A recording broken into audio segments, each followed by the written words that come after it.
WIM. They love the WIM Ultra sitting right over here in the audio closet. They will love the WIM amp, and we got the WIM sub too. They sent us both of these to check out. Check this out, guys. Today on the channel, we're gonna be opening up both of these guys and taking a look about what they are and how they work. You're gonna like this today. I'm hyped for you guys to be here. Let's get rolling. The train's going out right now.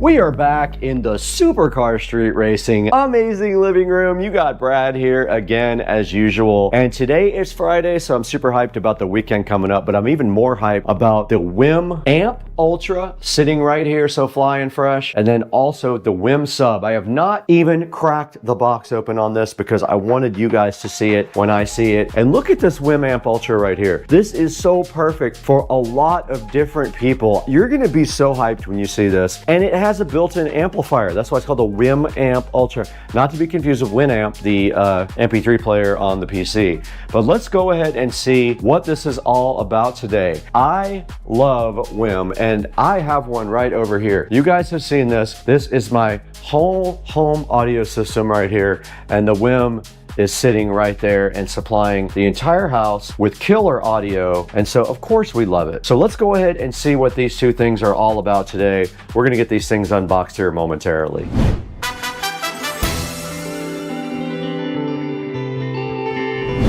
So this is the WIM Ultra preamplifier, which I bought because I thought it was so cool that it had subwoofer outputs and does all the streaming, and it has been a workhorse for the SCSR compound and the whole home audio system that I built right here. You guys can see that video on my channel where I rebuilt this whole entire closet for one purpose, actually two, to feed my whole home audio system here, to also feed bass to all my subwoofers with this bad boy EX1200 subharmonic synthesizer. And now it is also doubled as my live stream. We got the ASUS NUC 15 Pro right there, streaming right now on YouTube Live. You guys are live on this webcam right here. And then of course my YouTube silver play button is housed here, so fly and so fresh. And so today we're taking a different look at a WIM product because this one actually has a built-in amplifier. So that's going to be kind of exciting to see exactly what that can do for us. And all that is sitting right here on the table today. So I'm so hyped to get this opened up. Let's go ahead and start this unboxing session, but I don't know what to get first.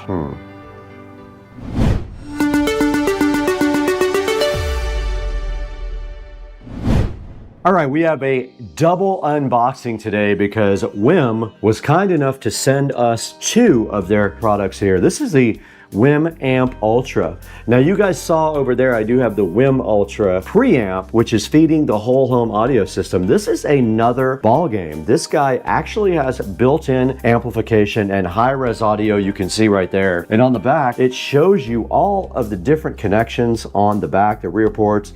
It looks like you've got a nice optical jack, so that's Toslink. You've got HDMI, and that's only for ARC. You got USB, LAN, you've got a input here, you've got a right and a left channel amplified out, and you've also got a subwoofer output. Now notice there is no RCA outputs for this, so it does not have outputs to feed an amplifier. And it shows you what's inside the box. We should be getting a WIM Amp Ultra remote, a user guide, a power cable, an HDMI cable, an RCA cable, and an optical cable. You get all that with it, and banana plugs. They give you banana plugs. Now, who gives you free banana plugs? You can see right here, this guy supports Dolby Audio and HDMI, and it does support Spotify, Tidal, Google Cast, and Alexa, and so much more. It does YouTube music and plenty of other streaming services. I know that because I use it every single day over there in the audio closet. And that's a look at the box for the WIM Amp Ultra. And then we have right below that the WIM Sub. Now this thing is an 8-inch subwoofer, and I have heard some complaints online that it's bigger than most subs. And we got our SCSR compound knife here. It's our Smith & Wesson knife. I love adding extra subwoofers to my house. You can never have enough bass. And it is kissing the Cerwin Vega subwoofer. The packaging is very nice.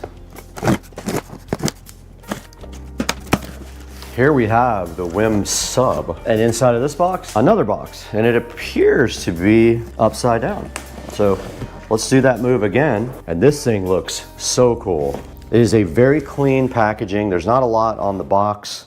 All you do see is the subwoofer here. There's some stuff on the back. What's inside? You get a sub, you get a power cable, and you get a RCA cable. And if I remember correctly, this has a single LFE input. It does not have a stereo input for bass. But the cool thing about this guy is it also supports network for feeding it if you have a WIM Ultra or a WIM amp like is sitting in the box. Right on top of the Sub Pro, we have a nice user manual there, and we have our accessory box right here. It looks like this will house the power cable and all of the other cabling that they give you. And then inside of here, looking so fresh underneath this protective styrofoam condom, is the WIM Sub. And I'll be honest with you, it is actually smaller than I thought it was. This is not a large subwoofer at all. This is a small, it is compact.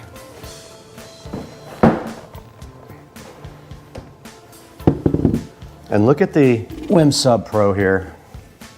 Wow, this thing is so cool. It's finished in piano black, power here. It actually can accept LAN, which is kind of cool. So you can feed it with network, or you can feed it with RCA, and then there is a reset button right here. But yeah, this is all the connections on the back. And the front, it does have rubber feet on the bottom, by the way. The front does look just like this. What a cool unit this is, man. I'm so hyped to review this for you guys. This thing actually doesn't even need a connection. It can do Wi-Fi. So you can actually use Wi-Fi 6 on this, and supposedly you can put it anywhere. Your WIM amp or your WIM Ultra, they can interface with this guy without having cabling. Now let's look at what's inside the box here. One RCA cable and one power cable. That is all that is inside there.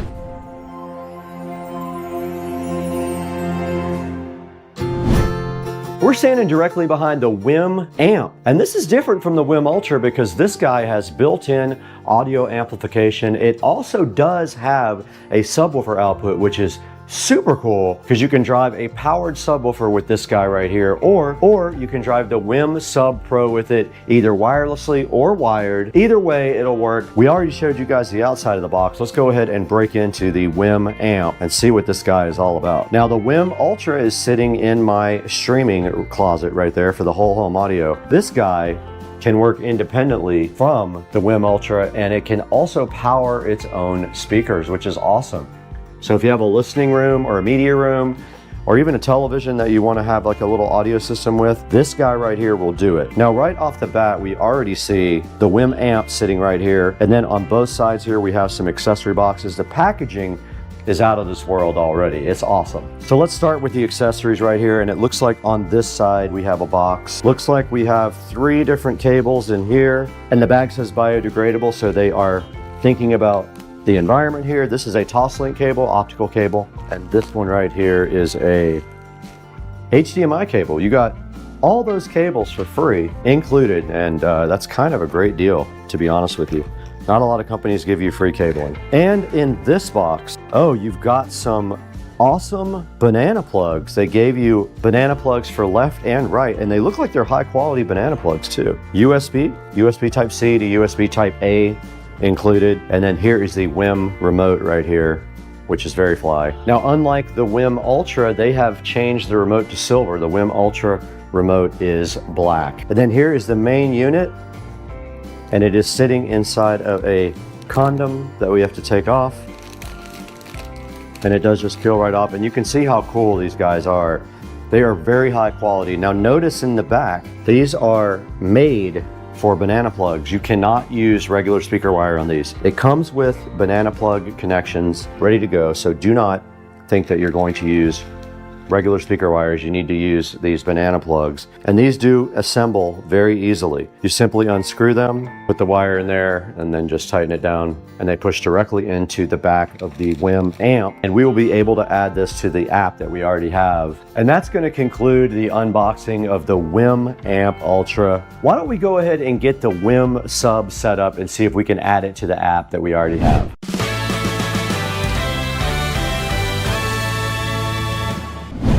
Now I thought hard about where to put this WIM Sub Pro. I do have several subwoofers in this house, probably 7, but you can always have 8. I decided to put this in the living room. I thought this might sound good in the living room, and it is in a spot where it's not going to interfere with anything right next to this. It can move anytime. I am going to attempt to connect this via Wi-Fi. You can eat this bread tie later if you're hungry. Now you just take the other end of the cable, and it does plug into a regular US receptacle. Now I can't go too close to the wall because the plug is actually hitting the wall. So that does limit your ability to get it close to anything. You can see right there in the back, the sub cord is hitting the wall. All we should have to do now is grab the app. We have my phone in front of us along with these Fly Costa gold glasses. To get going, we need to open the WIM app and we need to hit add device, and let's go see. And it found it immediately. I love that. How many times have you done this and it doesn't find your object or your device? Let's go setup. Connected successfully, let's go. And it's going to look for firmware. Update complete, we click done. Select or enter a custom name for your device. Living room. Select a device to connect to your WIM Sub Pro. Next, we did our WIM Ultra. Now it's going to analyze the room. Let's do that. Okay, it wants me to point the mic at the sub. Sit at the sweet spot where you typically enjoy listening to music. Okay, let's go to the couch for this. And we can go to the YouTube audio library.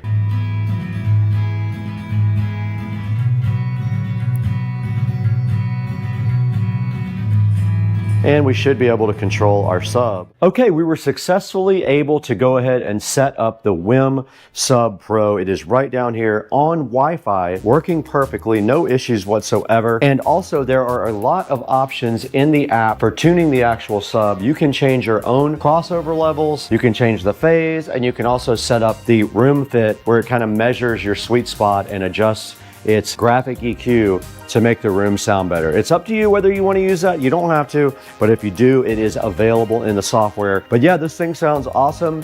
It is going to be a good addition to the SCSR compound and the whole home audio system because it does not have to have wiring. I thought about putting it down here where the PSW10 is, but that does not make sense because then the PSW10 is wired only. This guy can actually sit anywhere. Now the next thing we are going to do is go ahead and set up this WIM Amp Ultra. And I think, not 100% sure where I'm gonna put that yet. I have to think about this. We're in the Supercar Street Racing closet where I keep the wiring. We're gonna find some wire for this WIM amp, and this stuff right here is fine. Now these speakers are currently connected to the system with these weird banana plugs that don't plug in all the way for whatever reason. This wire does have ridges on one side, and that's how you know it's positive.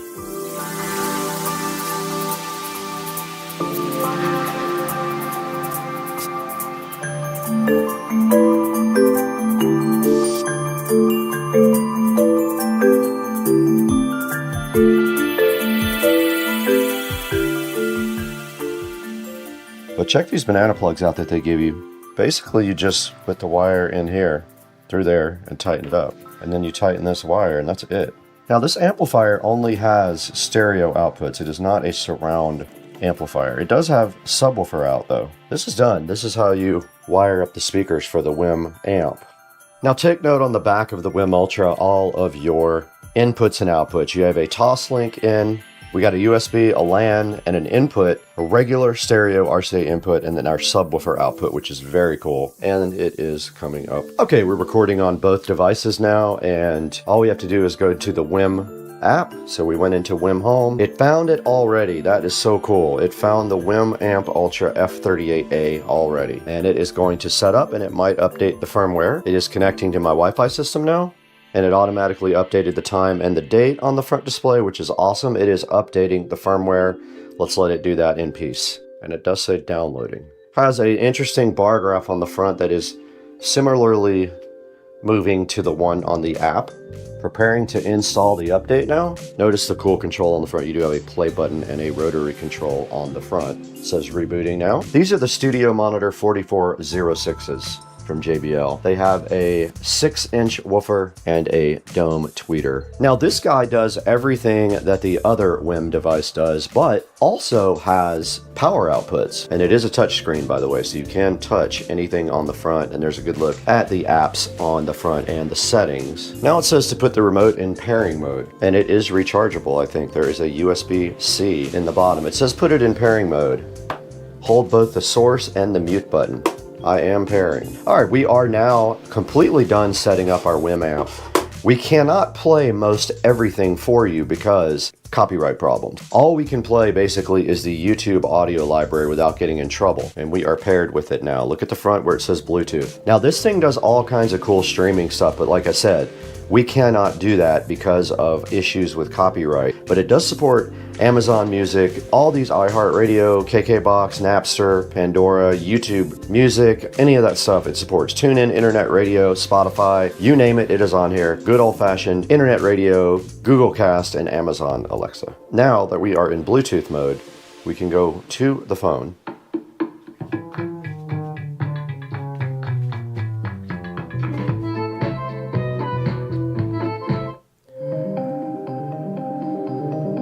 There's our volume. We can also use our remote for volume.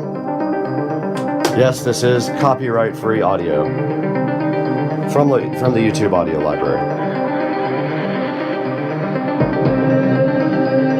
It does get very loud. 100 watts is what this guy puts out. It sounds very good, but you can also tailor that sound.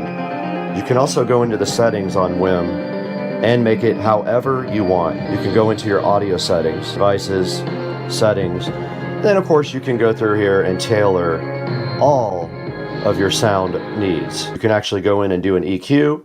You can do room fit. You can check your audio settings. And if you just want to pick one of the pre-made ones, like rock, it'll probably be a curve, yes, save that. Now we have an EQ. Yeah, you can definitely tell the difference. That's at volume 45. These studio monitors sound very good.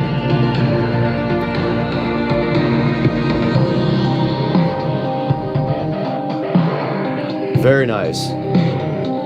I love the WIM Amp Ultra. It has plenty of power for these power-hungry monitors as well. These guys are inefficient, so at 50 volume, it's pretty loud.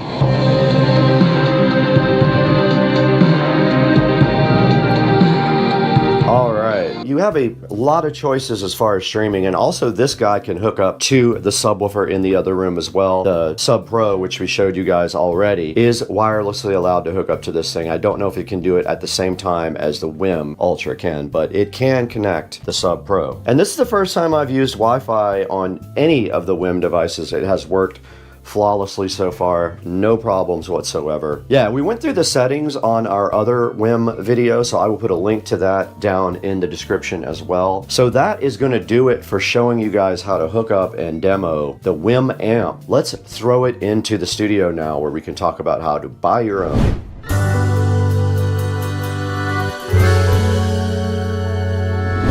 Hey, what's going on, guys? Welcome to Supercar Street Racing, and we are here in the lovely Studio B. This is the second studio we have at Supercar Street Racing to go ahead and edit inside of the actual house. And today we have the WIM Amp Ultra and the WIM Sub Pro, both three guys. WIM reached out to us to see if we wanted to work with them, and of course, I love their products, so we did get both of these guys from them to review. And I'll tell you what, I love the WIM Amp Ultra as much as I love the WIM Ultra. It's the same exact box, but it has 2 channels for 100 watts of audio on a stereo pair there, and also subwoofer outputs. It does have all the same streaming capabilities. It has a RCA input jack, optical input jack, HDMI ARC input, and has a network jack as well, or does Wi-Fi. That is the WIM Amp Ultra with voice remote. Very cool product. I was super hyped about it. And they also sent us a WIM Sub Pro, an 8-inch 250 watt subwoofer that can work in a variety of configurations. You can feed it LFE in, you can do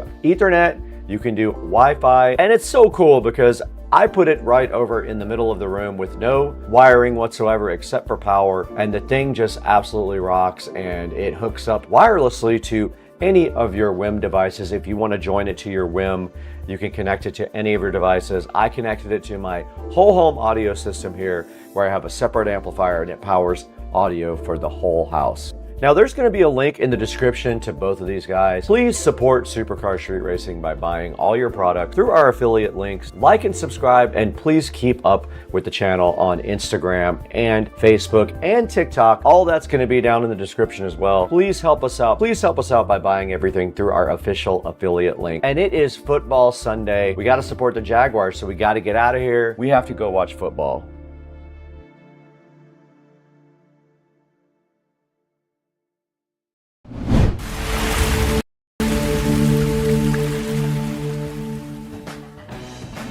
Everybody, welcome back to Supercar Street Racing. Today it is hot in the SCSR Studio A because I forgot to turn the air on early in the morning so we could shoot all day, and so it's having trouble keeping up with the hot. But regardless of that, we have something else hot right here in my hand. This is the Diag 600 Pro OBD2 car scanner. Now, Top Don did reach out to Supercar Street Racing to see if we were willing to take a look at this, and I said I thought you guys would enjoy this very much, and they sent one of these out. So today we're going to be taking a look at this on Supercar Street Racing. Let's get to work.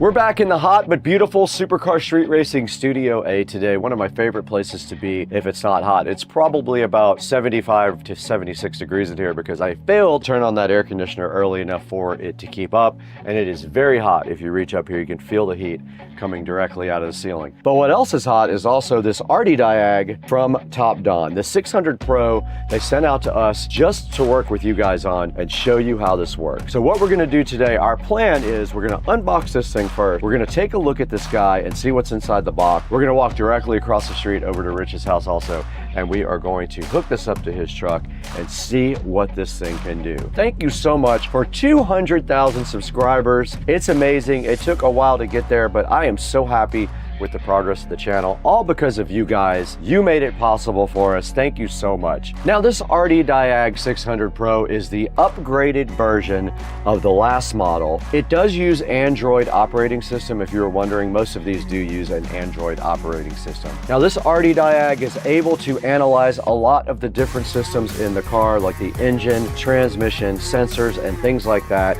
and report back to you what kind of condition those are in. This guy will give you detailed fault codes and descriptions so you understand exactly what you're working with. It also does maintenance functions like your battery. It does things like ABS, things like oil, throttle, and injector coding as well. And also cool things like TPMS reset should be able to be done by the Diag Pro. Now, this guy also does live data monitoring. It can read your car's data and show it in real time. This dude does do one-tap code fault clearing as well. You just hit one button and it goes ahead and resets all the active codes in your car. This guy uses auto VIN and auto ECU recognition to identify your vehicle. It's pretty future-proof because it uses CAN FD. This will keep this guy on the cutting edge of technology for a really long time. This powerhouse is compatible with 90 different vehicles and also 12 languages, so no matter where you are, you probably are able to use the Diag 600 Pro. It says that it has 2 years worth of updates built in. And now right back behind me up here, you can see some of the essential features it does for maintenance. It does things like oil reset, ABS bleeding, DPF reset, throttle relearn, SRS reset, brakes, battery matching, injector coding, and SAS reset as well. This guy has been on quite a few automotive sites online. You can see here, It's been featured on a lot of different places. You can see some of the technology right up here that it has: a 7-inch touchscreen, 3350 milliamp hour battery, a 4-core 1.5 gigahertz processor, and also it runs on Android 11. Now I am really hyped to get this RDiag 600 Pro directly out of the box and see what's included with it. Let's go ahead and do that right now.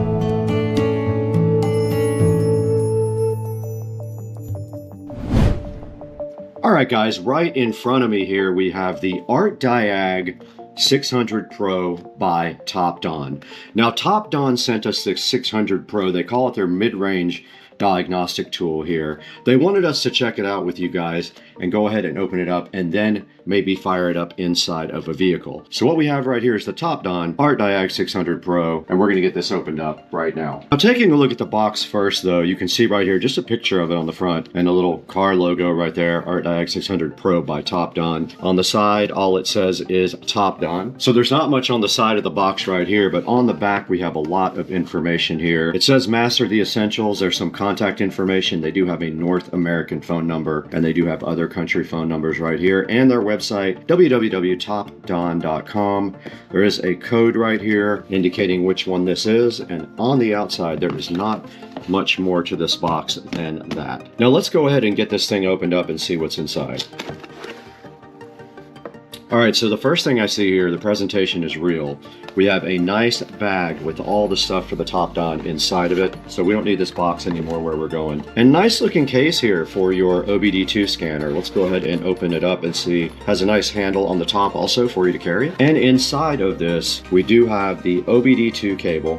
So it looks like it has an old school serial. I think that's a 16-pin connector there, and that's your OBD2 connector right there on the other side. Everything is nicely packaged in little bags, and inside of this probably is a charger. It is. It's a USB type A on one end, and thank goodness it's a USB type C on the other end. More and more companies are finally getting smart and putting USB type C in their devices so that everything is one standard. Then we've got the actual scanner right here, and there is a couple of little manuals as well. There's a quick user guide here. There is a user manual if you scan that. And the first part of the manual here is in English, and it kind of describes everything on the front of this, but let's get that opened up so you guys can see it in person. There is the nice RDiag, really nice looking box with a nice large screen. It shows you what's on the front and on the top. Your top has your power button and your, I think that's a 16-pin serial connector right there. On the front you have your OK button, you have your return button, and then of course you have your keypad here. There is something on the side of the box, a charging port, and inside of there is your USB charging port. So there's not much else to do here except charge this.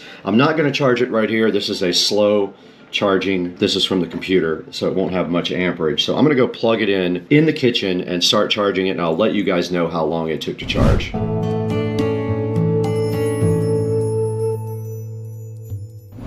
All right guys, we're back in front of the Topdon, and I'm happy to report that that took about 20 minutes from 60% all the way to 100%. So now we're ready to go ahead and fire up the Topdon. Let's go ahead and turn it on. There it is booting up, the Topdon. It says copyright 2024 Topdon. Let's see how long it takes to boot up.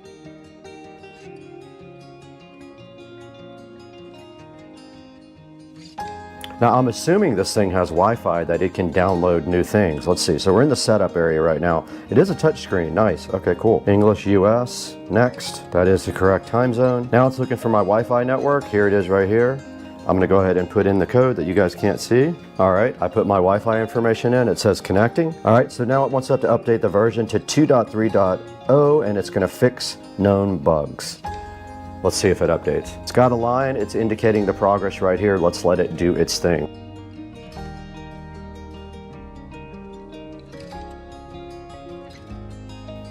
And finally, it is at 100% on the download. Now it's telling you here when you first use this thing, there goes the firmware update. It's gonna probably restart and update the firmware. Let's watch that process. Oh, no, it's on, okay. Cool, so let's hit update. Oh, okay, it says loading. It says there's a bunch of updates. Let's look at that. So this might be updating for the cars and stuff. There's 74. It says there's 74 updates. This has to be like vehicle updates. You just click this, it selects all of them to update. So 63, let's do it. And you can see a readout up here of the speed that it is downloading updates. Let's let that update in the background.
We're back now after a couple of hours of break, and my GoPro overheated, of course, because it's absolute garbage and we're inside the air conditioning. This tablet did eventually finish all the updates. You can see right here there's nothing left. It did let me know that I have a free year of updates that is usually $29.99, but there's a lot of things here that we can't do right now because we're not connected to a car. It does diagnostics, OBD2, EOBD. So if you go into OBD2, you got to connect first. So what we're going to do after this, here's the different maintenance items you can do depending on what vehicle you have. So let's take this thing directly to Rich's house when it's not 115 degrees, get in his truck and connect it right up and see what it can do. Guys, I wanted to take a short break from the video to introduce you guys to our new sponsor, Trond. They sent us this very cool desk lamp right here, which is sitting so fly and bolted directly to Studio B desk. Now this lamp is awesome because it does tilt and articulate in a bunch of different ways. You can rotate it and do all kinds of stuff with it, and it is also kind of perfect for this area right here where we do the shooting. It does have controls on the very top, as you can see right here. All the controls that are on the top are also located on this remote control. The remote control does have a timer on it. It has brightness on it. It has color temperature. So as you can see right here, I'm rotating through the color temperature on the light from cool to really cool to warm white. And on the remote control right here, you can do the exact same things, if you guys can see that right here. The lamp just bolts right to the desk here. It bolts right from the underneath, and then all of the different areas of the lamp are articulable, so you can move everything. Especially these two little wands right here are very cool. I love that. You can almost see it in the webcam picture right there. So Trond donated this light. It is a 360-degree rotating architect desk lamp. It has 5 colors, 5 brightness levels, a 24-watt light with eye care, and a 45-minute timer, and it does come with a remote control. Now, right now it is $69.99, but there is a 20% coupon you can apply to this, and also there's a promotion that you can save another 10% when you check it out online. And you can see right here on the picture, they're actually using DaVinci Resolve, and they have the nice desk lamp above it. That's what I'm going to be doing, because I'm going to install this guy right here. I'm going to put a link in the description to the Trond LED desk lamp. Make sure you support Supercar Street Racing. Tell them we sent you and show your love for SCSR. Now back to the video.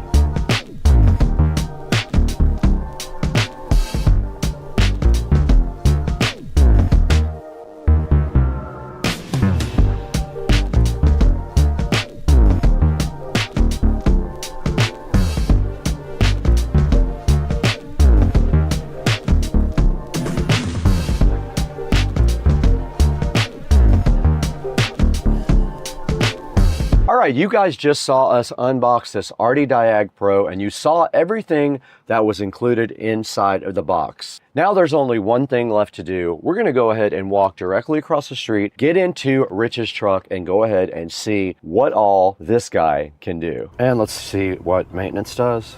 You can reset different things in the car, like your oil light, your throttle position, your EBP, steering, ABS, DPF, BMS. injector, and TPMS. I pushed maintenance and now I'm going to go to Toyota. It found the VIN again, double cab, confirm, and there's the manual oil reset, so you can go ahead and reset the light if you do get your oil changed. That part is not supported with engine and ECT. And here's all the other functions you can use to reset to do maintenance on the car. So for example, if you need to reset your injectors, you can go in there and do that. So the mall is where you can purchase things for the Topdon. That's that button right there. The library has a bunch of useful information here, like a DTC repair guide, DLC location, warning light library, a user manual, and a quick support with TeamViewer. I guess they can remote in and work on this. And I'm doing one more auto scan on it.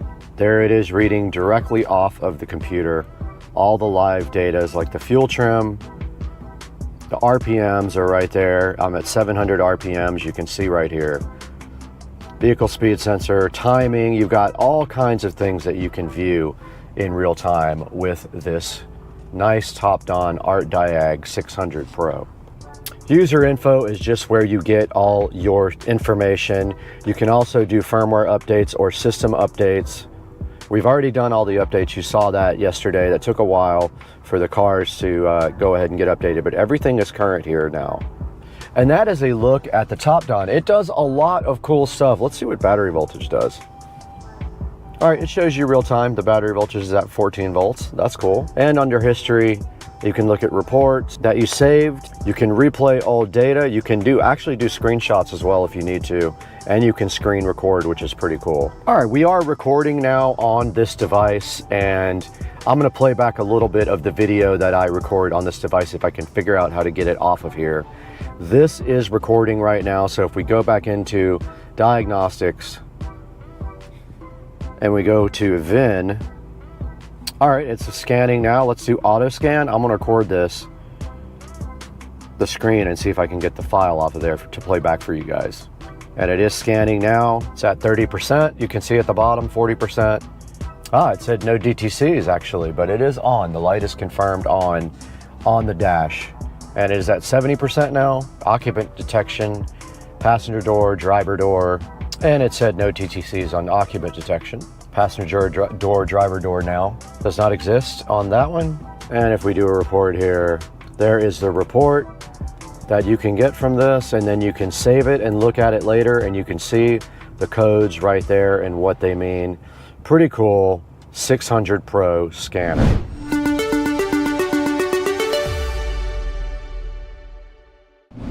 We just took this Diag 600 Pro directly out of the box, walked across the street to Rich's house, and installed it in his truck. We pulled all of his codes and checked out his entire truck with this cool little device, and it's very awesome, and I highly recommend this guy. Go ahead and pick one up from the link in the description. You probably won't be sad about it. It's got 34 reviews at 4.4 stars. That's actually really good. It's hard to get a 4.4 star review on Amazon. You guys know that. And now that we've done all that, there's only one thing left to do, and you guys know what that is.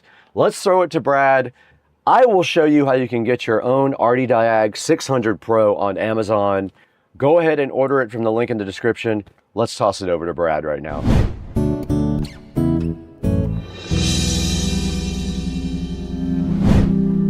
Hey, what's up everybody? Welcome to Supercar Street Racing. It's so nice to have you out in Studio A again with me, and thank you for 200,000 subscribers while I am thinking about it.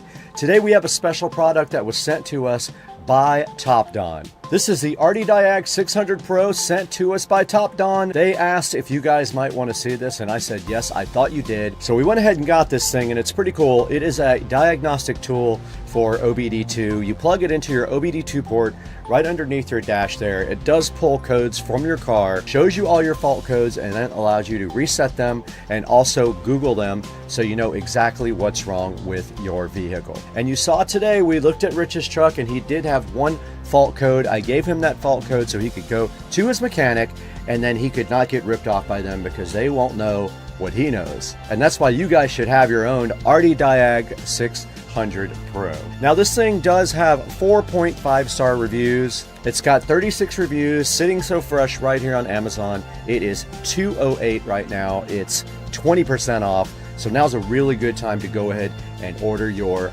RD-Diag 600 Pro. It also allows you to do screen recordings and screenshots, so if you want to play that back later like I did, you saw how I did that when I put it into the edit session here while I was talking over the actual diagnostic on Rich's truck.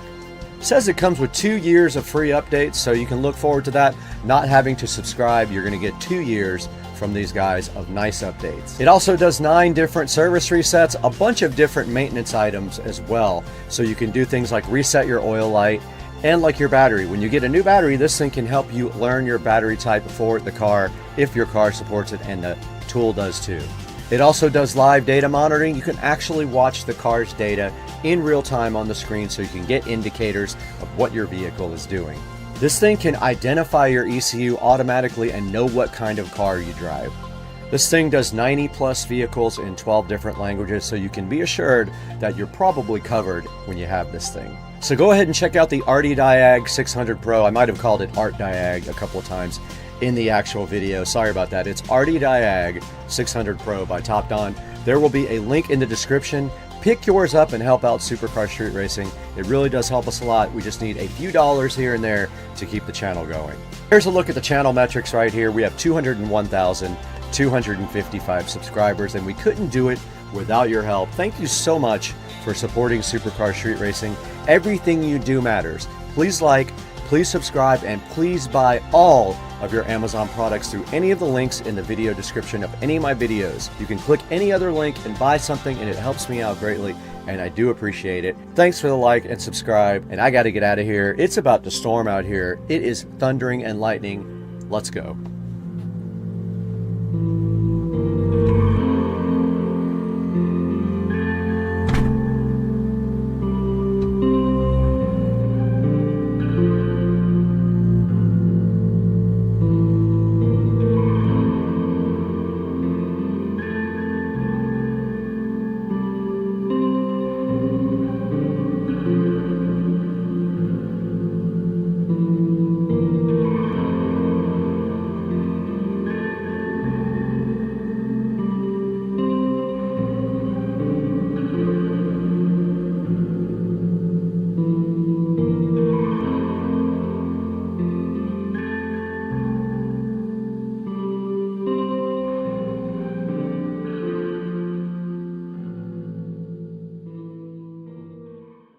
Hey guys, Brad, Supercar Street Racing with another video. Looks like we got our Anchor Cosmos Max 4K projector here.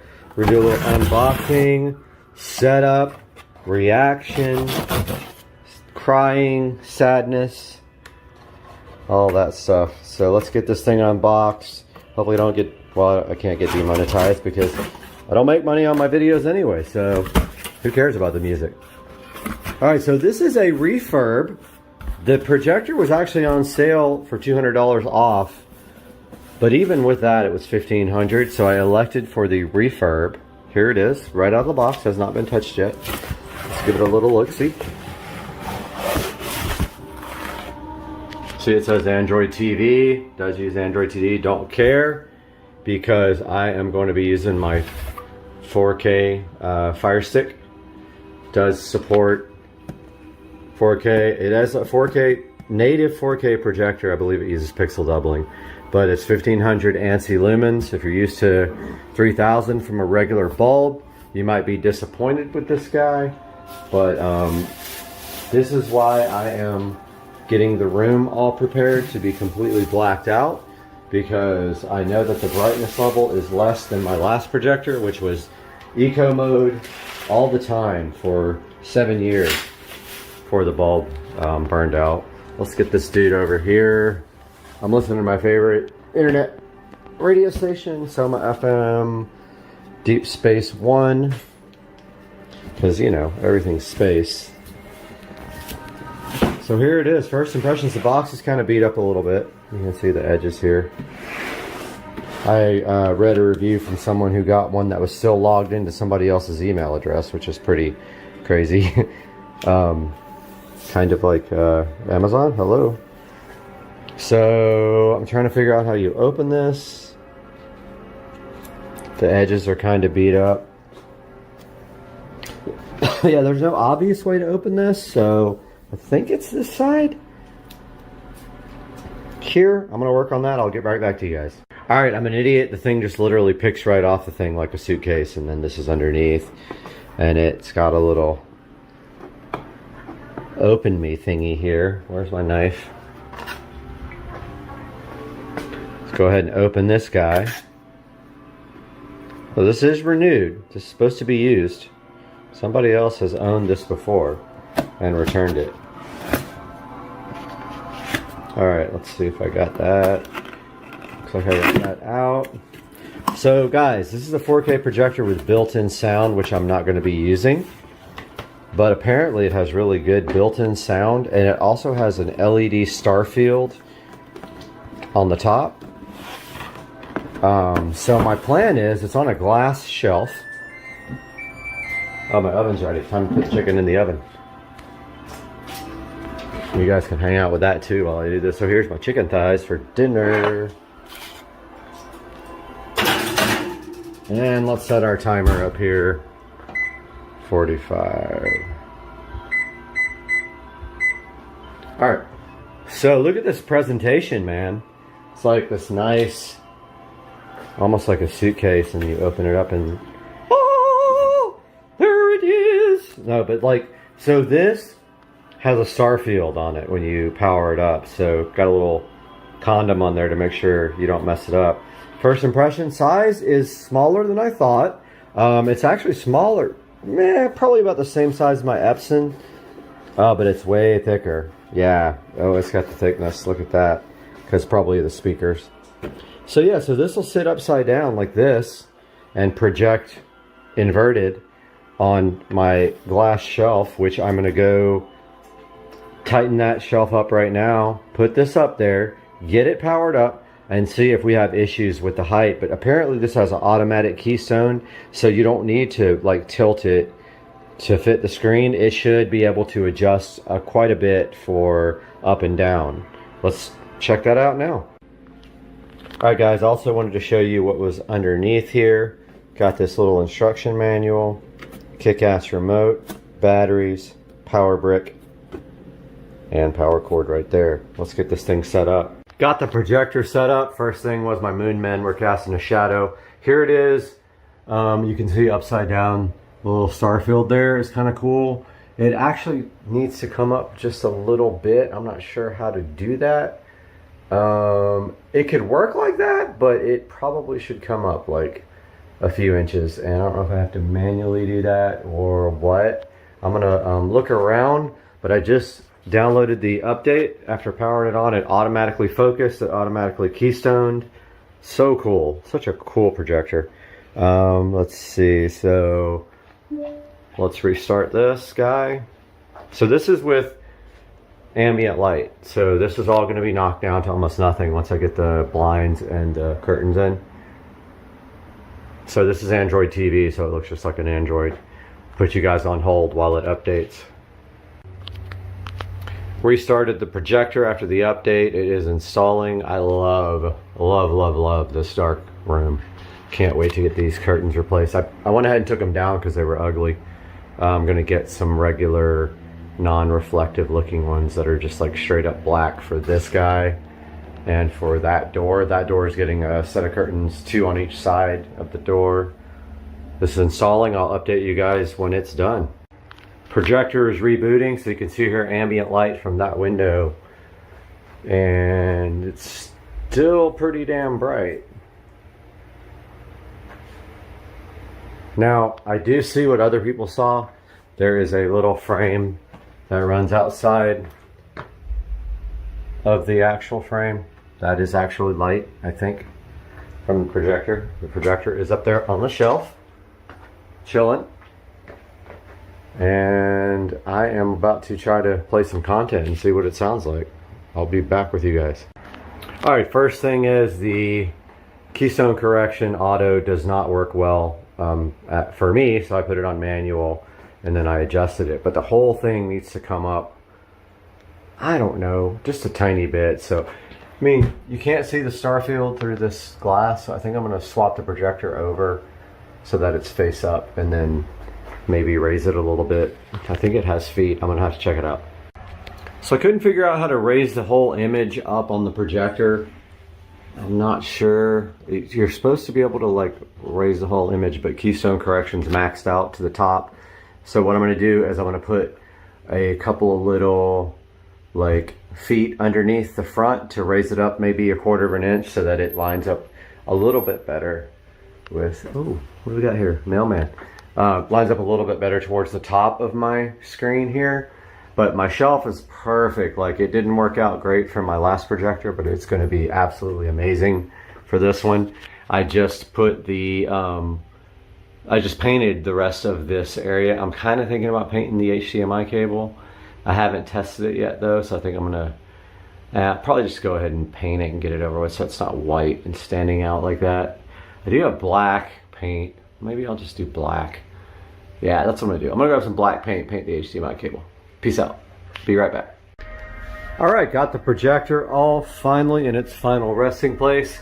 Unfortunately, the glass is not particularly see-through, so you can still not see the stars, and I missed some spots on the paint, which you can't see because it's so dark, but all I can say is, wow, this projector is amazing. Like, I am above and beyond. Even during the day with the window open, this thing looks so good. I'm still working on the adjustment. Look, like I need to zoom it down a little bit. So let's go to projector settings, zoom, see how it's off the screen. Now, one thing I will say, it does have some light that spills over outside of the screen, and I saw some people complaining about that. It is true that there is a little bit of ambient light that kind of spills over out of the screen size. So it's really hard to see on camera. Screen stops here, the light spills over to here. So about another 6 inches worth, I think. So let's take a look at some 4K, which has blown my mind, honestly. I like how it says 8K, but YouTube doesn't support 8K. Cutting your burrito? You're such a Virgo. Oh, we gotta do ads. Let's see what it really is displaying at. Yeah, 4K. Yeah, you're not playing 8K, liar. So, just off the bat, I gotta say the picture quality is unbelievable on this. I've never owned an 8K, or sorry, a 4K projector. I've owned a 4K television, but oh my god, this is absolute insanity. It is just like a window. And there is the Anchor projector sitting on the little glass shelf. I need to paint the wire black, but I got all my pictures set back up here. I got to move the recliners back in place, hook up the surround sound, move the receiver in here, which I'm going to update you guys when I do that. And so as you can see, this is amazing. How long it takes. But anyway, yeah, we're going to go to the supercharger and then try to find some food close by where we are. Headed that way, dude. Let's do it. All right, we're at the charging station. We're supercharging. We already got 15% battery in like 10 minutes. That's quick. And we're watching Super Street Racing on theater mode on the Tesla. Yeah, man. And we're eating Jack Tender Bites while we charge. All right, we are driving down a random road, and there's a rocket launch happening right in front of us that we forgot about. You can see this. I don't know why we're dumb. We're literally in Orlando when the rocket goes up. Okay, we got to our Airbnb. Joe has the 110 volt charger. It gives you 1 mile per 30 hours worth of charging, but he's hyped. Oh my God, it fits. Touch the port, plug it in. Let's see what happens. Let's go. It's charging. Look, it turned green. That means it's charging. All right, so all we have to do is charge this for 45 hours. I can't believe you even saw it. It says 17 hours. Look at that. We leave tomorrow. It's going to be at 100% when we leave. Come on, dude. Look at our Airbnb. All right, we got to give a tour. This is the porch. It's called the front porch. It's got fans, but nobody knows how to turn them on. What else do we got, dude? Dude, complimentary waters. We got a backyard? Oh, snap. There's a big backyard back there, dude. He's got 2 closets. That's good because he's in the closet. Wait, is my memory foam? Let's go. I'm out for the night. Dang, son. If I could turn this on, I would.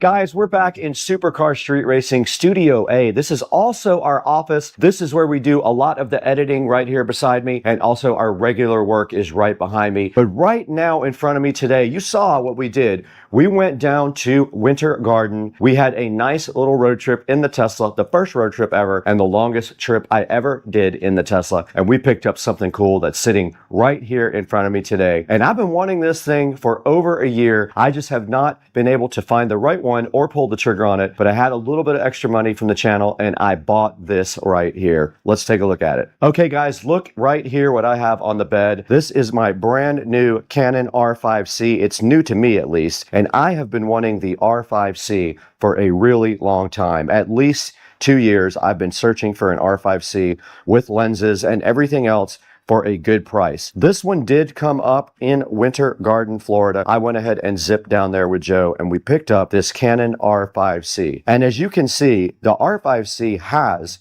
a lot of extra gadgets with it. It has a small rig cage around it, as you can see here. It's got the trigger pistol grips there. It has a manual focus control, which we are going to be removing.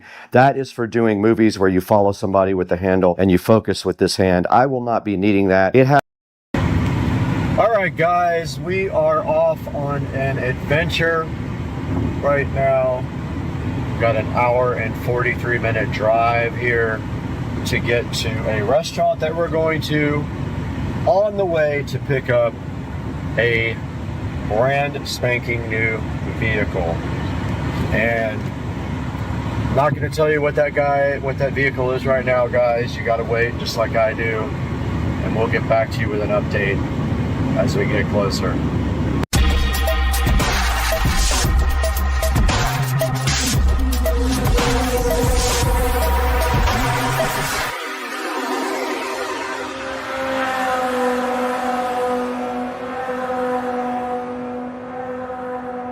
All right, guys, we are almost to our destination, about 13 miles to go until we get to Cocoa Beach, Florida. Super easy, fast trip. And I will update you guys once we get to the final destination. Guys, a little update. We have arrived in Cocoa Beach at our Airbnb, and it is super nice. As you can see here, we have everything we need and then some. And if you look out back here, we've got a pool and we're on the water. Absolutely beautiful. So yeah, we're in Cocoa. Looks like the weather's gonna break down a little bit and get wet, but took a nap, about to head out, grab some dinner, and get a drink. Hey guys, welcome back to the channel. We're sitting here at whatever, what is this place called? Island Bar. So we're at Waterfront Bar. And we were just talking about YouTube and how to create a channel. And if you look over here, we've got this wonderful view of the water here. And so we're sitting here having vodka. And we're talking about Teslas and the fact that I may or may not have just bought one tomorrow I gotta go get. So by the time this video's out, they know about the Tesla. So yeah, so this is how we make videos. And then cheers. And that's my husband. That's her husband over there. So we're just sitting here having fun. So we'll talk to you guys soon. See you soon. It is an absolute must to get out here and get an hour of walking done. It's not optional if I can help it, even though I got maybe 5 hours of sleep. I don't know. I think I fell asleep at 11 and woke up at 4:30. Typical when I have alcohol. But I am out here in Merritt Island doing my hour walk. When I am done, I'm gonna go find brunch or breakfast, have a keto breakfast, and pick up the new car at 11:30, hopefully, if everything goes like as planned. That's how you start your day. And there is the Lighthouse Christian Church chilling right there with the rainbow sign. Right across from a school, I think. I had to record this. This is my absolute favorite house of all time.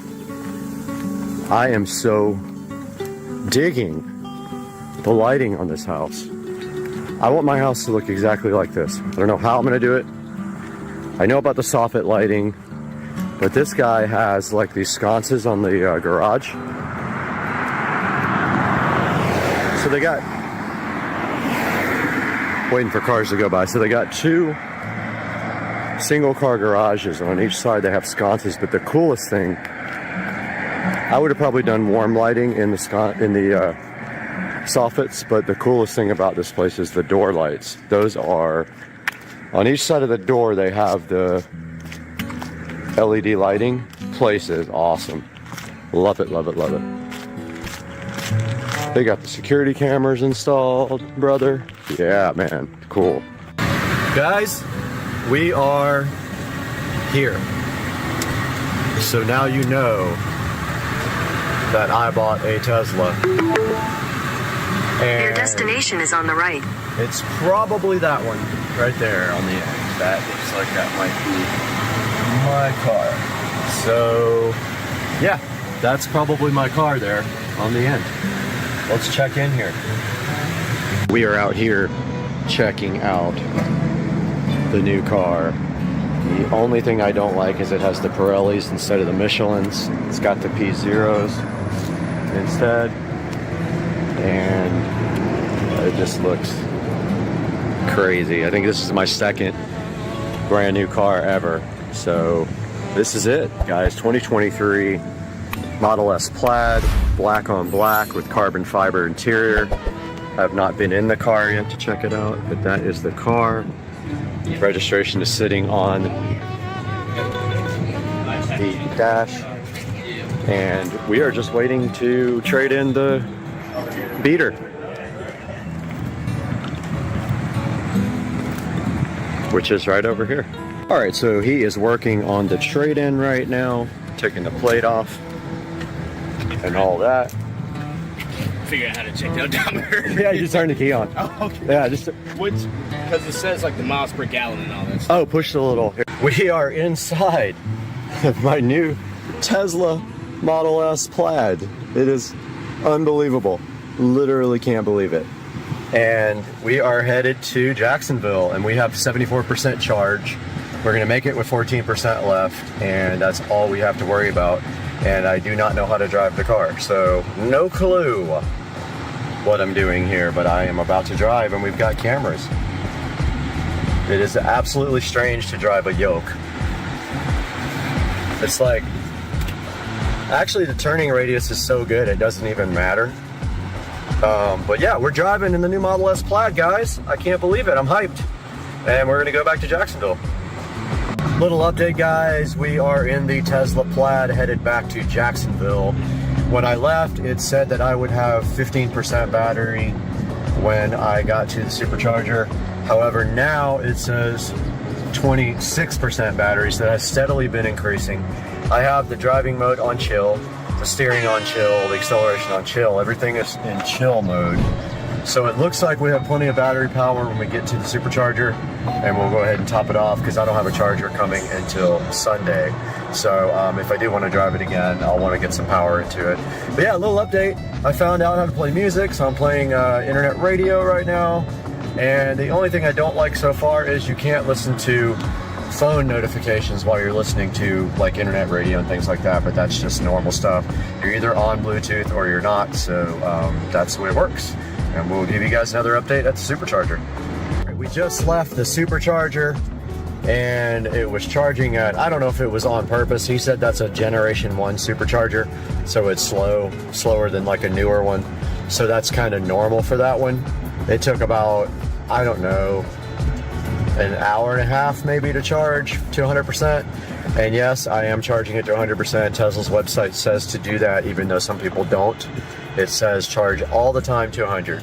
So I did it, It was $29 to charge for whatever range that is, 100% will give me. I won't be charging hardly ever out in public unless I travel, which I don't do very much because I will have a level 2 charger at home on the 30 amp dryer. So yeah, we're headed home now and that's it. Nothing else to report. You ready? Yep. All right, so we've never even felt this before, so let's see what's up. You ready? Yep. Let's do it. Okay, we're gonna hit it from just a roll. Ready? Yep. Here we go. Oh, Jesus Christ. Oh my God. Holy.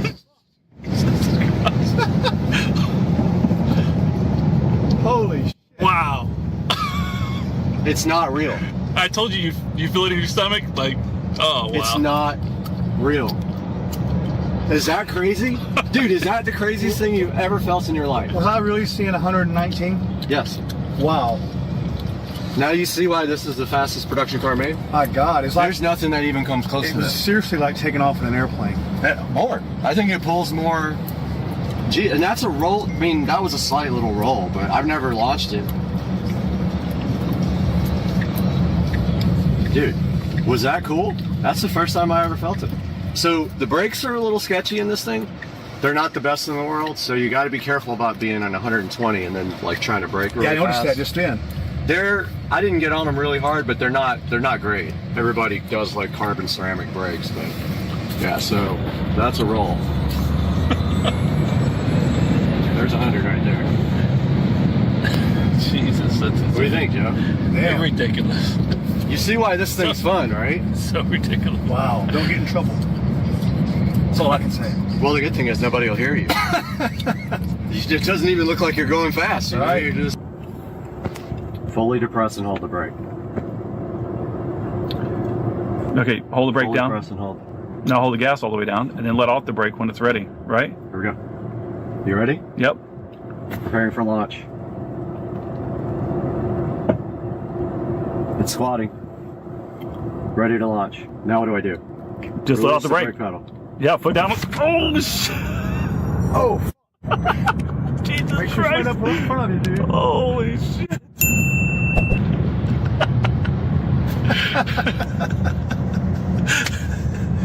Oh, shit. That's crazy. Woo!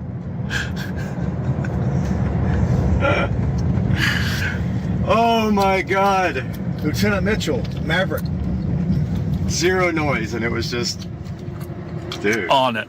that was insane.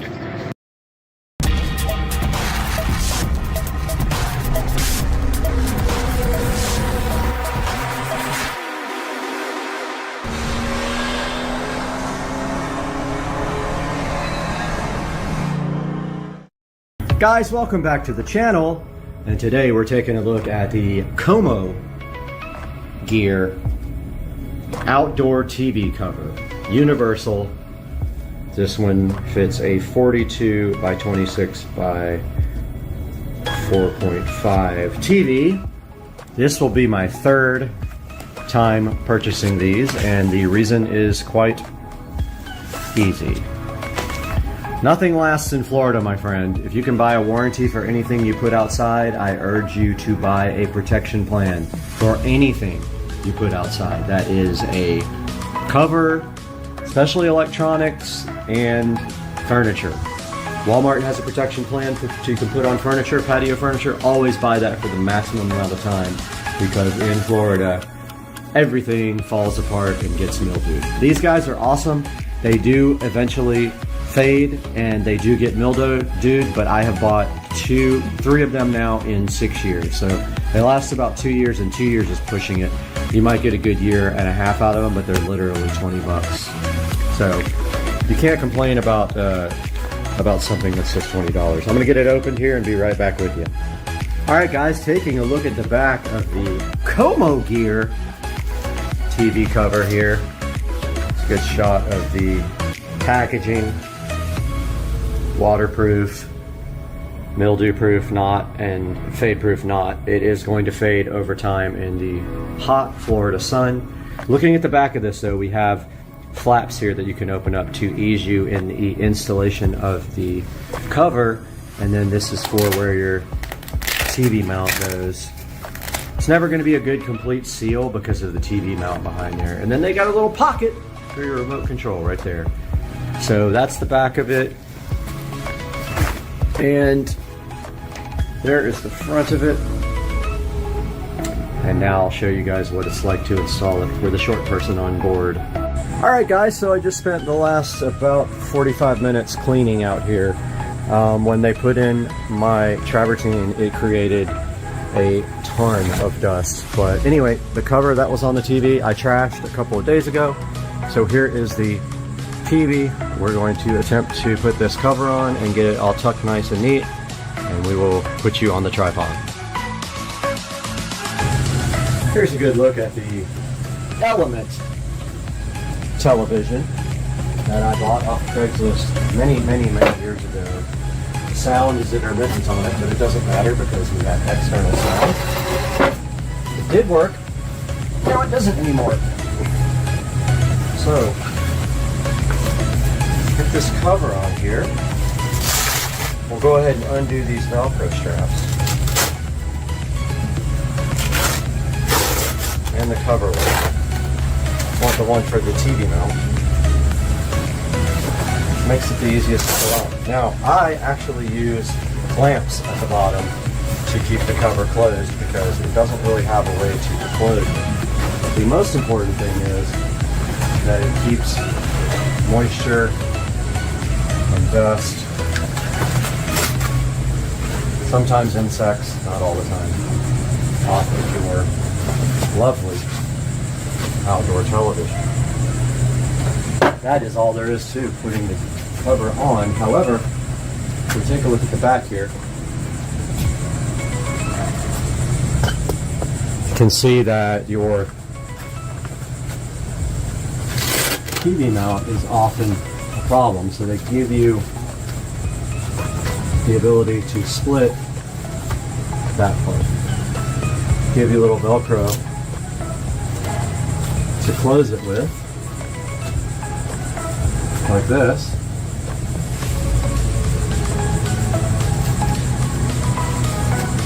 There's not much you can do about the fact that your wiring is going to be in the way.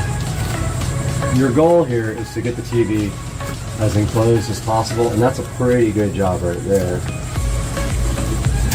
Over on this side we can do a little bit better, I think. But not much better than that. Not with all the stuff that I have. I will be cleaning up this wiring back here. I have made a point to do that, so that is on my list of to-dos. And I have a clamp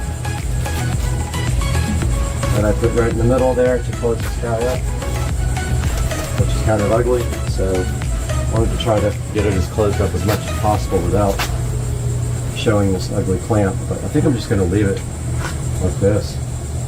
There's no Velcro in the center to keep it closed, and maybe I can, clamp it in the back, that way you can't see the ugliness of the clamp. But that is all that will close, so might look better without the clamp.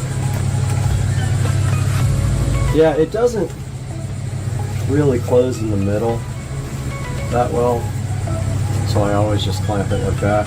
I did have 3 of them, one on each side. It does have some Velcro right here, but that would be my only complaint about this TV, is that it doesn't really close, or TV cover. It doesn't close that well, but as you can see, it looks better than nothing. And I have an articulating mount, but that's about all I want to try to close it, because I have wiring and stuff back there.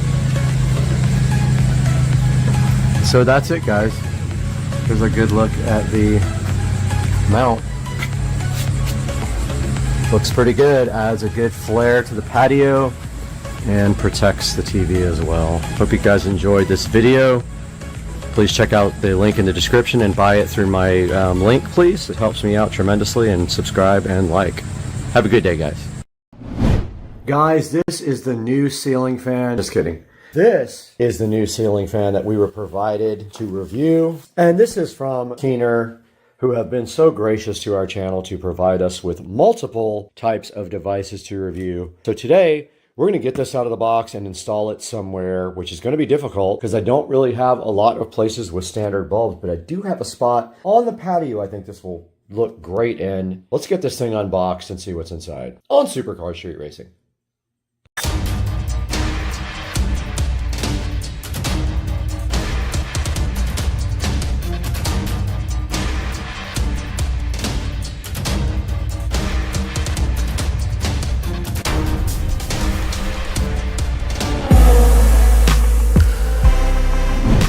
Keener makes this E26 base fan for adding a fan anywhere you have a light, and I think it is just very cool. Comes with a little remote here too. We are unboxing this now, and if we pull this top part out, we can see inside we have a bunch of little fan blades right here. This thing is so cute. And we have the base right here. Let's get this thing opened up ASAP. Inside the box with the Keener turn your socket light into a socket fan light fan is this cool little motor right here that is so cute. Comes all packaged up in this styrofoam condom. And then all you have to do after that is take your blades right here and put them right inside of it. And I think they just snap in.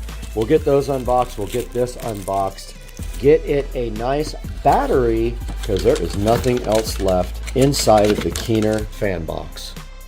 I got everything unboxed here now, and the remote looks like AAA batteries in there. Gotta go see if I have any. Then we have this nice little extension right here as well. And basically, now here's the actual screw-in base, but they gave you a little extension, which we will probably need. So you just screw the extension on right there, and then you screw this into any standard E26 bulb base. Let's go see if I got batteries for this. Back to the Keener fan light. The batteries just go in just like this. 2 AAA batteries replace the cover. And then let's get on to the process of assembling the fan.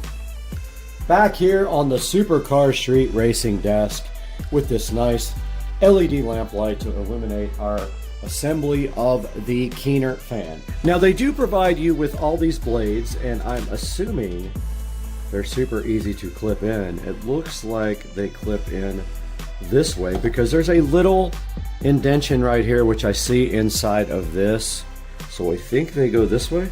Let's see. They do. So you just place them into the fan like this. A little bit harder once you get a few in because you don't have a surface to put them on, and then this just continues to go in with the dot facing towards the bulb socket. Make sure they're in all the way. They will click when they catch on the blade. And this one just does go right like this. And now they are secure, and I believe that's a light, but I don't know yet. We have to check. There's your fan fully assembled, and it does have a light on the remote right here, an on-off switch on the remote, a timer, and then these 1 through 5 buttons here, which might be the speed. We have to check the manual. We have the manual out now for the Keener fan, and you can see right here, it does do different color temperatures and brightness adjustments on the light. And it does have installation instructions right here in English, and it says, ensure the power supply is disconnected. So basically turn the power off. You install the 5 fan blades. So it doesn't want you to put this in anything that's not solid. I am going to do that anyway because I don't care. Mine's going into a lamp with a neck that can move. We'll see what that does. Might break. You insert until it clicks, and then here is your remote. The upper left on the remote basically is the LED on and off. The upper right is the fan on and off. The middle button here with the power is the LED and the fan on and off. And this is a timer to turn the thing off after a certain amount of time. And then at the bottom here, we do see the fan speeds. It doesn't say which is the fastest fan speed, so we'll have to test that out. So it says if you turn off the wall switch and turn on again within 0.5 seconds or after 5 seconds, the fan light remembers the mode that it was in before. There are also instructions in here for changing the color of the light, and that has to do with how much time is taken between turning the light switch on and the remote. Let's see. And then there's instructions here for making it warm white. And when they're saying the C button, they are talking about A, B, and C, which are also diagrammed here on the page before that. And there's a bunch of safety features right here to think about before you install the fan. Here's a good up-close look at the remote on the fan, and you can see on top here there is a light switch and on-off switch. The light switch for the light, on-off for the fan. This does both. There's a timer right here, and then the bottom here. All these right here are fan speeds. We have to test that out when we get outside. So I was just chilling here with the Elecan LED fan light, and I noticed this might be the infrared receiver for the remote. Let's go. Okay, this lamp is definitely on. I have no place to put this because I have no regular standard bulbs in my house. So let's see. Oh my goodness. Let's go. This thing rips, dog. All right, so it is on. Let's turn the light off. The fan is on, so let's see what 1 does. 1 is the lowest speed. 5 is the highest speed. And this thing is ripping. I wish I could use this on. The light on, works perfect. Light off. You push it, it changes the color temperature. Every time you press the light button, it changes the color temperature. Let's try to find another place to put this.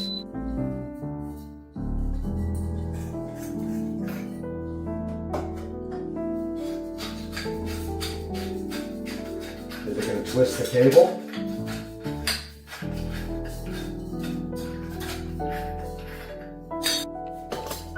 Okay, what happens when you install this fan on a cable? I believe the cable is going to twist up.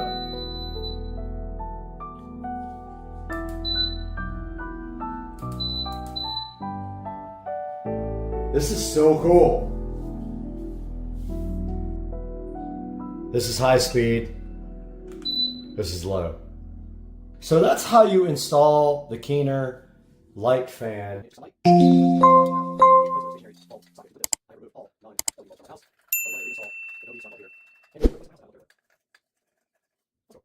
For now, this room gets really hot.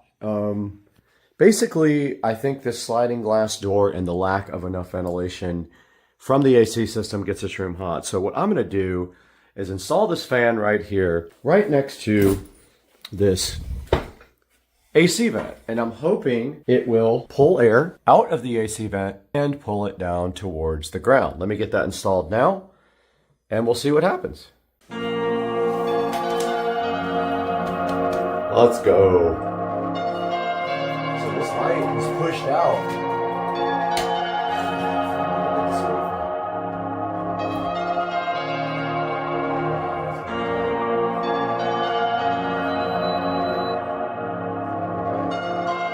That's cool, man. How cool is that? Oh, let's go! Let's go! Let's go! And then we have this remote here so we can do the light. Check that out, guys. Now this fan will blow the air coming out of the vent around and circulate it a lot more. And then we turn the light on with this. And we can change the color, temperature of the light with the light button right here. The fan speed's down here at the bottom. This is the highest speed. This thing rips, dude. I love this thing. Now let's turn the AC down and see if it actually circulates some air. Okay, we have the AC on now, and I can feel the vent, and it is definitely pulling air and dispersing it around the room. You can really feel the cold air over here now where you couldn't before. Behind the camera, you can feel the cold air being moved around the room from the tiny fan. And you have that extra light if you really need it. Legit, and I feel it way across the room over here. Alright guys, I hope you enjoyed the mini fan light as much as I did. This thing absolutely rips. It's putting out so much air. I'm so happy with this for my office because the AC is on right here and it is pulling all the air down into the rest of the office, which gets hotter than the rest of the house. Alright guys, we did review the Keener light fan. It screws into any standard E26 socket. You can see right here and right now that this thing is absolutely cool. It totally rips. It would be so good on like a patio where you don't have a fan and you just have a light switch. You can go ahead and plug this right in and it will work for you anywhere. I just don't personally have any place to use this because I have no E26 sockets that are mounted to a solid base. And make sure you go ahead and click through our links and like our videos so that we get maximum exposure and grow the channel. I did dent this pretty bad when I dropped it, but it still does work. Look at that dent. Hey guys, welcome back to Supercar Street Racing, and we're back in the 4K production studio here, and we have a special video for you today because these guys right over here across the street, Rich and Trish, gave me a Eufy 11S robotic vacuum to check out because they couldn't get it working. They said it's all yours, so we're going to check it out today on Supercar Street Racing.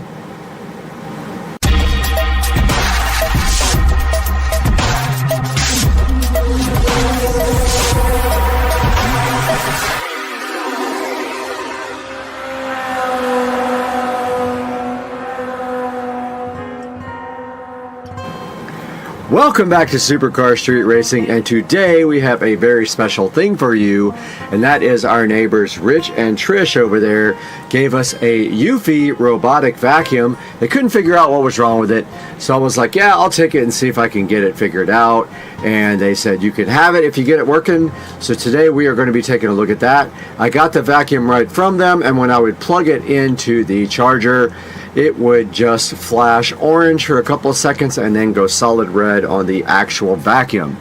I did some research on this and I found out online that maybe the battery will be dead, so I ordered a new battery from Amazon.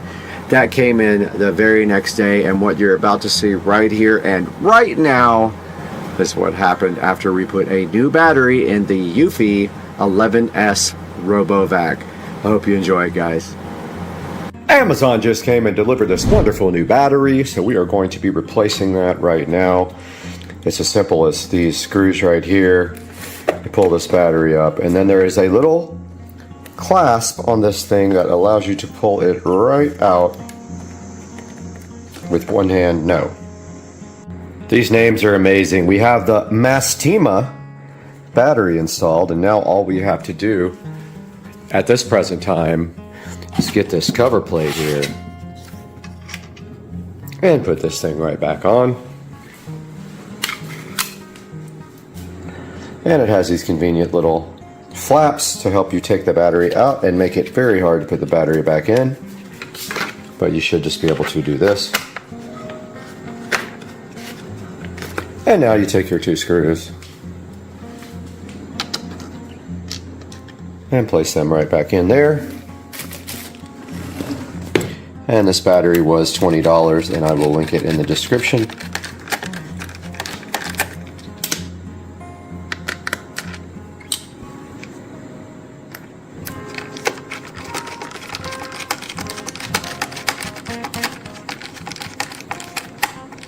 And that is that. Now we get to see if our free vacuum cleaner actually works by placing it on the charger.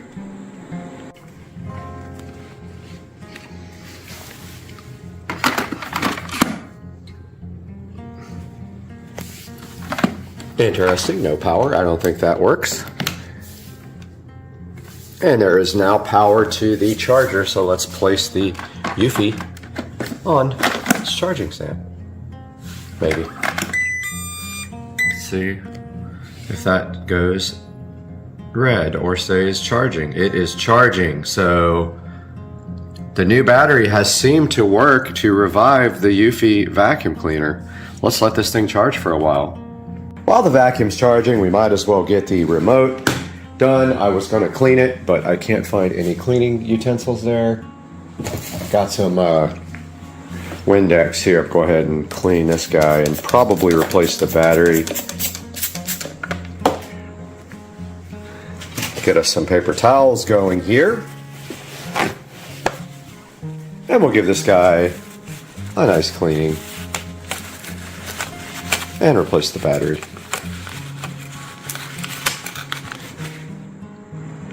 Got some brand new fresh Amazon batteries going into the remote for the Eufy. It's going to love its new power source so much. And flip it over, and we can see that it is working again. And it has some stuff on here from me cleaning it, but yeah, the time is wrong. I see that. Don't know how to set the time and stuff on this. I'll have to get the instruction manual out and figure out how to use this guy right now. Alright guys, we got the new battery installed in the free Eufy vacuum, the 11S. And it has gotten now to a blue hue, meaning that it should be charged. So let's see if our trick did it. Let's see. Okay. It's working. Totally working. So our new battery did the trick for the Eufy 11S vacuum. Let's see what it can do.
Alright guys, you just followed the brand new old Eufy 11S RoboVac all around my house. And it did amazing and came back to the base to charge. And it usually takes about 2 hours to charge. I have figured it out by now. And this was a come up from Rich right over there, my neighbor. All we did was replace a $18 battery or $19 battery, and this thing is rocking. And now we have to figure out how to clean it, change the filters and all that stuff, but I think I like this thing. And it's going to stay in the Supercar Street Racing headquarters. Maybe we bring it into the Supercar Street Racing studios and let it clean. And guys, I hope you enjoyed this video, and we will have a separate video with you riding on the vacuum cleaner for a cleaning frenzy on Supercar Street Racing.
That peel sat is back, and it's so good in your life with the tequila gun. And then you've got the wise cam. You got the tequila gun, and you got the wise cam, and you got the peel satisfaction. That peel sat, you love it. Are you so hyped for the peel sat in your life? That peel.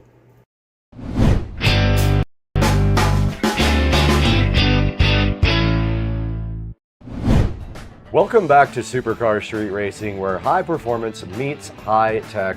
And today we're stepping off the track right into the studio to unbox the OSBot Tiny 2 Lite webcam. OSBot did reach out to see if we wanted to take a look at this, and of course we do. This little AI-powered camera promises you guys razor sharp 4K video and smooth audio tracking, which is perfect for live streams, meetings, or sharing your latest build like I do. Now let's crack this thing open today, see what's inside, and find out if the Tiny 2 Lite earns a spot in the Supercar Street Racing bag.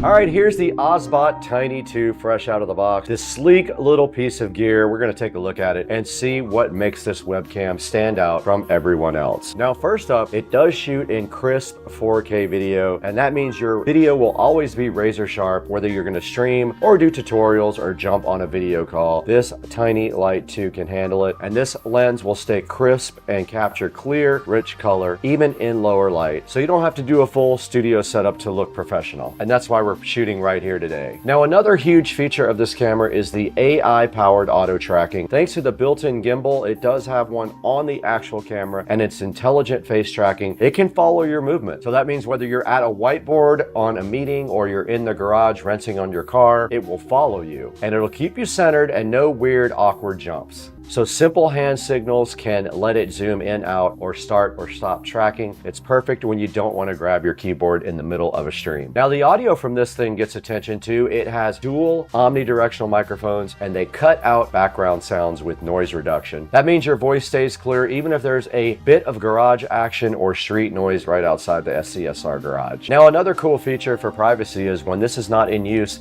the lens does tilt down to protect your privacy. Pretty cool. Now, this guy does USB Type-C connections. You're live in seconds on your Windows or your Mac machine or almost any platform. So whether you're streaming day-to-day recaps for Supercar Street Racing like us, or you're just upgrading your daily video calls, this little Osbot Tiny 2 Lite is probably going to be the ticket for you. But we're going to get it out of the box in a minute and check it out and then let you guys know what's inside. And then we're going to take it for some real world tests. Now let's get this thing out of the box and see what's up.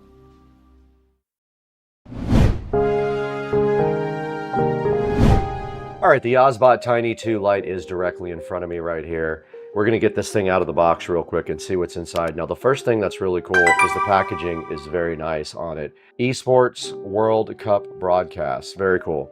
There's not much else on the box itself, just a little bit of data on the front and a picture of the webcam. And then inside of the box, there is another box, and it does say on the back what actually comes with it. We're gonna be replacing this camera with the Osbot. Now, the package is just closed with a little plastic thing right there. I went ahead and opened that up so we could get it out. The lid flips off here, and inside it looks very washed out. Now inside the original box, there's another box, and it just shows you what kind of accessories does come with the Osbot Lite 2. It did come with this packaging here, so this is just a user manual. Now interestingly, the Osbot is right here. So here's a good look at the front of the camera right there. Very small, very cool. Let's check out what else is in the box now. There is a box inside of a box. It is a USB Type A to USB Type C adapter, and also a long cable for this guy right here. So that's perfect. So yeah, they give you this cool little adapter. All you have to do is plug this directly in. Now, the whole point of this video is shooting on the older, I think that's an eMeet webcam. I'm not 100% sure, but I wanted to compare that to the Osbot. So here is there is nothing else inside. So the mounting for this is a tripod mount. It looks like it has a standard tripod mount right here at the bottom. You can see the screw,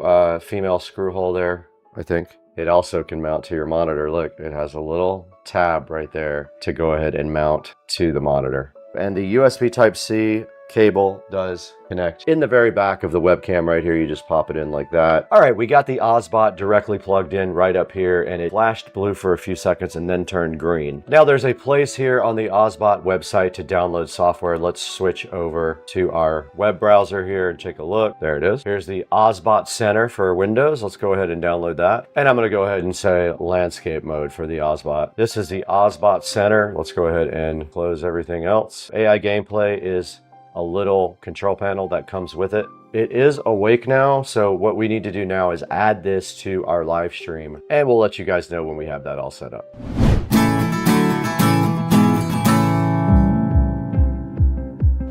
Guys, we are recording now on the Osbot, which is very cool. I've been playing around with the software a little bit also, and you can see right here, we are in tracking mode. Now we are doing the normal tracking mode right now, and we'll show you the software here momentarily, but we're looking at my upper body right now. So it is set to upper body on the tracking mode.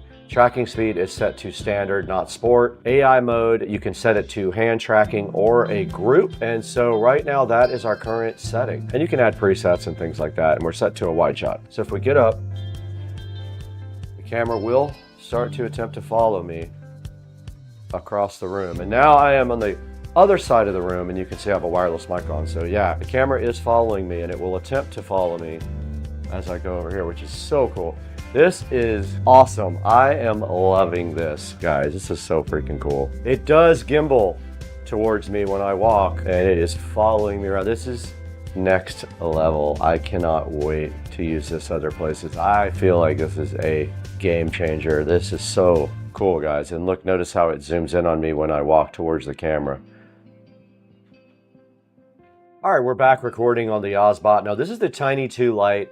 It's like this big, and it's so cool because it has a gimbal and everything on it. I just love that. And right now, we are going to turn off the microphone audio from the DJI mic and go ahead and go to the webcam mic and tell you what that is like. Let's try it out.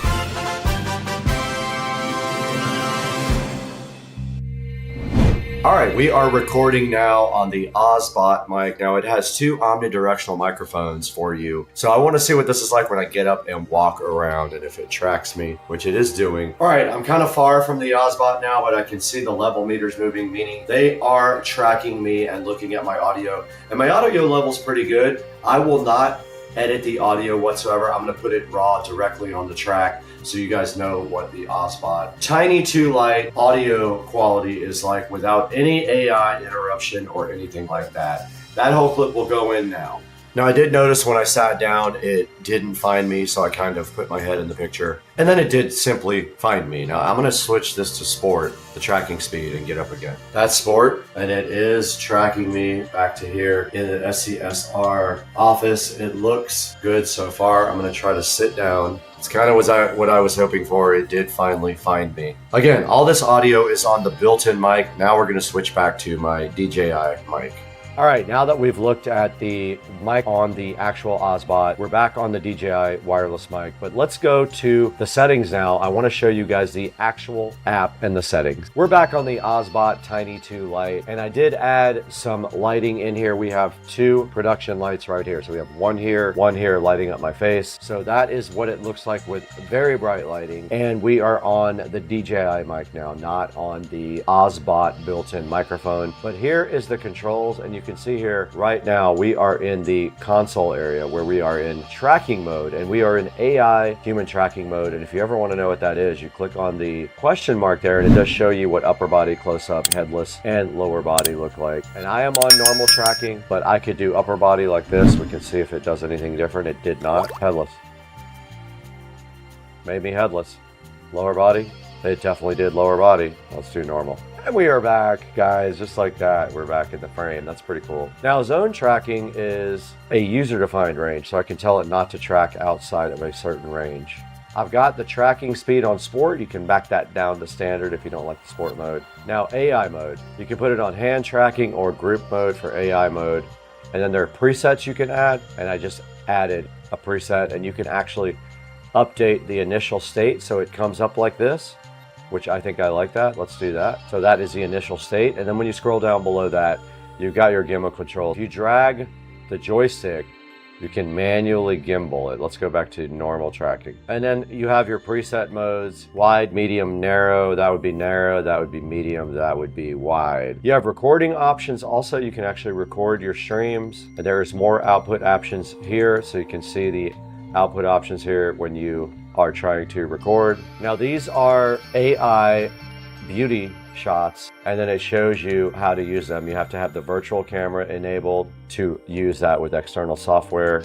And then we can go to retouch, and I have myself on retouch now for a man, and I can adjust my face, body, and my makeup. You could actually change your face shape, length, V-shape, hairline. You could do all kinds of crazy stuff with this thing.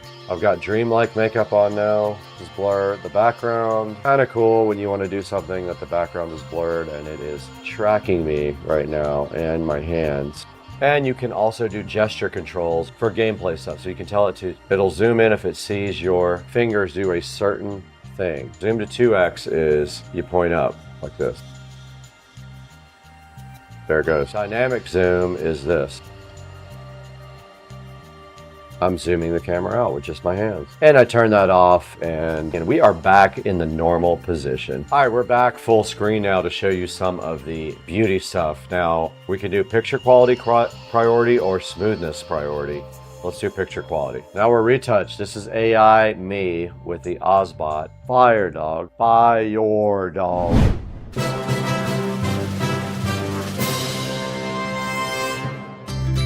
Hey guys, welcome back to the channel. Yes, I look like Bono, but it's actually Brad from Supercar Street Racing. It's early in the morning, and I'm happy to be here with you guys, of course, because I wanted to show you guys the Osbot. Now, you can see the Osbot following me around right here. This thing is so freaking cool. I am going to shoot this whole outro on the Osbot mic so you guys can hear what it's like. But you can see right here, we're also in AI mode, and we have our beauty mode on. So that is processing me and making me much hotter than in real life. But the Osbot is 142 right now. It might not be for long, so take advantage of it if this video pops while it's still in a sale state. If it is not, go ahead and buy it from the description anyway, and it helps us out greatly when you do that on Supercar Street Racing. These guys are awesome. Their camera is awesome. I'm gonna be doing more stuff with them in the future. Now I gotta get out of here though. It is Friday and I have to leave. See ya, peace out.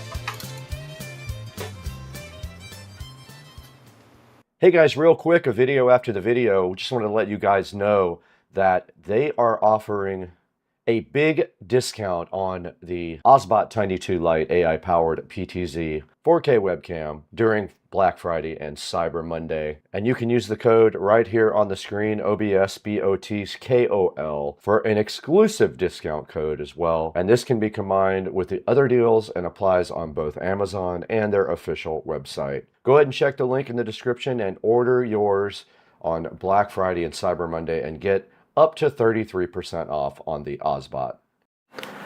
Guys, the hype is so real today as we sit here in the Supercar Street Racing kitchen. Pay no attention to that, because that does not equate to what is happening today. Because today, although we have the window open because the temperature is fantastic today in the 70s in Jacksonville, we have a package here from On that was dropped off, and we're going to be unboxing that today on the station. Stay with us. I'm hyped.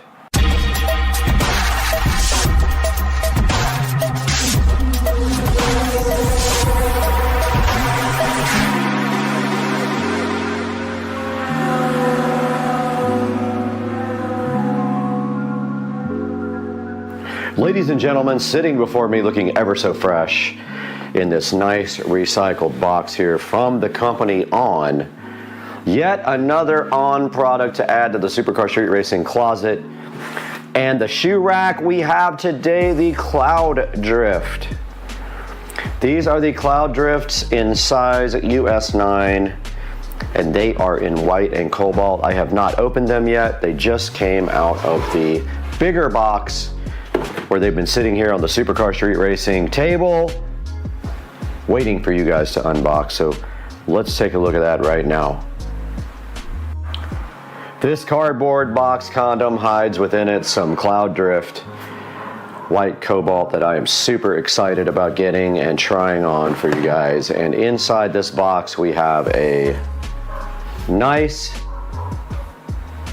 looking packaging here from On, and also lets you know right here that this is 100% recycled cardboard, guys. So get hyped about the environment right now.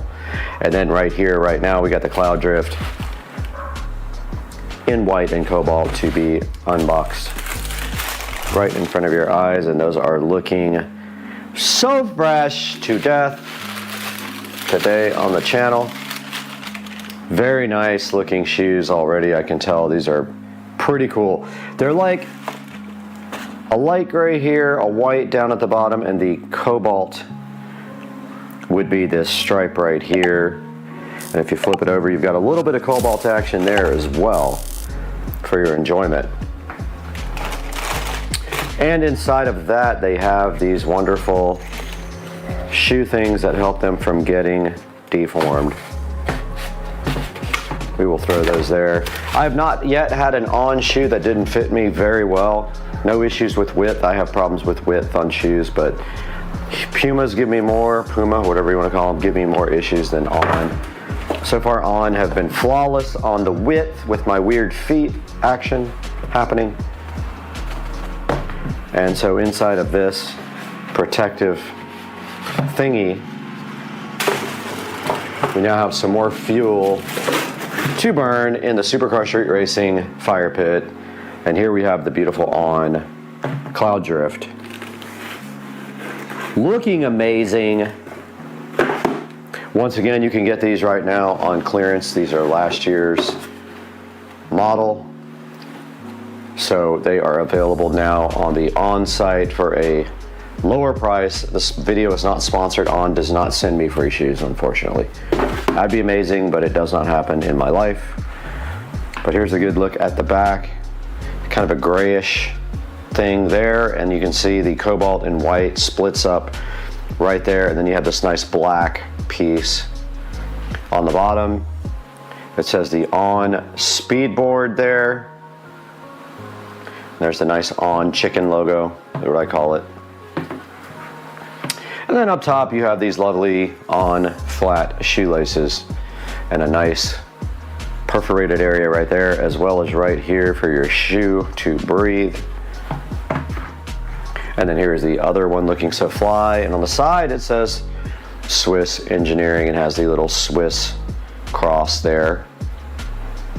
Nice looking shoes with the little cloud logo right there and the little On logo up on the top. And this is how they look sitting fresh to death on the table.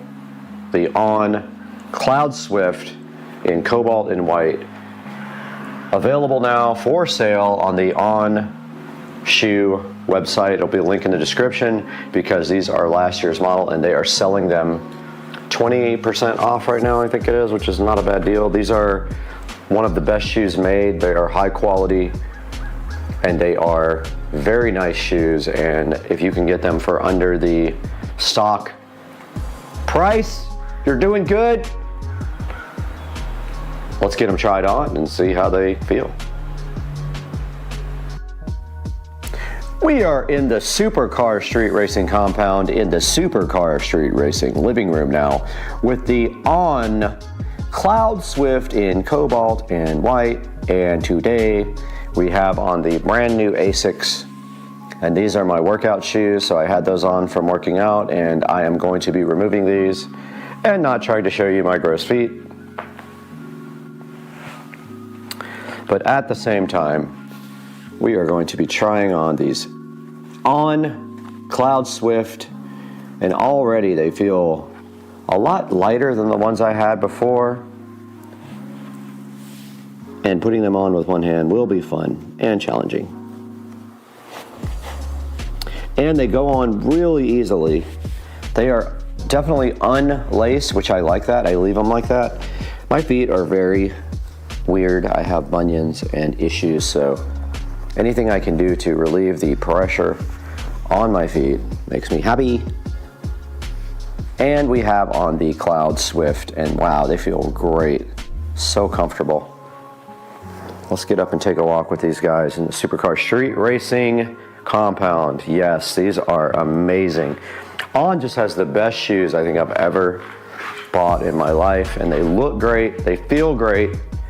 I don't use them for exercising, although I'm thinking about buying one of their top-end running shoes so that when I do, I have the best available. The ASICs are cheap, $50 shoes. These are upwards of $150 when you get them on sale. More than that when they are brand new. And since this is last year's model, you can get them now cheaper. If they have your size, you've got to go on there and get your correct size because they sell out very quickly. A little bit of squeak from them, but that's because they're loose right now. They're not laced up. And if they're not laced up, that tends to make the squeaking noise, which you're hearing underneath my feet. But yeah, these are awesome. They feel really good. They're super comfortable. Got no issues at all with these. I love them.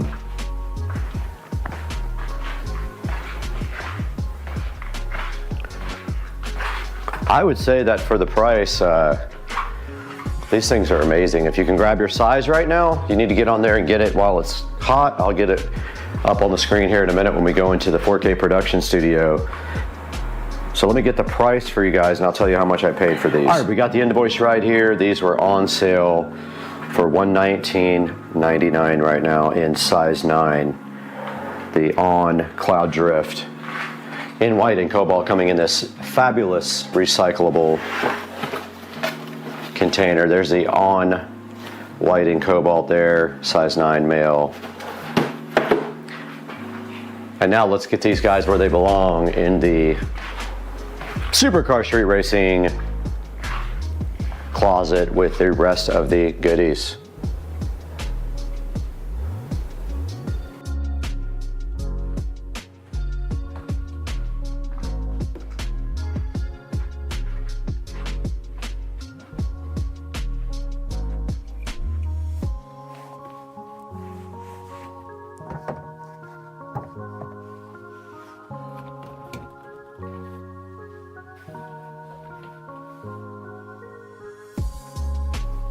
Back in the Supercar Street Racing compound closet, and you can see we have deposited the On Cloud Swifts to their final resting place here on the shelf, and I love the way, compared to the other shoes, they have this black strip right here. Notice the other ones do not have that at all. These guys are looking so fly. That really like that design. Compare that to the Roger here, and you can see this little black stripe with the Swiss engineering thing there. Not all of them have that, as you can see. Only the right shoe has it on all of them. The left shoe does not. There's another set of Rogers right there, another set of Rogers there. But yeah, guys, this shoe rack is looking hot with over $1,000 worth of On shoes there. And then over here we have the Puma rack looking so fly. And so I have a choice now of what I want to wear. If I want to go with the On shoes, I go here. If I want to go with the Puma shoes, I rotate this way, and then we have that looking so fly. And we will now go to Supercar Street Racing Studios with Brad.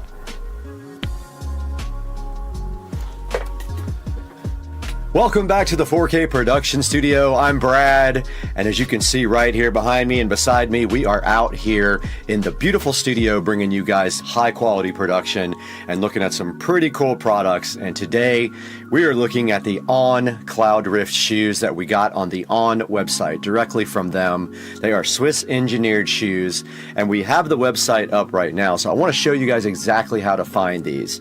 So these are last season shoes, so they have new models, so you can get these cheaper. So here we are on on-running.com. I'll put a link in the description below. And if we click shop here, you can see that we can click men, women, kids, all that. So we do men, and then when it drops down, we go to last season here, and that will give you the ones that are on discount.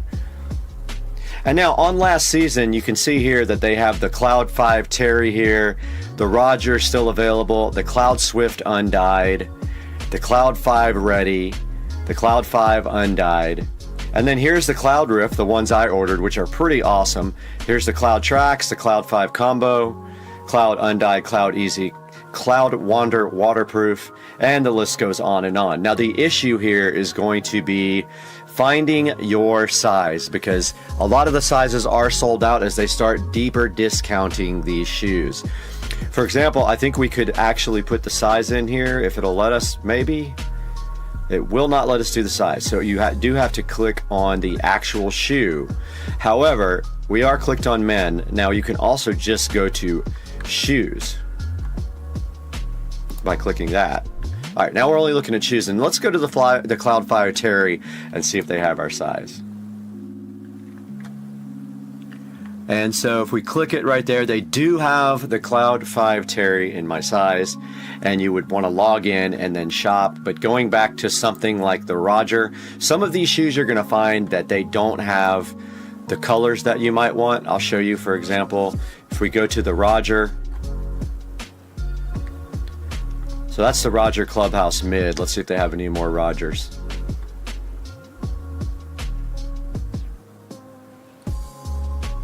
Okay, I'm unable to locate the regular Roger. Let's see. All right, they have the center court, which I have a pair of, which these things are awesome.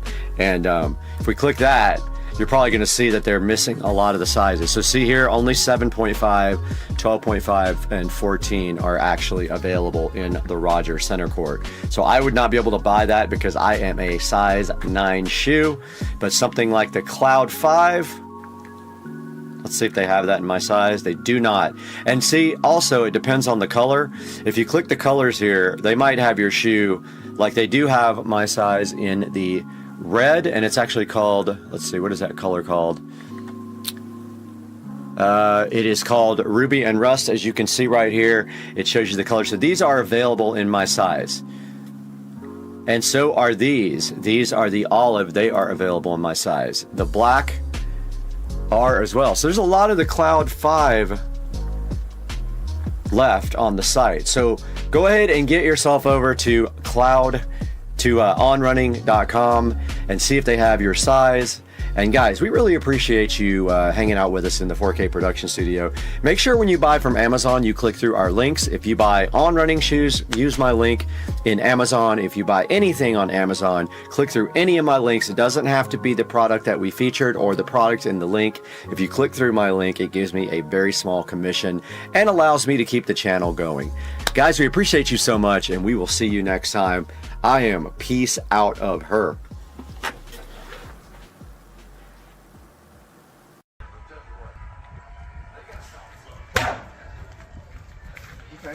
forehead. Look at this. Like, this is you when you come and break in. Guys, welcome to the channel. And this happened.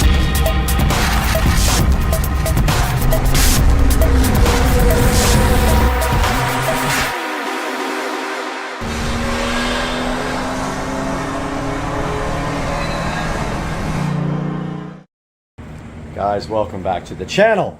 Supercar Street Racing. I went to California on vacation and I came back and this was sitting in the garage. The channel just got a green machine 200 EFI. I haven't even taken the plastic off yet. I was starting to and I'm like, no, I gotta let you guys see the green machine first before we take the plastic off of this beast. So this is a 200cc low-speed vehicle, not a golf cart, not a side-by-side, two-wheel drive. Don't need 4x4 here in Florida. Love this thing. It's brand new. Bought it in Missouri from the company that fabricates them. They put it together for me, and this is the green machine for the channel. Supercar Street Racing. Got the cup holders, and I am in the process of cleaning it up right now and unpackaging it. I still have to put the windshield on, but I'm gonna get Rich to help me. But yeah, guys, I wanted to give you a quick update on this guy, and then I'll get some B-roll here, some time lapse while I polish it.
About to take this thing to the store, to the ATM, and put some gas in it for the first time. It's on empty. I have not driven it yet, and this is the second time I have started it. So that's the sound. And the only thing I'm worried about is the skies. I don't really want to drive it in the rain, but yeah, about to rip this thing, so I'll make some video when I'm on it.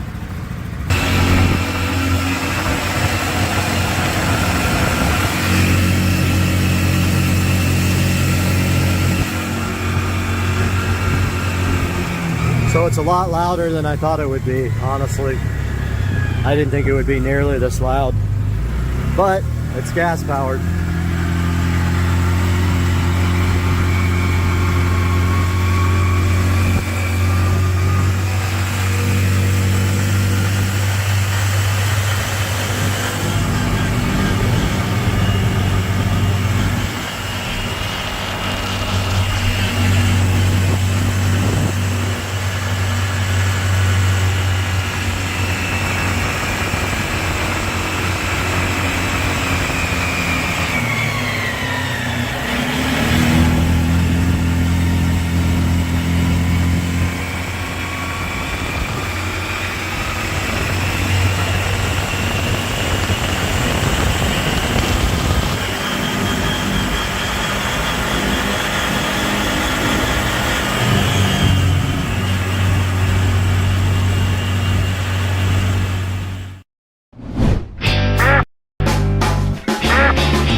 What's up, everybody? Welcome to Supercar Street Racing. We're back out here in Studio A, and today we've got the Cam Duck security camera right here in front of me. This thing is very cool. I cannot wait to get it unboxed with you guys and check it out and test it. It's the Cam Duck security camera. It looks like a USB charger.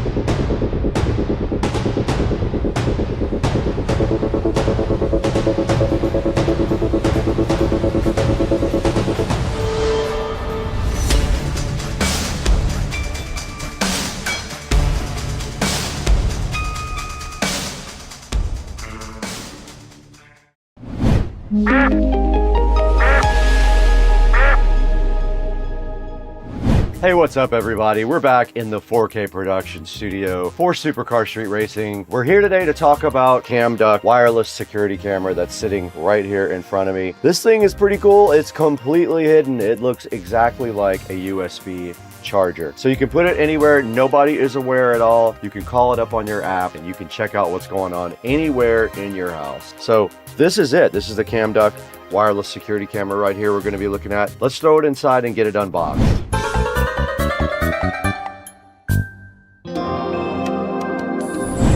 Okay, we're inside Studio B now, and we have the Cam Duck. Now, I have worked with Cam Duck in the past, so they did reach out and see if we wanted to go ahead and take a look at their new security camera. There's not much on the box. It's pretty generic, but it does have the cool little Cam Duck logo, and I think they are kind of thinking that that might be the little camera right there on the duck, and then there is a barcode on the side here. This is a 4K wireless camera, and when you open it up, you are greeted with this cool little Cam Duck manual right here. Little user manual tells you how to get the app and download it and install it, and shows you how to install a SD card and get this thing up and running. Here's the actual Cam Duck. It does just look like a USB charger. Check it out, guys. This is cool. Can't wait to put this. I'm going to use this in the garage. I was able to just use my fingernail to open the back, and it hides the SD card slot. How cool is that? Let's grab an SD card for this thing. I found an SD card to put in here. Let's go ahead and insert it. Let's see which way it goes. SD cards are kind of a pain to put in, are they not? All right, I did put the SD card in, and then all you have to do is slide the plate over it to hide it. And there is a little warning label on the front and a reset button right there, but this is cool. It just looks like a power brick, right? But what you don't see is there is a camera right there on it, and also allows you to charge your USB Type A or USB Type C devices. Now here is how you download the app. It's right here in the instruction manual. There's a Android app. I already have it. Guys, welcome back to Supercar Street Racing today, and we are outside in the beautiful SCSR compound backyard with a live studio audience of alligators all around us to take a look at the Zeek saw, and we're going to do that next, so hang tight.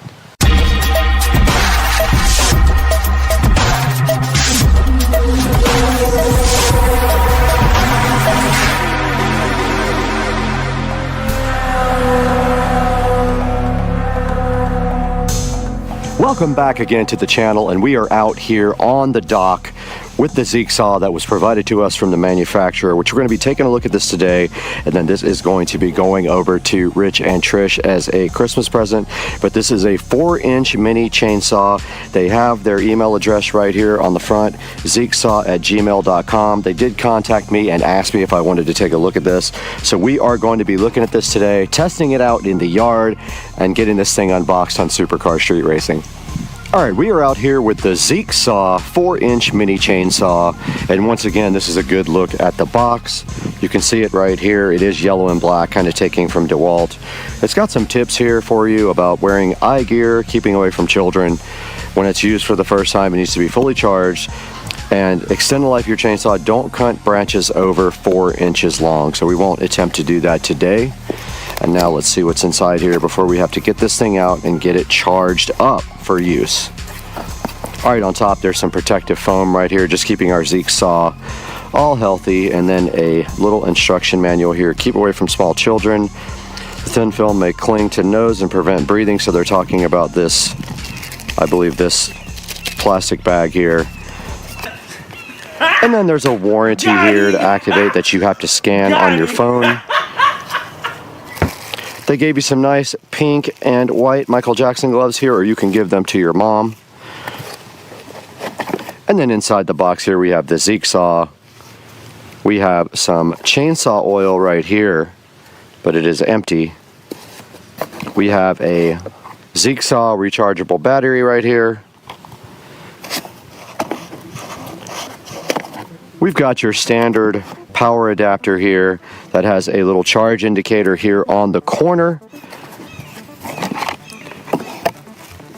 And then inside the box further, way inside the box, way deep inside the box, is this Phillips screwdriver, which they provided you if you do have to do any kind of adjustments on the Zeek saw.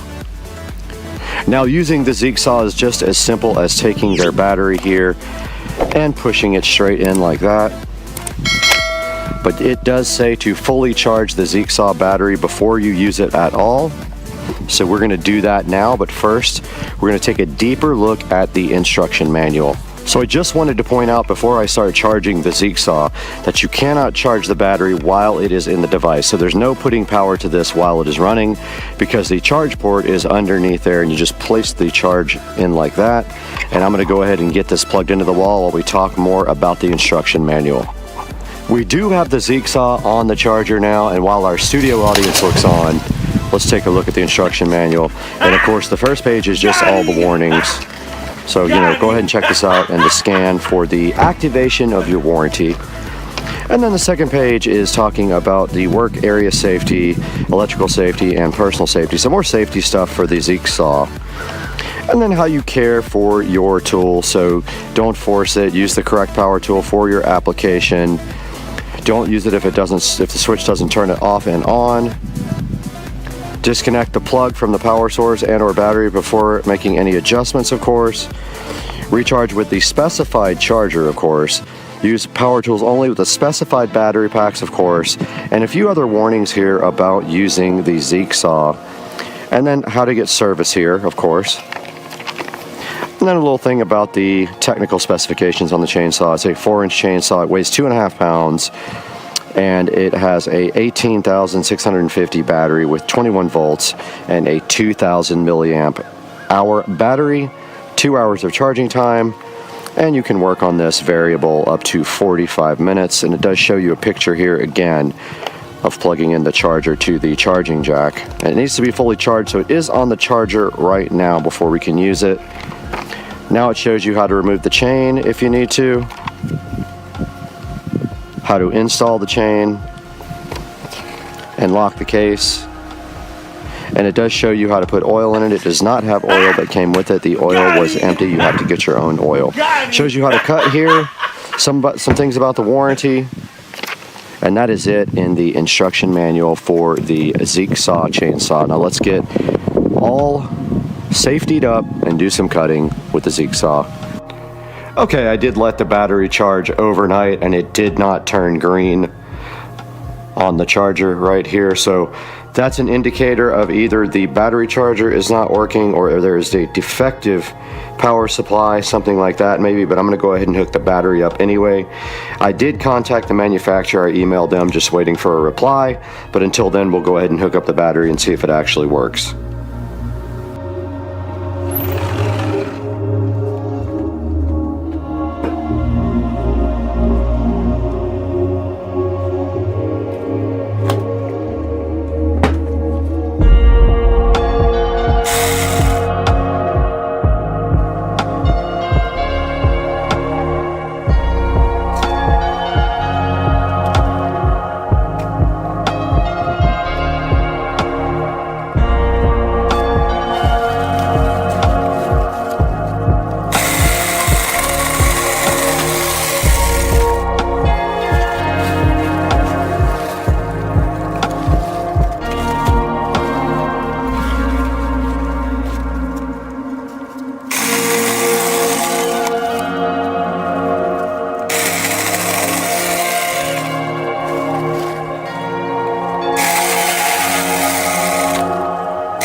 All right, guys, as you can see, we just got done using the Zeek saw.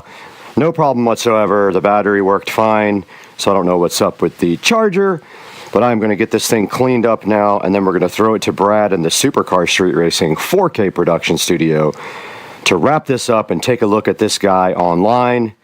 But let's clean this up first so we can give it to Rich.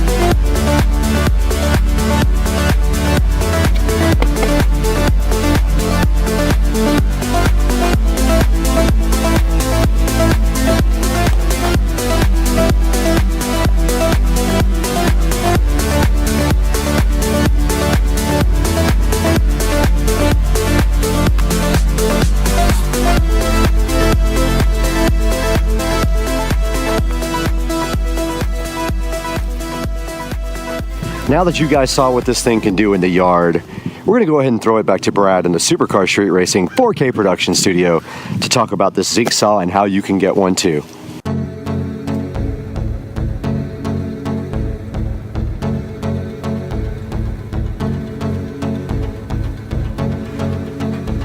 We're back once again in the 4K production studio. You're on Supercar Street Racing and I'm Brad, and it has been my pleasure today to show you this Zeek saw 4-inch mini chainsaw. We have the 6-inch right here up on the screen. They do have the 6 and the 4-inch, and right now the 4-inch is a crazy $26.99, and you get a set of gloves with it, and it is a pretty awesome little chainsaw. Now you can see right here it does have a 4.6 star review. Lots of good reviews here, and the company was so kind to send me one to show you guys. And this is actually going to be Rich and Trish's Christmas present. So I am going to give that to them after this. But if we take a look at here at the pictures, you can see right here, oiling pretty easy there. 22 foot per second chain speed. It is a 4-inch chainsaw, and they recommend that the maximum that you cut with it is a 4-inch log. Right here, it's showing you how easy it is to use. All you have to do is charge the battery, pop it in there, push the safety, and go ahead and pull the trigger, and you can cut with the Zeek saw chainsaw. And here's a lovely person in the yard using her Zeek saw. And there it shows you that is a 21 volt power supply, and it charges in 2 to 3 hours, and it's supposed to have a long life. And then here's a little video on how to replace the chain. So we'll take a look at this now. So you just literally just take the chain out, move the tensioner, put the new chain on the plate, make sure it's going in the right direction, and throw it right back on the little mini chainsaw there. And that's all there is to changing the chain on the Zeek saw. And then if we get into the reviews here, we'll see some 5-star reviews that say it is praise, but some whining. That's fine. If the motor whines, it actually is a chainsaw. And it says it's lightweight, does a great job for a small saw, and actually does. It's well made and super convenient, and dismissed my yard people. I don't know if I'm going to be so quick to dismiss my yard people, but I did enjoy working with the chainsaw. Some of the 1-star reviews, not as advertised. I don't understand that, and don't even think about it. And bad issues with chain tightening mechanism, battery melted and fell apart. So I have not had any of those issues with mine. Now the link to the Zeek saw chainsaw is going to be down in the description below. Make sure you click through our affiliate links. Make sure you like and subscribe. We appreciate you guys so much. And when you buy anything from Amazon, click through any of my links. It doesn't have to be what you're looking for. We get a small commission on the station, and it helps us grow. And as a channel, we love you guys. We got to get out of here though. It's Sunday. We got to go get some breakfast.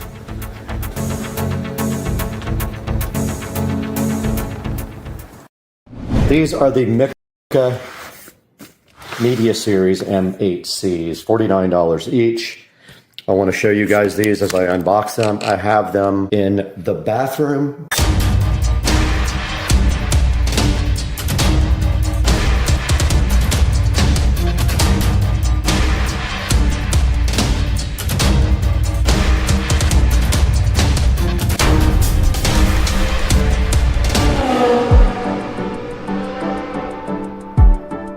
These are the Mika Media Series M8Cs, $49 each. I want to show you guys these as I unbox them. I have them in the bathroom and one in that bathroom, but now we are going to be putting them as our front left and right and our rear left and right.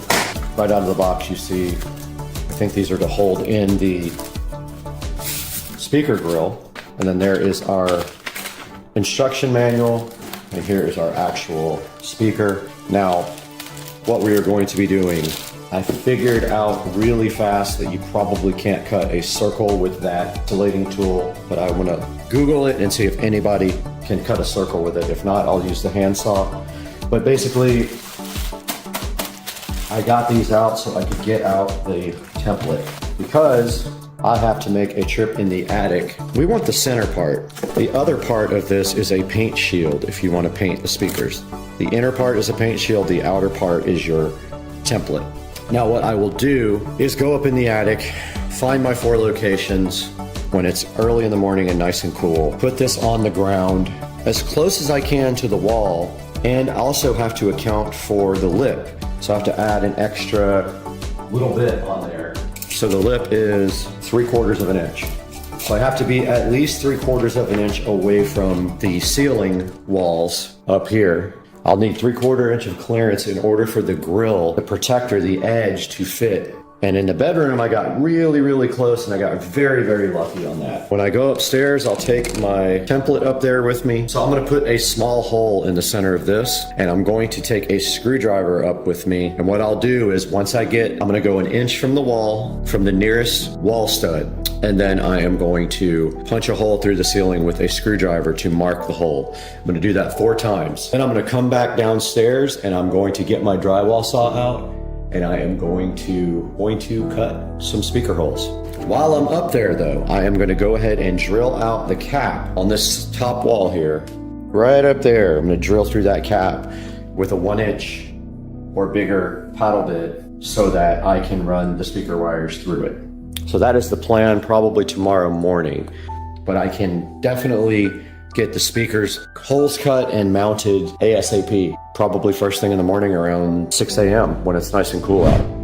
All right, guys, I did just get up in the attic and I poked the holes for where I need to cut the speakers for the surround sound. There's one there. I wanted to be further down, but it's almost impossible to get down there, so I just did it right there where I could get to it. And then up here in the front, we're gonna have one, because also I can't get up here to get wire to it. One over here above the fireplace in the corner, and then one up here by the skylight, right next to that light, as close as I could get to the light. So now what I have to do is take my template and get the ladder out and cut some holes.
This one I hate.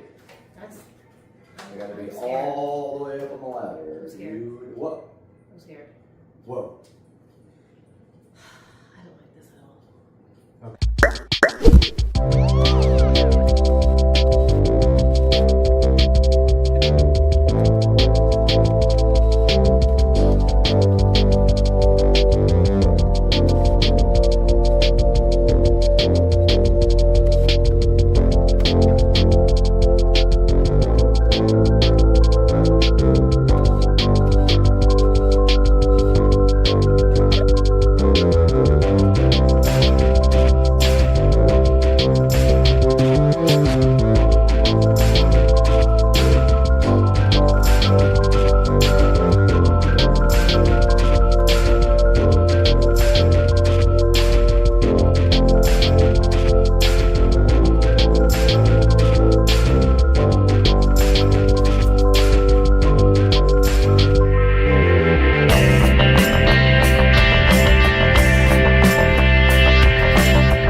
I have finished prepping the wires to pull up into the attic for the surround sounds. And so now I have to get up in the attic and feed the wires through the hole that I created and then pull a couple of feet out to connect to the receiver here. Got that long string of wires there. Hopefully it doesn't get tangled up. And yeah, I'm gonna go up in the attic and feed this down through.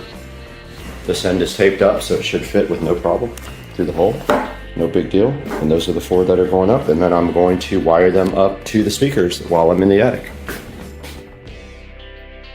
All right, guys, I just got done crawling in the attic and pulling all the wires and connecting them to the new surround sound speakers. Now they are all coming out of this wall plate here. I'm just using a brush plate this time on the bottom. I'm not going to do a complicated setup because I don't have that much space down here to put another box in and it's getting cluttered. So I'm just using a brush plate.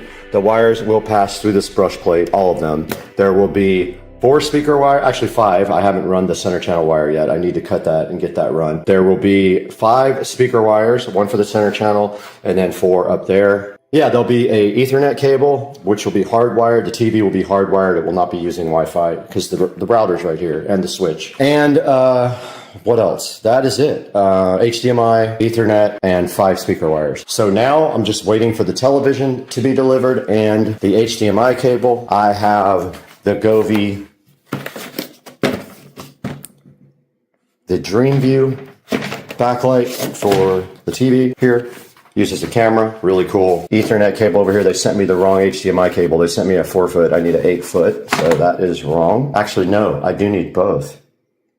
I need both. They did not send me an 8-foot. Okay, I might have. I'll just keep this one. Another piece of the puzzle did come in, and that is we have our banana plugs for the ends of the speaker wires, and we have our long HDMI cable. Now this will actually go from the back of the wall box to the receiver, and then from the TV to the wall box, we have a short HDMI cable for that. But the next thing we are waiting on is our wall box and our TV, and both are scheduled to be here today.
difficult, obviously.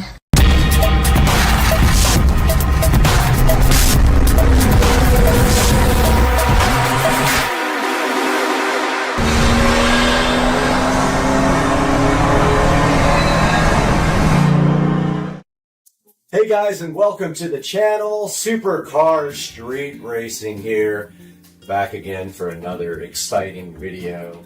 And today I got something here that I've been really looking forward to. And this is a smart outdoor landscape lighting power supply and control panel, I guess you would call it. And I have not even opened it yet, so you and I are going to be taking a look at this for the first time. And got silicone all over my hands from doing some stuff outside that I didn't think would stick to me forever.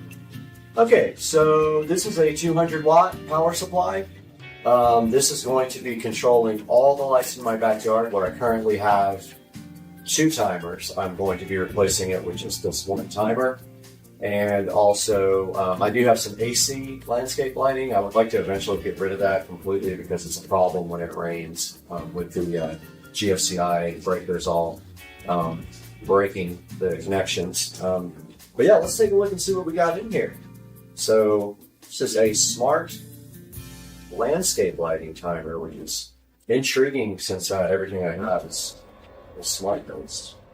Opening it up, first thing we see here is we've got an instruction manual, and it looks like some screws and drywall inserts. We are not going to be using these. We actually have some concrete screws that we're going to be using to mount this to the stucco on the side of the house. We got a nice little instruction manual here for this guy. It is a Jewin Wills Wi-Fi low voltage transformer. Has a neat little antenna on top for Wi-Fi. And it has its own app apparently, so it looks like the app's called Eco, and there's a bunch of instructions here that we will go through together when we actually mount this guy to the wall and start setting it up. Yeah, so looking at the timer now, it's well packed in the box, so I'll show you guys here what that looks like. So it has some styrofoam around it. Let's go ahead and get this guy out.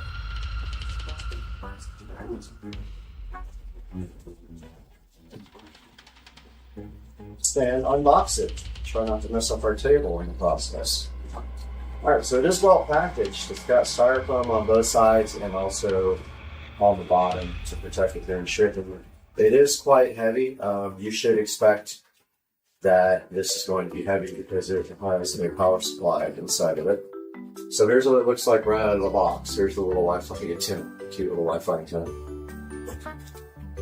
For use with low voltage landscape luminaires and fittings. It's got some controls on the front. It looks like it's got a power and a Wi-Fi light. Does not open up, which you don't need to open it up.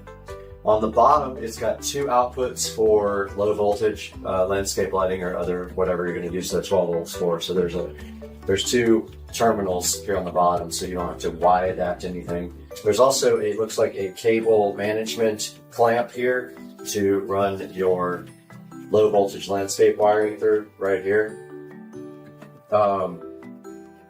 Yeah, so that is what it looks like right out of the box. It's well done.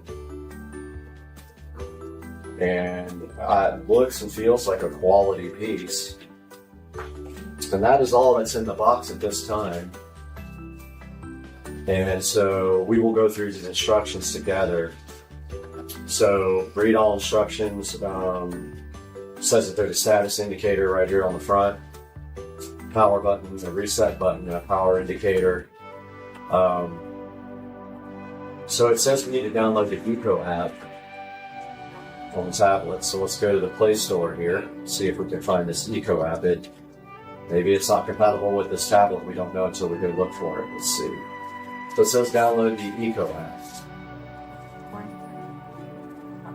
Let's see what the Eco app looks like in the Play Store. Eco. Alright, so there's a lot of different Eco applications. It just says, you can scan the QR code. Okay, so let's do that. Let's go to camera. And we forgot where we were.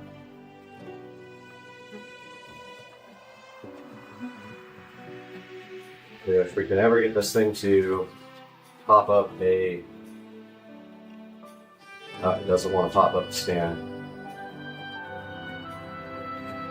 It's having trouble focusing on it. So let's try that one more time.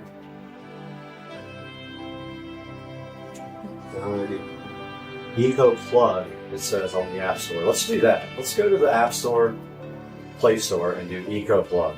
I think I just saw it actually. Eco Plug. Aha, I found it. Eco Plug. If you guys are looking for it, it is a little... It has the word ECO on it with a little blue symbol. I'll show you guys later. Go ahead and installing that. It says to reset this. I think we could go ahead and maybe set it up in here. Alright, we got the app open here. So it wants me to go ahead and log in. I don't have an account. I'm going to create an account.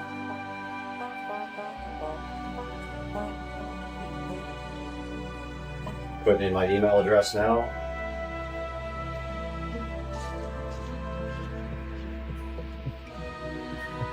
Making a password.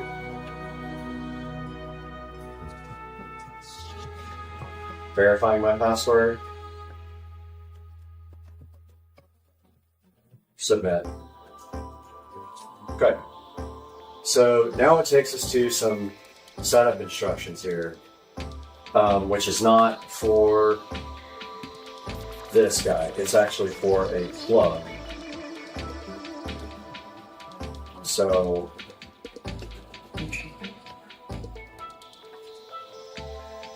yeah, it's literally telling me a bunch of instructions that don't look like it's for this guy. So it says we need to plug this guy in first, so actually I'm going to go ahead and do that, and we'll be right back if you guys need to grab an extension cord. Alright everybody, so we did get an extension cord rigged up. I have a flashing Wi-Fi light now, so let's go through the setup here. So it says, if you decide to connect this to a new router, try resetting the Wi-Fi low voltage transformer. Press and hold the power button. That's to reset. The Wi-Fi status light is blinking, so that's next. It's ready to be connected via Wi-Fi to the app. Open the Wi-Fi connection settings in the smartphone. So we're going to use my tablet. We're going to open up the Eco app. Let's see how difficult this is to figure out. Let's see. More. Okay. I'm going through this as you guys are with me, and let's see. Settings. See, it doesn't. Let's see. Alright, I told you to log into the app. I did that already.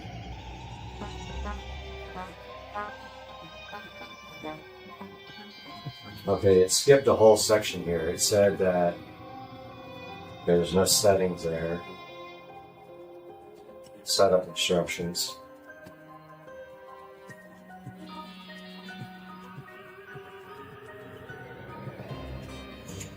Select the Eco Plugs hotspot. Okay. So we have to actually, on our tablet, we have to go log into the hotspot on this guy. So I'm looking for the hotspot now.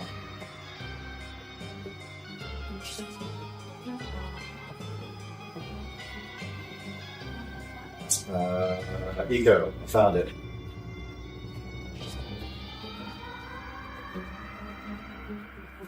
Connected, no internet.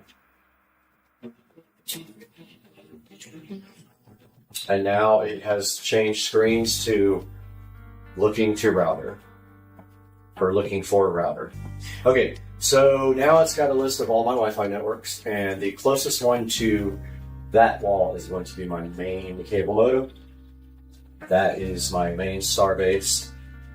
Let's see, Starbase. That's funny, I don't see my main router on here. Interesting.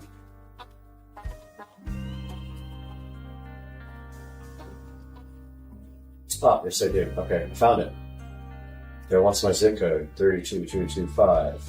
Name device. Let's call this landscape.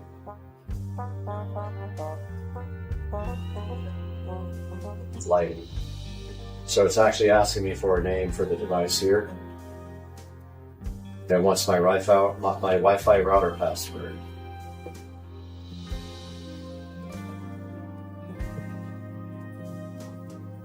And you click save. I would record this, but I had massive problems editing the video yesterday when I had the tablet overlaid. I tried about 100 times and gave up. Okay, it says it is connected. Okay, it took me back to the setup instructions. Okay, it says it's complete.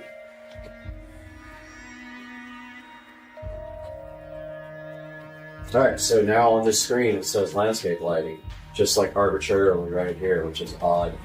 It just says it in yellow font, landscape lighting. So we don't know after that. It says connection succeeded. You can add more users to this. You can add more low voltage transformers. And I'm assuming there is a skill for this, but it does not really say. Maybe you can't use this with Alexa. It has to have a skill to be able to be used with smart systems. I thought it had one, but if it doesn't, it's no big deal. Smart vehicles average 65 feet per gallon.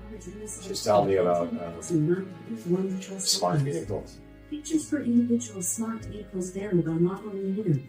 Try asking about a specific smart model. Alexa, cancel. Okay.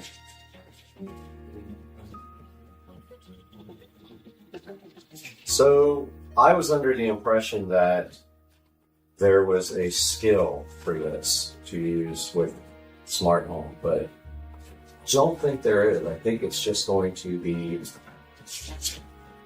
Wi-Fi, which is kind of a bummer that you can't do routines. But I'm going to search and see if there is actually a skill for this, and I will get back to you guys and let you know what I find. Okay, I did find a skill called Eco Plugs. It's not in the manual here, but if you go into Alexa, this is how you do it. This took me some time to figure out. First of all, in your Eco app here, you've got, it looks like a 12-year-old during the pictures, but in settings, if you click setting, then you click connect to Amazon Alexa, you actually click it, and it'll say, do you want to connect? You just say yes. You just say yes to it, and then after that, go into Alexa, go to skills, find the Eco Plug skill and enable it. It will take you then, ask you from the Eco site if you want to authorize it, and you say yes to that. And then now I will tell you this, the skill actually has really bad reviews, so I haven't tried it yet. So we will see, but yeah, so we got that. We got the skill hooked up. We've got our Wi-Fi connected. So now the next step is going to be to mount it to the wall outside, which we will do next.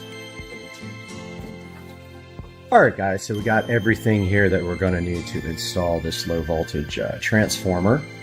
We've got the wedget concrete screws. We've got our drill. This wedget comes with a drill bit to tap out for the screws, and then it comes with a impact driver bit for it. And when you put these screws in, you have to make sure that you drill out at least as long as the screw, or the screw will bottom out in the concrete, and you'll know because you won't be able to get the screw in. And we've got our level where we're going to mark off the wall. The only thing we don't have here is a little marker, and we are going to measure this guy between the holes. So we go, doesn't matter what inch we go to, let's start on 3. So it looks, wow, they made this like not even close to being the certain distance apart. This is actually, I don't know, that's weird the way this ruler is. Oh, because I'm on millimeters, that's why. 0, 2, 4. It's actually 4 inches apart, I think. Let's see. Nah, not really. It's, I mean, I'm right on the 2 there. It's 1, 2, 3.75 wide. 3.75 there. Let's see, because that's not 0. Yeah, it is. Okay, now I see it. Now I see it. Yeah, it's 3.75 between screw holes. So that's what we're going to go outside and drill once we figure out our mounting location.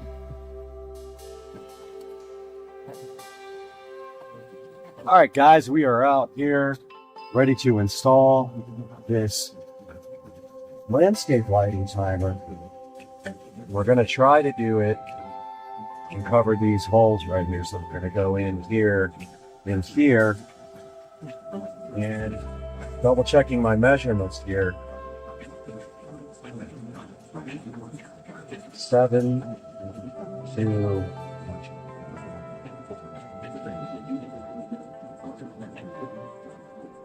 yeah, it's 3.75 between the holes. So we use our level. You can use your laser level too for this if you have one. I do have one of those, but I didn't bring it out because this will be easier. So we're going to start here. We're going to make sure our levels, bubble is right in the center. And we're going to start right over one of the existing holes, which is right here. So 14 will be here. And level it out again. Bubble's right in the center here. 3.75, so it'd be 14, 13. So 1, 2, 3, 7, 5.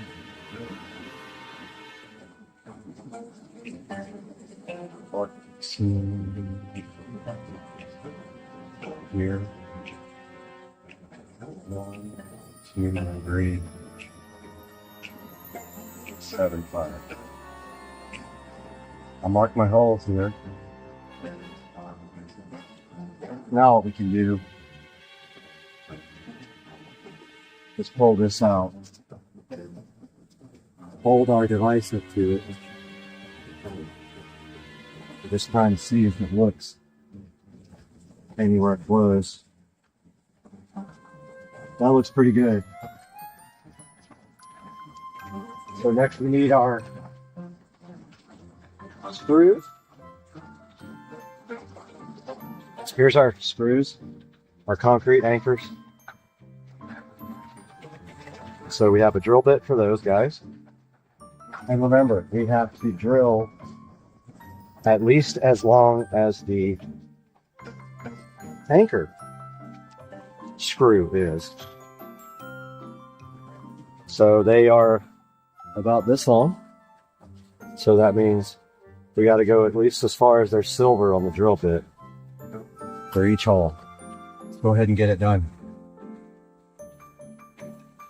Yeah, that should be fine.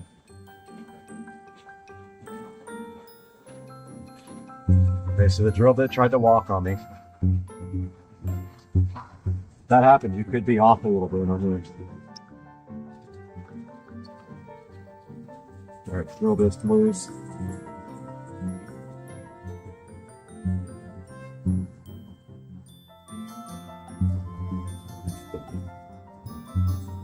Ooh, it went right through there. Let's hope it didn't go through the other side. I think there's a good possibility it went through the other side. Didn't need that many. That would be funny.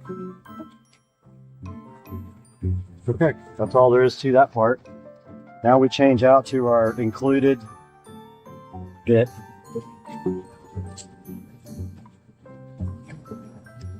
It comes with its own nut driver. Now we don't want to go all the way in because it has to hang on these.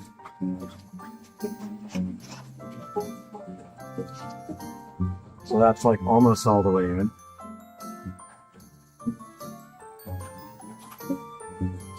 And if we have any issues, we'll back these screws out a little bit.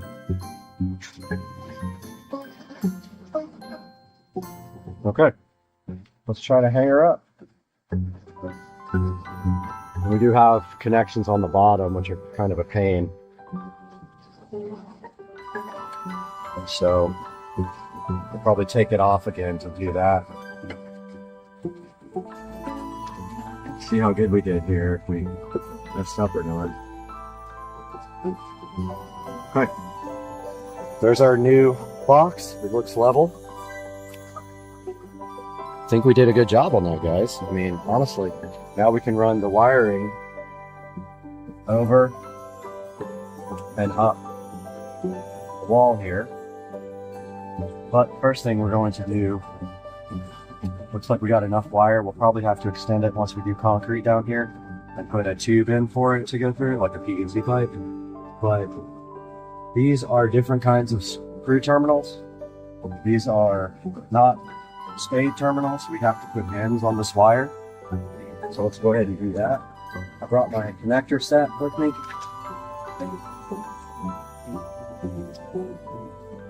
We're going to cut these ends off as close as we can, which unfortunately makes the wires even shorter. I brought my strippers, not the kind that you like, different kind. Just going to strip back a little bit of this wire to put the connector on.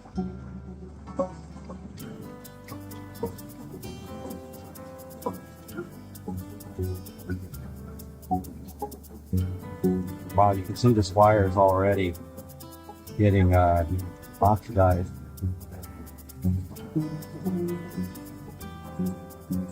Inside the actual sheath, the wire is oxidizing, which is typical for Florida.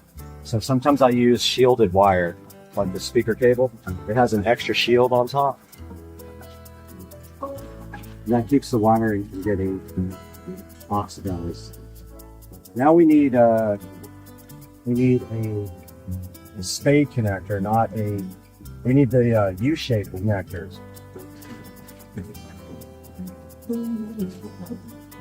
So I think the red is our size, but I forgot to bring the crimper.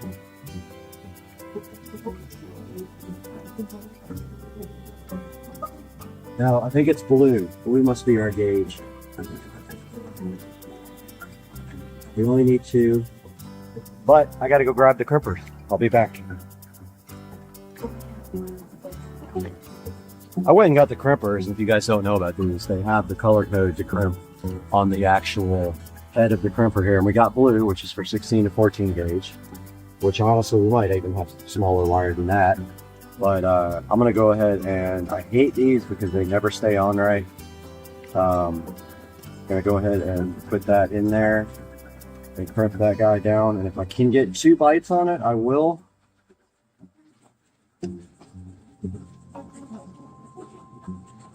I know it feels like it's tight, but I promise you. Yep, it came right out. I absolutely hate these. I think we're gonna have to use red if I have any. It's just way too loose. All right, there's one red. Yeah, these fell one time, and of course they all got jumbled up. There's another red. Let's try red. Those are for 22 gauge, and I believe this wire is very, very thin.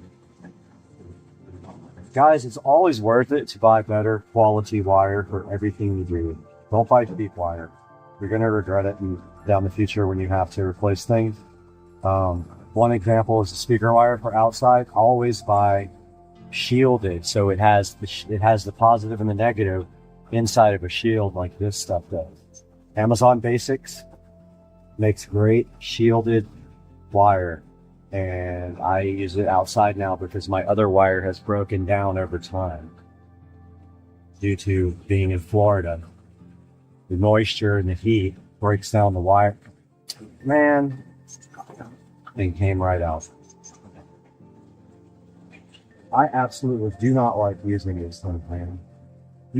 I'd all help not using crimp-on connectors like these.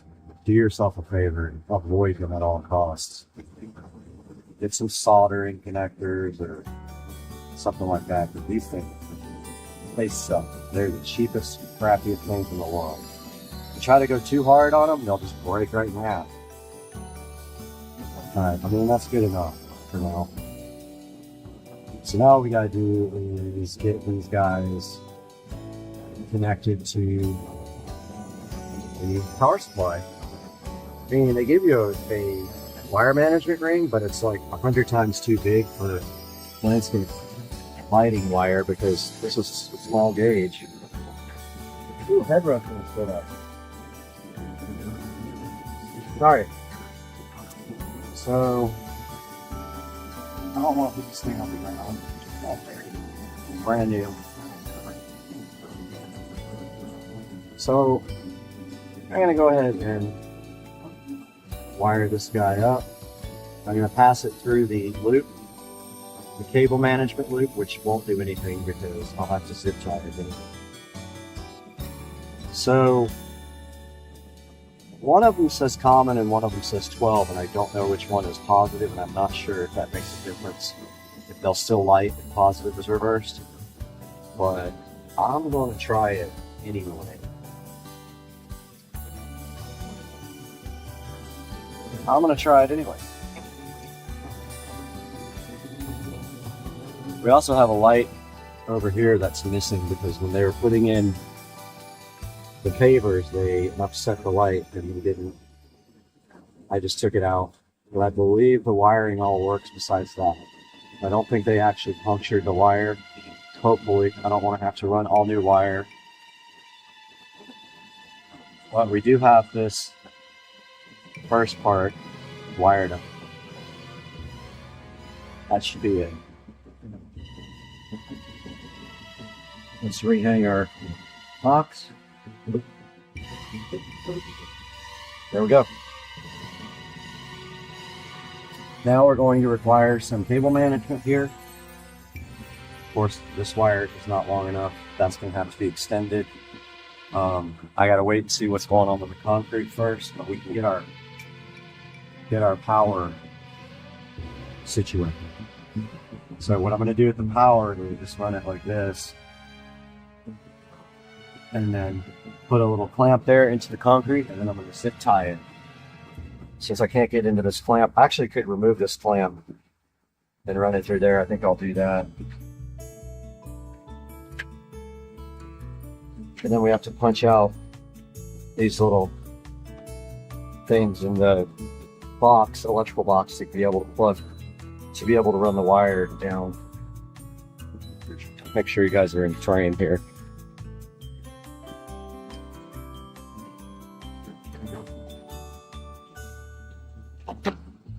So here, this outdoor box, we have to take these tabs off to run the wire.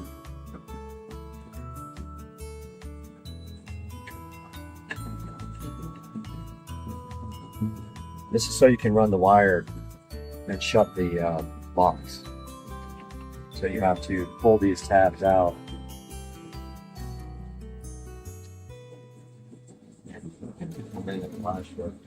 Close. Gotta do more than that, but these pliers are too big.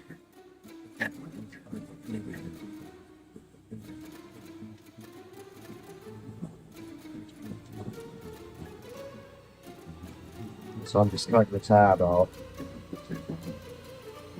It's a little plastic removable tab. Now notice the box can close completely. We do have power here. So this guy should be lit up. It is not lit up. Why not? Maybe I just can't see it.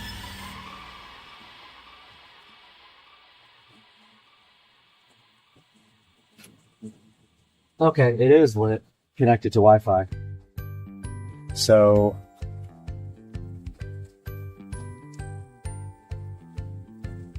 I can't see. Okay, now it's on. Red is lit up on the power. So let me see if we have lights anywhere. We do have lights right here in the yard.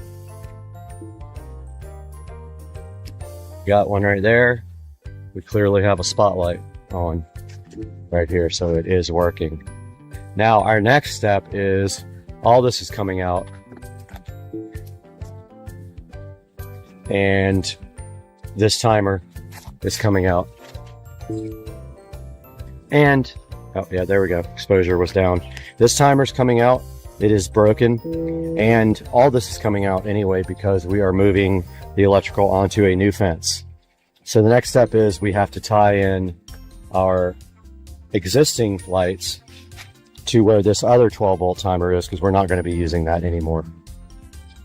All right, guys, out here by the power supply fence where we're eliminating 1-volt power supply, and we are tying in 2 sets of lights together.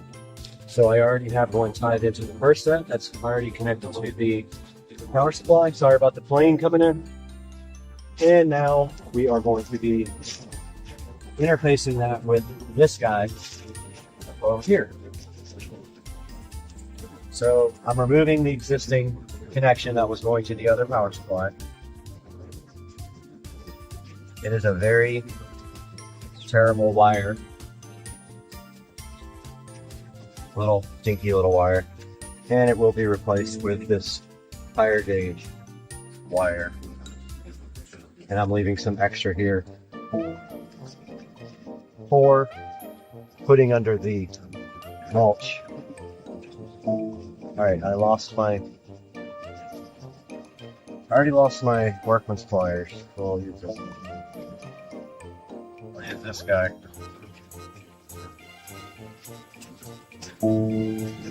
Alright guys, so here's the end, splicing into the existing landscape lighting. Yes, I use my teeth a lot when I do speaker wires. Got my strippers here.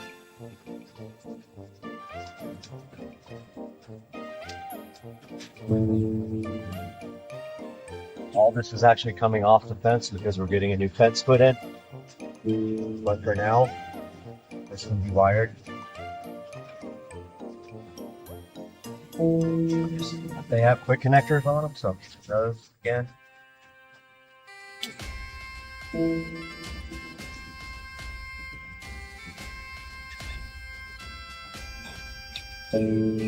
That's that. And all we have to do later is just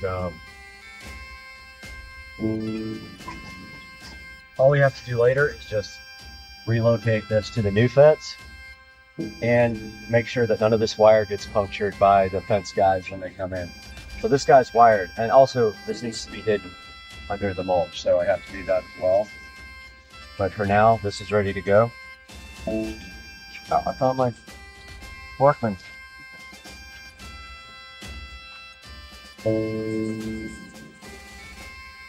I've lost so many tools out here, guys, you would not even believe it. And I find them months later in the grass. Okay, time to test. I'm gonna go turn on the power supply. Okay. That didn't work. I'm wondering now if we have another problem here.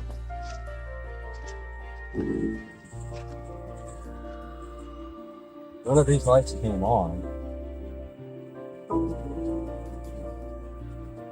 My wires in there good.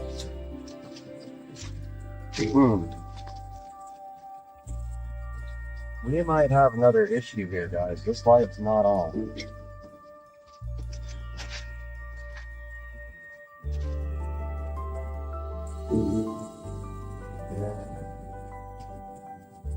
That's very interesting.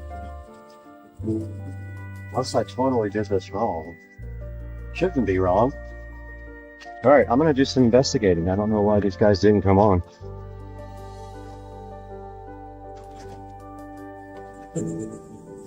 I spent about 2 hours troubleshooting what was going on with the remaining of the landscape lights. Every time we would connect a wire, they would turn off.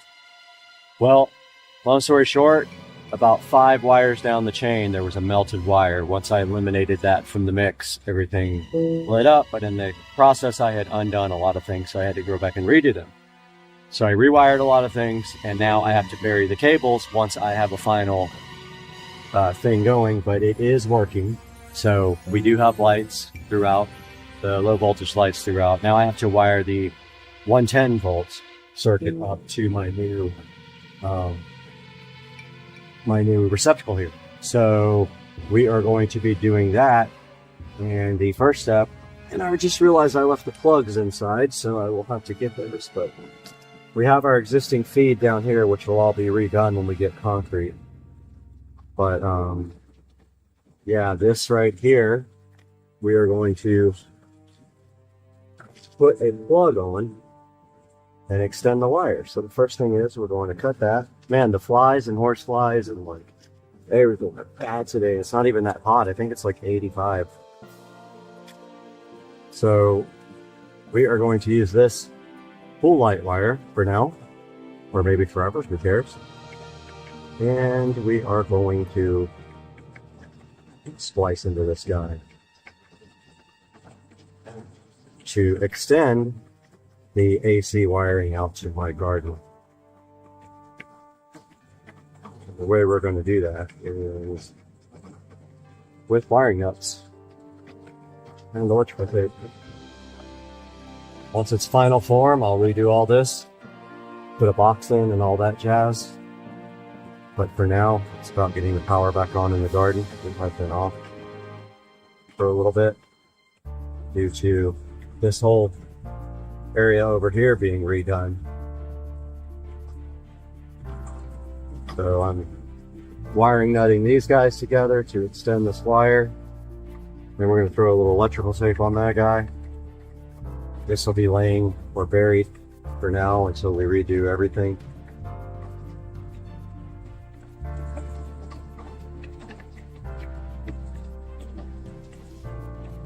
So just a quick little patch job for now. And the other end of this wire will get a plug, which I need to go get from the garage. And we have a split plug to install.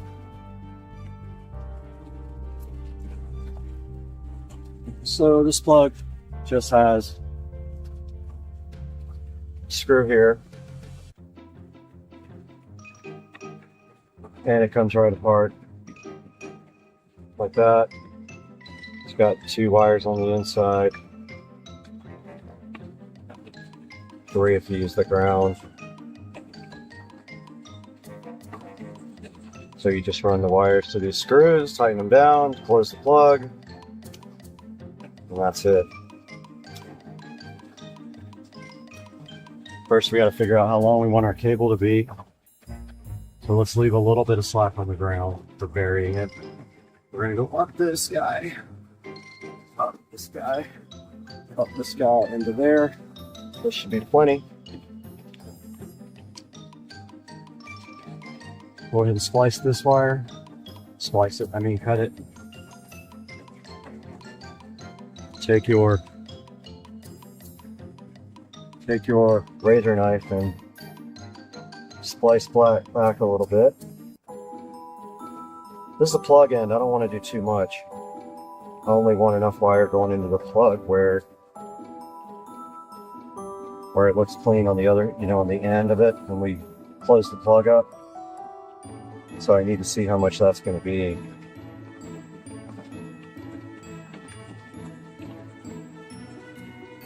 So, I got this spliced. I keep saying spliced. I got this cut and the wire stripped back.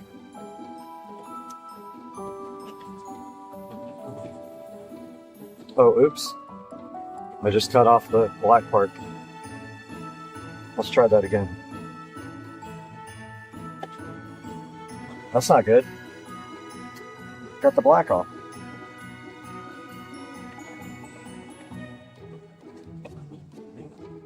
Probably won't work like that. What do you think?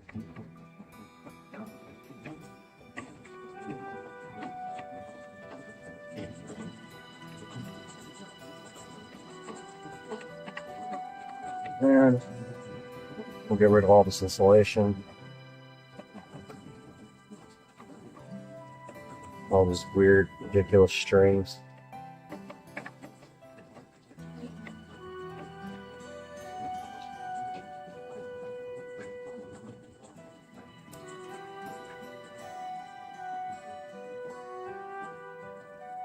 Part of the insulation or whatever.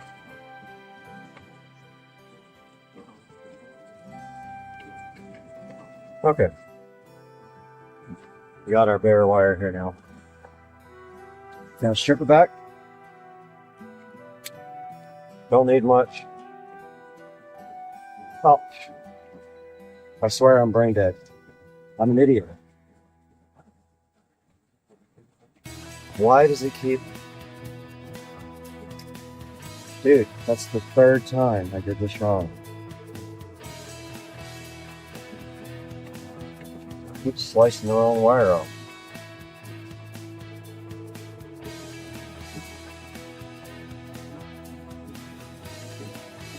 I wouldn't believe it if I didn't see it with my own eyes, but I just did that twice. First I sliced the black off, then I sliced the white off. Trying to take the insulation out. An idiot. Stupid. Green can come off.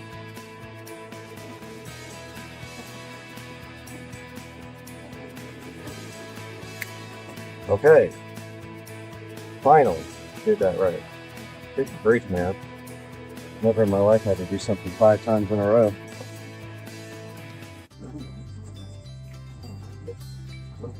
Now, slice.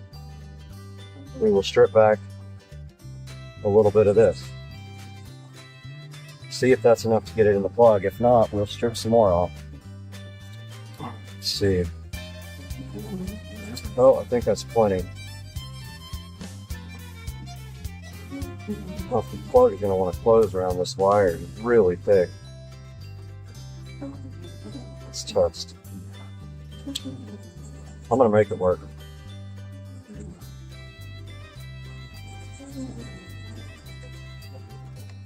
So I'm just going to get rid of all the rest of this insulation and try not to cut any more wires like an idiot. I'm going to make it work, man. Wire's a little thick, but it's happening. I'm over it today. It's hot out here.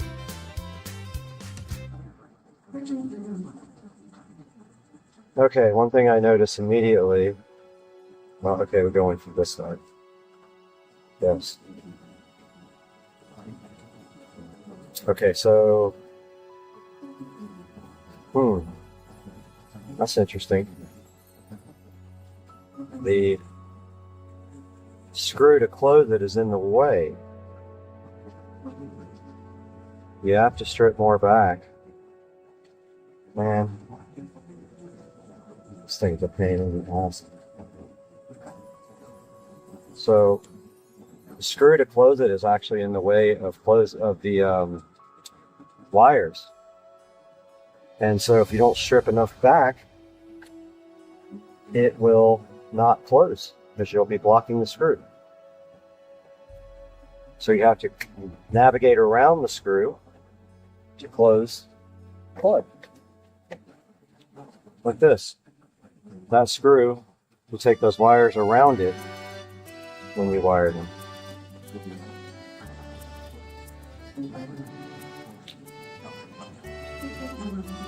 Okay.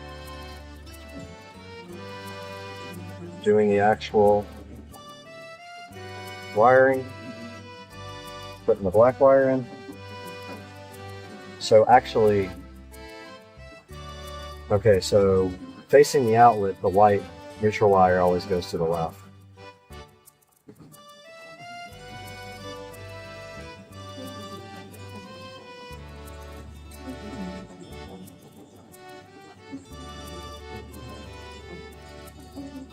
So neutral wire will be that one. Do not have enough wire still.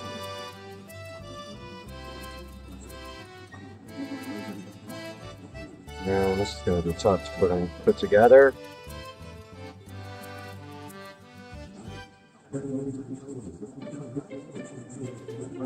Yeah, this is not going to be fun at all. This is going to suck to get together.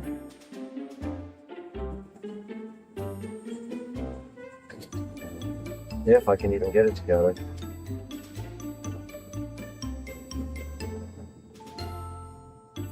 This is hard, guys.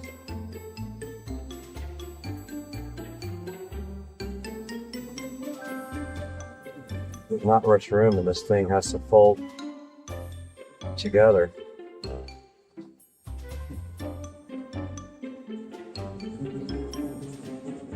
Great, screwdriver is like too big, too small for the too something. Okay, I got one wire maybe in there, I don't know. As tight as I can go. Trying the other one.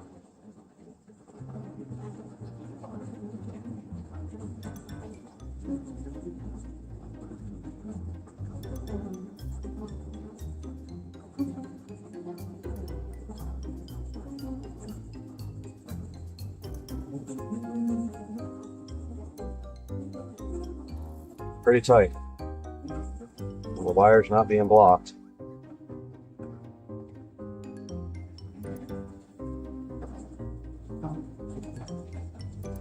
So let's try to close this thing.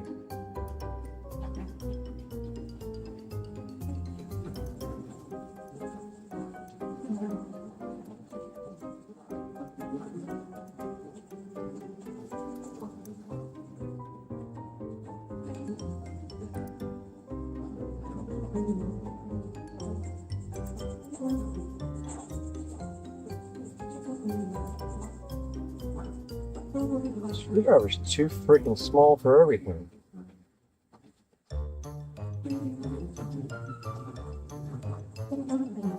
They're too big. One or the other just sucks. Okay, got the plug finished. All ready to go. Now I'm just going to wrap an electrical tape around the end part where it doesn't have any insulation.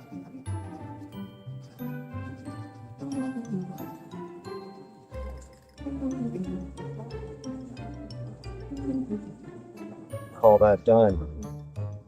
Now this thing's going to run up like this. Come through here. And we got to bust out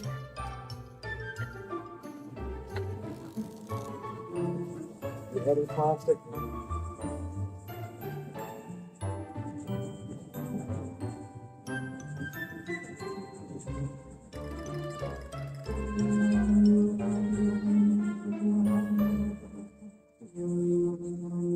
Almost got it all. Okay, enough. Oh, ouch. Have to move it.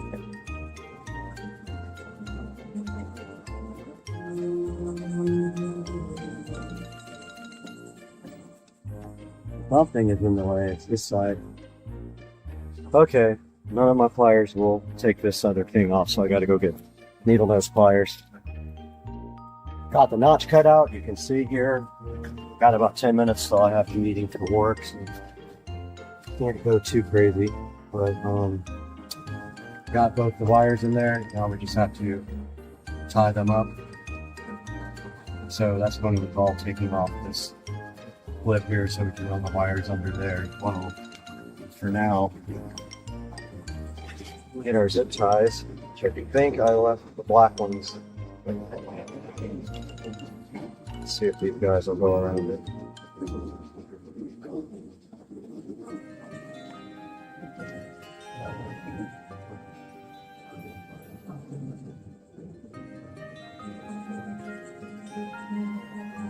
Nope, those are too dang. Well, let's see white.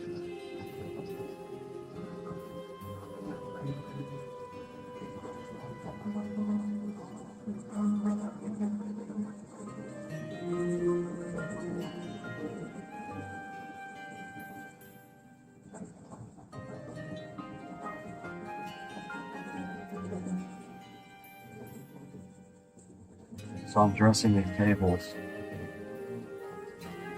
but I want to take off this wall anchor so we can. No, we won't be able to fit the whole net. So we're gonna have to run down the side.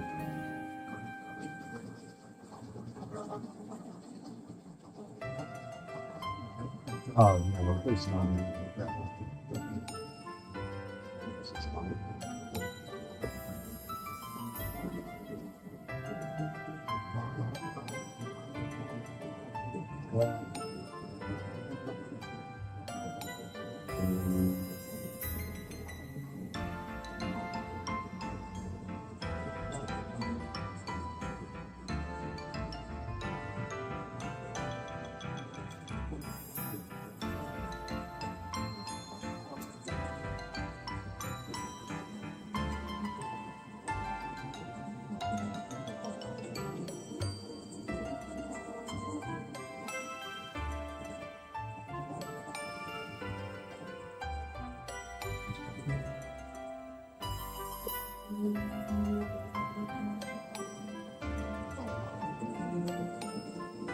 All right, wrapping up this project, guys. We're just doing the wire cleanup down here and getting this wiring all tucked in behind this pipe. Just for now, when we do concrete, we're gonna have to come back with some conduit. So this will just clean it up now. Make it more good. That's what we were doing. And we'll clean up all the tools.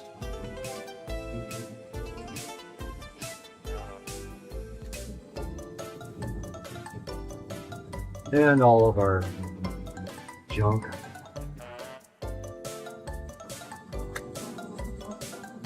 Careful with those zip tie ends, they will cut you.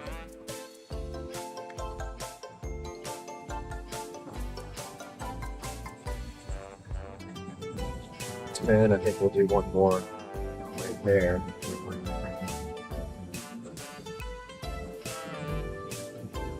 Really weird about like the wiring being perfect.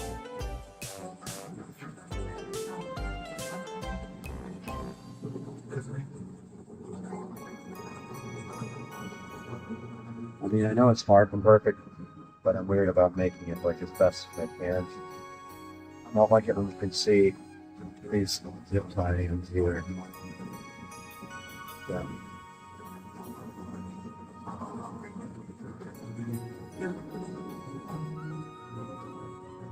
But yeah, guys, unless I need more power here, in which case I'm going to have to put a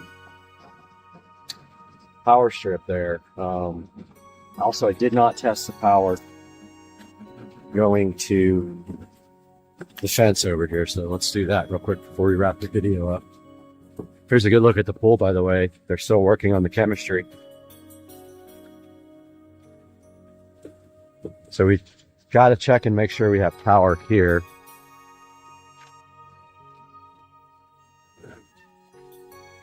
This is all changing, by the way, once we get our new fence going.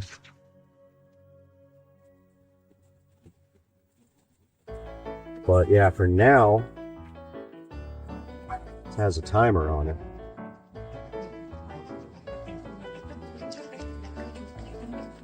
Okay, that's not working.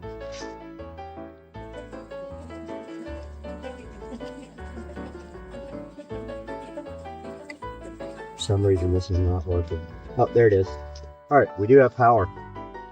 And so I'm just putting this on sensor, which means it turns on at dusk and turns off at dawn. I've got a lot of wiring now to rebury. I've got quite a task in front of me for this. We got a lot of trash to pick up, a lot of yard work to clean up, and that will do it. I hope you guys enjoyed this video. I know it got kind of long, but yeah, melted wire, not good, and that's what was causing my issues. Guys, thank you for watching. Have a great day. That was difficult, obviously.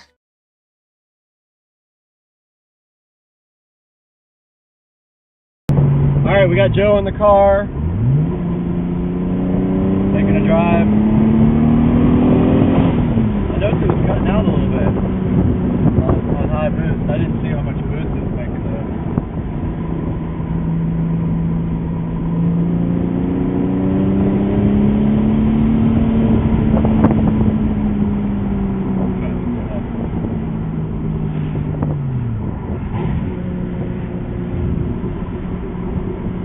Watching it while he films. We'll be watching that boost gauge. Oh, of course, we got the school bus.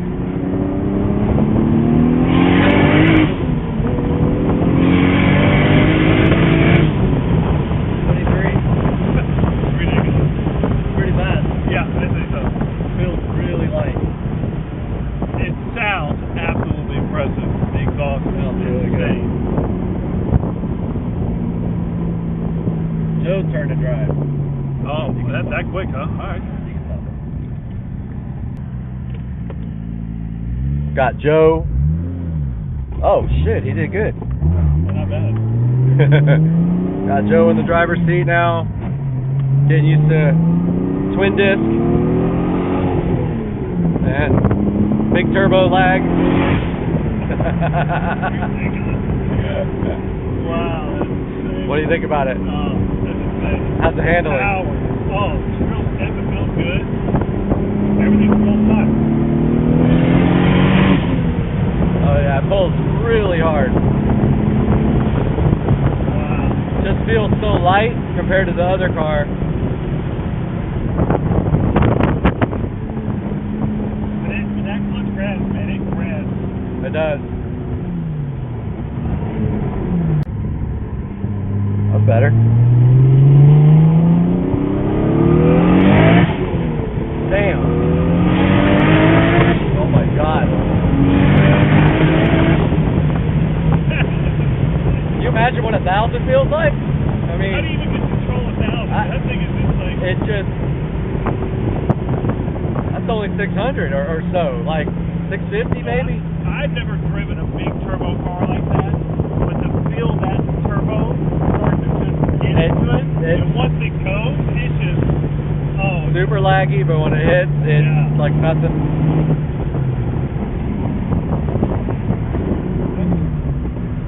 there we go. Take it a second. What's that? That's Can you get that? that's 60? third. That's third. Fourth. All the way Get up. back in. Just starts to... Swirly. Oh, yeah. I love it. Oh, Joe broke it already on the first drive. didn't take me long, man. We think we blew off a coupler somewhere, which is typical. It happened a lot on my old car. But let's see. Uh-oh. Oh, that was bad. No boost. All right, so very first day we had the car. Joe, my neighbor, broke it. He popped off that coupler right there underneath the turbo. Totally destroyed my car. Broke it right there. So now I got to get this back on, and I went to Home Depot and got a ratcheting wrench, and I'm going to try to get this coupler back on, and it's a pain in the royal freaking butt ass. Be right back. Okay, wow. That was terrible. I finally got this back on, and I'm going to show you how. I had to use a jack and a hammer to pry that mofo back in there, and I don't know if it's in there all the way, but I used a jack to push the pipe in as far as I possibly could, and then I tightened it down until I could not tighten it anymore. I mean, it is so tight. So we'll see if that holds. Meanwhile, I'd like to get that replaced with something a little bit better. But for now, that's going to have to do. And that fixes that issue for now until it pops off again.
What's happening, guys? Got my BC Rich Warlock right here.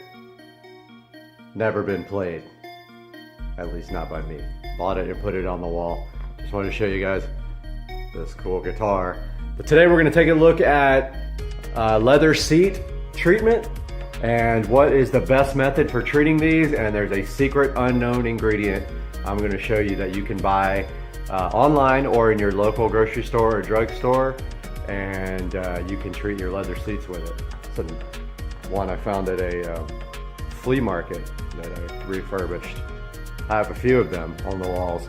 So today I'm going to show you leather interior conditioning and cleaning, and you probably don't know about this method. It's a method that I saw online and I've been trying it.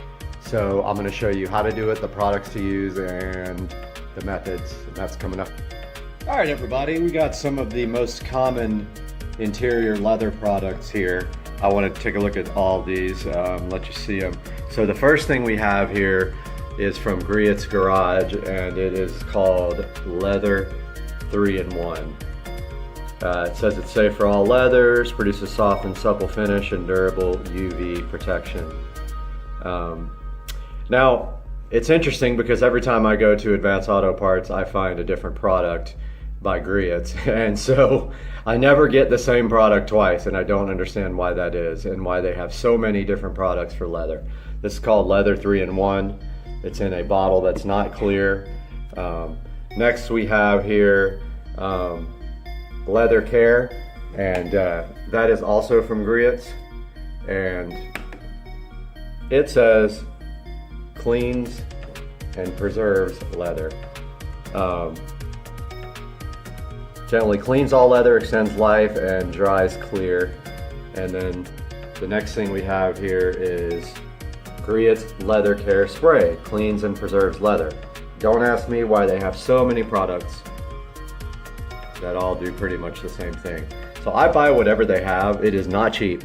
And I'm just going to tell you right now, you're going to pay for quality products for your leather interior. Okay? So that is the first three. Now, here's one you probably don't know about. This is Nourishing Coconut Milk Shampoo by this company called OGX. See if I can get the camera to focus there. So you can buy this on Amazon or you can buy it in your local supermarket. And this is Nourishing Coconut Milk Shampoo.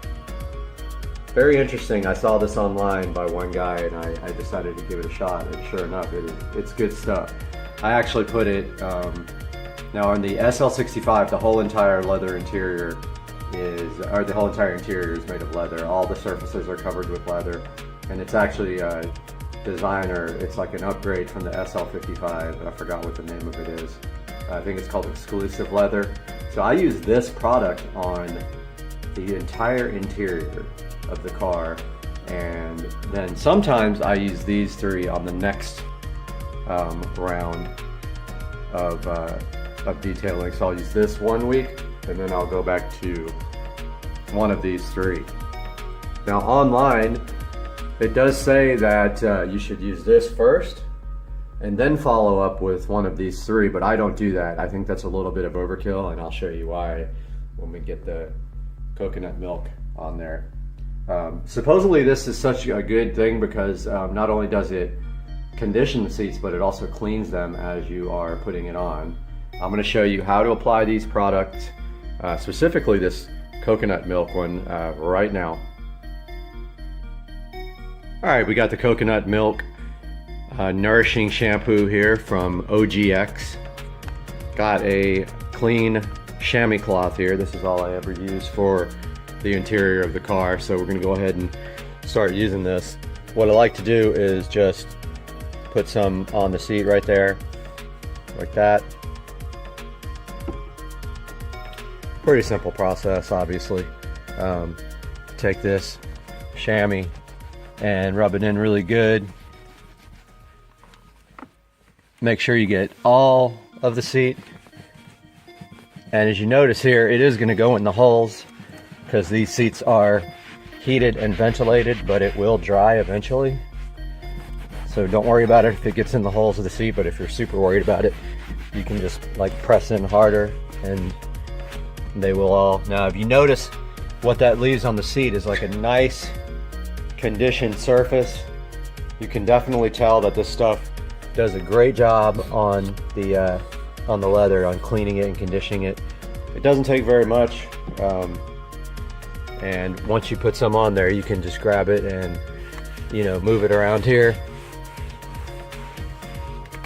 So I like to be pretty generous on the application, and don't forget the sides of the seats here, even though they're not really in sight, and the fronts.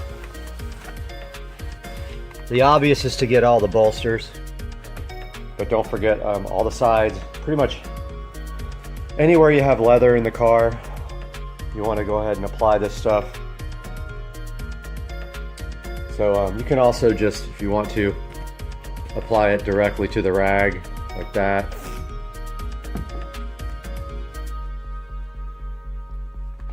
And then, you know, just directly onto it if you don't want to pour it out first. And I know the lighting's not very good in here, but as you can see, it leaves the leather really in good shape after it's done. And even when it dries, you're going to notice that the leather is, you know, nice and soft and conditioned. It is a different type of the way it feels compared to the other products over there. The spray, I find, I don't really like it as much as the pastes. I just feel like it leaves a kind of a watery finish that I don't feel is as high quality as the pastes are. So even though that stuff is the same exact price, I do like the pastes better, so I tend to buy those. I just wanted to try it since they did have it. So I'm going to go ahead and do the rest of this seat, and then I'll be back with the finished product. Got this whole entire seat conditioned now. Looks great. I try to do these seats, actually the whole interior of the car, once a week, regardless if I drive it or not. Notice here, all the door panels and everything on this car are laid with leather, and the dash. The lights did go out. Let me get those lights back on. So yeah, the whole entire interior of this car is overlaid with what's called exclusive leather, which is definitely an upgrade over the 55 and 600 versions. So I'm gonna go ahead and do the other side now and give you an update when that's finished. All right, got the other side done. It's kind of what it looks like there. Sorry, the lighting's not that great in here. Yeah, both sides are done now.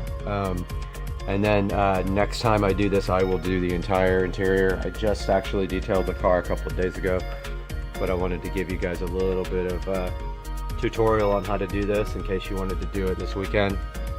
Get yourself some of the OGX coconut milk shampoo, and then leave me some comments and tell me how it turned out.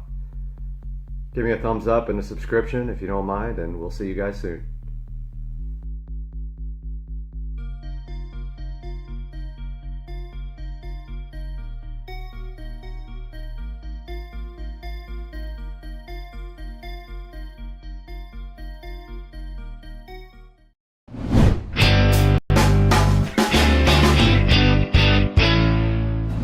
Welcome back, everybody. This is Supercar Street Racing. If you are new here, welcome. And if you're a long-time watcher, I really appreciate you guys coming back and watching the videos. And today, Loxo wanted to know if we wanted to take a look at this smart video door lock. Now, I have used quite a few of these in the past. Now, I'm excited to see if we can get this thing installed over at Rich's house. I tried to put a lock on his door one other time, and I don't know if it was the lock or his door, but there was a discrepancy in the size of his actual door lock. So I'm looking forward to this one right here. We're gonna get this thing unboxed today, take a look at it and test it. Let's get going.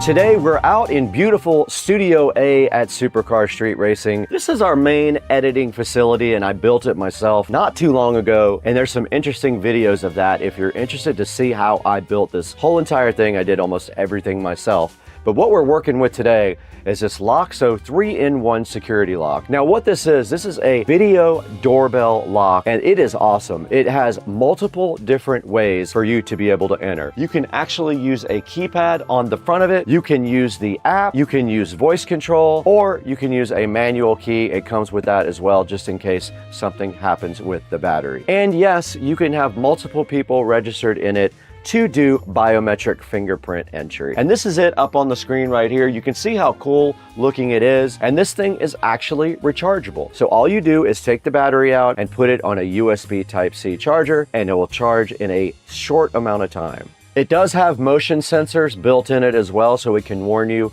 if someone comes up to your door. And the camera resolution is 2K. There's also 36 cool different ringtones for you to use. It also does two-way audio. You can actually talk back and forth to people who are standing at your door when you're not there or when you're home. And it has built-in Wi-Fi, of course, so all you have to do is join it to your home Wi-Fi, and that's how you communicate back and forth with the Loxo. Now, Loxo says this thing is weather resistant for long life. I do have another smart lock on the door of the studio that is peeling. The outside of it is actually peeling off. It's like a coating on there. I'm hoping this guy is a better performer than that one. The battery inside this thing is 10,000 milliamp hours. That should last quite a long time. Now, it does actually use dual monitoring infrared and radar sensors for real-time monitoring. There's a look at the biometrics. It uses AI self-learning and can identify you in 0.3 of a second. It says it fits most wooden doors. There are measurements online if you want to hop on there and see if the Loxo actually will fit your door. I tried to put one lock on Rich's door one time and it would not fit, so I'm curious whether this one is the correct size for his door or we're gonna have to get it modified. All right, that's a quick overview of the Loxo 3-in-1 smart lock. Now all we need to do is throw it inside the Studio B. Let's get this thing unboxed right now.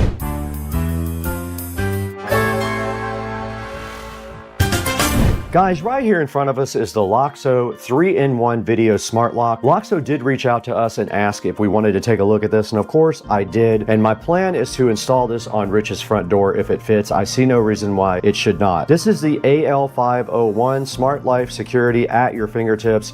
This thing has about 6 ways to open your door, and you can see right here it is also a video doorbell. It does touch unlocking as well. You can unlock it with the app, and there's not much on the front of the box, but on the back you do see all of the cool features that it can do. It has built-in Wi-Fi, it has auto lock, a privacy mode, two-way talking, a 10,000 milliamp hour battery, anti-peeping on the password. It supports 2.4 gig only, remember that. It's IPS65 waterproof. It can be remote controlled with the app. It tells you when the battery is low. It has a door lock with a chime and an emergency power supply. You can see up here how the whole thing about how it protects you and your family with comprehensive security monitoring. And that is all that is on the outside. Let's go ahead and get this guy opened up and see what we're in for when we actually install this thing. Nice packaging, and on the inside of the box here we have the user manual inside of a nice black thing, and we have a nice little contact us via email to get an extended warranty. Now there is a template in here for installing. Not sure what that is about. Probably fits in a standard lock, but we don't know until we actually try it. And then inside of the box you do see everything else that it comes with. There's an accessory kit right here, and then all the parts of the lock that we need. This is the outside of the lock, so that's what you see on the outside. There is the doorbell chime, and I'm assuming it lights up right here with the numbers. And then of course if you remove this, there's a key there and a USB charger in case you lose all your battery. You can still get in the house with the key or charge it up right here if you have an emergency. So this would be the outside portion of the lock, and then there is a little plate in there to go with it. This is going to end up being the inside of the lock. It is. There's the inside and how it connects to the outside part. And you can see right here the wires just actually go through the hole. One of them is for what looks like a Wi-Fi antenna, and the other one is for electronics. But yeah, here is the gasket, and you can see right there where you connect the wiring there. Oh, the Wi-Fi antenna goes right there. That is the inside portion of the Loxo lock. And then this is your accessory kit. Things like your strike plate, all your screws, battery, looks like that's the chime, a little power adapter for the chime, and then the rest of the lock components that go in the side of the door are all inside here. And your keys, they do come with keys so that you can open the door manually if you have to. Very nice packaging. I'm pretty impressed with this, and that is all that's inside there. Let's get this thing over to Rich's house and get it installed so we can test it out.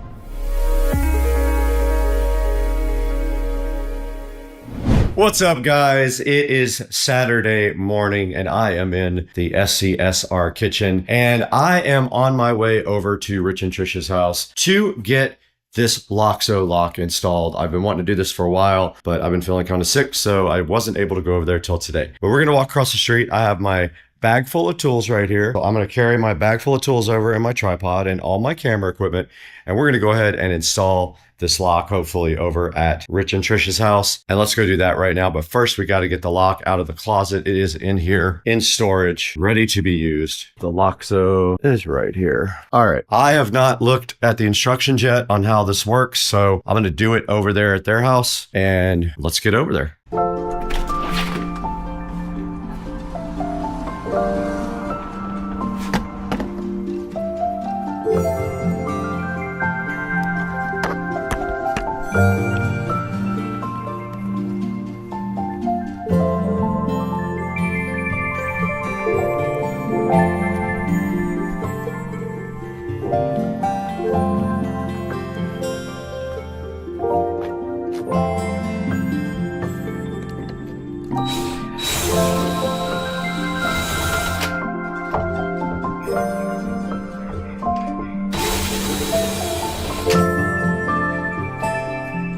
Yeah, this is Your lock is just like a weird one.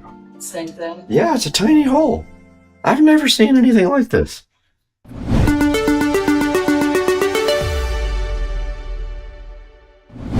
Okay, we're in the SCSR studio now because their deadbolt is not the right size. It is a tiny deadbolt. So I'm gonna install this in the studio. My studio lock is falling apart for whatever reason because the outside has this laminate stuff that's coming off. So I'm just gonna replace this lock.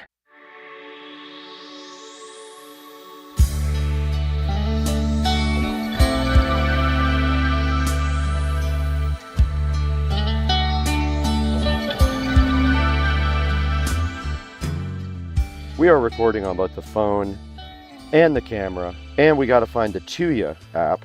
Tuya is installing now, and the lock will be ready for a nice hookup to Wi-Fi. I was finally able to get that working. I had to put a little bit of shade over the camera for it to scan, and now I'm going to name this the studio, and let's see if we can do anything with this thing. It says connecting. This is the screen we have now for the lock, and we need to actually install the Loxo chime. Okay, so I plugged in the chime. Let's see if that actually works without having to pair it or anything like that. All right, the chime works, and we got another video call. Now we're going to add a password and a fingerprint. It said connection failed, but now it says put your finger on the fingerprint. Please move your finger. Please put your finger in as succeeded. Number 050. Okay, we successfully unlocked our new Loxo lock with the fingerprint, and we did put in a code as well. This thing is done. This project is successful. We are done in here. Let's throw it into the studio to show you where you can get your own Loxo lock just like this one.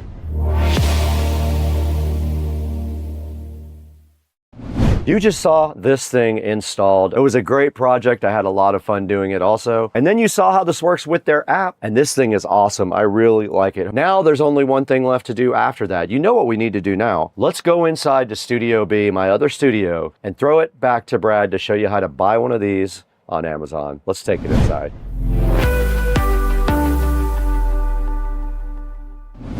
Hey, what's up everybody? Welcome back to Supercar Street Racing, and we have awesome Loxo lock up right here. The smart lock that gets you in your house 5 or 6 different ways. There's so many ways to get in. There is the keypad, there is the fingerprint reader, a manual key, and also the app. Awesome lock. I can't say enough about it. I do love it. And it works with Smart Life app. Now check us out on Instagram and TikTok as well. There'll be links in the description for that. And grab your Loxo lock from the description. It always helps us out. Thanks for 220,000 subscribers. We're gonna get out of here, and our new AI camera is gonna follow us right over here. Let's go, dog. Let's go.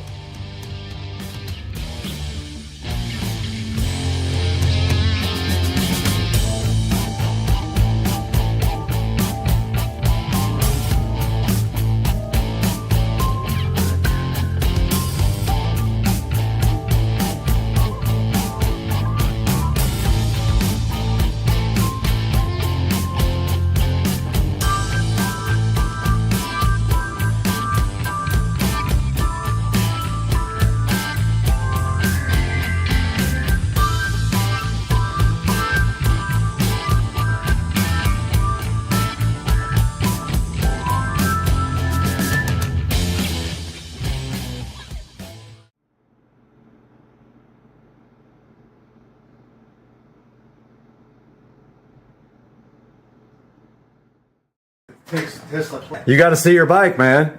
So here's your bike.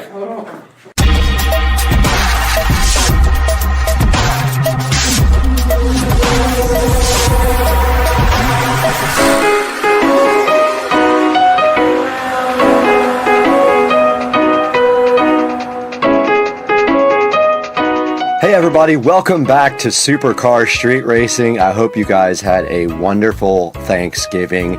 We're back out here in the 4K production studio, as you can see, and today I have something special for you guys, because you can see right here on the screen that this is Shamar Bridges mini bike that I rebuilt. This video here that's running is the Shamar Bridges bike in 10 minutes, and we're going to play that right after this. But Shamar came home for Thanksgiving and came over and hung out with his aunt and uncle across the street, and I got to hang out with them for Thanksgiving, and he got to check out his bike for the first time. since he put it in storage when he was around 10 years old. So let's check out this video right now, and then we'll come back and see how Shamar reacted to seeing his bike for the first time.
All right.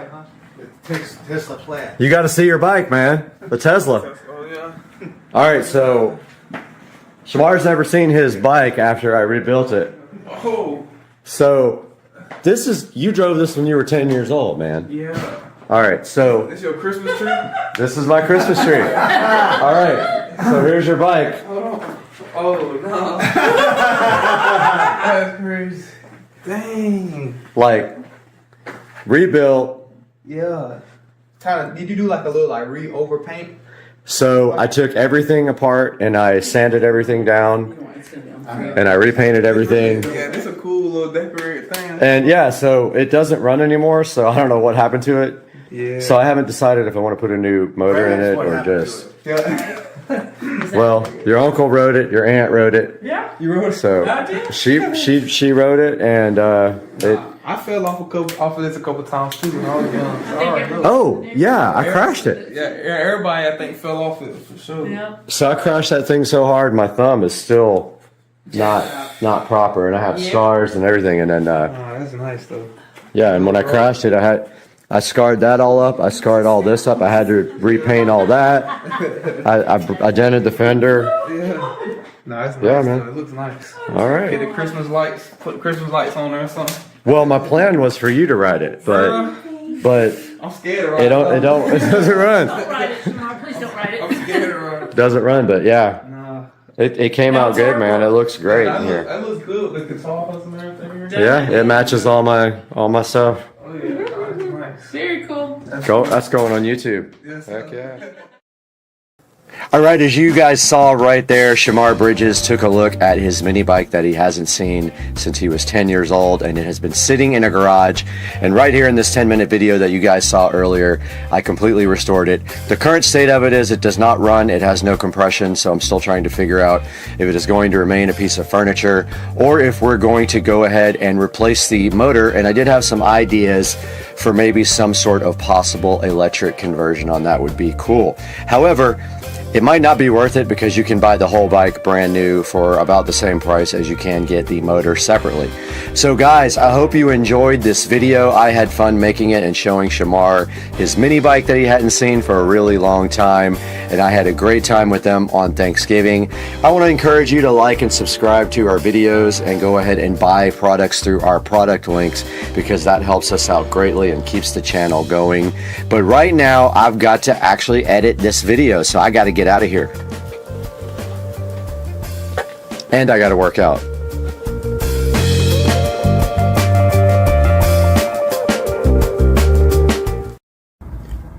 Check out this dude. Oh man. Dude ruined my short hawkage. How much rain we got. Check out the pool. It's like to the very top. I've never seen it like that. So I just turned on the drain. And it does drain back into the pond over here. Crazy. I woke up to this.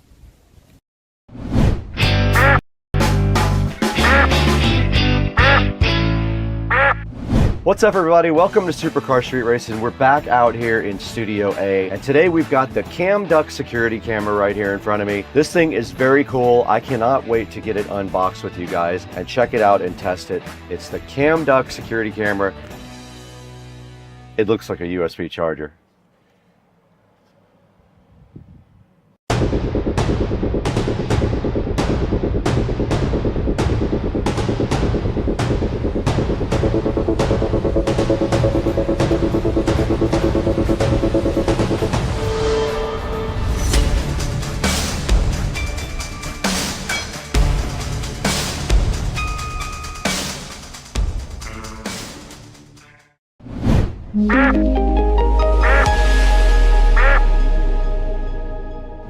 Hey, what's up everybody? We're back in the 4K production studio for Supercar Street Racing. We're here today to talk about Cam Duck wireless security camera that's sitting right here in front of me. This thing is pretty cool. It's completely hidden. It looks exactly like a USB charger. So you can put it anywhere, nobody is aware at all. You can call it up on your app and you can check out what's going on anywhere in your house. So this is it. This is the Cam Duck wireless security camera right here we're going to be looking at. Let's throw it inside and get it unboxed.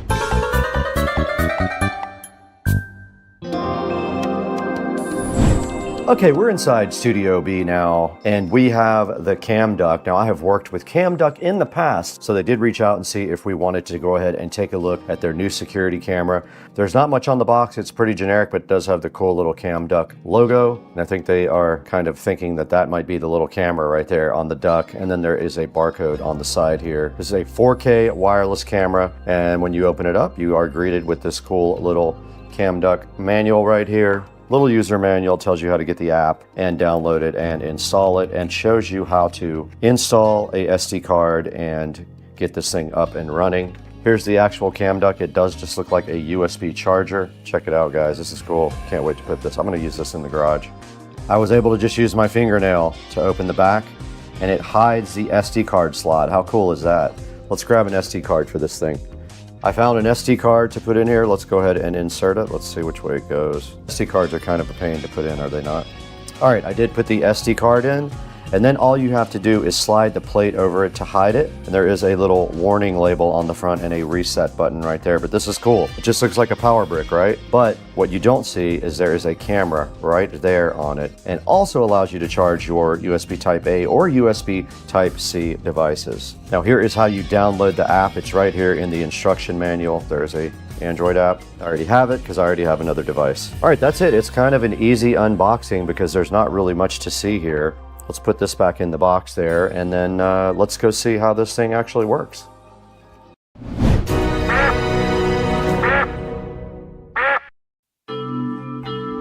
All right, we have the phone in tow now, and we are going to go outside to the SCSR garage, which is newly air conditioned, by the way, and try to get this cam duck and installed directly on the app. Let's head out to the SCSR garage, which is air conditioned now, which is amazing. Putting out some serious AC right now, and we're gonna be putting the cam duck right here in the garage. Only thing I have right here right now is this Eero device, and we already have the app installed because we have another cam duck. That is it. It looks like a USB charger.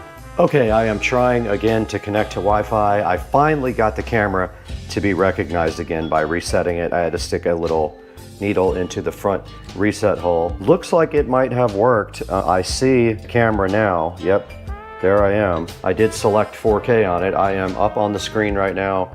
You guys actually can see me right there. This is a whole view of the kitchen. Now my thing is, can we take this outside now and connect it to the garage and get it to connect to Wi-Fi? Let's see, let's pull the plug and take it directly outside. Pretty wide angle, I like that. I could pull the golf cart up a little bit, but let's see what we get in the app. Okay, we are back out in the garage and the device is booting up. I believe it takes about 1 minute for it to boot up, and we're just waiting to see if it is going to be able to connect to Wi-Fi or not. Okay, I do see something in the app. Let's hit play. All right, it does work. Look at that. You can see on the app me sitting in the garage. Let's see if it is in 4K. It is in 4K supposedly. This is kind of perfect for garage security. I love this. The cam duck did come through in that case, and it is working perfectly. So that's how you actually set it up. It was kind of a pain, but I figured it out eventually. And then down at the bottom, of course, you can take pictures and things like that. But I'm gonna pull the SD card out, and then we'll take that inside and see exactly how that looks on the actual computer. But that is footage of me. And we'll take a look at that footage from the SD card, directly out of the SD card on that. It has motion detection recording and loop recording, so that should be recording now.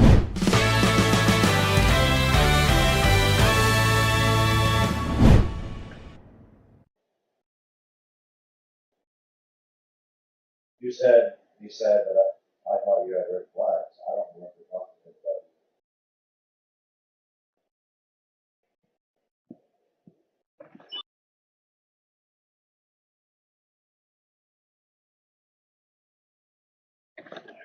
Let's go. You headed home? No, not yet. I get off at 7. As soon as I get home, I'm going to get home and take a quick shower and we'll run somewhere.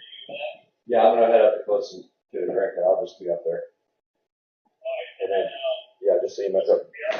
Huh? Yeah. All right, I'll see you later.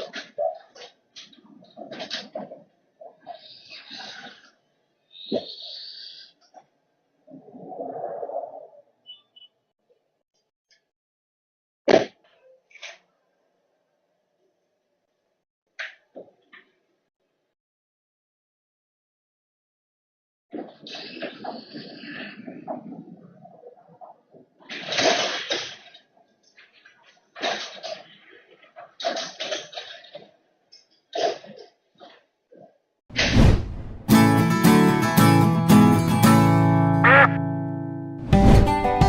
put this cam duck security camera directly to the test by putting it out in the garage, configuring it in the app, and checking it out to see if it's something that I would recommend to you guys. What did you think? Let's throw it inside to Studio B though. We're gonna take a look at this online and see how you can buy your own cam duck wireless security camera. Let's take it inside.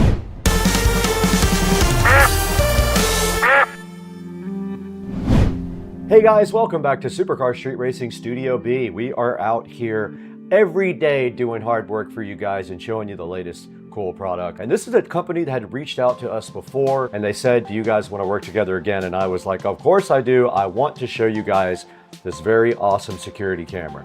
Now this is called the Cam Duck. That is the brand, even though it says Fox Scout right there. It is a Cam Duck security camera that looks exactly like a USB charger. Now I do have that thing sitting right next to me. Now here's the back of it. You take that off the plug part of it and there is an SD card slot sitting right there. And to put it back on, you just slide it back over like that. And that's all you have to do to load the SD card on it.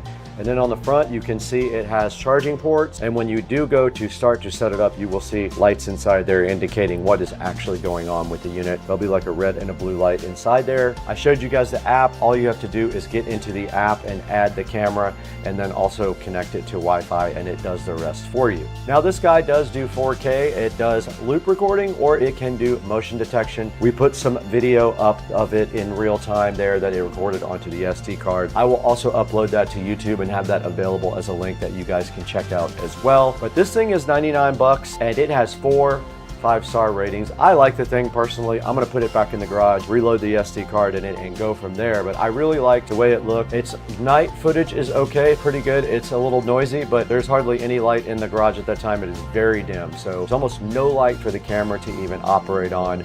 And you kind of saw what that looked like. Now there's a few of the features right there: 4K hidden data security, Wi-Fi access, and a wide angle. And you can see here that it's completely hidden. If you want to keep tabs on your children or someone else, you can easily hide this thing in their room. They will never know. They think it's a charger. It does do 4K and 1080p. You can take your pick from either one. And it is 160 degrees of wide angle. And this thing does connect to the internet when you go on Wi-Fi, so you can use the app to connect to it and view from anywhere. And if there is no internet available, you can connect directly to the phone and look at the footage locally. There's the motion detection and loop recording. You can choose that in the app. If you do loop recording, the app simply starts over when your SD card does get completely full. And motion detection, of course, just records when there is an event. And like I said before, it does have 5-star reviews, 4 of them right now. I have worked with Cam Duck before. Now I have 2 of their devices in the house, so that is super exciting. Go ahead and get your Cam Duck. I will put a link in the description. Please always click through the affiliate links that I provide because it really is helpful to Supercar Street Racing. That is the only way we make any money for the channel, and the channel does lose money. You don't have to buy the Cam Duck here even. If you want something else from Amazon and you click on that link, you can go ahead and buy anything you want and I'll get an affiliate share of that revenue, and I would be so grateful to you guys for that. And this is the Supercar Street Racing dashboard. You can see we have 214,654 subscribers. We couldn't have done it without you. The channel is built on you guys. You are the main part of the channel, not me. So thank you so much for all your help and support and watching and liking all of the videos. I got to get out of here though. I have to go to happy hour.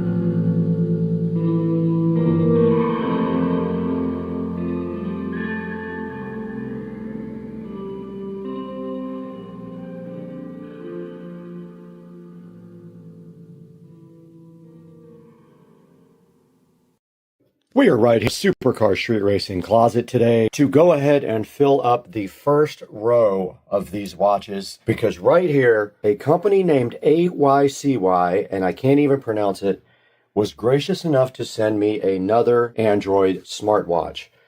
Now, I am going to be taking this Android smartwatch today and opening it up, looking at some of the menus with you guys, and then we're just going to go ahead and put it right in this watch holder to add to this nice watch collection right here. So hang out and let's have some fun.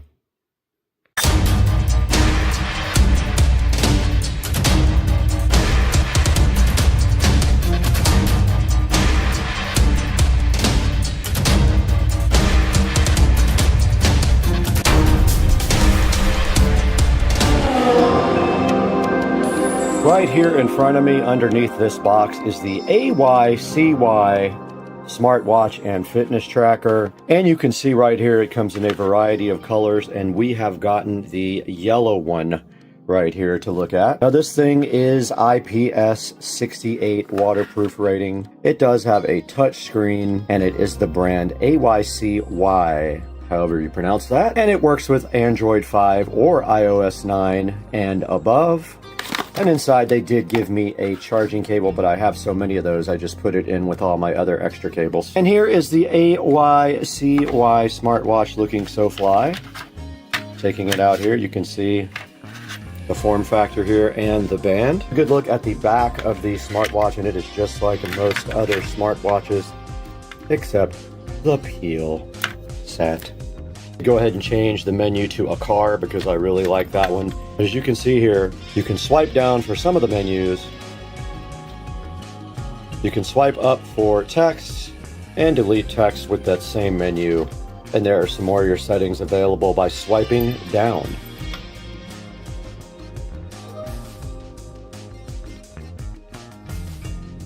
Now, being that this is a fitness watch, of course it does keep track of all your fitness stats.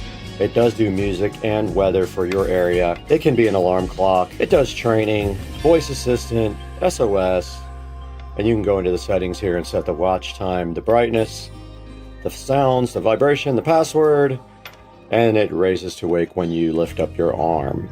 Now you can change the front screen to any number of screens that they have available, presets. Now here's a look at the themes here, and you can see that I have the car on, but you can also set it to any one of these, and you can also do it inside of the app. Now you do require this app called GloryFit to use with the smartwatches. I'm going to show you guys that now.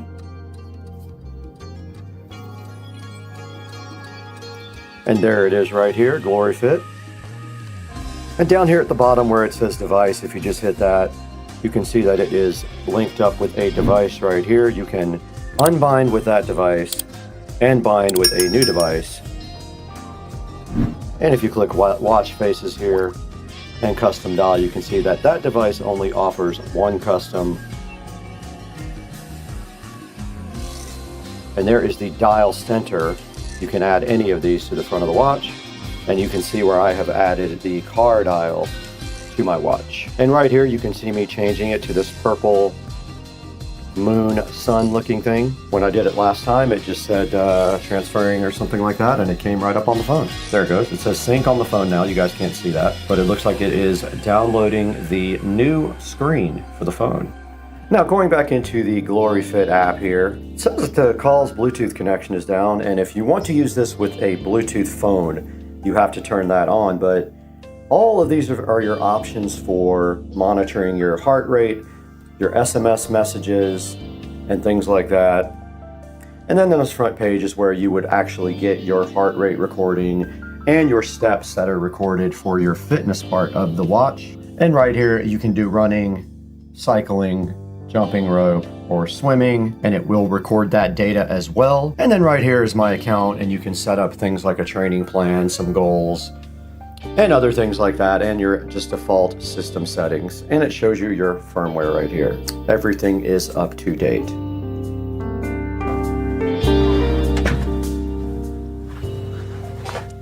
Another visit to the Supercar Street Racing 4K production studio. And today we are offered this smartwatch from a company called AYCY. And I don't know if that's ICY or ICY, but we did get this new smartwatch courtesy of them, and we wanted to just let you guys take a look at it real quick. And here it is right here on the front of the screen, and it has a 4.7 star review. Now, I really don't like doing these watch reviews just because they're all kind of the same thing. I have other reviews for other watches and they pretty much all do exactly the same thing, and they all use the same app, which is GloryFit.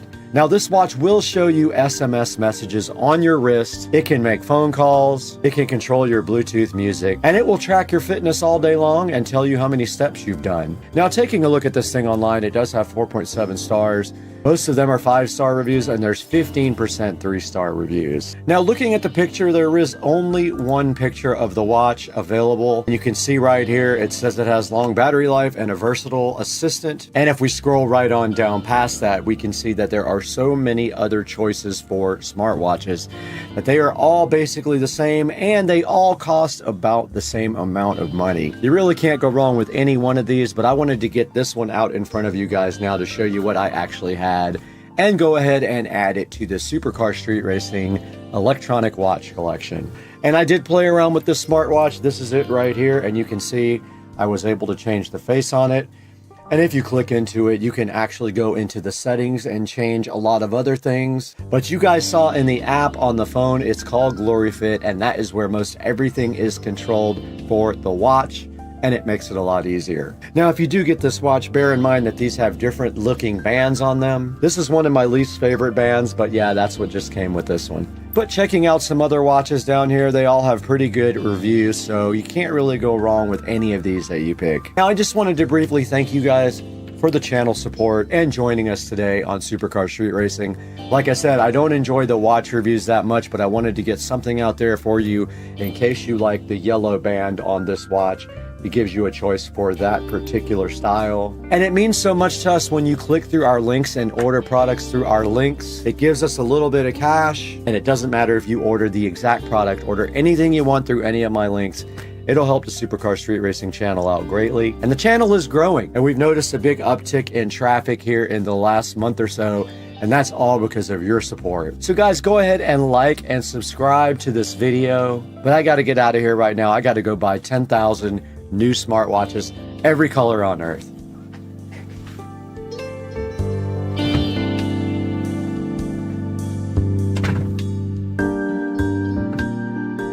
Back in front of the watch now in a little bit darker room so you can see it. And you can see we transferred this new watch face from the phone to the watch, just like that. There you go. It's upside down though. Yeah, I know. Go. Oh, let's go. Happy Saturday morning, guys. Do I look tired? Because I barely slept. So it's Saturday morning, and the Cars and Coffee meet is today. I'm up early editing last night's video about car detailing. I hope you get to take a look at that. We'll get some video rolling out to the car show later, and then some video from the actual car show, so that's coming up next.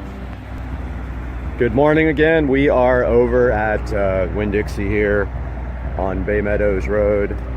We were hoping that some people would show up and roll over to Cars and Coffee with us. No one has shown up at this point. I am waiting for my friend Ben to roll in here any second. And then he and I are gonna at least head over there, and I think there's one other guy coming. But apparently, everybody else met at another location, which I had no clue. So just waiting on Ben to get here right now. So here's Ben.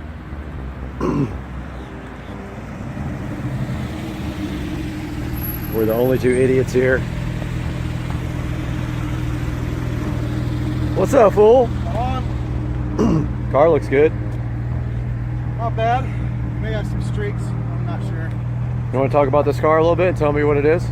Sure. It's a 991 Model 1. So it's the 2014 Carrera S convertible. Right. So 400 horsepower base, rear engine. So tons of traction.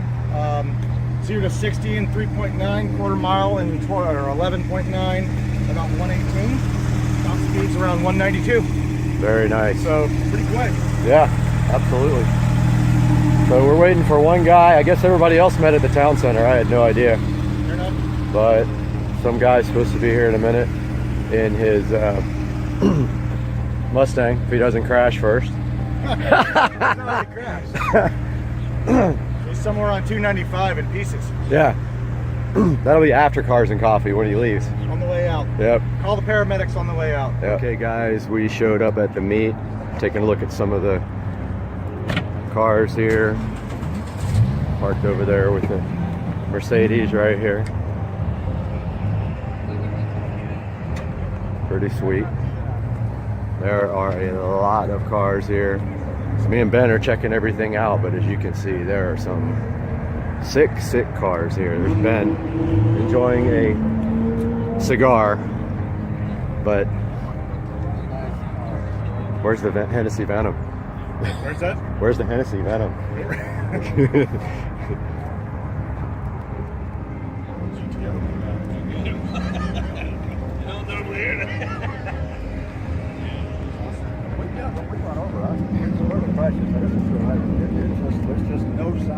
That's us later today, this red and white one. Oh, yeah. That's what we're gonna get.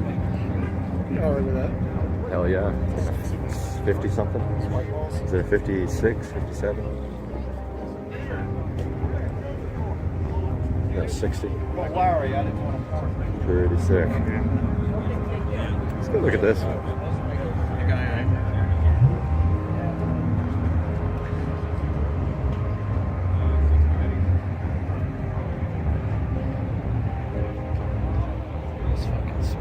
Lambos are showing up. Are they? Where are they parked? Oh yeah. Want to go check it? Yeah, okay. Think anybody's gonna have the door S?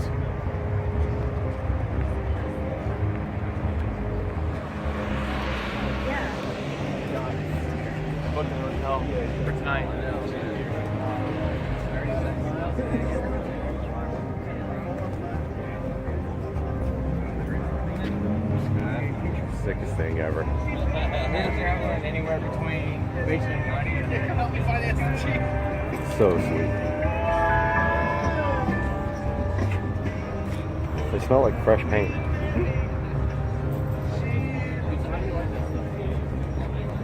So we had a really good turnout today at Cars and Coffee. I would estimate probably around 500 or 600 cars showed up. A lot of really expensive cars, some cool stuff like the AMG GTS, and just some things that I've never seen before. Really cool. A lot of BMWs, a lot of Porsches, some Supras, some Mercedes, and it was just a great time. Please subscribe to my videos and like this one, and I'll see you soon.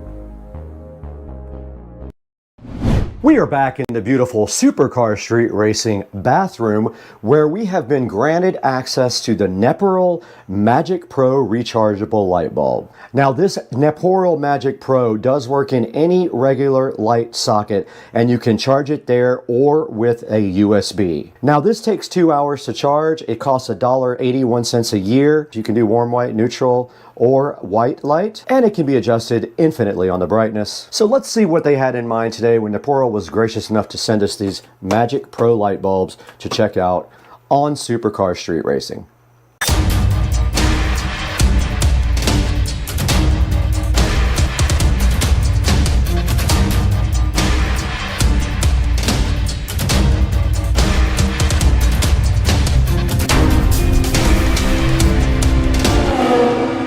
Welcome to Supercar Street Racing unboxing and reviews. You've got Brad here with you, and if you don't know me, I'm so happy to have you today at the channel. And if you do know me, I could appreciate a like and subscribe on the video and a comment if you don't mind. And today we have the Neperal Magic Pro rechargeable light bulb that was provided to us by Neperal. They are so gracious to have sent us a sample of their bulb to look at several scenarios with you guys on how this might work. Now, taking a look at the box, you can see two, meaning I believe there are two in the box. And at the top of the box, a good highlight says that they work in a lamp socket and they are USB or lamp socket chargeable. Now the bottom of the box says they are 2-hour fast chargeable. They are dimmable with a hue shift, meaning they can go 3 different color temperatures, and they have a remote and a touch control also available. Now on the side of the box, a closer look at that, you can see it fits most E26, which is the standard light bulb in the United States and other places as well. It works with wireless lamps as well. It backs up for emergencies, so if you lose the power in your house, these guys will still work. And on the side here, you do see they are made in China, and there is the model number right there, which I will put a link in the description for you guys. And then on the back side of the box, it says that it has a remote, we'll be looking into that as well, or a touch control. A 3 hue shift, meaning they do 3 color temperatures. They are dimmable. They have a portable hook is what they meant about the hook on the side, so they did have that right. They auto charge when they are connected to a socket, and they're rechargeable by USB-C and have a really nice charge indicator on them. So a lot of good features to the Naporal Magic Pro E26 light bulb, which now we will go ahead and unbox on the channel. The Naporal Magic Pro is sitting right in front of you today, looking so fly and so fresh and asking to be stripped out of its box. So let's go ahead and see if we're going to need something to get the tape off today. And look at that, we were able to get this package open. Well, I had it open. We might be able to get this package open without any other type of opening device. Here is the Naporal Magic Pro about to be unboxed here on Supercar Street Racing, and right on top inside the box we do see that we have a nice instruction manual here. It's a little small for my eyes, so I can tell you that it has highlights at the top, instructions in the middle, commonly asked questions there, and so there's a FAQ at the very bottom, and I will take a picture of this and throw it up on the screen for you guys so you know exactly what this says. And then on the back it does have a picture of a remote control, and they did not send the RGB. I was hoping they were sending the RGB. I did ask for that, but they did not send it. And then it does highlight the touch control down on the bottom, which I guess is on the side of the bulb. Now inside of the box here with the Naporal, you do see it comes with some hooks for you to be able to hang this bulb up somewhere, so you don't actually have to have this thing connected anywhere. It could be totally and completely wireless, which we will demonstrate in a little bit. And then also inside of the box they give you a USB charge cable. So it is a USB type A on one side to a USB type C on the other side. Moving forward, there is another hook here for these guys. It does not charge, but you can charge it while it's on here. This does not charge it.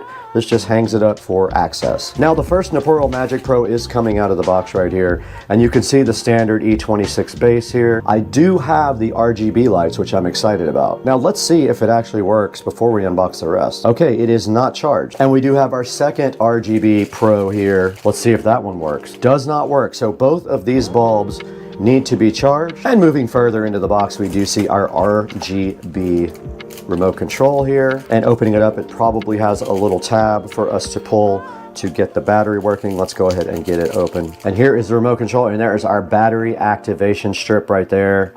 We did pull that, and I'm assuming nothing's going to happen because I think the batteries are dead. Oh, okay, interesting. All right, so I wasn't holding it long enough. They did work right out of the box. At least that one did. Okay, let's see if the other one works. Maybe I wasn't holding it long enough. All right, this one is not charged. The other one was. You can tell because when I push on, only one of them comes on, and look, it's completely wireless. Nothing connected to it whatsoever. So let's get these guys onto the base lamp and get them all charged up first. And there, it just came on again. I pressed the button, and it looks like you cycle through the colors there, but I want to get both of them charged up, and there's a dimmer if you hold it down. Let me go ahead and power this off, and let's take it in there and get it on the lamp base. In the Supercar Street Racing nice office, we do see this fan going insane. So if you hear something, that is the fan. But we have our Naporals, and we are going to go ahead and charge them by putting them on our lamp here. Let's go ahead and remove, let's make sure this is on first though. Okay, it is on. All right, let's go ahead and remove that bulb and put the, and now the Naporal is insisting on being on. So let's go ahead and put the one that wasn't charged in. Now it should charge, and there should be a charging indicator on it. All right, so it is charging, and it did light up a nice red to indicate that it was charging. Let's let this guy charge while we put the other one on the other base. Now we are going to put our second Naporal bulb onto USB-C and charge it that way. It is already charged, so it shouldn't take as long. However, I'm curious to see which one charges faster if they were. So plugging this in, I already have my USB available right here on the Supercar Street Racing side table that we built on the channel. Check that video out if you haven't. And these are standard type A, so whoever built them doesn't understand that there is a backwards way. And let's go ahead and get this plugged into the Naporo bulb. You can see the USB-C sitting SoFly right there, and all we have to do is plug it in right now and it should light up in red, and it did. So this bulb is now charging, this bulb is now charging, and let's see in the manual what it says about charging. I took another hard look at the manual, and basically when these lights go off, these bulbs are fully charged.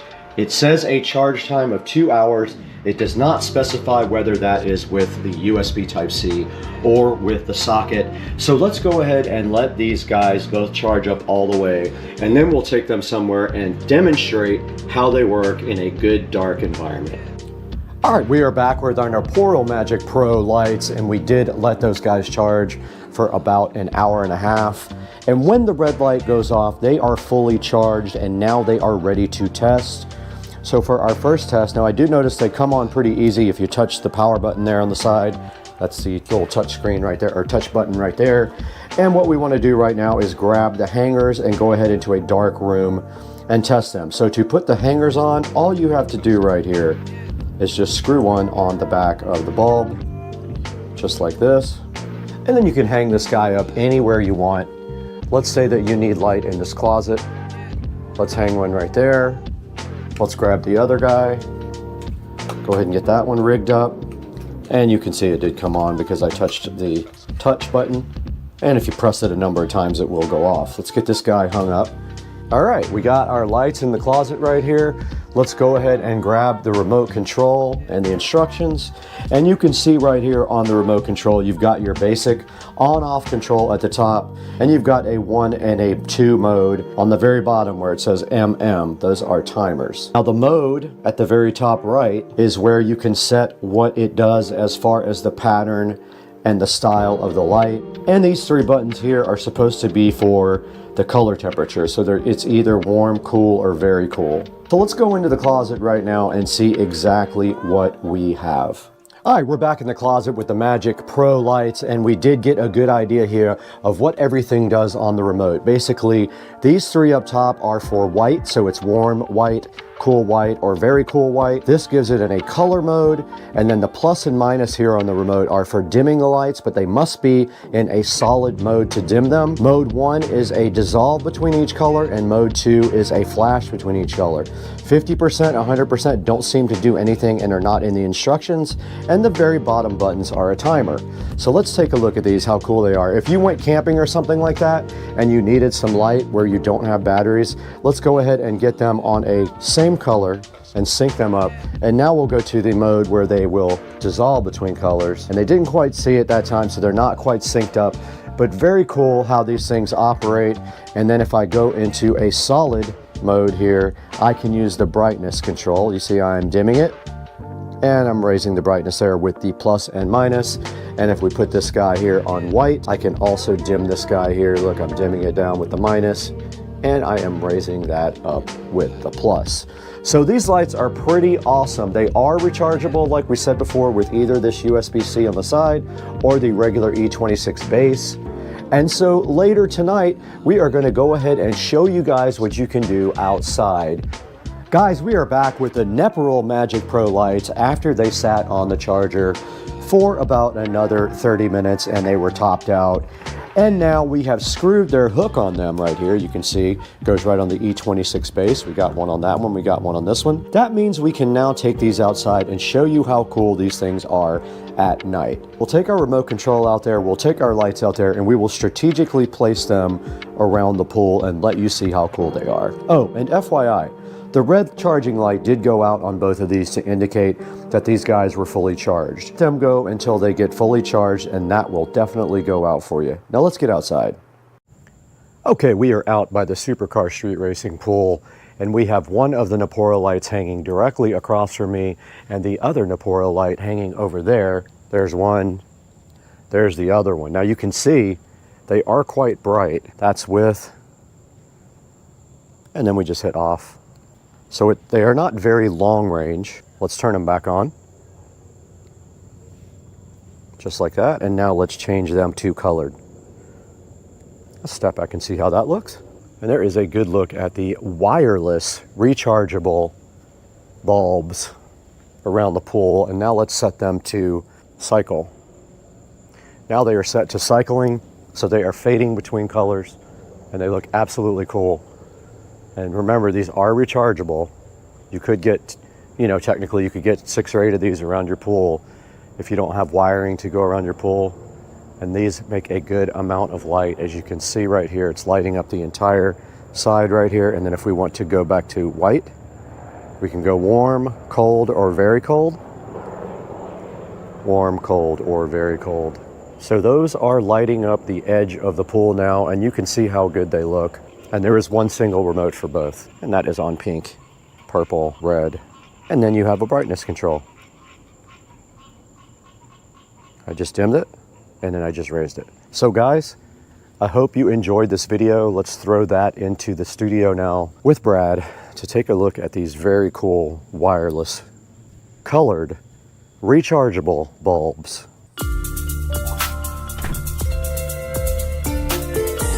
We are back at the Supercar Street Racing 4K production studio. You got Brad here, and I have spent some time with the Naporal Magic Pro rechargeable light, and I happen to have one right here sitting in front of me for you guys to check out. These things are very cool. The manufacturer contacted me and said, hey, are you interested in promoting this product? And I said, of course I am. And they sent me 2 of the RGB lights here, and I'm actually giving these away to someone after this video. So these are already gone. They have been given away to a subscriber. But these Magic Pro lights are so cool. You can literally hang them by their E26 base with these cool little screw-on things here, and you can take them off and they will charge from either the E26 base or they will charge from a USB Type-C right here on the side, which I think is just very cool. And you can see right here we also have the remote, and we can change colors with the remote. We can change modes with the remote so they can dissolve between colors. We have a brightness control, or they can go white, warm white, or cool white. And then you can also do brightness when you're on any of those 3. So these things are awesome. I really love these, and I know the subscriber that is getting them is going to get a lot of use out of them. I know a place where they would actually look really good. So pick up your set of Naporal Magic Pro lights today. There is actually 3 promotions going on right now. They have a 15% coupon available, a 5% promo code, and if you buy any 2, you get 10% off. It is absolutely insane. And I am going to be putting a link in the description for the Magic Pro by Naporal. And guys, please like and subscribe to Supercar Street Racing. Your support is what keeps the channel going. We don't make money off the channel. The little bit of money we make barely covers any of the costs on the channel. So go ahead and like and subscribe, leave a comment for us, and tell us what you think about these really cool. Look, you just press this little button or use the remote. There it goes. You press a little button and it does come on the side of the bulb. So tell us what you think about these Magic Pro bulbs down in the comments. They have good reviews. I have a 4.3 star review, and I plan on giving them a review myself because I really love the way they work. Guys, thanks again. We got to get out of here though. We got to get this over to our subscriber who's waiting impatiently for it.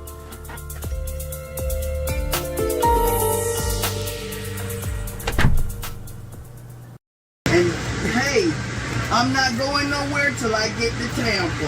This man come from the other car to come right here. I'm talking to you cars. Come from the other car to come over here to talk to me about some bull crap.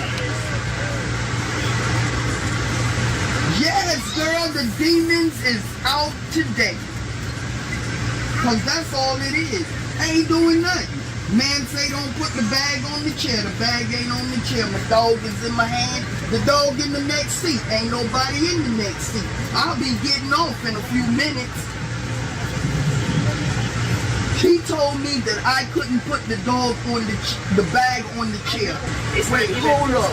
These men walked in here with a dog. These big dogs loose. I'm holding my dog in a chair. The bag is not in the chair. It's on the floor. It's over here. But I'm holding my dog. The dog isn't barking. It isn't crying. It ain't doing nothing. Did they dog have the vest on? She's Right. She's a service dog. You got your licenses and stuff? Yeah, in the As long phone. as you got that, then you're good. You don't have to worry about it. That's why I ain't doing Like, nothing. they asked me to just keep it in the bag. They didn't ask me to keep it in the bag. They told me that I couldn't put the bag on the chair. So, I don't want nothing bad to happen. I'm not asking for this. This is harassment. And yeah, I got my dog in my lap. People walking with their dogs laying down on the floor, and this man come from that car to right here. The bag is sitting right here, and I'm holding the dog. There's nothing on the chair. So what do you think this is? Satan? The devil is a liar. The devil is a liar. But let's just follow their rules. But you see what I'm saying here? There is some really bad energy going on, and it's targeted towards me. So we can't let them win. They'll win if you submit to the bull. That's when they win.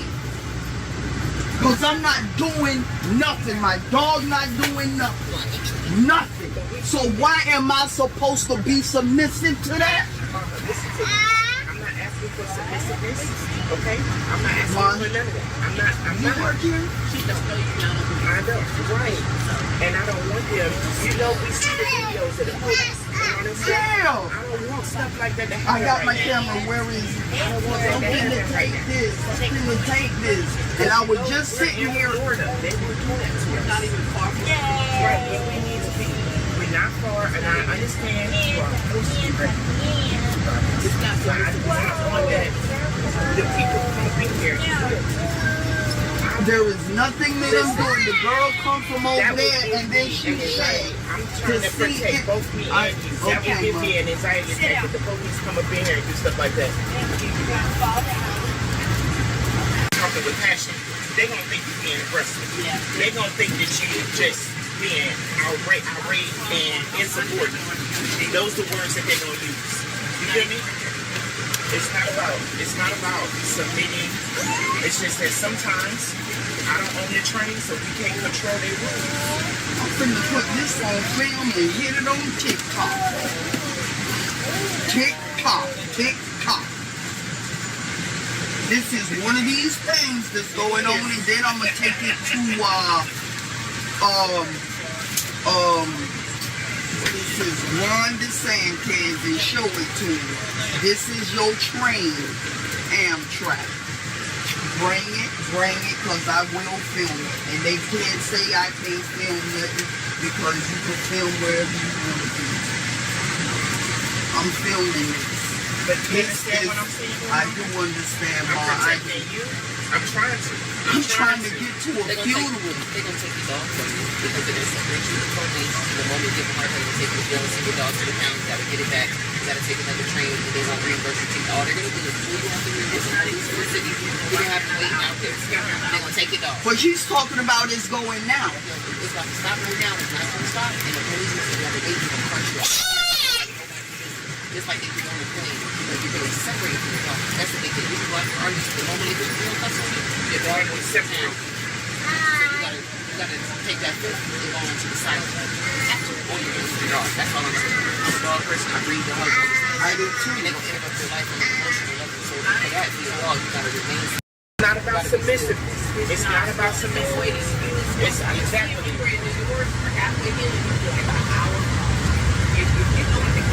Yeah, I am. I'm a chill because I know that this is a test of time. I haven't done anything. I really haven't done anything. I haven't done a thing, not a thing.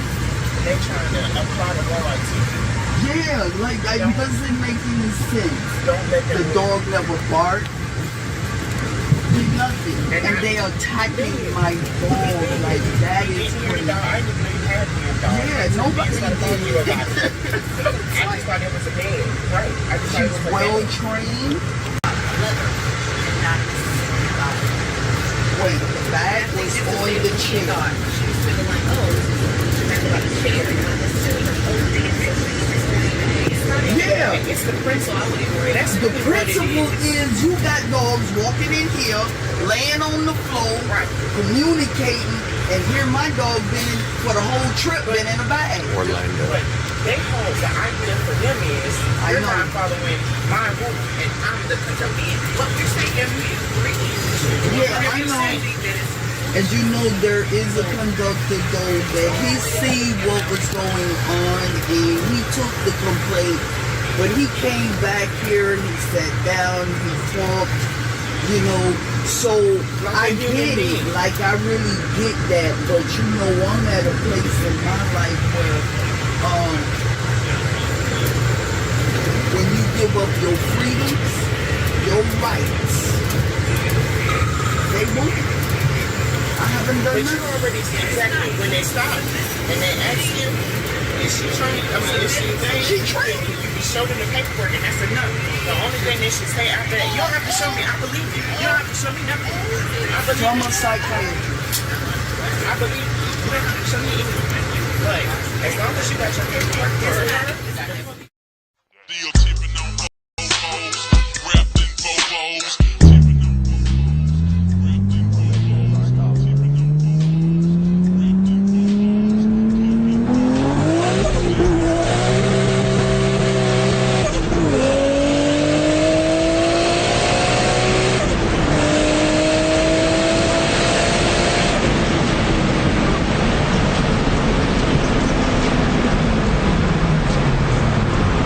Jesus Christ.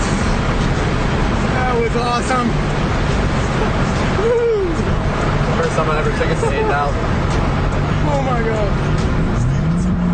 Took it all the way to 8,000. Second gear was worthless. I know they had to hear that.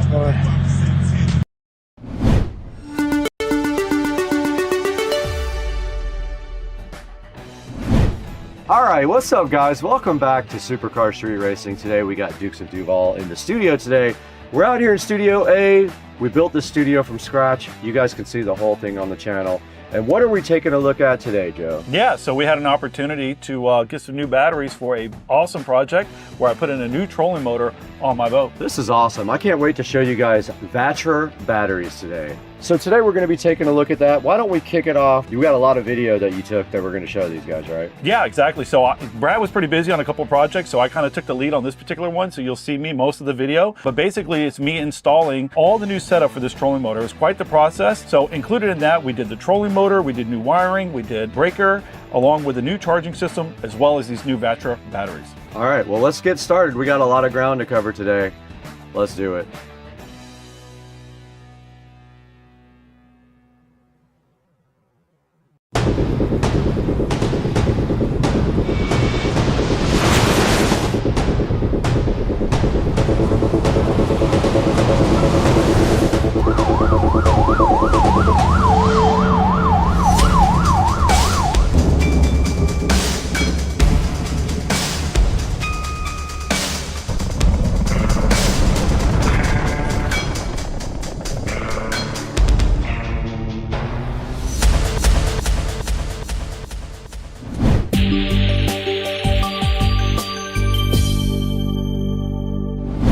Hey guys, welcome back to Supercar Street Racing, and we're out here in Studio A with Joe. This is our primary production studio. This is where we edit a lot of the stuff and go live for you guys. And we have a special project for you today because VESA reached out to us and wanted to work with us on any kind of project. And they have so many different kinds of batteries that we had to think about something that we really needed to do. And what did you decide? Well, I knew this was a great opportunity because for some time I've been wanting to put a new trolling motor on my boat. And obviously there's a big expense that comes along with doing that. So that trolling motor itself that I put on is very costly.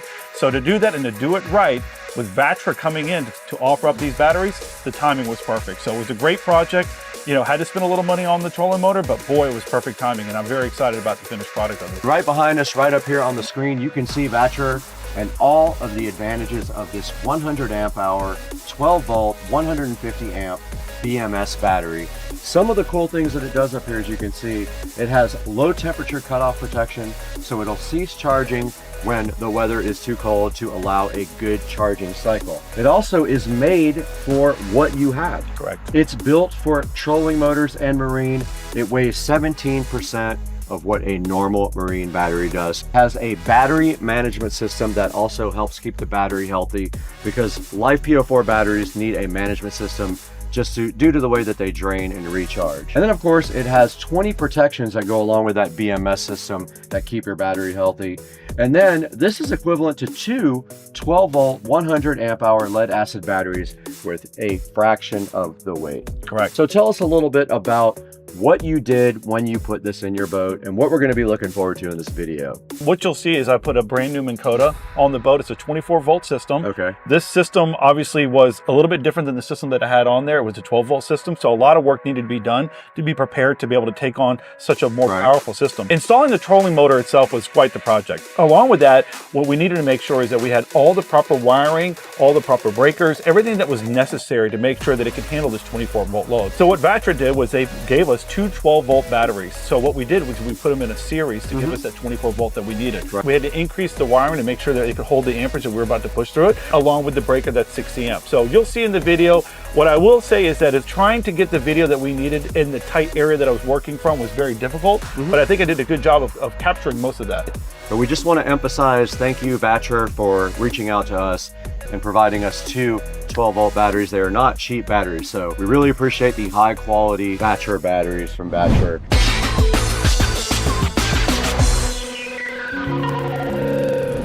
All right, so I'm going to take a couple of minutes to show you some of the things that we're going to be installing today. The first one is the trolling motor itself. This is a brand new Minn Kota 24 volt Tarova trolling motor. My prior trolling motor was a twist style. This one is a lot newer, a lot more technology. So the good news is that it's got a remote that you'll be able to use to be able to position it wherever you want. It's got another feature that allows you to do spot lock, which will be able to hit a button and lock the boat in position, which is really, really nice. So with that, we're going to be doing a couple different things. One, we're going to start by installing this new quick release bracket. This is very important if you're a boater and you have a trolling motor and you keep this outside your house or you travel with it. This is a great feature so that you can remove that trolling motor easily to put it in your house, so that in the event that somebody walks by and doesn't walk off with it, this will stop it from doing that. With that, I'm going to be upgrading the charging system. So I found this particular charging system on Amazon. It was a great deal. I think I spent about $150 on that. I'll find the link and we'll put it on the description. What I currently have is a 4-bank charging system. It's a much older charger and it's time for a refresh in that department too. If I'm going to go ahead and spend the money on this nice trolling motor, I want to go ahead and make sure I've got a nice charging system to go along with it as well. So with that, we're just going to do a 3-bank system. The 4 was too much last time. It allowed you to charge 2 house batteries and 2 trolling motor batteries. I really only needed to charge 1 house battery because the other one is being charged by the alternator, so it's not necessary. So with that, what's great about this particular charging system is that it does a myriad of different types of batteries, including lithium. So my thought process is that I have these 2 12 volt lead acid batteries that are currently in the boat now, and I'm thinking it'd be a whole lot better if I upgrade it to lithium. I also have a quick connect here. The old one was in bad shape, so we're going to go ahead and replace that. With the new 24 volt system, the wiring that was in here currently on the boat is not enough to support 24 volts through it. So I went ahead and sourced through Amazon a marine grade 6-gauge wire, which I'll be going into the boat, tearing the old wiring out, putting the new wiring in, making all the connections, and then also adding in a 60 amp breaker. Very important to have that on a system like this for sure with that much voltage. One of the other things that comes with this is that it does have a brain that they add to the box with the particular trolling motor. I'm not sure why they're adding this, considering that this particular model, the brain is now built into the actual trolling motor itself. So if you wanted to add a second layer, I guess you could install this, but I have done my research and I'm told that this can go right in the trash. So that will be the plan. It'll save me some time and energy and less holes in the boat. So from there, the only other thing is to make the decision on whether or not I want to stay with lead acid batteries or go to something much better. But I think that I want to do lithium. So let's go see if Brad's got some lithium batteries at his house that maybe I can borrow. We'll be right back.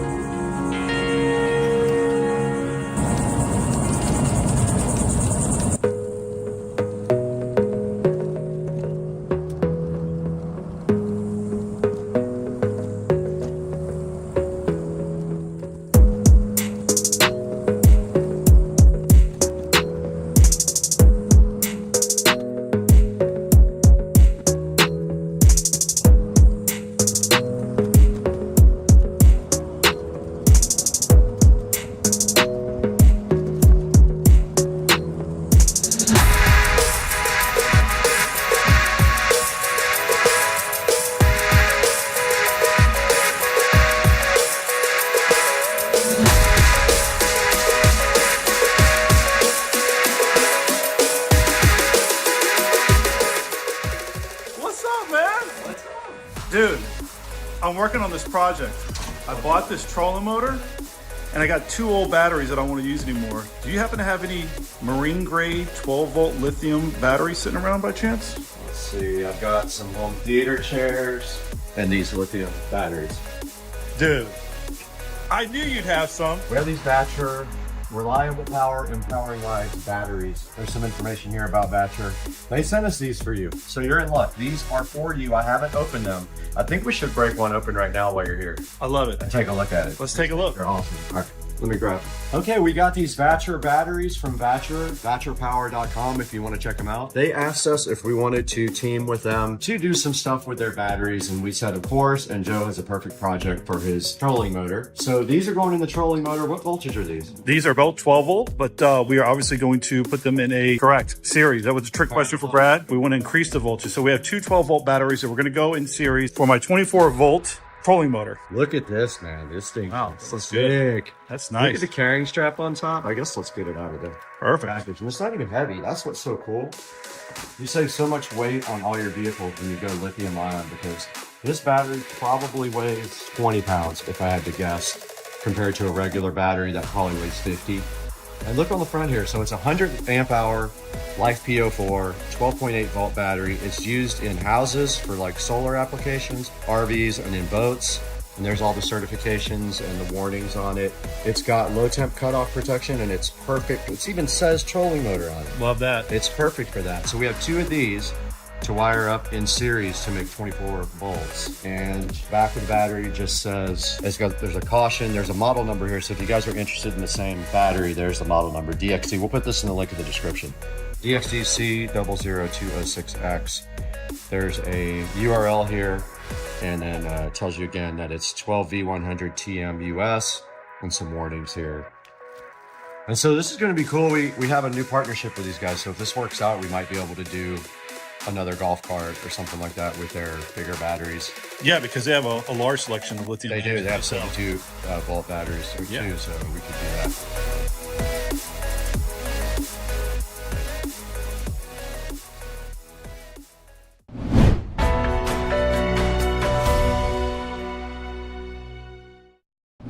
All right, so the first step that we had to do was to pull new wires. In the prior existing setup, there was, I believe, 8 gauge wires, which isn't ample enough to hold the load that we were going to put on it. So that was quite the process. Something that I thought was going to take hopefully no more than 30 minutes to pull the wires ended up being a 2-hour process. And that really came down to how the boat and all the channeling works to get the wiring through there. It was a one-man project. I didn't have somebody else to kind of help feed them through from the other side, so it took about 2 hours. But very important that we get the correct wiring that we needed to hold this type of load that we're going to put on it. So I was able to get that all put in and installed. And then of course, on top of that, we were going to make new connectors for that. So I got some really good connectors that I was able to source, along with a very good crimper to make sure that those connections were really, really tight. One of the things that you want to be careful of is when you're doing wiring, you want good, solid connections. You don't want to have any frays. You don't want to have any issues where they're not touching completely. So I made sure that I went out and sourced a really good crimper to do this. So that was quite the project. But as you can see in the video, it takes a little bit of time, but well worth it to make sure you got the right stuff when you're using such a large load. This project, we had a lot of support from Batcher, but we also had support from local businesses. So tell us about who helped you out locally. So I was able to reach out to my buddy JB Mitchell that works over at St. Augustine Marine Services. That's a great group of guys over there that do quality work for electronic works on boats. I highly recommend that if you're in the Jacksonville area and you're needing to source a new trolling motor or any electronic needs, reach out to those guys. Yeah, so if you guys are not in Jacksonville or in driving distance, we have a couple of ways for you guys to support the channel.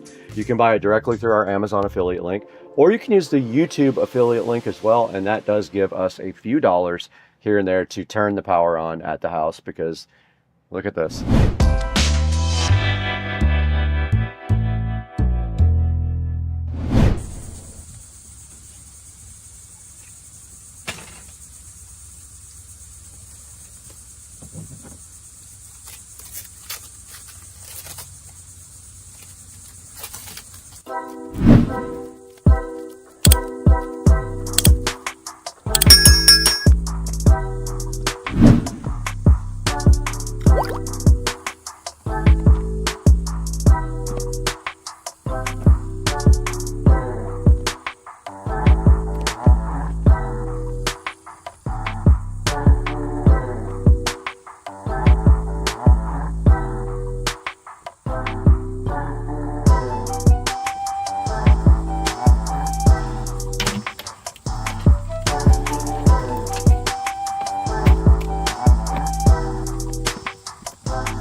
All right, I took a quick break to grab some lunch, got back and started working on running this new 6-gauge wire. Admittedly, this was quite the job. It took me about 2 hours to figure out the best route to get this from the console area down, around, back up in front to where the quick connect's gonna be. Worked through a couple of shirts and a couple of hats already. It's pretty hot out here, but ultimately I saved you guys a bunch of time watching me try to work this wire all the way down, around, and back it up. So I've got plenty of slack on both sides to do what I need to do to start making connections.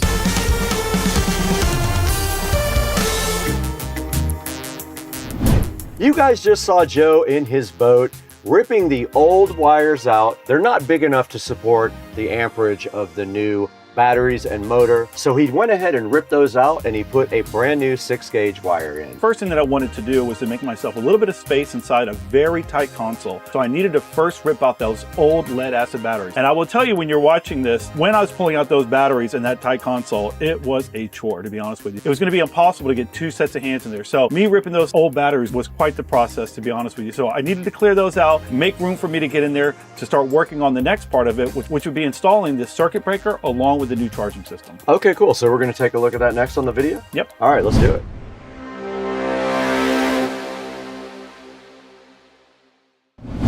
All right, so here's a little update from inside the console. So one of the things that I was going to attempt to do was to remove this old charger. Unfortunately, I did everything I can to figure out how to get inside there to get what appears to be nuts on a bolt. I spent probably 15 minutes alone trying to figure out what size, what to get in there, and I could not figure it out. I just cut all the lines off of it, or all the leads off of it that go to all the batteries. Then I cut off the power supply that I will be reusing for the new one. I also took out the 2 old batteries in the trays. I'm going to clean those trays out and put those back in and get ready to seat the new batteries in there. I have this 6-gauge wire here. This is going to the trolling motor. This is what's going to feed off of those 2 batteries for 24 volt. As you can see, there's a chase down here that goes through here. That was part of the fun, is getting it through here amongst these other wires. And over the years, you know, between the manufacturer, other people installing stuff, it has just become quite the mess of wires here. So that's going to be one of my projects in the very near future. I'll work on a little bit of it while I'm in here now to get that all organized and put up. So one of the things that happened was, I mentioned this earlier, was that the hole was cut too big, so they had to make a plate so that the actual quick connect could seat to the plate, and then the plate would seat and be screwed down to this part of the hole here. Luckily, I was able to keep some of the old plate. It was starting to fall apart, so I was able to use partial of it to create a template with a new one. I already made a couple of cuts and got it identical. I just need to drill some holes for the new one, so that's what I'm gonna be working on next, and we'll get you set up to watch that.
All right, what you just watched was me installing the new Quick Connect for the trolling motor itself. So from here, the next steps are going to be installing the new 60 amp breaker. This is very important for anybody that's going to be installing a trolling motor.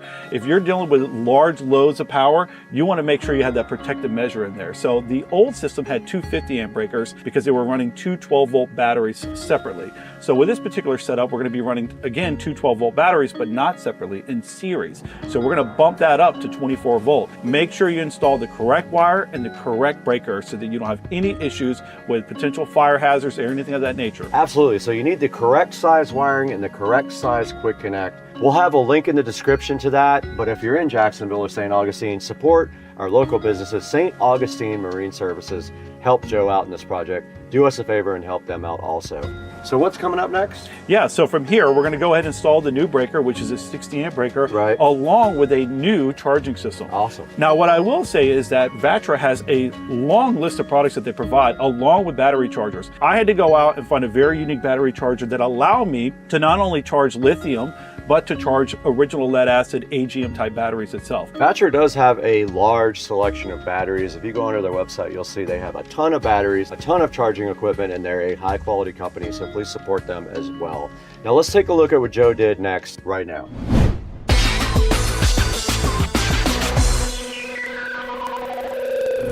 All right, we're back. This is day 2. Yesterday we made some pretty good headway. I was able to install the 6-gauge wire through the boat. Like I said, that was a real pain trying to get that run through the chase through the boat. That was completed. I also got the Quick Connect, for the most part, about 90% done. I need to get it screwed in and caulked in, and that'll be completed. For today, what I'm going to try to concentrate on is getting the 60 amp breaker installed along with the new charging system. This charging system, as I mentioned, is going to be able to give us the ability to do normal lead acid batteries plus these 2 new lithium batteries. So pretty excited about that.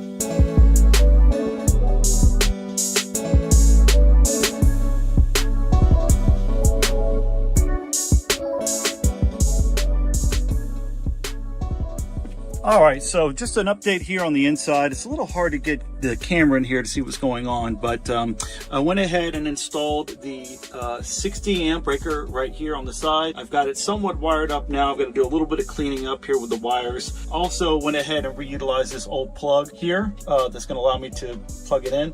I got to obviously get these wires sorted and zip tied up. And then on the other side here is where I put the new charging system on. Went in fairly easy.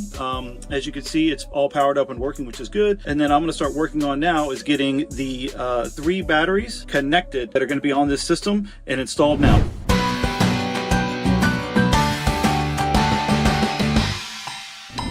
All right, what you just watched was me installing both the 60 amp breaker and the new charging system itself. So the next steps are going to be getting the new batteries in and then getting those all connected as well. All right, awesome. Let's go ahead and take a look at that now. And then we'll have links for everything in the description if you guys want to go ahead and check out what Joe did on his boat.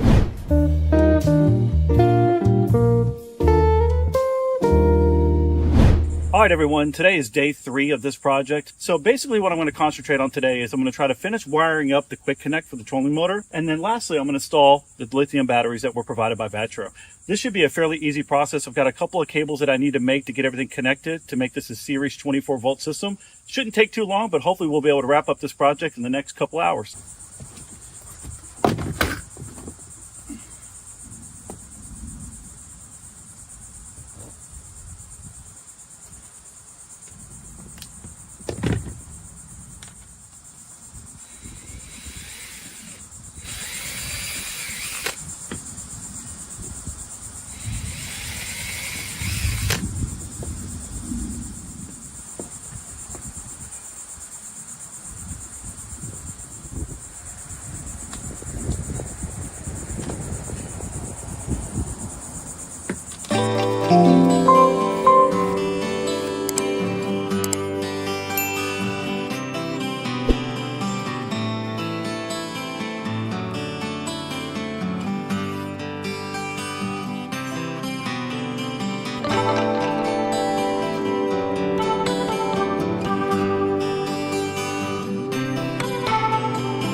All right, everyone, got the batteries installed. Very easy process from the standpoint that moving these batteries inside of this little tiny entryway to the console was much easier than taking the old batteries out. They were more lightweight, easy to maneuver, and that made it very easy.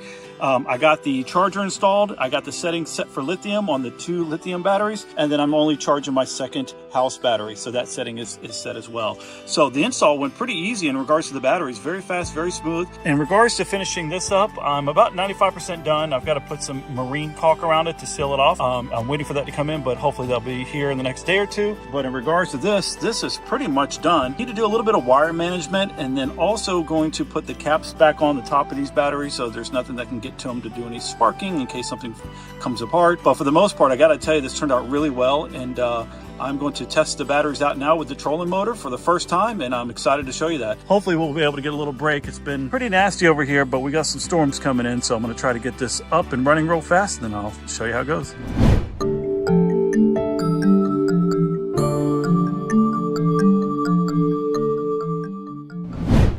All right, so what you just watched was me putting in those new batteries. I will tell you that there's a lot of benefits to lithium, but the biggest thing is the weight. And just me putting those batteries in was about as easy as it can get. It was just super simple. I was able to put them right in. I had to do a little bit of maneuvering because how tight the space was, but because of the weight, it made it so much easier to get in there and manipulate it. Very happy with that part of this whole process. So once I got those batteries in, made the final connections to get everything complete as a whole, ran a quick test to make sure that I was getting power back to the trolling motor, and everything looked great. So from here, the next step was to get it live. So I'll meet you out on the water. So the next step is actually getting on the boat? It is. All right, yeah, let's check it out.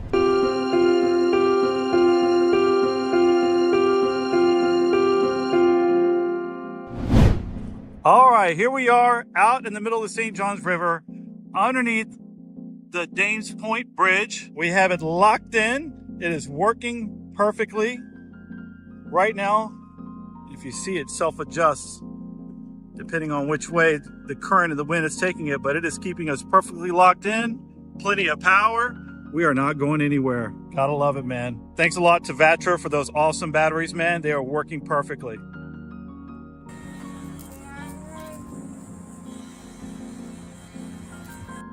All right, you guys just saw this entire project go by. Joe got 2 12-volt batteries from Vatra, specifically designed for his trolling motors. He installed it directly on his boat and took it right out in the water and tested it out. How was that whole experience? Man, it was great, to be honest with you. I've always wanted to put this trolling motor on the boat and have this type of technology.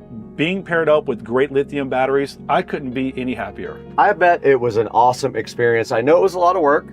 I had the same experience across the street recently putting in lights over at Rich's house. It was a lot of work, but it was worth it in the end. Now, we want to stress to you also that Vatra has a lot of different types of batteries. They have golf cart batteries as well. Right here is the Club Car 72-volt lithium ion. We'll throw that up on the screen right now for you as well. Make sure if you need any kind of battery, go to Vatra first and check and see if they have an appropriate application for what you need. And chances are they have it, because they have literally probably 50 different types of batteries on them. They have a long list of every type of voltage that you need, every application when it comes to batteries. So it looks like they got golf cart batteries. They have marine grade batteries, solar batteries. Yep. They have about everything. Very impressed with their website and the amount of products that they offer. They do have everything, and we're actually looking forward to working with them on some other projects as well. So hopefully Vatra wants to work with us again. I'd be excited to work with them and do some more projects with them. I can think of a lot of different cool things we could use their batteries for. Absolutely. All right, guys, thank you so much for watching the video. Thanks for liking and subscribing. Always click through our affiliate links to buy anything you want from Amazon.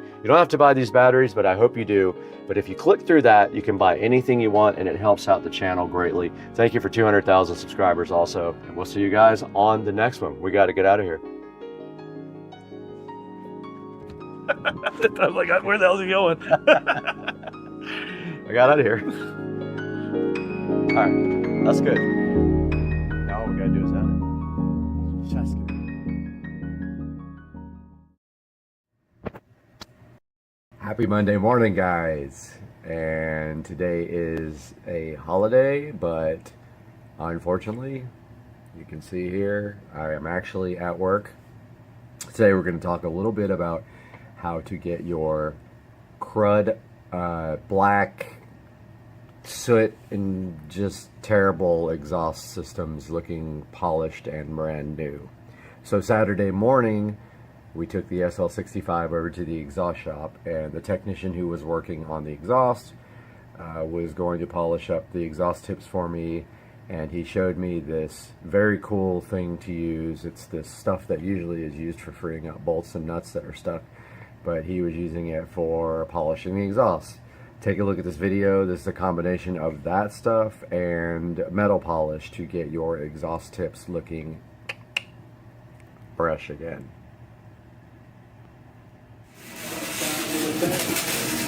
Looks good.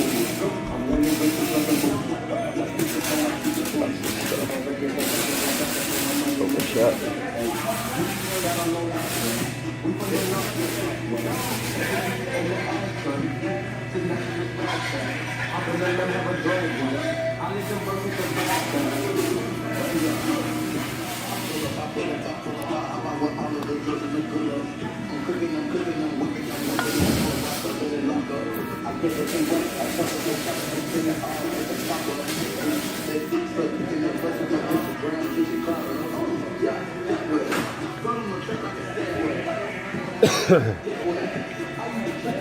Nah, it ain't cheap though. That stuff ain't cheap. Like $20 a can. Oh yeah? Damn. And they don't have it at any auto parts stores, huh? Nope, you'll never find it. And if you do, let me know. I got it. The only place I found it was eBay.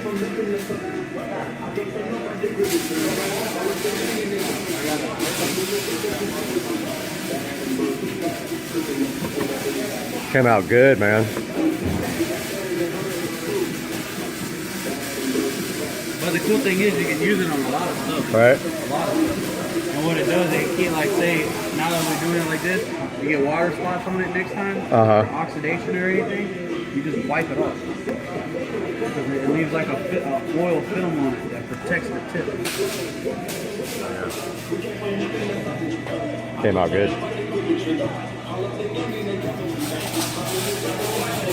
Now I might use a little bit of that to help get off the rest of the black.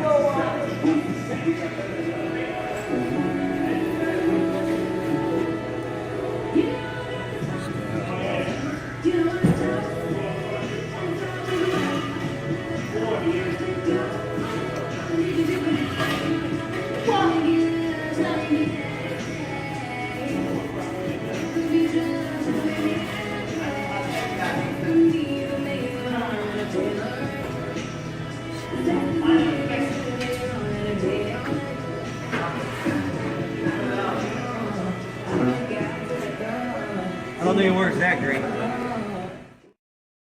Here we are today taking a look at the Venstar Color Touch thermostat. So this is the T7900. I believe this one does have humidity control in it. It is Wi-Fi. And here's a good look at the box there. So let's take a look at what's in the box.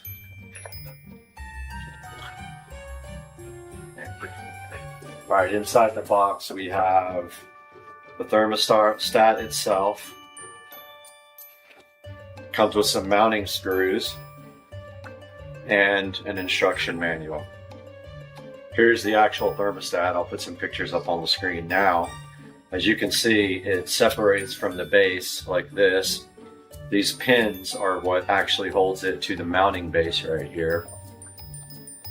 Inside of the thermostat, you have your wiring diagrams here, and then there's a sticker right in the center that you punch out just the middle so that it keeps the wall, the inside of the wall, the draft or the temperature from inside of the wall from affecting the actual readout on the thermostat. It does have a SD card slot on the side, which actually this one has an SD card in it, which is interesting. Don't know what's on it. But what that SD card does, that allows you to transfer pictures from your computer from the Color Touch Assistant program on Windows to the thermostat so that you can use the color display as a wallpaper. So this thermostat does have Wi-Fi. You don't have to use Wi-Fi with it, but if you do use Wi-Fi with this thermostat, you are able to use the VenStar Cloud skill to then set the temperature of the house, which I will show you guys. So I've installed several of these. I would say that it's pretty straightforward depending on which AC system you have. If you don't understand it completely, I would recommend getting a AC company out to put this in, because you need to know how many stages of heat and cool that your system has and what type of unit it is. Other than that, it's not too difficult. And so there's a good look at that guy right there. SD card slot. Make for a good video. Probably doesn't work anymore. But anyway, there's the back of it. So we're going to move on, and I'm going to show you guys now. Well, let me show you the box again first, up close. But yeah, it just snaps right back into place there. And this is what's on the box. VenStar Color Touch T7900. They have a couple of different models. Supports up to 4 heat and 2 cool stages. And you can see this one has humidity control. Well, they are ones that do not have humidity control as well. You can find these on Amazon and eBay. I will definitely put a link in the description. And now we can take a look at some of the other features of the VenStar T7900. All right, taking a look at the VenStar T7900 thermostat actually installed on the wall. So basically, this thermostat is all electronic. It does have a color display. If you notice, it's a little bit, a little bit iffy. I think maybe it's a capacitance screen, and those are a little bit less sensitive to touch. But yeah, to turn on heat and cool, you literally just press the little star, and you see it's 68 in the house right now, so we can just turn on heat. And it's already set to heat to 70. Now notice it says heating there. And any minute now, the unit, since it's heat, it takes a minute to, actually spin up the unit. I believe it has to like preheat a furnace. And now you can hear the actual heat coming on here. Up here, it shows you the temperature and humidity outside. So right now it's 45 degrees in Jacksonville. Shows you the time and the date right there. You can actually name the thermostat. And I'm going to attempt to put some video up of the app here in a few minutes, but I got to get the screen recorder working. So yeah, so you can set it to an away mode where it can do certain things when you're away. Mode is just, again, the heating and the cooling. You can set it on schedules, and you can do that in the app. Now when you go to menu, there's also one place where you can set up your schedule. If we go to alerts, so you can set up alerts for your UV lamps and your air filter, so that it can warn you when they are old.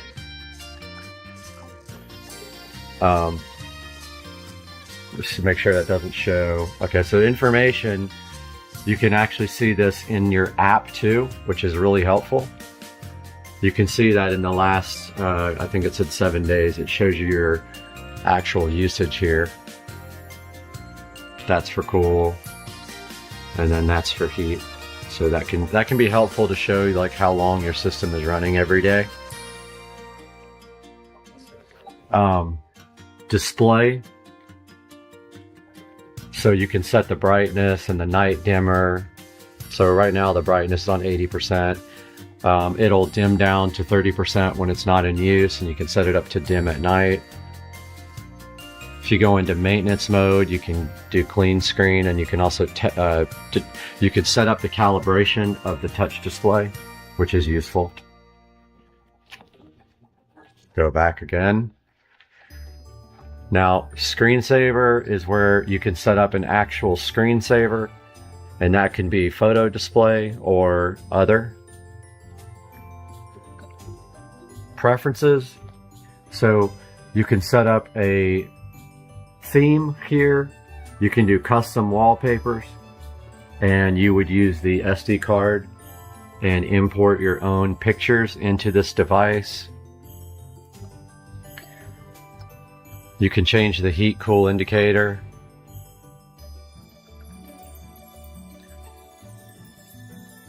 You can change the beep sound to either off or other.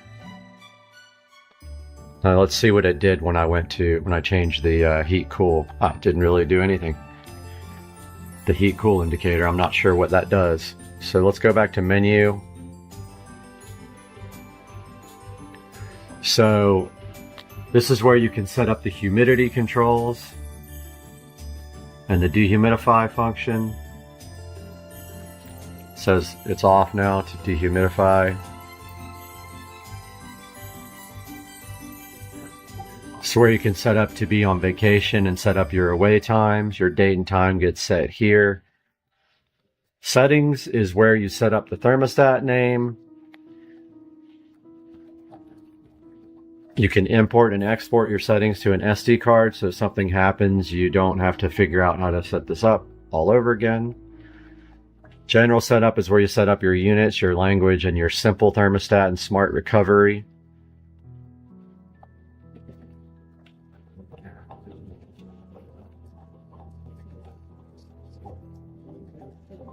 And then your installation settings is basically where you go in and you have to set up your number of heat and cool stages. Mine has 2 compressor stages with 1 auxiliary heat. All the rest of these are kind of like for installation. You can test the output, so if your guy doesn't know, your AC guy doesn't understand the wiring, you can actually test the outputs and he can measure. This is where you upgrade the firmware. You can see there's no firmware updates. They do release firmware updates every once in a rare while. You can factory reset it or restart the thermostat. And then one of the more important functions here is this is where you set up Wi-Fi. In the past, I've had issues with it not connecting to a Comcast router on channel 6, but they have since improved the Wi-Fi performance on these newer models, so I've had no issues now. Okay, so this is where you set up the Vendstar Skyport, and I will show you guys that. It is basically the cloud account for controlling the device via smart or with the app. So you have to put your information in here and log on to Skyport. And then there's some security features here. Not sure about smart fan. I guess you can just turn the fan itself on instead of the AC and run that, when you want to. And then emergency heat you can actually toggle it off and on. So if we look on the front screen here, you see this little globe with a Wi-Fi symbol. That means we are connected to the Vendstar Skyport, and I'm going to show you guys a little bit of that right now. All right, taking a look at the Vendstar cloud here, you can see here my house, and then you can see Susie's house. You can send messages to the thermostat. You can select heat or cool, change the temperature. So right now I'm going to put it on 72, and you can see that it sent that command to the thermostat. Over here on the side, you can do schedules, send messages, set permissions for your profile, change your account settings, and other things. And so this is a pretty useful application, and it is just like the one on the phone, but allows you to do more things. So I highly recommend this thermostat just because of this part right here. So it's real time, and you can use this from anywhere on the internet. It's nice. I want to show you guys how you use the skill for the Skyport cloud. So if I say, Alexa,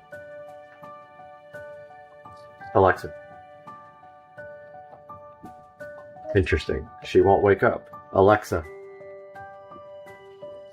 Thanks for the feedback. Awesome. Alexa,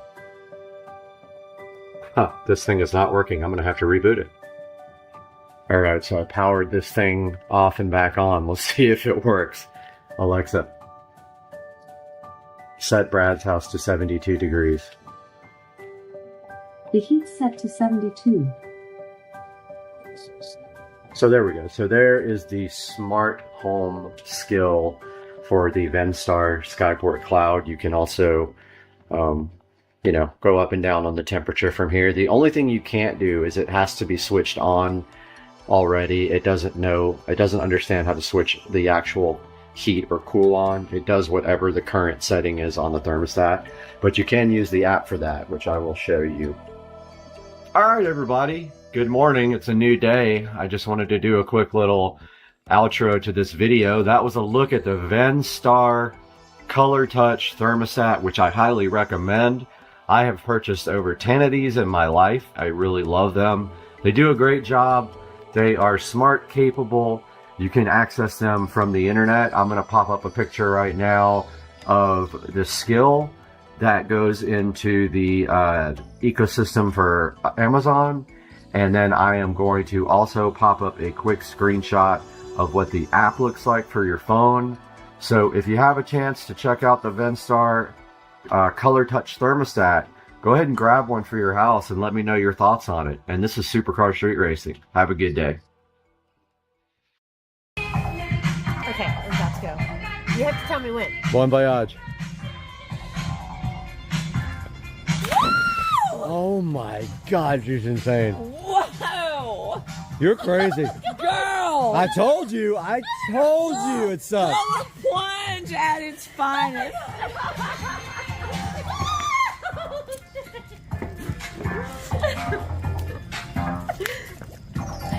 Oh, you need way more than this towel. You need to take that damn shirt off. You need to take that shirt off. That was crazy. I am so proud of you. Oh my God.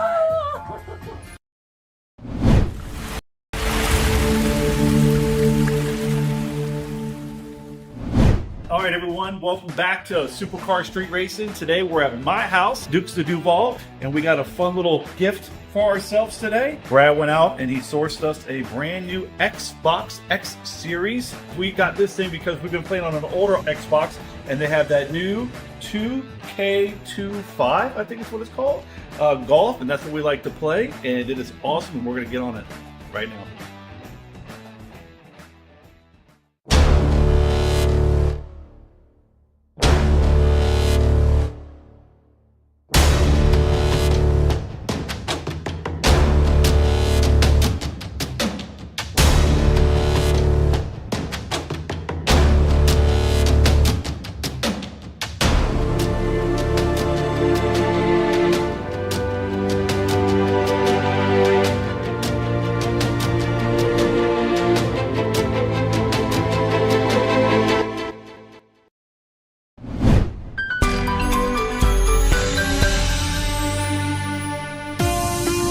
Alright everyone, welcome back to Supercar Street Racing. Today we got myself and Brad behind the camera, and we have this nice little Xbox X Series that we just picked up. Brad and I, on our fun time, like to play Xbox, and we have a golf game that we play, which is the 2K23 PGA.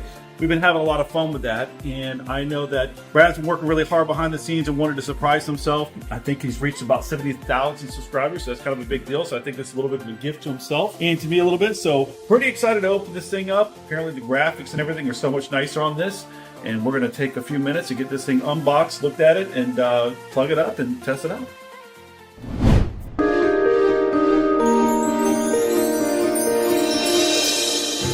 All right, everyone, so now we're going to go ahead and dive into this thing. And we were looking at buying a used one just to see if there's a little bit of a cost savings. And honestly, the price between what we could buy a used one and a new one, we just made the decision we made. Just run up to Walmart real fast. They have one in stock. We're able to go to the drive-thru and pick it up in a matter of minutes. So it worked out really well. So look at this. The boxing on this. This is sick. Man. Wow. All right. This is sick. First level there. Dang. All right.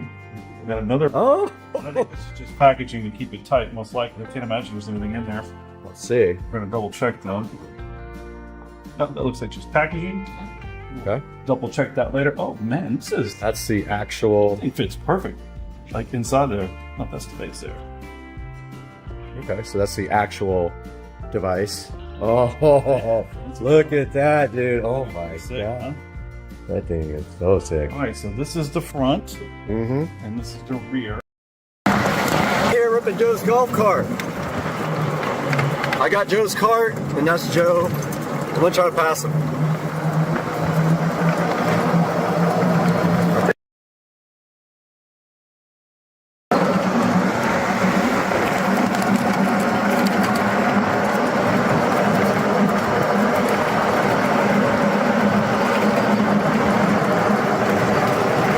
Going to Joe's new house.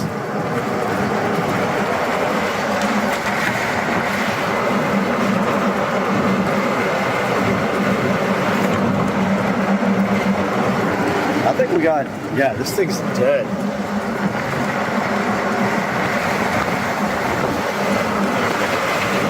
Oh, the wind got us. Holy crap.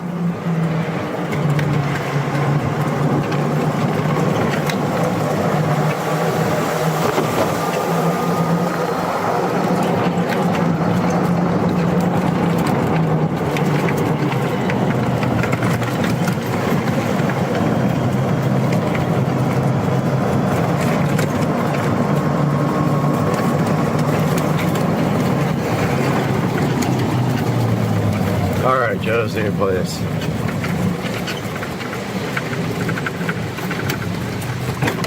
Can't get in yet. Your batteries are almost dead. My golf cart? Yeah, it was like 37 volts. Oh, that's weird. Yep. That's surprising, actually. It's 45 stopped and then about 36, 37 when you're floored. So it needs a charge. Guys, welcome back to the channel, and you can see right here that we have a bunch of parts for the golf cart. This is the 70 volt lithium ion conversion for the club car, and also the AC motor conversion for the club car. We're going to be unboxing all that today. But first, before we do that, we need to get this motor and controller out because it is sold. So you're going to see that next when Dukes of Duval and I take the motor and controller out of this beast on Supercar Street Racing.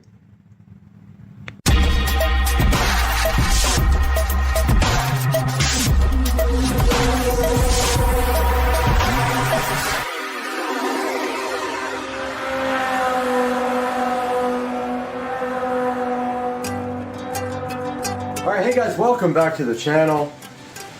We got Dukes of Duval over here disassembling the golf cart. So today, what we're going to do is we're going to take out this motor and this controller because we have somebody that's coming over to buy it. So once we get this motor and controller out, we got a whole bunch of boxes up there ready to convert this thing to lithium ion and 70 volt. First things first, we'll get the subwoofer out, we'll get the motor out, we'll get the controller out, and in about an hour, we'll have someone here coming to pick up the stuff, and we can put that, however much money he's going to give me, towards the $6,000 worth of 70 volt lithium ion sitting right up there. So what do you think? Should we get to work? Let's get it done. Let's do this. Yeah, all right, guys. So we got this Curtis controller. So this is probably the original controller and solenoid, and most likely had been programmed because the cart would do 30, 32, 33 max. So we're gonna go ahead and get this out of here and document what we're doing, and then hopefully figure out how to put everything back in the future. We'll be taking out the charge port. The entire charge port and the charge port housing will come out, so we'll have to remove these hex bolts here. This whole panel will loosen up. We'll be able to pull that controller or that charge port out, and then there'll be a male plug for standard extension cord. You plug your extension cord right into it, and you have an onboard charger that sits here, and this bay will be mostly empty, and we'll shed a couple 100 pounds. We'll be able to do whatever we want with the bay. So what do you say we get the controller out of here, man? Let's do it. All right, so what do we need? 8? I think it's, well, 8 mil? Yeah, try an 8 mil. All right.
Guys, we are back in the garage at Supercar Street Racing, and you saw a few minutes ago that we have removed the controller here. You saw us do that in the video, and we have also removed the motor, which was not fun. That thing is very heavy.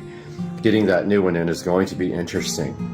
But over here now, we have the Eco Battery 70 volt conversion kit for the club car.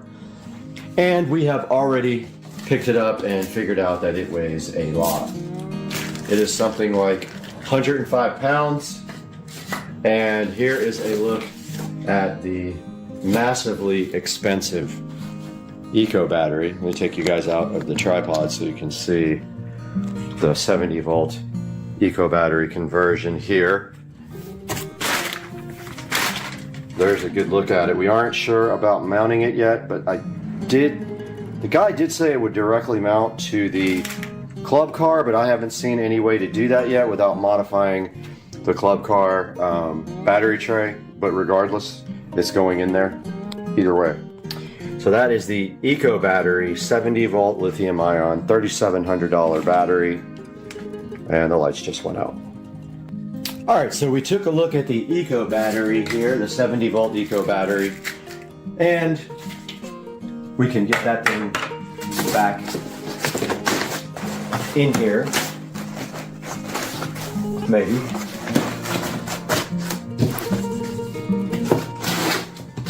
And take a look at the next box here. This says Novitas on it. I have not opened it yet. It is open because someone opened it in my crew. But this says Novitas, and let's see what's in it.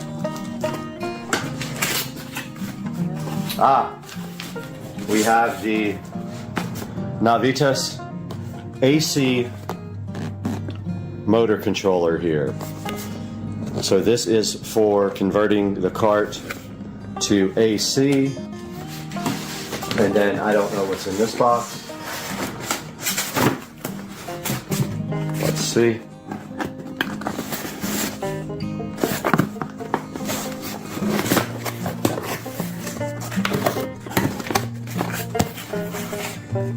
Oh, nice cable, some connectors, and the on-the-fly programmer are inside of this next box. The programmer is right here, but you can actually use Bluetooth to do that.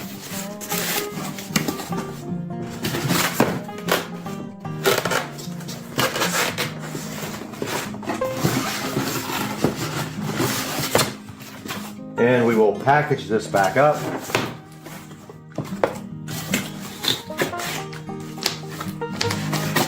And move on to the next box. Not Xbox, next box. Alright guys, this box is open. We took a look at this already. But this is the solenoid. And there you see on the side. This is a, I believe, 400 amp solenoid.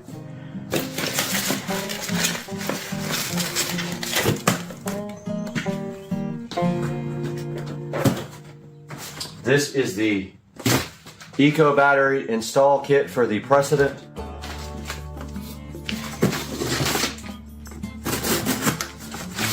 This is what it says. I have not opened it.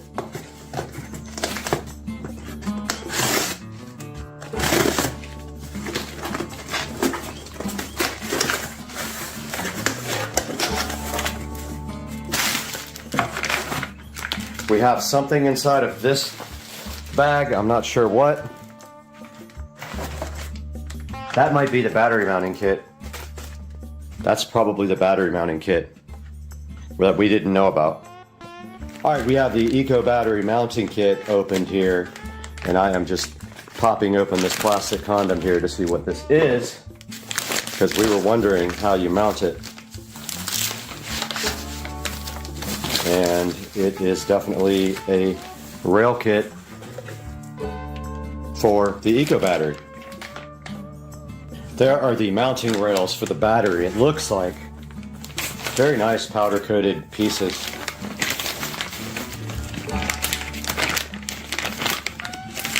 This is exactly what we were looking for here. We will put these back into packaging now. Keep everything nice for the install process.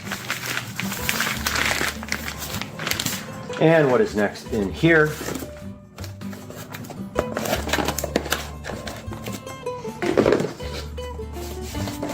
We have this box next.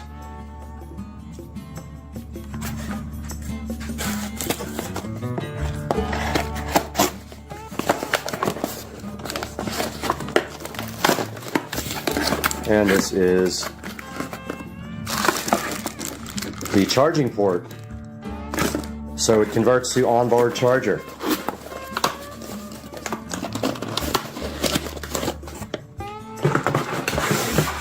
And the last box we have here might be the gauge. There's a charging gauge. It is. This is the charge and voltage indicator panel that goes and mounts on the front. So we have to figure out where we're going to put that actually. And that is all in that box. And there's 2 more big boxes to open. Here is the next box here. This is a very heavy box.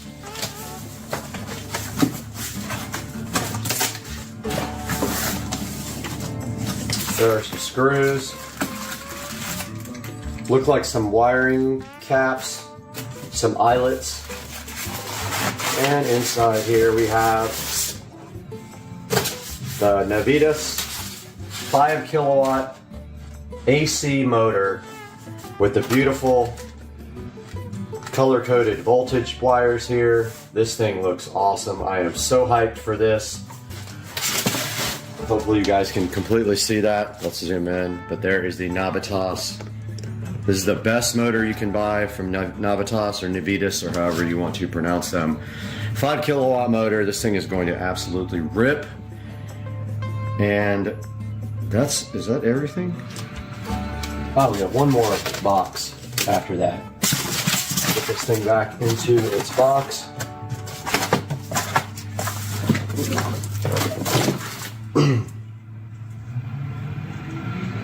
This is the Eco battery charger. It says it on the side, but what I have not seen is the 12 volt voltage reducer. Yeah, it was supposed to come with a voltage reducer. I do not see that. This is the built-in charger. Let me contact the company about where the voltage reducer might be. That's interesting. Yep, this is the onboard charger, so you no longer keep one in the garage. You keep this on the cart. So yeah, there's something missing. The voltage reducer is not here. So I'm gonna give them a shout and see where that is. Just got off the phone with Ryan about the missing item, and apparently Eco Battery has been neglecting to send this part out for the last couple of orders he did, so he is going to get the voltage reducer to us. We already have one. I'm hoping it will accept 70 volts. It says 60 max on the, and this actually says 48 on the input here. I'm hoping it'll go up to 70 because it does say 60 online, so I don't know. We might burn it up, and I don't really care. But the new voltage reducer, the 70 volt voltage reducer, is a 30 amp. This is a 60 amp, so we might have to buy a 70 volt voltage reducer for the stereo system. So we are missing a part, and we have to go get the cables today. They are in the mail to the wrong place, just like all this stuff was shipped to the wrong place. So I'm keeping an eye on the mail for that. And guys, this has been part 2 of the 70 volt lithium ion conversion video on Supercar Street Racing. I hope you guys subscribe, and I will make a playlist for this, and we will see you guys next time. Yo, it goes down. Robert, it goes down. No, it don't. It do go down. It do go down.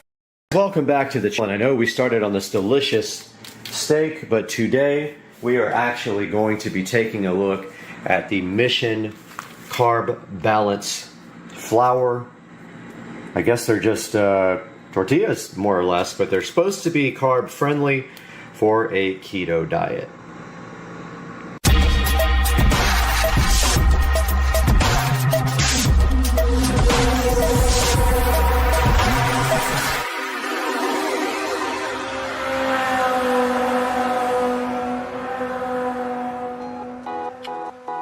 Welcome back to Supercar Street Racing. I am Brad. I'm so glad to have you today on the channel. And today we are looking at a keto-friendly Mission Carb Balance Flour Tortilla. And you can see right here that this says that these guys have 3 net carbs. They're high in fiber and they are 45 calories and they're supposed to taste really good. I have not had one yet, but looking at the back, it does confirm 45 calories. 2 grams of total fat. You want fat in a keto diet and 12 of regular carbs, but that does not indicate total carbs because that would come from your sugars here. So your net carbs here are good. Usually you can have between 25 and 30 net carbs a day in a keto diet, depending on your exercise. I do exercise for an hour and a half every single day, so I can probably have more. But what we're gonna do next is go ahead and fix a nice steak lunch with cheese and mushrooms, and we are going to put that on a Mission tortilla and see if these things can live up to their hype of they're supposed to be great tasting, they're low carb, and we're going to see if that happens right now when we make some lunch. All right, Supercar Street Racers, we have a grilled portobello mushroom here from last night over at Rich and Trish's. We made burgers and we threw 3 of these on the grill. I'm gonna go ahead and slice these up now and get them prepped for putting on the nice steak quesadilla.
Okay, we are over here at our air fryer now, and what we are going to be doing is creating this delicious steak quesadilla. So the first thing we're gonna do is cook our steak.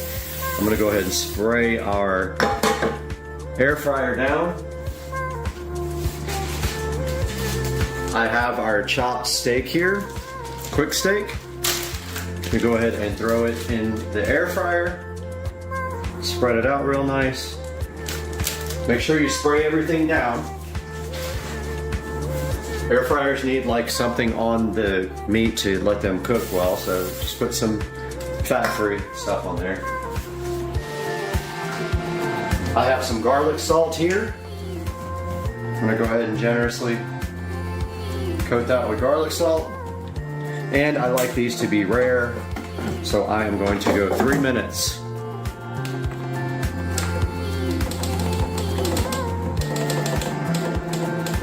And at 1 minute, I am actually going to add our mushrooms and our cheese inside of the air fryer. Let's do this.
Okay, I'm gonna go ahead and pause this and flip over our quesadilla, our steak.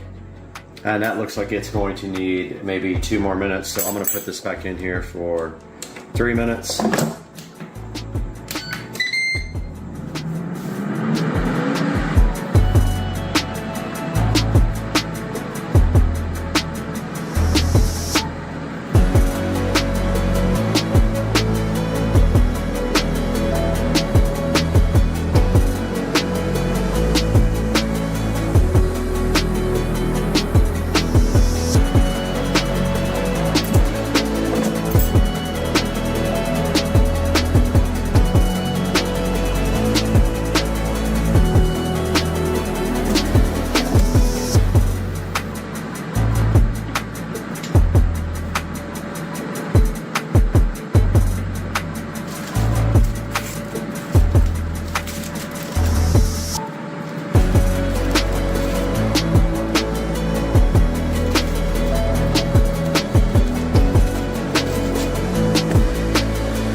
Okay, that's cooked enough for me. I'm gonna go ahead and add the shrooms.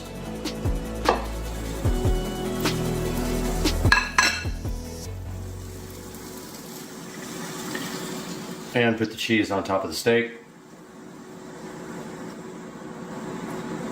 Actually, I'm gonna add the cheese later to the actual quesadilla. That makes more sense. Let this finish.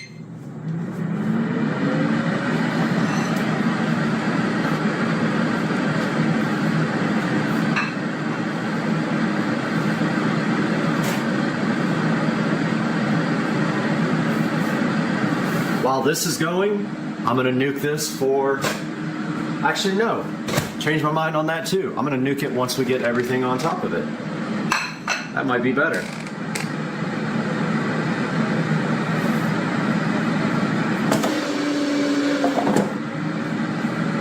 Looks like it's doing good.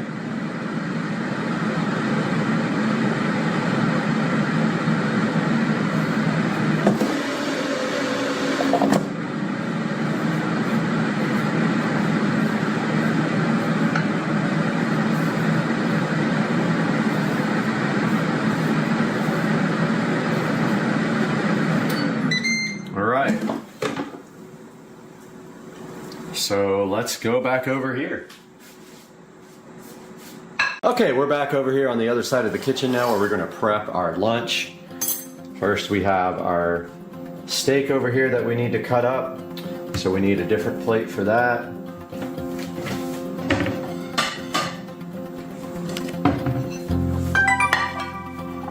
Go ahead and get our steak out, delicious and juicy. And I do like it rare. Hopefully you guys don't mind that. It's actually a little bit overdone from the way I like it. This is not rare. But you guys will probably be happy about that. Most people don't like super rare food like I do. It cuts very easily. Kind of just pulls apart. It's a lot for one quesadilla. It's a pretty small tortilla. Don't forget these are small, so you got to weigh that when you're looking at the cards.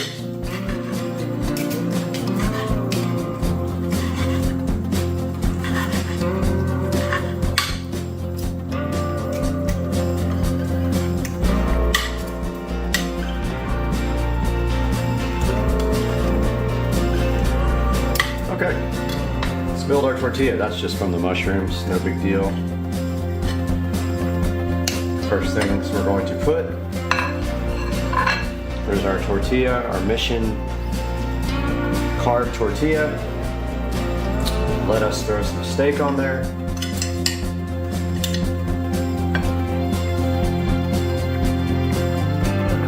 So we'll eat most of this not in the tortilla because there's a lot of steak here. We want to make sure we can wrap it.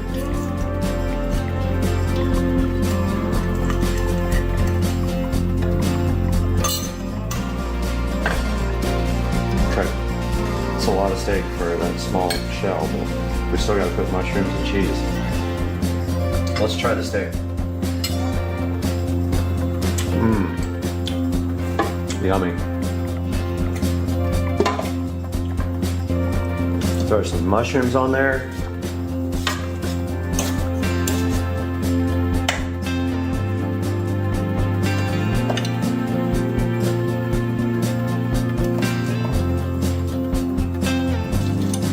Yummy portobellos.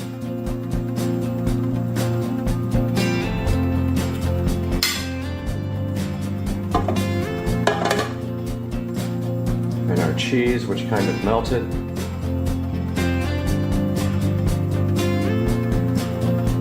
Remember, no fat-free in keto. You gotta eat whole cheese and whole everything, because fat-free has sugar in it. Steak is so good.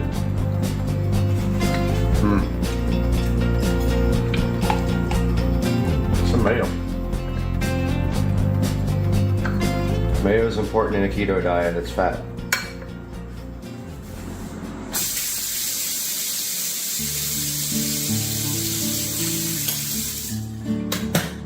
All right, let's throw this in the microwave and melt the cheese.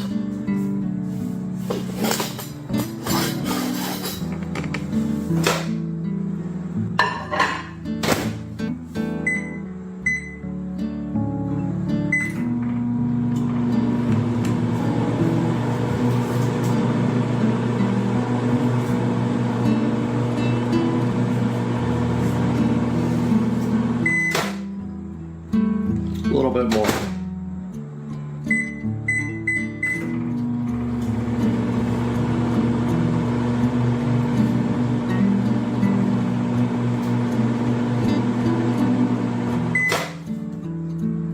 All right.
Here we are back with our Mission Carb Balance Flour Tortillas.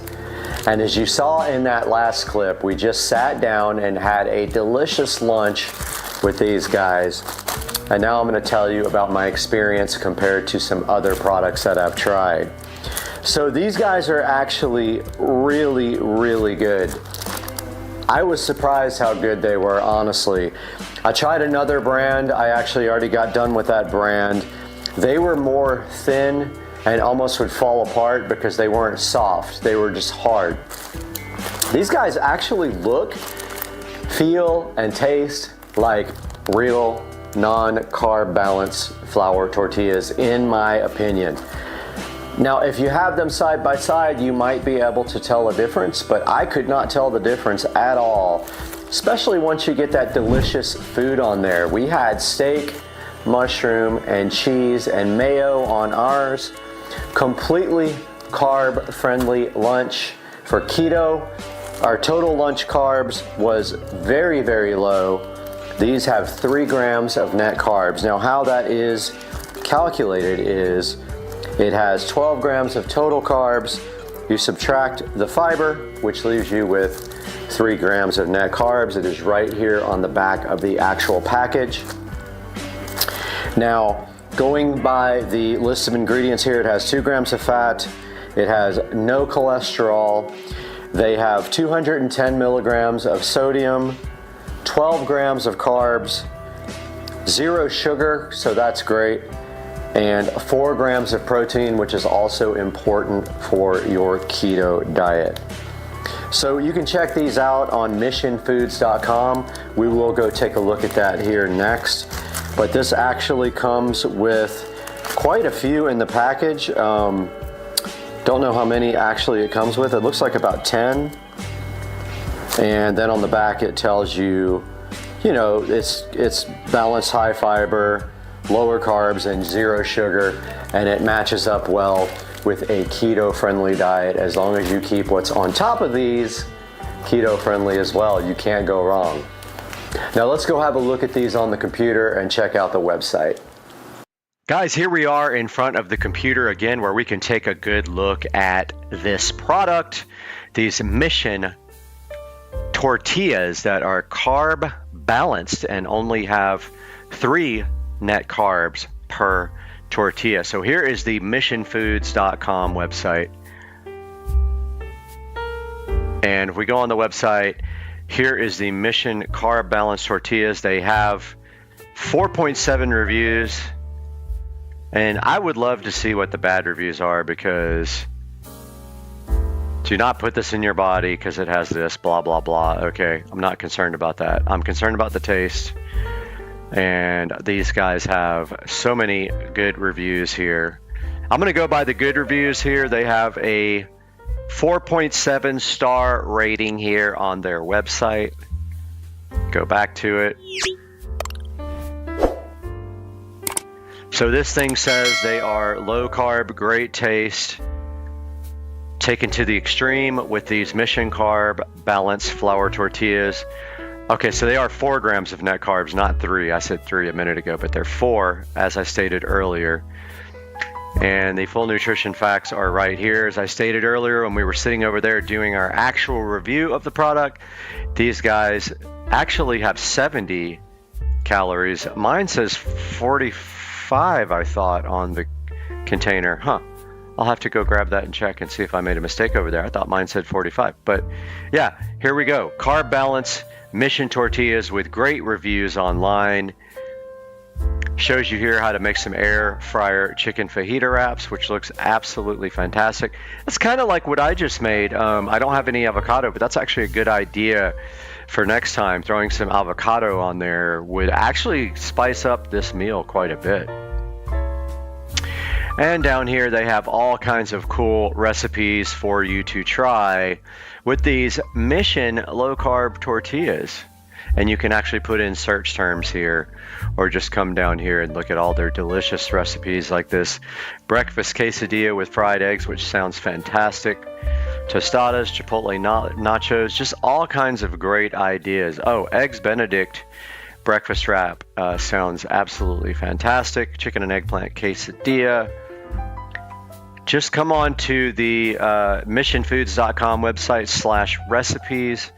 You can check out your own recipes and get some Mission balanced, carb balanced tortillas in your life, where you will cut down on your carbs and you'll be right keto friendly with all the rest of your low carb dieting needs. Guys, I really hope you enjoyed today's video. I love it that you guys come and check out all my videos. Leave me some comments. Make sure you like and subscribe. And also, make sure you check out The Incredible Universe, my other new channel, which has a lot of topics about the universe that I really enjoy doing some research on. The Incredible Universe. I'll have a link down below in the description. Please like and subscribe my new channel. We'll see you guys soon.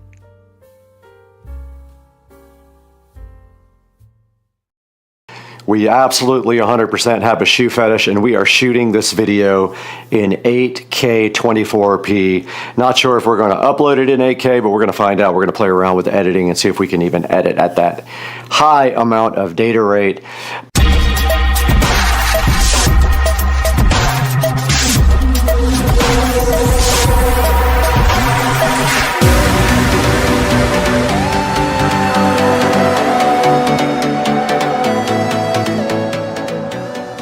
Guys, welcome back to Supercar Street Racing, where today we absolutely 100% have a shoe fetish, and we are shooting this video in 8K 24p. Not sure if we're going to upload it in 8K, but we're going to find out. We're going to play around with editing and see if we can even edit at that high amount of data rate.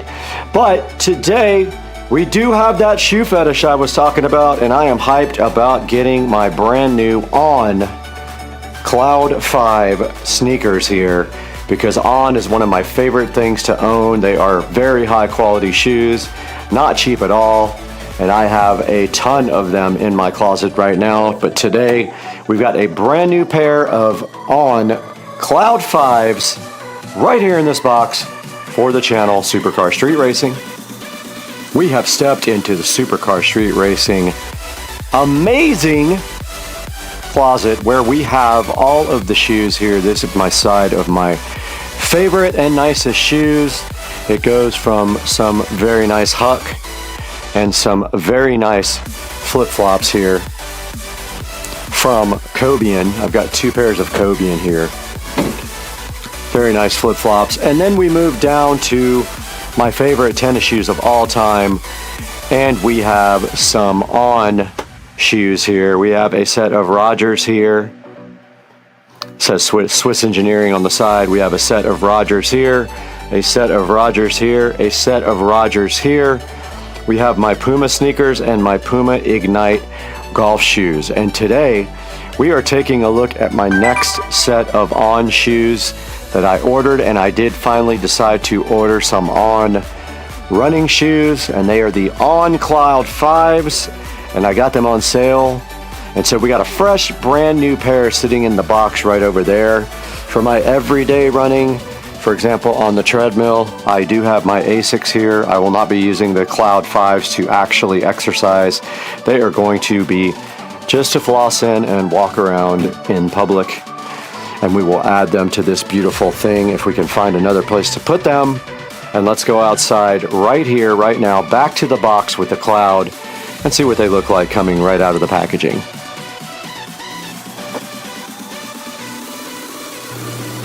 Back in front of the amazing On Cloud 5 running shoes, and you can see that right here we have a fresh unopened box. And online, these go from anywhere from $159 to $205 on Amazon. I got them cheaper from the actual Swiss manufacturer On, and it does look like a chicken right here, right now. But let's go ahead and open these now and see what we have. And we are doing this in glorious 4K. So let's take a look at what's in the box here when we get it opened up. And inside the box it says, you're thinking about what's inside the box, but what about the box itself? To reduce its environmental impact, the box is made of 100% recycled cardboard. And speaking of that, the actual On Cloud 5 is made of 44% recycled material, I think is what they said, or either 44% more recycled material. But inside here we have these beautiful On Cloud 5s. And they do have this technology for lacing. And look how nice these are, guys. Oh my goodness. If I can get them out of the packaging. And they came out with this beautiful blue sole on the bottom. As you can see, these are the Cloud 5 men's. And inside of them, they do come with this little insert that keeps the shoe from being deformed in the box. Get that out of there. And there you see the Ons in all their glory directly out of the box, and man, do they look cool. I get a lot of compliments on the shoes for sure. So let's go ahead and take an up close look at these Ons now, where you guys can see exactly what you're getting with the Cloud 5. Back in the Supercar Street Racing office / guest bedroom, where we are shooting this video in stunning 4K 24p, where you guys can see all the details of the On shoe with higher clarity and quality. And here is the Cloud 5 looking so fresh and dope. And look at the bottom of it where you have all these ridges. And this says that it has 44% more recycled material, and it says on the bottom it is using this technology called Cloud Tech, and that must be what these are for. And if we look on the side of the box, we see that we did get the color Frost and Indigo, which I really dig, and we got the 9s and we got the men's size here. And taking a look at the top of the On Cloud 5, this is what the shoe actually looks like all the way down the front. And it does have this lacing technology that automatically laces up, which we are going to be trying on here. And if we look inside, it came with strings. This is the first set that I had that actually came with strings. And then here's a look inside of the On Cloud shoe. And taking a look at the back here, this is what we get with the On Cloud in Frost and Indigo. And you gotta dig the Indigo. Really, really looks good. Really, really impressed by these shoes. And now that we have these shoes unboxed and we took a good look at them, let's go ahead and try them on and see how they fit and if we really like the way that they are. Back here in stunning 8K 24p video where we've got our On Cloud 5s and we're ready to try them on, but please do not worry about my terrible feet because I have bunions and they are visible. So putting these on, they do have the lacing technology. I don't know if I'm quite doing it right. And I don't know if I'm supposed to do something else with these. It doesn't really say. I think you have to do something with these parts, but I don't know. I'm going to look it up right now what exactly I'm supposed to be doing with these to get them to auto lace. Alright, we're back on Supercar Street Racing and we have researched the speed laces, and more or less inside of the box those were the speed laces that came with the shoes. And these are basically more elastic, and you can take the ones that are casual out of your shoes right now and replace them with these. And they are easier to speed up and go ahead and lace up, and then you can cut off the excess. Since we're going to be using these shoes as a more casual going out type of shoe, we are going to leave the regular laces on, and now we're going to go walk around and just see how comfortable these are with terrible feet. We have the On Cloud 5 shoes on right now, walking around the house. And I do have really strange feet. My feet are very flat, and I do have bunions. But I can say walking around in these is a pleasure. They are very comfortable. I have not touched the laces. I left them the way they are. They feel really good on carpet and also really good on wood. And I'm sure had I gotten up to my treadmill and tried these there, that they would also feel great on the treadmill. They also look very cool, and I am super hyped about the Indigo and Frost color. I'm sure they're gonna draw a lot of attention and look good in public, and that's kind of really what I want, is some high quality shoes that not only feel good but are also very stylish, and I can go ahead and add to my On collection in the closet here. And yeah, so far so good for the On Cloud 5. Really enjoying these already.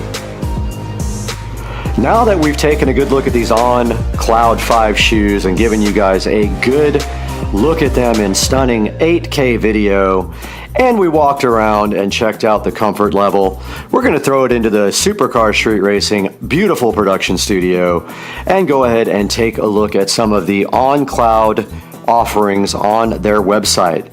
Let's throw it to Brad in the Supercar Street Racing studios. Here. Welcome back, guys. We are here in the 4K production studio again and actually making 8K videos today. What do you think about that? So today we're taking a look at the On shoes. I do have quite a few pair of these, and I just got my On Cloud 5 running shoes today, looking super fresh. in the best color ever. And today we're taking a look at the On website, where I want to show you guys, this is the front page of On, Swiss engineered shoes today. And if you go here to shop, I want to show you guys how to get good deals, because if you go to last season, let's try men for example, this will give you good deals on shoes that are left over from last season, and the Cloud 5s are right now $109, and that's what I paid for mine. And then when you go in here, I want to show you guys exactly how to shop for these. Now, you have to click on your size first and a color, and if it's not available, it will tell you. So like, for example, these are the ones that I got. All right. And so if you then click, if you hover over it and then click your size, it will then tell you if they have it or do not have it. So that's how you find the best deals on the On shoes on the shop. And if we look back here, right here and right now, I have a bunch of Rogers. I don't think they have any Roger left. Some of these are so cool though. I do like the Cloud Runner as well. Looks like they only have 2 colors left on this. They have Alloy Moss and Turmeric, both of which are very cool. I like these a lot. And if we click on the 9 right here, right now, we would have to log in order to shop. But make sure you get on the On website and order some shoes that are from last season and get a better deal. And thanks for supporting the channel so much. Make sure you order through our links. Order any products from Amazon, not just these shoes. If you see those, anything you want, order through my link, and it will help out the channel greatly. And we'll see you guys next time. Get your On shoes and let me know what you got down in the comments section. We'll see you guys next time. Peace out.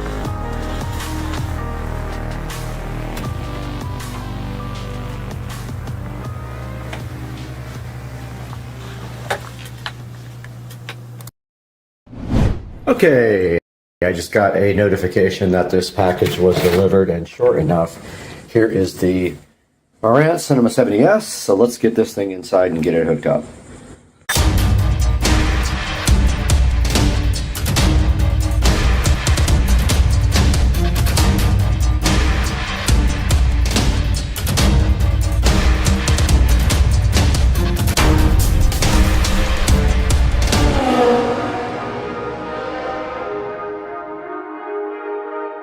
Marantz Cinema 70S sitting on the table here, ready to be unboxed from Japan. I said China, it was Japan. Let's get this thing unboxed. All right, the Cinema 70S with the ultimate presentation package came directly from Japan. I saved about $300 for this brand new Cinema 70S. You can see by the packaging, this thing is always packed nicely. They do the extra mile for the higher end receiver. I got in trouble for saying it was their flagship. Kind of made a mistake there, but I didn't feel like editing it. It's not the flagship, but it is their slimline receiver. Let's get this thing out and on the entertainment center.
All right, we have a short patch cable here. We're gonna do Ethernet to the switch. So we will tie up the extra, but it's gonna go right in here. So we're gonna tie this down below so it doesn't poke up. And it does kind of fall down because of the weight. So I'm just gonna cut this off, and this thing was connected in less than 5 minutes. There is the Cinema 70S. Here is a Cinema 70S completely connected. We don't need any of this. They give you labels and all that, but I had already done that part with my label maker. The Odyssey mic is here for calibration. We don't need the manual, we don't need the antenna. We're not connecting AM/FM. For the subwoofer, we're actually connecting it to 4. For now, we have 1/4 of the bass. We will have 4 subwoofers connected to this guy. But this thing is ready to go. And that's how it looks, sitting so fresh and so fly. It did power on. It's probably gonna want a update, but first, we have to switch the TV on HDMI 4, which is the ARC input. We should see the Marantz here. We do. All right, let's go ahead and go to the setup. This is setup assistant, so I'm just going through that. Done all this already. I have a center speaker already connected. All right, it's saying, do I hear sound from this? I do. So, center is on, front right is on, right surround is on.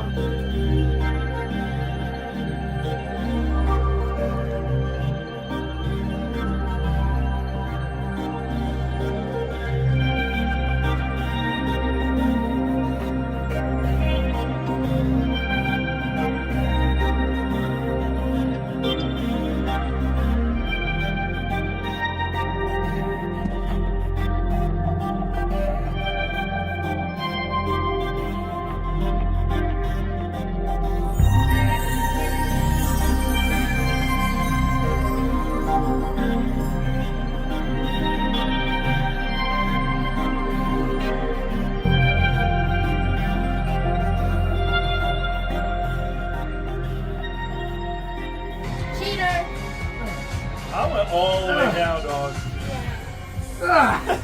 Good job. 3. Oh, old man trying. Wow. Get it, dog. Let's go! One-handed push-up king. Okay, so we got to put this on the couch back here at ear level. So I'm just going to put it right on the back of the couch.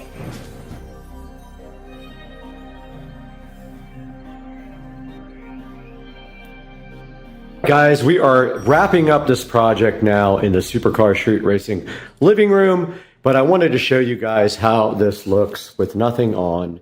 So we have the Govee DreamView going on behind the TV. It's called Govee Envision, I believe. I will have a link in the description. The TV is off right now, and you guys can see how that looks. And then I haven't adjusted the light for when it's completely dark in here. It's the first time I've seen everything in the dark. Pretty bright, so I'll probably bring the level down on the background. We can't play anything copyright, so we have all the subwoofers hooked up. We have 4 subs, so we have the 12-inch Sherwin Vega here. We have the Polk audio sub there. We've got the Polk audio sub in the office, and we've got the Polk audio sub behind me in the closet.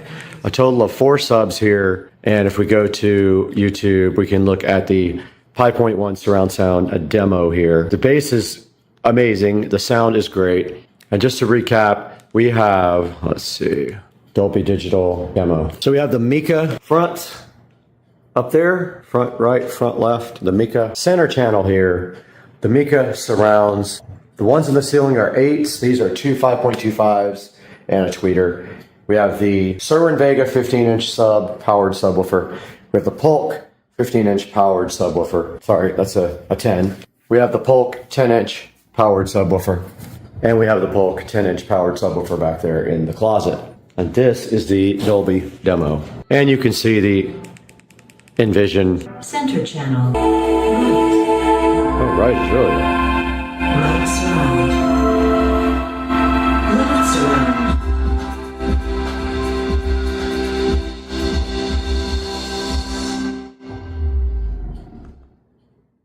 Yeah, so it looks like the right channel's a little bit low. I ran the full test as you saw in the video, but I've also done some adjustments to it since I did that because I added more subs and I needed more level, so I jacked up the subwoofer level to make up for the fact that I added more subs. And that's going to wrap up this project. I hope you guys liked everything. It came out amazing. I hope you guys ordered the Govee LEDs for the back of the TV. The Amazon Omni 75-inch 4K TV, the Marantz Cinema 70S, looking so fly. And we'll see you guys next time on the channel. Have a great day, guys.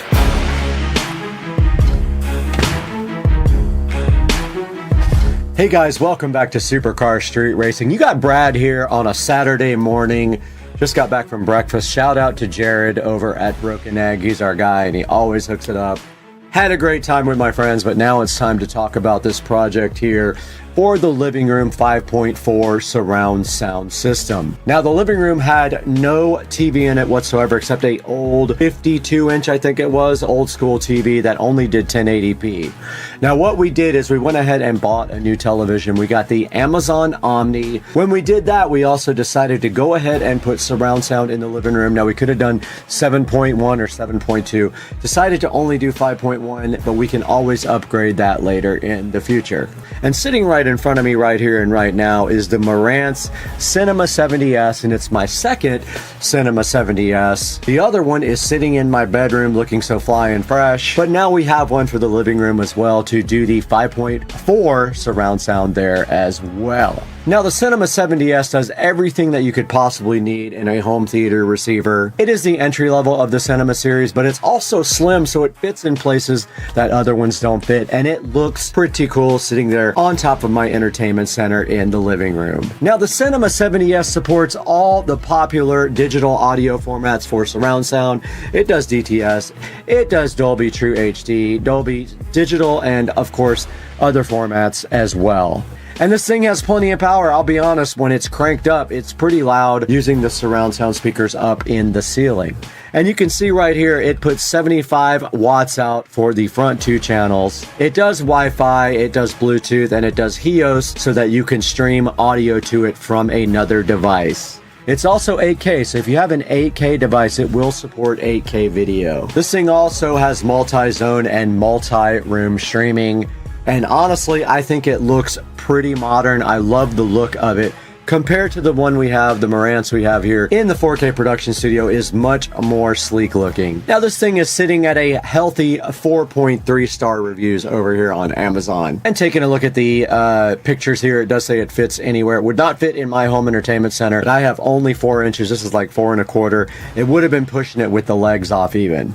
This thing has 6 HDMI inputs and 3 of them are 8K. I don't know anyone who has 8K equipment yet, but it is possible that you could use 8K with this receiver. So you can see right here, it has multi-zone capability, the second zone output, a second B speaker connectivity and HEOS built in, make this Cinema 70 a whole home audio oasis, is what it's telling you right here. And also one thing that most other receivers don't have, it has full preamp outputs for all of the outputs, so you can add external amplifiers. It does say right here how pretty this thing is, and I'll be honest, it does look good sitting on that entertainment center in the SCSR compound living room. Now we do have some other things to show you from this build. We've got the Mika M-8C two-way in-ceiling round speakers. They have a 9.4 inch cutout diameter, but they are considered an 8-inch speaker. Now one thing you should know about these, the tweeter will move so that you can position it towards your listening experience. Now we put 4 of these in. We have 2 in the fronts up for left and right front, and then we have 2 in the back for left and right rear. And I like these. I've bought them before for other places in my house. I do like the way they sound. They have a nice bright sound. And taking a look through the pictures here, you can see that they do have a paintable grill. They are easy to install. Basically, you take their cutout, and once you cut the hole out, all you have to do then is just throw the speaker up in there, and you make sure the tabs are tabbed back so that it can catch on your drywall, and you drive them up there with your electric drill. Here you can see them nice and flush mounted in the wall and painted so that they kind of blend in with your current environment. So these guys do have a 1-inch tweeter and an 8-inch mica woofer and a 6 decibel crossover. And right here you can see the overall dimensions of 10.7 inches. They're 3.5 inches deep, but they're 4.2 with the grill and the magnet counted together. And your drywall cutout is a total of 9.4 inches. Right here's the whole line of the Mikas. We do have the M-CS. We're going to show that to you momentarily, but here's a good look at all their media series drivers for your in-home audio experience. Right here and right now is the Mika M-CS dual 5¼ two-way in-wall center channel speaker, and you can see right here and right now it has two 5¼ woofers and the 1-inch pivoting silk tweeter. These are also paintable, and they are about $56 right now on Amazon. They're sitting with a solid 4.6 star review, and I love the way this sounds. I have it mounted right underneath the TV in the front, and it sounds amazing. I just used my oscillating tool and their cutout template, and it was super easy to cut the square, and then you just take them and shove them right in there and use your drill to drive all the screws in.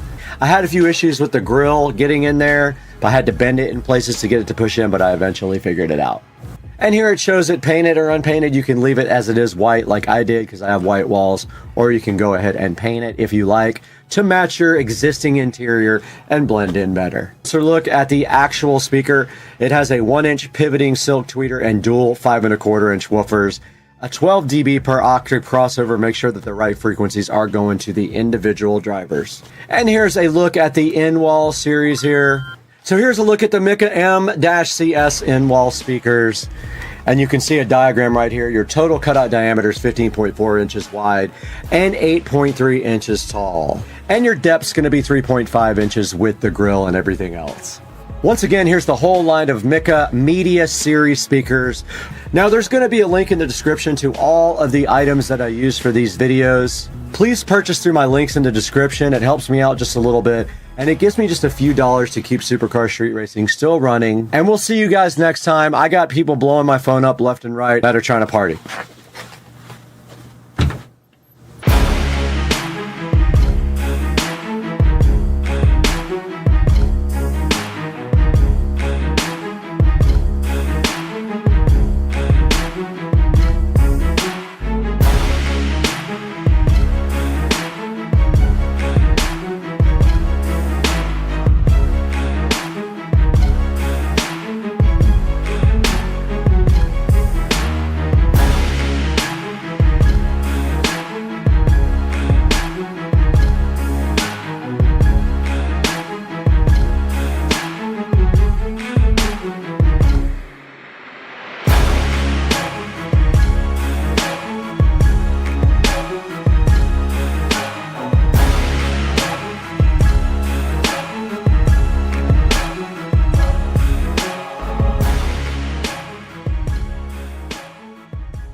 Oh, yes!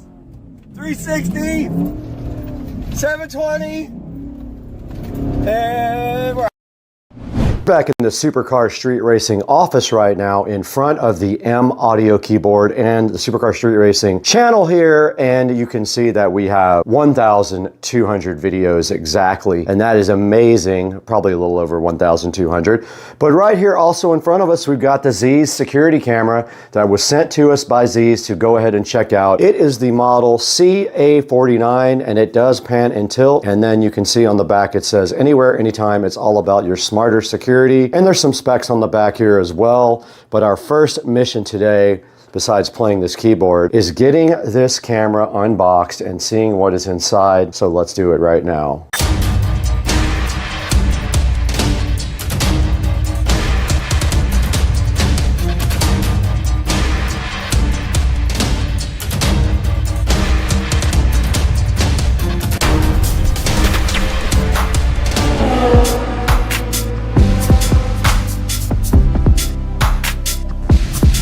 Welcome back, guys, to Supercar Street Racing. Again, we are standing in the Supercar Street Racing office with the M audio keyboard in front of us and the Supercar Street Racing channel to our left here. But our mission is very focused today on this Z's smart security camera. And you can see right here that it uses the app, and there is a barcode right here on the side for you to scan the Z's home app. And then there's a picture of the camera. It does pan and tilt, apparently. And then it uses a 5-volt USB power supply to work. It is only a 2.4 gigahertz Wi-Fi camera, just like most of them. I don't know when they're going to start coming out with 5 gigahertz cameras and other devices, but they are not yet. And it does use USB Type-C, which is awesome. So this is the CA49. If you're looking for it, I will put a link in the description. But now let's go ahead and get this opened up. Pretty simple packaging here, nothing amazing.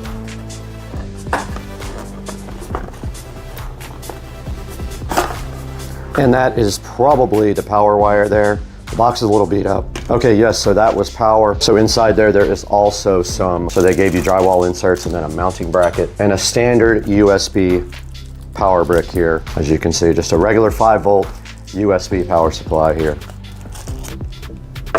And then inside of the box right here, we have the actual Z's smart security camera. Okay, it does not say on the box, but clearly it does say in the manual that it is an indoor camera only. So it is only an indoor security camera. So the ideal position for this would be probably looking at a door or something like that. But I do have power in the garage, so we might just set it up as a Tesla cam on the garage and see what that looks like, but I'm not sure yet. In order to get this working, we do have to go ahead and get the Z's app downloaded. So it's called Z's Home. So we're gonna switch to the phone right now and go ahead and get that app downloaded. Okay, before we get the app downloaded, actually, let's go ahead and power up this camera real quick. So it does have a pretty long cord here, and you do have the peel satisfaction right there that we could do a short with, but I don't have time. So we got that peel, and there is a USB Type-C connector on the back for power, which is great. You can use any USB adapter for this. And then you simply just plug in the USB Type-A to the little power brick. Or I could power it with this laptop if I really wanted to. All right, I did apply power to the camera, and there goes the camera spinning around and making a lovely sound there as it initializes. And it did go ahead and tilt up and down and spin around to prove that it does work. Now let's get this app. Nice. It's making noises. All right, we're in the Z's app, and we're gonna add a camera now. It says new device found. There's a serial number. Now we have to go ahead and put in the Wi-Fi information.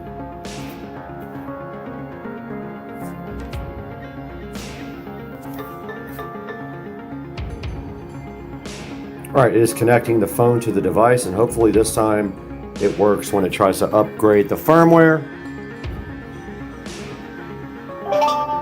All right, it is connected. It just made a noise.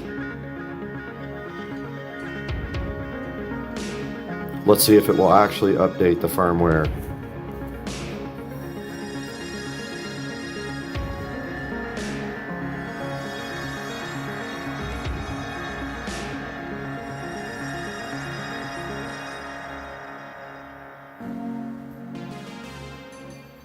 All right, it says update.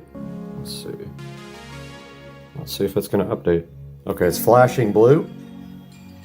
Firmware is upgrading. Looks like the camera is restarting now. Let's see if it actually comes back up. And it is blue again.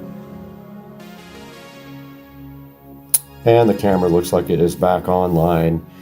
And yes, it is. And here is me on the camera. A little slight delay, but not bad. Picture quality. Let's go ahead and move this somewhere else. Oh, and you can pan it like this.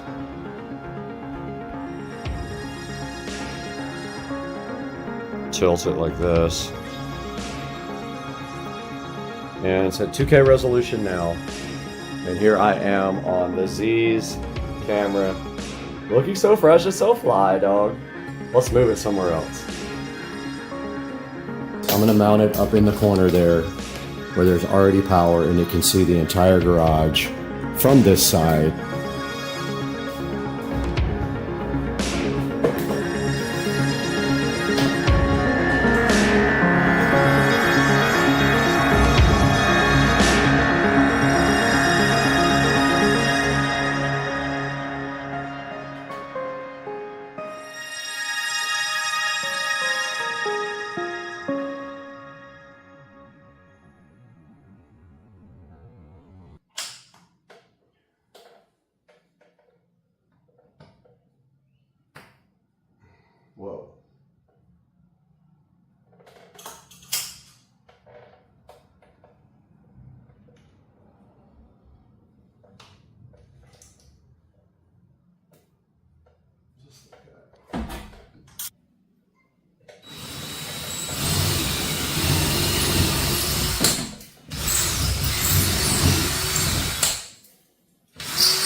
All right, we did get the Z's home camera, pan and tilt camera installed right here up above the garage door, hoping that the garage door doesn't hit it, but it looks like it's got plenty of room here. You can pan and tilt throughout the entire garage here and see the garage door, and also do live views when I do detail the car, which is awesome because I can use that camera as well. So we are done with this project for now, and I am going to now show you video from the actual app of the camera working so you guys can judge for yourself while I clean up.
Hey guys, welcome back to Supercar Street Racing, and you've got Brad live in the 4K production studio with Grape Juice, and today we have the Z's indoor security camera, and this security camera has 2K resolution, it has a 360-degree pan and tilt field of view, and it is a two-way audio camera with motion tracking, and it works on a 2.4 gigahertz network. Now, if you do get this camera, just be aware you probably should get an SD card so that you can go ahead and record to the camera. The only other way you can record is with the app directly to your phone. So pick up a 256 or a 128 gig SD card for use in the Z's pan and tilt camera. Now you can see right here in front of me, it has 209 ratings with a total of 4.2 stars. Now I did have some freezing up in the video, and you did see in the video there that it was up converted from 2K, which is the camera native resolution, to my timeline resolution of 4K. So just be aware that was all blown up a lot. The freezing in my video was just from my Wi-Fi problem, so I didn't have any problems with the actual camera. And you can see right here and right now, if I open the Z's app and I hit play on the camera, we have a live view right now of the SCSR compound, and we can go ahead and pan and tilt all around there also if we want to. And this camera is $19. It is very cheap right now for the next 3 hours. I will put a link in the description. I'm going to publish this video ASAP so you guys get this deal. It's 50% off right now. Check out my description and go ahead and buy the Z's pan and tilt camera. But we can't stay here anymore. We got to go to the garage. Somebody broke in.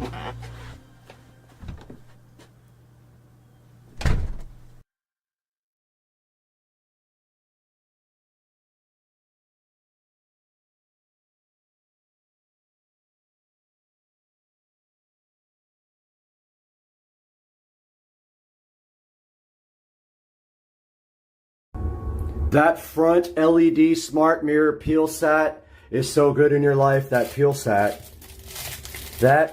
satisfaction is so good in your life. On the smart mirror with the peel sat on your life, making your life so good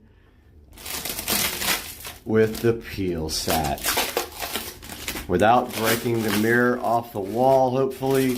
That peel sat will be in your life for a long time, and you will be enjoying the peel sat well after it's done, because you'll play this video 1 billion times so you can experience that peel sat again. The peel sat in your life is so good.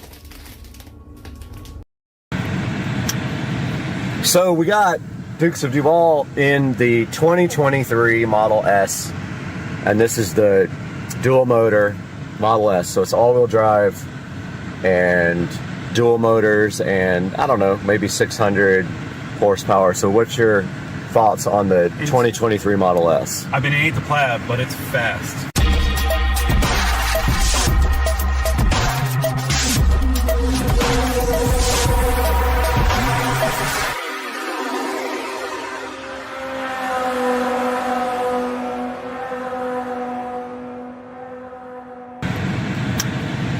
So we got Dukes of Duval in the 2023 Model S, and this is the dual motor Model S. So it's all-wheel drive and dual motors, and I don't know, maybe 600 horsepower. So what's your thoughts on the 2023 Model S? I've been ate the Plaid, but it's fast, like extremely fast. Would you own this? I would own it. Okay. But I'm not going to pay $80,000 for a vehicle. I'm a little cheap.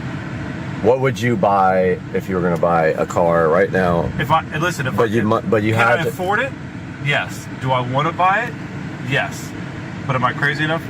If I was going to buy a car that I wanted to have something with this much horsepower, best bang for your buck. What are you going to buy that's got this much? Do they call it horsepower? Yeah.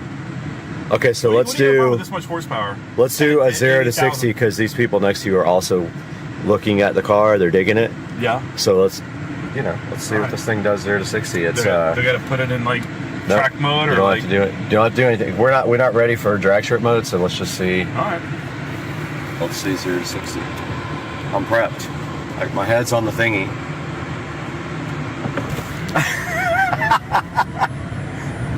There you go, 60, 70. We did it. They're still coming off the light.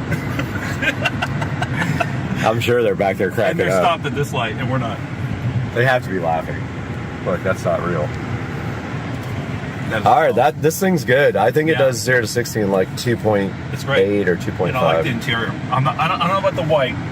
The white's got to be for someone that doesn't like to get their hands dirty. You can put your tequila shots in here. Yep.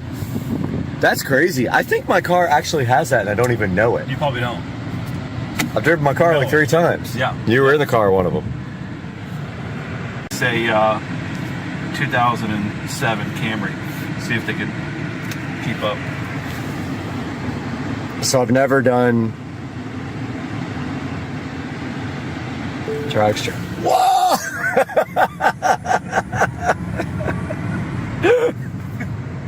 Man, I wish Goodwill was open. I do too. Actually, that's what we need to do after you bring Carter. We need to go Goodwill. There's good stuff probably there. where I'm going to find all the kids' clothes. Where's the game at? Over here? It's just practice. Yeah, Fort Carolina. Oh, drop them off. Let's go. Hit up Goodwill. Get some subwoofer. That's where you got to shop when you buy an $80,000 Tesla. Can't afford anything else. Can't afford exactly right. Got those new Pumas though. Oh, that's good. Kicks. Oh man, look at you stepping up. Dude, these are good. Nice, man.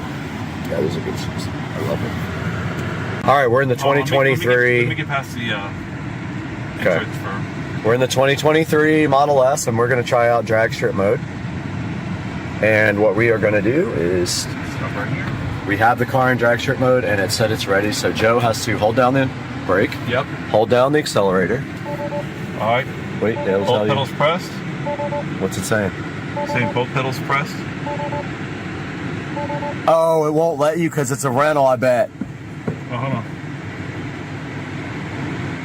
Preparing for launch. Nobody's behind us. Oh. Ready to launch. Zooming in. Is it ready? Yeah.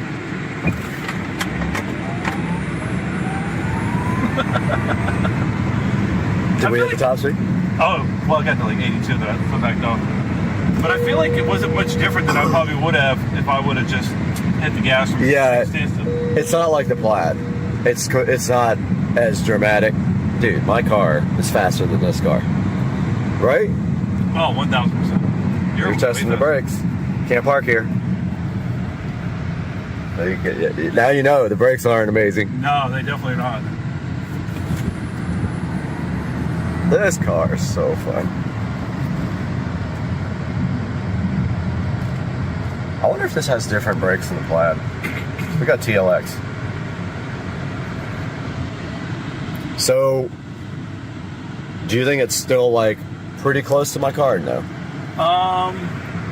That's not really. I don't think so. I mean, like a couple seconds off of. I mean, like, you definitely mile. lose it in your stomach a little bit if you're not prepared, but yours is a whole different beast, man. Yeah. This is a 10.5 second car. Yeah. And yours is a 9.4, 9.5. You know, that little bit of a difference is big. It's big. Yeah. 400 horsepower. Extra. Oh! So you hear that, like, whining noise? Is that built in?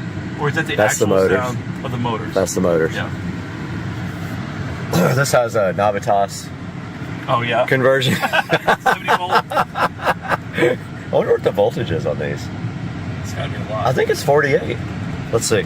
We're gonna Google this. We just Googled it. Remember this guy the other day? Oh yeah, we got into a fight with this guy. Tried to to beat us up. He would have gotten worked over. Yeah. He knew that he couldn't. Like he's not gonna be able to handle one, but two is like certain death. Yeah. With us. We're not gonna tag. I don't tag team anybody. Oh, look at these two. Oh, this guy. What? Show them the Model S. So we're going to find the Munchkins, maybe. Show them the Model S. They love everything to do with the plaid and not the plaid. They haven't been in that. Oh, she's going to your house. These guys. Garage closed. No, they're not outside. Hey, what's going on, man? I just bought it. What do you think? It's good. It's good. Brad sucker me into getting one. Hey. Got him! Got him! Oh! Whoa! Whoa! All right, this is 0 to 85 in the 2023 Model S dual motor. Here we go. 1, 2, 3, go.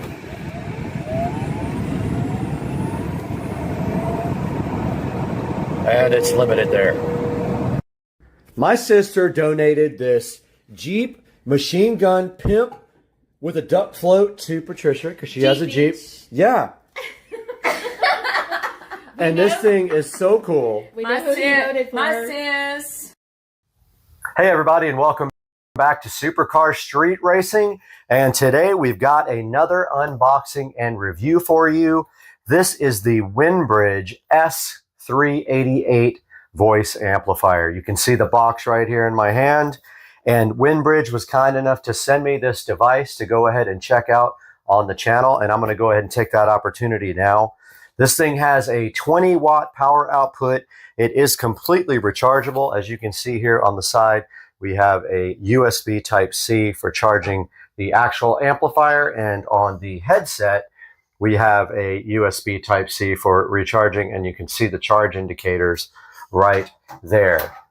Now, so just taking a look at this amplifier really quickly, this does have the capability to play back Bluetooth, so you can pair this device with any other Bluetooth device and play right through the built-in speaker here. It also can play music from a USB stick, which you plug in right here in the side. Also on the side here, we see we have a USB Type-C charging port. We have an auxiliary jack, and what that means is that we can connect any device that has a 3.5 millimeter headphone jack right to the side here and play through the speaker. And then we can also connect a wireless mic to this, an auxiliary microphone. Now on the top of the device, you see here there are controls, and that is for playing back music via Bluetooth or the included USB jack here on the side. We've got our volume control right here, and we've got this nice strap right here that is included with the Winbridge S388. Here's a look at the headset. There is no earpiece on the headset. This is only a microphone, and you can see here the charging indicators on the side, and the microphone is adjustable here on your head and fits quite nicely. And that part goes in your ear, even though there is no earphone in there for you.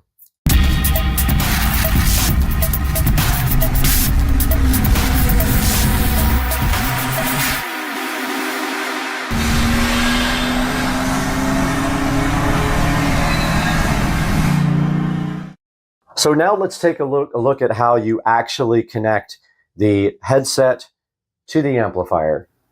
Hey guys, welcome back to the channel, and right here in front of me right now, we've got the WinBridge voice amplifier. Now, in order to use this amplifier for the first time, you need to pair the headset with the actual device.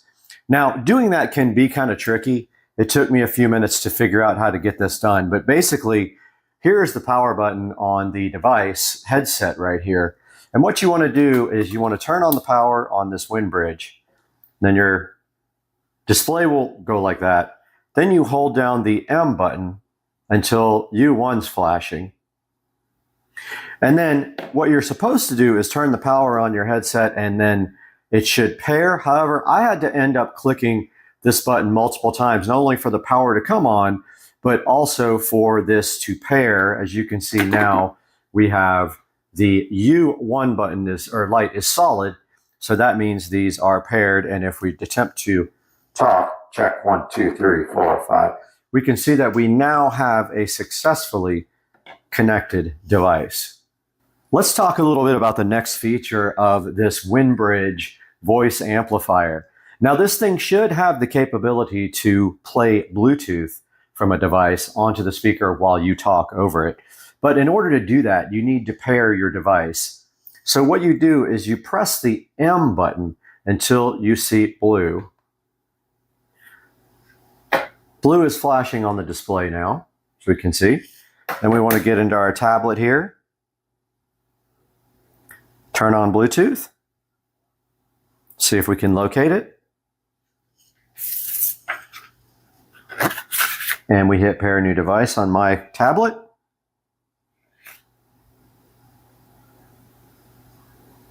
And looks like this S388 is right here. And it does say pairing. I'm going to go ahead and pair that guy. And that is how you pair the S388 with a Bluetooth device. Okay, now that we got our tablet connected via Bluetooth, let's take a look at what we can do with this. We've got a royalty-free music site loaded over here so I don't get copyright strikes. But, okay, so it's not connected right now. Let's go back in here and see if we can get that reconnected. S388 is connecting. There we go. Let's go back to our royalty-free music site here.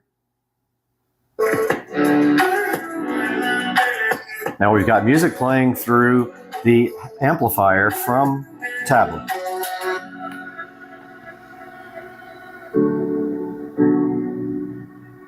And we can get that quite loud.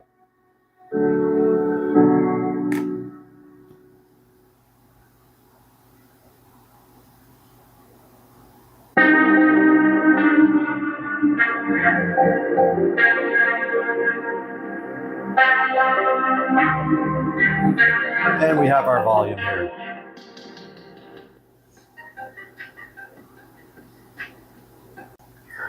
Taking a look again at the WinBridge voice amplifier, we can see here on the side that we have jacks for both a microphone, auxiliary microphone. We've got an auxiliary input. That way, if you want to feed, let's say, an MP3 player or your phone output, we can do it there. Also on this side, we have the charging port. So this is a USB Type-C charger. We also have a USB port here, which is interesting because you can actually plug in a USB disc with music on it into this port and play that as well. We are taking a look now at the WinBridge capability to play music directly off of a USB stick. Here we've got a FAT32 formatted USB stick. And if we look on the side of the WinBridge amplifier, we've got a port here for USB. We'll go ahead and plug our device in there.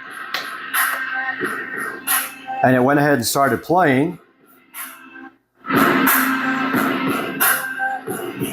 So now we are playing royalty-free music, of course, off of the WinBridge. And at the top here, you can actually go to the next song. Now, you cannot speak over the music with the headphone. Does not support that capability, and we can prove that here by testing out the headphone. Does not work.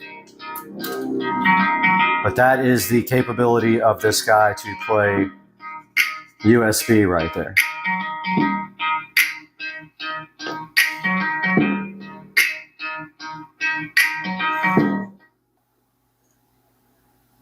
Now we're going to be testing out the capability of the S388 amplifier to play music through the included auxiliary port. As we can see here on the side of the device, we have a 3.5 millimeter auxiliary port. So we go ahead and plug the stereo cable into aux. Now we've got my tablet over here. That's the only device I have yet left with a headphone jack. Go ahead and plug that in there. Now when we turn this on, it should switch to the aux mode. Let's see. All right, so I believe that does say aux right there. And can't really read it because my eyesight's so bad, but let's go ahead and play some music through it.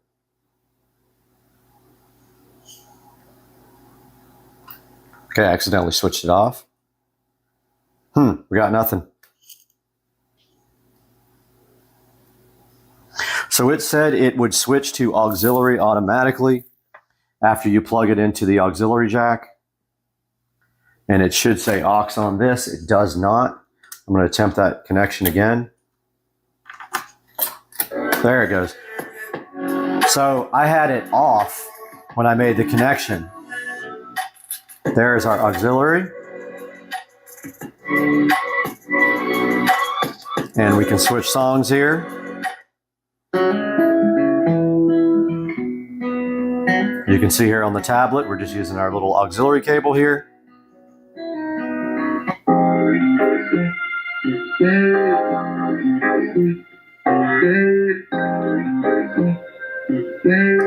So that is how you actually play files off the auxiliary port.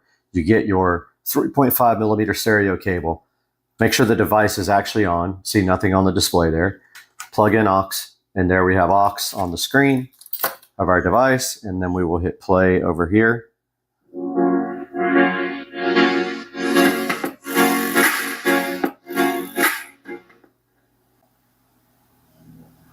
Taking a look at some of the accessories that come with the S388 voice recorder. First thing they give you here is a USB Type-C cable. Looks like it might be, I don't know, 4 feet long here. So that is included with the device. They also give you a nice mini headphone stereo cable. So that would be useful for hooking up a phone with a mini headphone jack output or a MP3 player to the port on the side here that says auxiliary right here on the S388 voice amplifier. They also give you this nice strap that you can, I guess, hold around your shoulder. And then they give you a USB Type-C charger here to go ahead and charge. So those are the included accessories with the S388. Okay, now we're taking a look at how to actually charge the S388 headphones and the S388 voice amplifier. And first, let's take a look at the voice amplifier here. On the side, we do have a USB Type-C charging port here. They give you a USB-C cable here. If you'd like to charge it with the one they included, you can simply use their charger and put that directly into the charger there. And we will go ahead and plug that into the wall up here. And now on the side of the device here, there is a USB Type-C. We're going to go ahead and plug that in. And you can see here the little battery indicator is lit up on the front of the device, indicating that it is charging. And it does show you, I believe that is the percentage of battery charge here, we can see. And if we take this same USB Type-C and unplug it, you see our display disappeared. Let's plug it into the headphones here. It's actually a microphone. I keep calling it a headphone. So I noticed right away that it does not show you the state of charge when it is off. And it did this to me a little while ago. I could not actually get the lights to come on until I Now it's on right there. So to me, that looks like a single dot for state of charge. So let's see what happens when I put in the charger.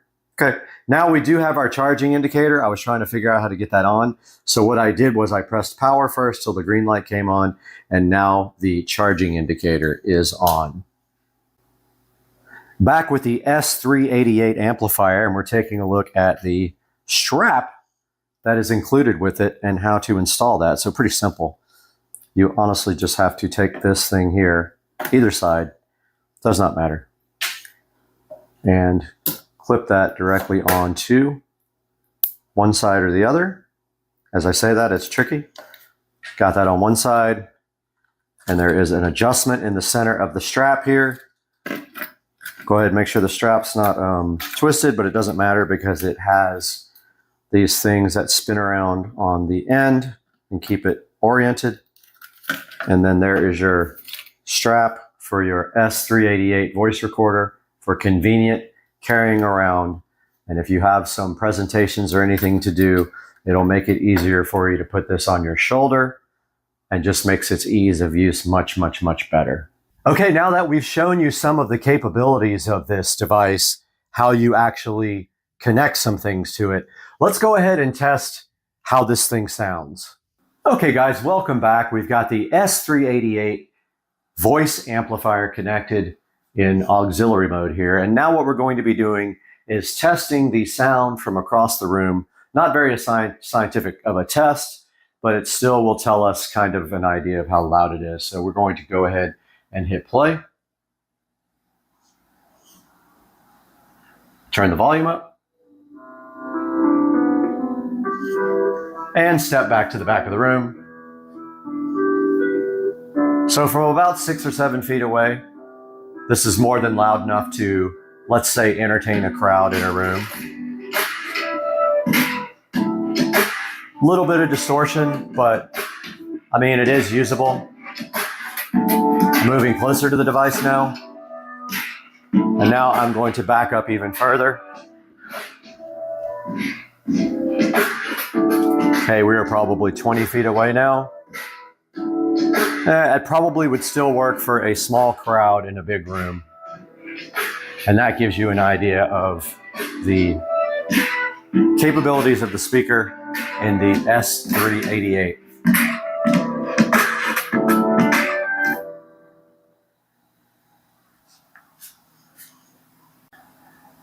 Welcome back to the video, and we are now going to test the microphone from kind of far away. Now we've already got it on, and we held down the M button until U1 appeared on the display and is not flashing. That means we are ready to test. So we're going to step back for 5 feet. Check 1, 2, 3. Check 1, 2, 3, 4, 5. Plenty loud enough from 5 feet away. Let's step back to about 10 to 15 feet. Check 1, 2, 3.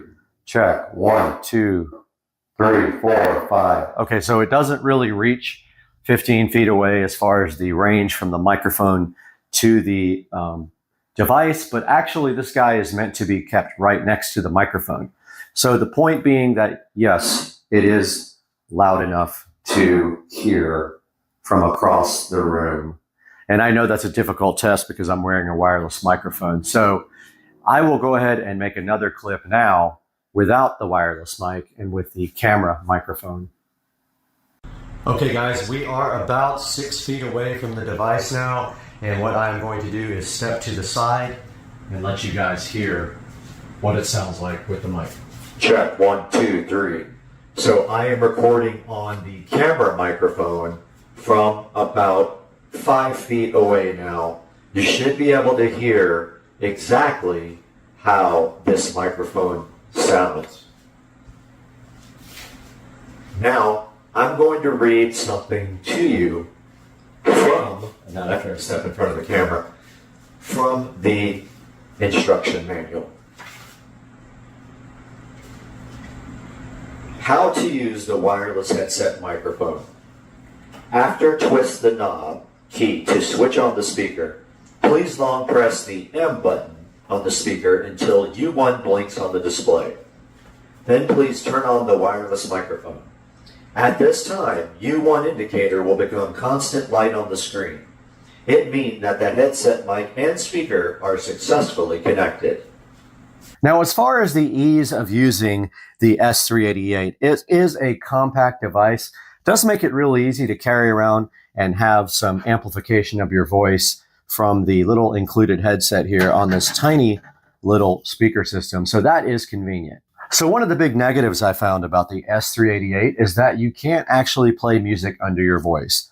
So you can't amplify your voice with the headset and then play the music underneath your voice. Let's say if you wanted to do karaoke or just have some background music for yourself. Okay, now for my final review of this S388 audio amplifier by Winbridge. I would say I would give it a 4 out of a 5-star rating, only because of two things. It was difficult to set up the microphone in the beginning, although now I do kind of understand it. And also you can't play your voice over music played through the Bluetooth, the auxiliary, or the USB flash stick. But overall, I do like the product and it is adequate for small rooms, and I think that you might enjoy it as well. Guys, thanks for watching Supercar Street Racing, and we will see you guys soon.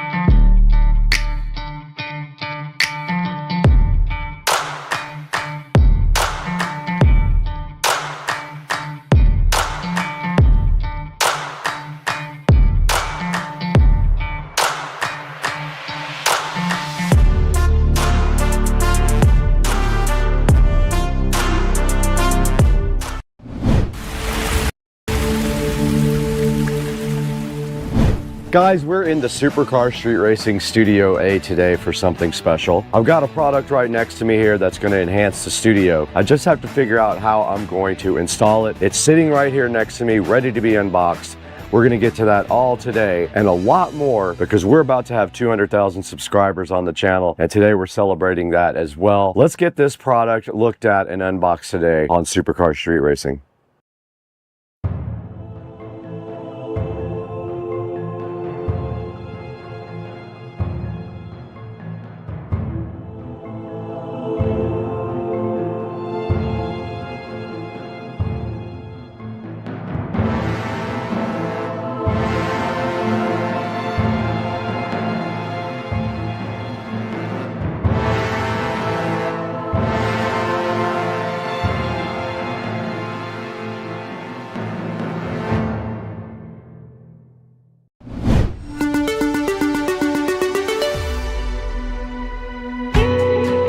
All right, guys, we are back in Studio A again today for something special. Lumery sent us a couple of these 16-foot rope lights to mess with. One of them I'm putting out in the studio here. The other one will go inside of the house on a new project I'll be working on soon in there. But for right now, my plan is to put this over here on this wall. And just to give that wall some light, there is no light over there whatsoever, and when I shoot this way, there's not really anything interesting. So I'm trying to figure out like a pattern or something to do with these, but I think I am just going to make like a just up and down pattern until I run out, and I don't know how long that is. It's 16 feet, so these are a foot each. So what we want to do is probably do 4 and 4 and 4 and 4 to do 16. So let's try that. Now directly inside the box you can see everything that came with the Lumery Smart Neon Rope Light Kit. It did come with a remote control right here, so I can add another to the 1000 that I already have. It came with these cool 3M sticky tape things, so you don't have to use the screws, and I can't use the screws on my wall because it is made of styrofoam over there behind the sound deadening material. They give you these little mounting things, so what they want you to do with these is stick these on with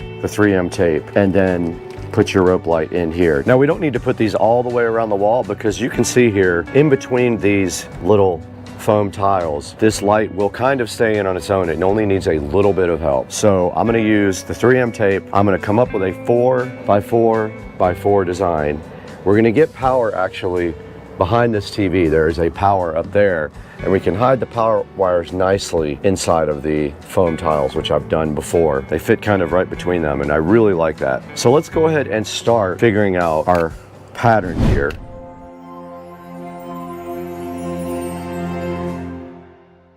So I have the 3M sticky tape things, and I have our little holders here. Here's our actual neon rope light, and we do have a power adapter and a controller. If we did these four and started right here, I think that might be the ticket. So you just peel off these little sticky backs, and then you put them directly on the back of these little U-shaped holders.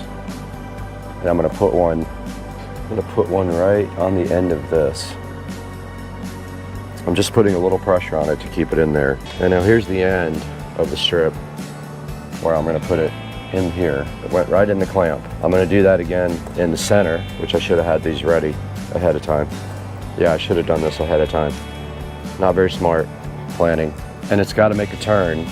1, 2, 3. 1, 2, 3, 4. They fit right in those little clips, easy. All right, I'm gonna get a bunch of these ready ahead of time, so I don't have to do this on the fly while I'm holding their light.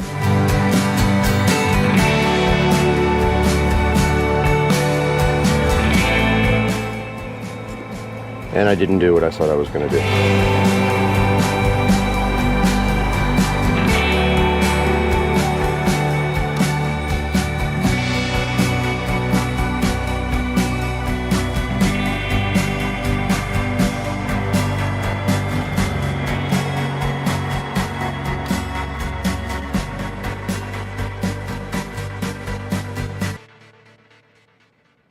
It's a little trick I found that works better. You can get the paper off of the sticky thing easier if you do it on the pack, not taking it off the package first.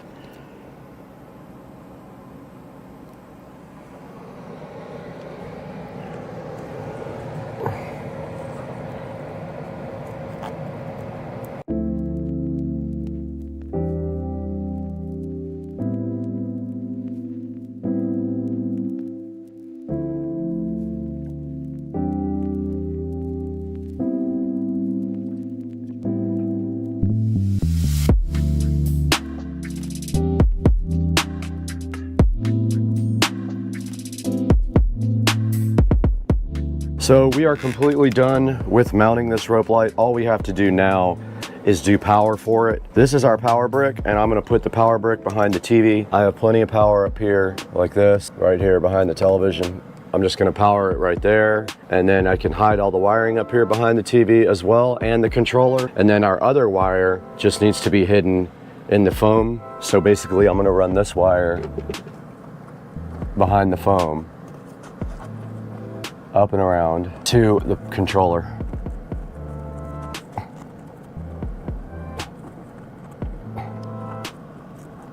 Just like that.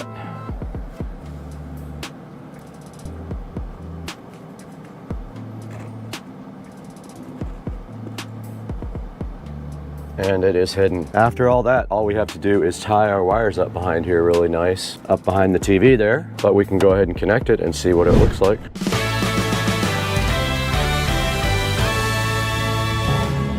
There's a 3-prong connector right here. You can't get it wrong. It's keyed, so you can't break it. There's no way to possibly break it. And then let's power this up. Man, that's cool looking. Okay, wow, that really adds a lot to the side of the room. That's pretty cool. So let me grab all the stuff to do the wire tying, and we'll start from there.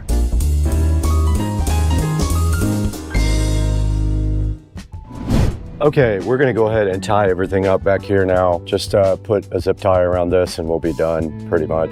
There's not a whole lot really to do to tie this up. Our controller is also gonna be back here, and you can stick it to anything pretty much.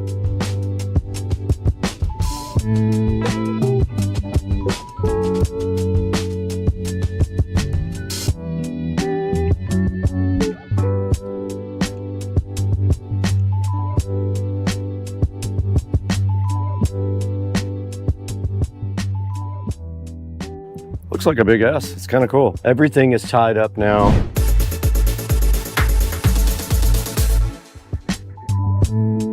Okay, we're recording on both the phone and the GoPro now. We opened up the Lumery app here. I have to sign in. You guys can't see this part. And here are all smart devices. We're gonna add a new device. It says it's being added. It says it's done. I'm gonna edit the name, Studio A S Lite. And there we are, we're done with it. Now, here's where you can tell it to either be color or white. You can just do a color. We did just switch it to red. I'll let you guys get a view of the light. Now you can do segments, or you can turn off segments. Let's look at a scene that's just kind of breathing. That's called Island Blue. This is Glacier Express. I use this behind my fridge all the time. Hut in the Snow, Firefly Night, Northland, Grasslands. That's very cool, man. Dream Meteor. All right, guys, let's take a look at the remote now.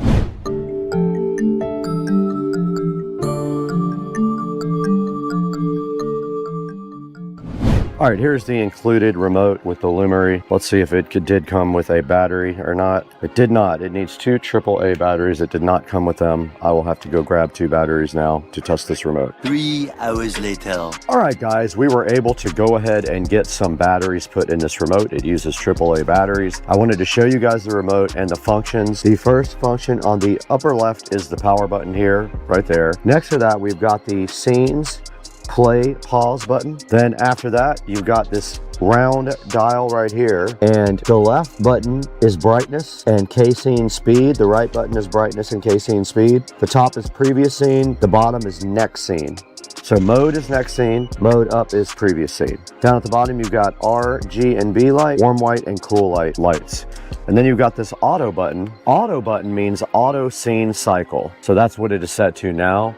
And it's doing this really cool, just fading off and on with a multicolored on the entire LED. So that's the remote, guys. It's handy, I guess, to turn it off and on if you don't want to use the smart features of the device. But if we hit this next scene button right here, see how it went to the next available scene every time I hit the bottom button? Pretty cool.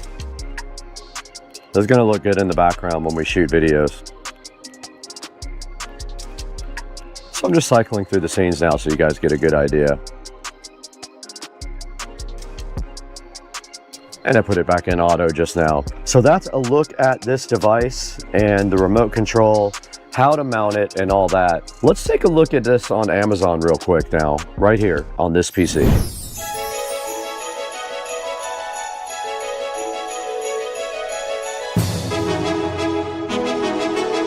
Welcome back to Studio A. I don't get out here very much anymore because I like to be inside so I can get to my regular job while I'm recording. But we're out in Studio A today checking out the Lumery neon rope light. Lumery was so kind to send me 2 of their neon rope lights. They are both 16 feet long. And as you guys just saw, we installed one right here in the studio. It's sitting right next to me, right over here, looking so amazing. And I cannot help but love this light. I like all the scenes. It does AI stuff. It has a ton of different scenes. You can turn individual segments on and off, and you can brighten and lower the brightness of individual segments as well. We installed one directly right over here in the Supercar Street Racing Studio A that we are sitting in right now, and it looks amazing, and I'm going to shoot a lot of video with that as the backdrop. So I'm trying to get more lights for that way, so when the camera's looking back that way, there's something in the background that looks really cool. Now this thing's awesome. It does come with a remote control. I've got it sitting right here, and I showed you guys this and how to use it on the video. It also does come with mounting hardware. You guys saw what I used. I mostly did not have to use a lot of these because of the way the mounting is, but it does come with these cool little U-shaped clamps that you take, and you can either screw them in something or you can use their included 3M tape. It comes with a whole thing of 3M tape right here that you guys can use to stick these U-shaped clamps on anything you need them to. Now, Lumery also recommends that you build like cool designs and stuff out of it. You can actually make this into cool. If you can come up with artwork, I'm sure you can ask AI or ask online how to come up with some artwork that is in one straight line. Like this eagle is one line. So you can do this with just one set or 2 sets of LED rope lights right here, this cool eagle. There's actually a cool and warm white setting on it too. If you just want regular white light, it does cool. and warm white lighting. It has 4.4 stars of review. It has 100 LEDs per meter, I think that is. It does music sync, and it is 16.4 feet long. Mostly good reviews. This guy had a bad set of lights. I don't really count that as that's a one-off. But mostly good reviews, up at 4.4 stars, so they are getting decent reviews as well. So check that out. You can get a 5% coupon on 2, 8% coupon on 5, or 5% off a qualifying purchase with the code that is on the screen. I will leave a link in the description to the Lumery neon rope light that we installed so fly and so fresh on my left right here. You guys saw it, it looks awesome. I'm super hyped to put my really good camera right here and shoot back towards, now that we have some lighting back here that we can highlight back here towards the TV. Now the TV just really needs like a backlighting, so maybe I'll look for something to do that with behind the actual television right there. But that's gonna do it for us today. It's Sunday. I'm really trying to chill today and not do too much work because it's hours and hours of editing and shooting usually. I'm gonna get out of here. I gotta get outside where it's 105 degrees.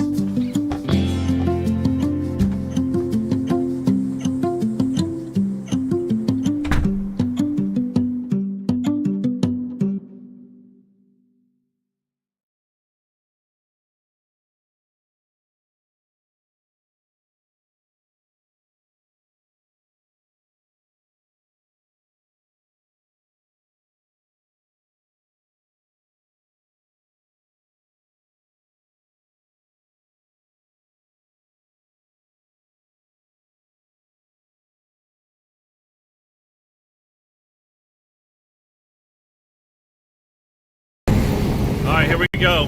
Big turbo time, test run. So much damn traffic.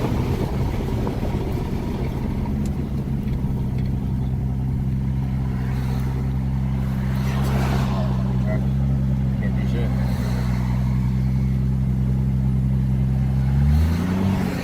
But you feel how there was no wheel spin at all? Yeah. It was like the opposite when I hit third gear. It just, it was like I hit butter.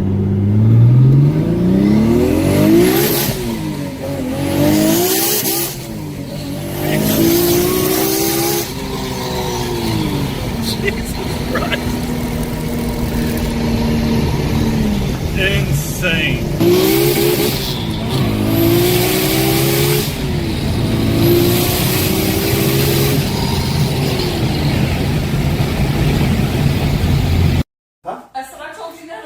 Yeah, I know. That's right. I knew it already. I checked it.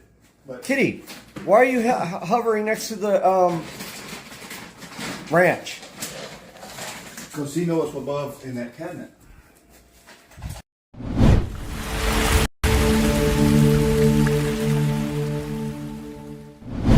We are back today in the Supercar Street Racing bathroom. Brad here from Supercar Street Racing with another cool project for us today. We're going to be checking out Komi LED. They sent us 24 of these retrofit LED lights to go ahead and check out and hopefully replace all the aged lighting up in the office. Now these are not smart lights, they're just regular lights with selectable color temperature, but they have this awesome night light as well. I thought we would give them a shot right here in the office, and if I like them, we'll also do the bathroom right here. So let's get underway today and let's take a look at these Komi LED lights.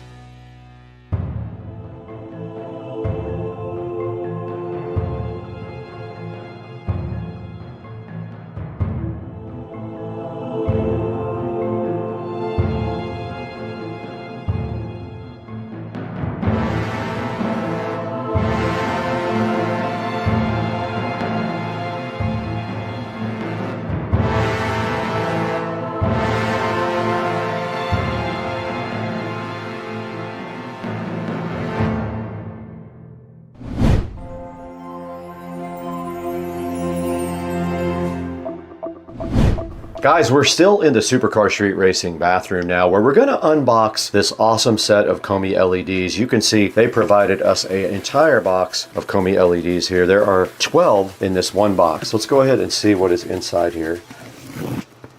Fail.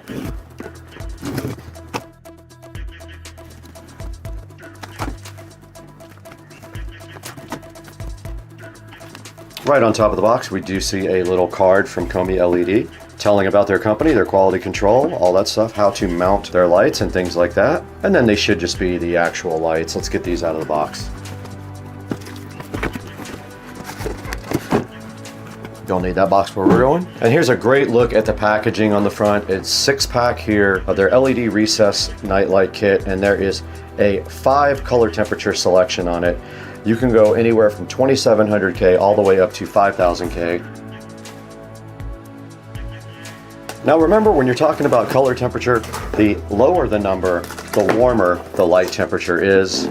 Most of these lights in the house are 3200 Kelvin. Up at 5000 Kelvin, you're approaching the bluish, purplish range. And inside the box, there is a nice brochure telling you here how to install the lights. And they are controlled with the switch to change it to nightlight mode. There is the actual size that you have to do, 4.1 inches. And here is a look at the actual light itself. There's a twist-on connector there for you. The light is very slim, very cool looking. You should just be able to pop it into the hole, and these drywall clamps right here just clamp directly down. Now let's see what the connection method is inside. Just wiring nuts, so we just have to unwire the old lights and wire up the new lights. And checking the back of the light, there is the actual switch for color temperature. It was upside down, but you can see right now it's set on 3500K. All the way down to the bottom is 2700. That would be your warmest setting. You can't go any warmer than 2700K, which is very warm. I'll probably put them on 3000. And that's a good look at what's inside the box of the Komi LED.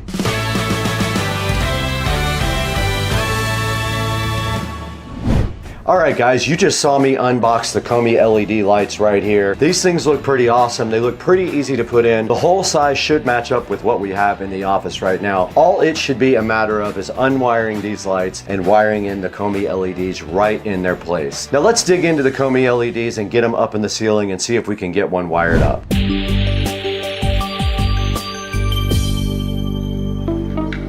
All right, it's going to be stool time again, so if I die, it's not my fault.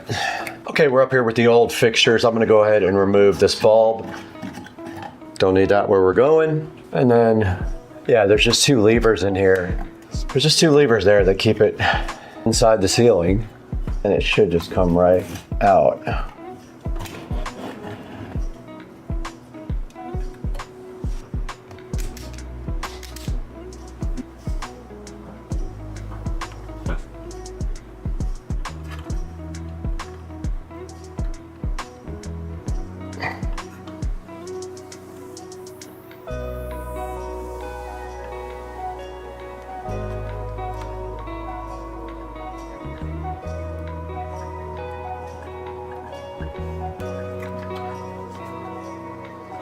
All it should have to do now is plug in the light, pop it up in the hole.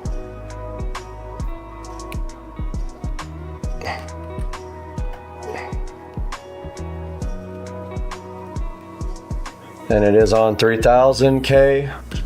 And then you just pull these springs back, just like that. That one's done. 5 minutes. Oh, it's on nightlight mode.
All right, guys, we did get done with this project. We did not do the bathroom because I went ahead and ordered 2 3-inch for the bathroom. So this is all finished up. I did have an issue where I put the wrong color temperature on a couple of them. I had to take them back out and flip the switch. My fault. Now they are currently set to night light right there, as you can see, and they look very cool. I love the way the side lights up the whole ceiling like that, and I use these during the day now when I work. Now when I do the living room, it's going to be kind of a pain because I have to find a hole saw big enough to hole saw out the old light holes. That'll be for another video when we do the living room, but for right now, that is how the Supercar Street Racing office did turn out with the new Hdmi LED lights. They look great. I'm so appreciative for them, and I'm appreciative to Hdmi LED for sponsoring Supercar Street Racing. Now let's throw it back to Brad in the bathroom.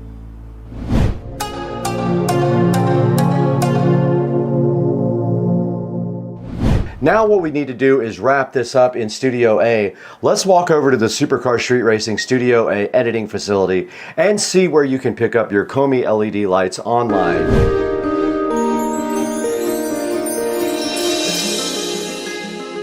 Hey, what's up everybody? Brad here from Supercar Street Racing, and you can see right here, today we're in Studio A taking a look at the Hdmi LED. Now Hdmi LED contacted me looking for a partnership to go check out their recessed lighting. Right in front of me on the screen right here, you do see the lights that we got from them.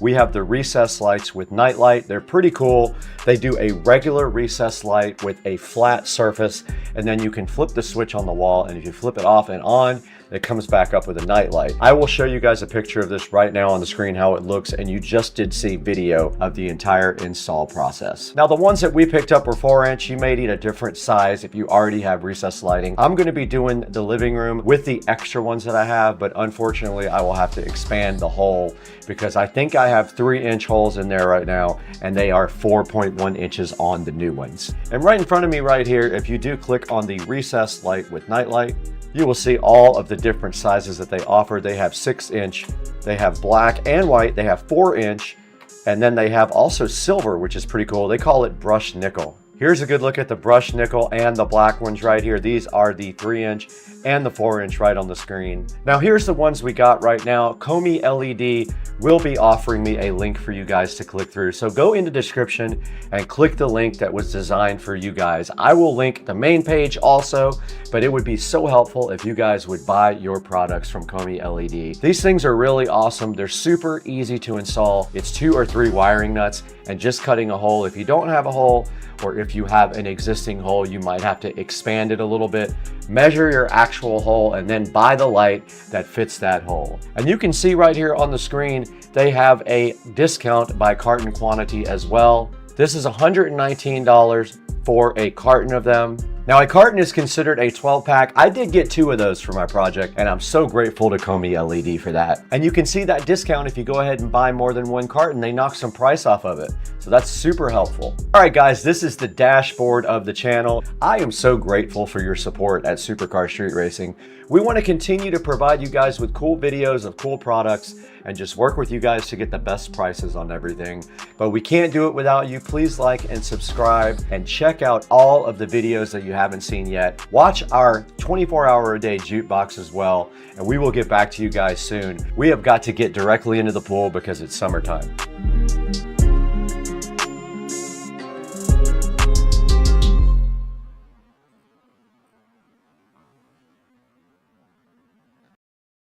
All right, good morning, Supercar Street Racing here. Today, we are taking the car into Sam's Automotive. Car right there. It's got to go in today for head gasket. Head gasket. I keep getting that wrong. Valve cover gasket, valve cover, plugs, and coils. Well, it's 48 degrees out here, so I doubt we will be putting on top down, but it's probably very cold. Cold start. So on the way first to, I got about a quarter of a tank, so I'm gonna go ahead and top off the tank. A little bit of E85 mix. But first, let's put the top up. top. I don't know if you guys, if you don't have the hard top convertible, that's freaks people out that are sitting in the car when you do that. Yeah, we're headed to Sam's Automotive. He is a local BMW expert, and he is going to take care of the valve cover gasket, the valve cover, and plugs and coils. And there goes the tent. And we are on the road again. And then we are Ubering back home. Let's get on the road, guys. Get to the E85 station. I don't want to give this guy an empty car just in case he has to drive it and test it and all that. I love this new phone with this wide angle camera. Okay, this is great. This dude is completely blocking the E85 pumps right there. So I'm gonna have to zip around like this and get to this E85 pump right here. So last time I filled up the car, it was a little E85 light, so I'm gonna go 50-50. Looks like we got about a quarter of a tank.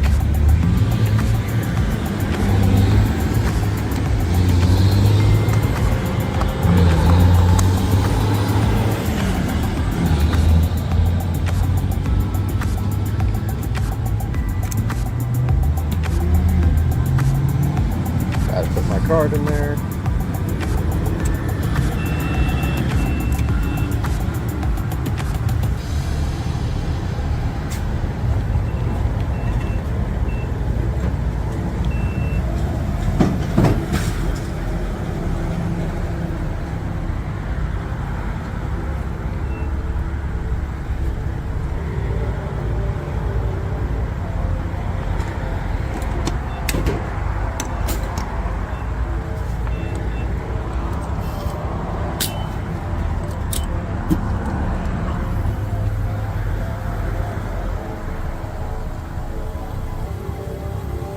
Gonna do about 6 gallons of ethanol, the rest 93.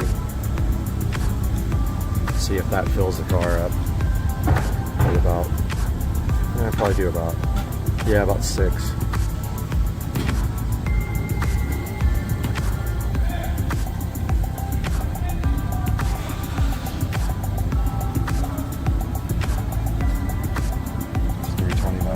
It used to be $1.80 a gallon back in the day. Went a little bit over.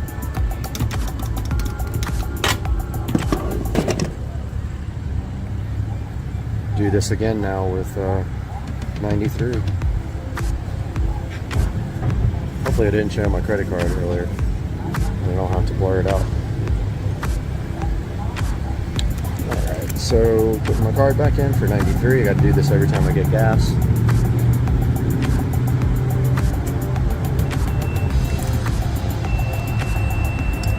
Sometimes it freaks out because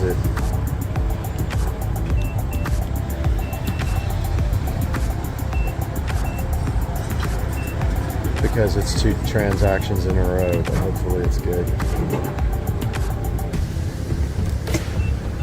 Get the 93.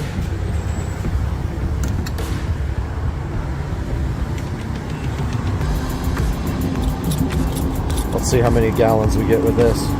It's kind of a guessing game due to the fact that we weren't almost completely empty.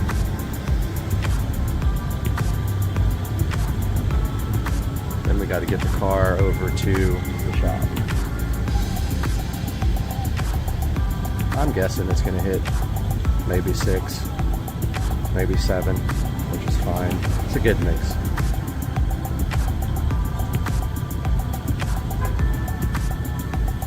Like I said, last time we weren't E85 heavy, we were light on E85. So we were probably at like a 40% ratio, so this might bring it up. No, we're going to still be a little bit light on E85. That's fine. 7.2 gallons, guys, that's what we got.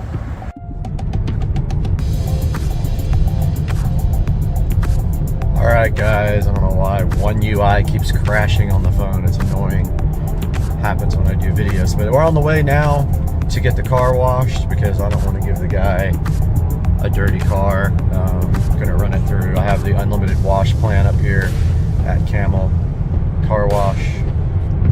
So headed that way now with a nice full tank of gas in the car. And this is the first time I think I've tried the selfie mode on the new camera phone with the 4K selfie on this. Is probably gonna look awesome. We're on the opposite camera now. We're on the wider angle rear camera, which really helps because with the other phone,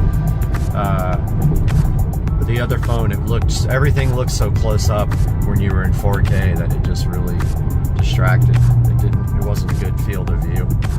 So yeah, we're about to hit the car wash real quick. All right, guys, we are at Camel Car Wash. I have the unlimited wash plan here, so I come here about every other day. These guys are like, why are you here so much? I'm like, well, it is called the unlimited plan, is it not? So we are here, brothers and sisters. I had a dream last night that I bent my wheels. There's my buddy. You're on my YouTube channel video. BMW. You coming tomorrow? What? Tomorrow night under Acosta Bridge. How do you get there? It's in San Marco. Where they? No, it's you know Baptist Hospital is. Yeah. Right around there. Okay. Yeah. If the car's done, it's going in right now for a valve cover gasket. Oh. Like literally right now. It'll probably be done. What time? 8 o'clock. All right. I think it'll be done by then. He said one day. So. You're going right on the channel. Hey, I just had mine done. Yeah, you got to get a valve cover too, not just the gasket. I did it. Yep. All right. That's my buddy with the 328 or 325. And he's a cool dude. He wants me to come out with the BMWs to the club tomorrow night. I might go out there. You never know. These are good guys though. Yeah, they manually wash this front and back, and then you go through the automatic. And man, it's so loud with the convertible top. So loud. Yeah, so maybe tomorrow night I'll go out to the meet and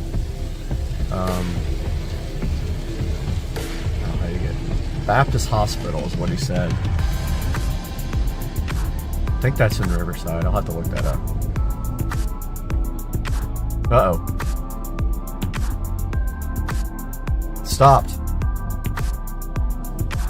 What the heck is happening? Car wash stopped.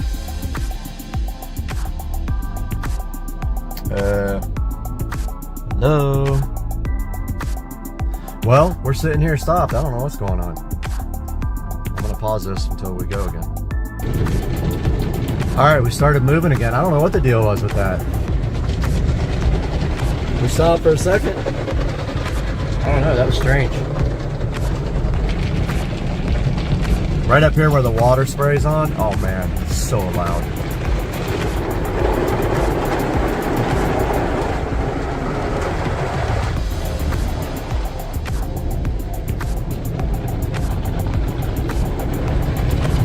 Right here.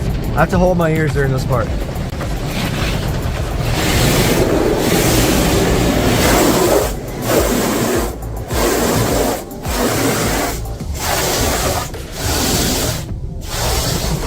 It's music, but you know, you'll get copyright strikes if you put music on.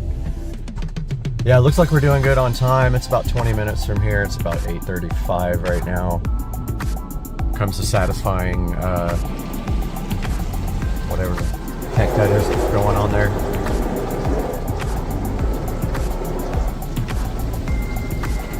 They got the scam ceramic shield that they want to charge you like $10 a month extra for, but I don't go for that stuff.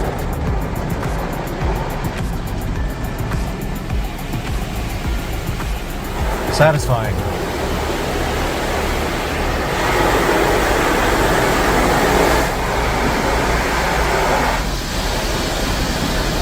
And then I love the part where it gets your car almost dry. Does a pretty good job. There's some water always on the back here, like around the sides on the back, that you have to wipe down if you want it completely dry.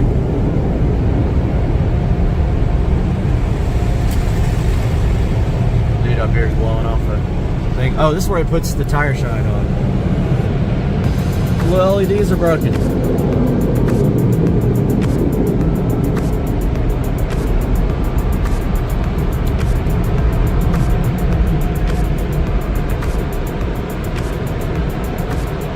Alright guys, let's get going here to Sam's Automotive.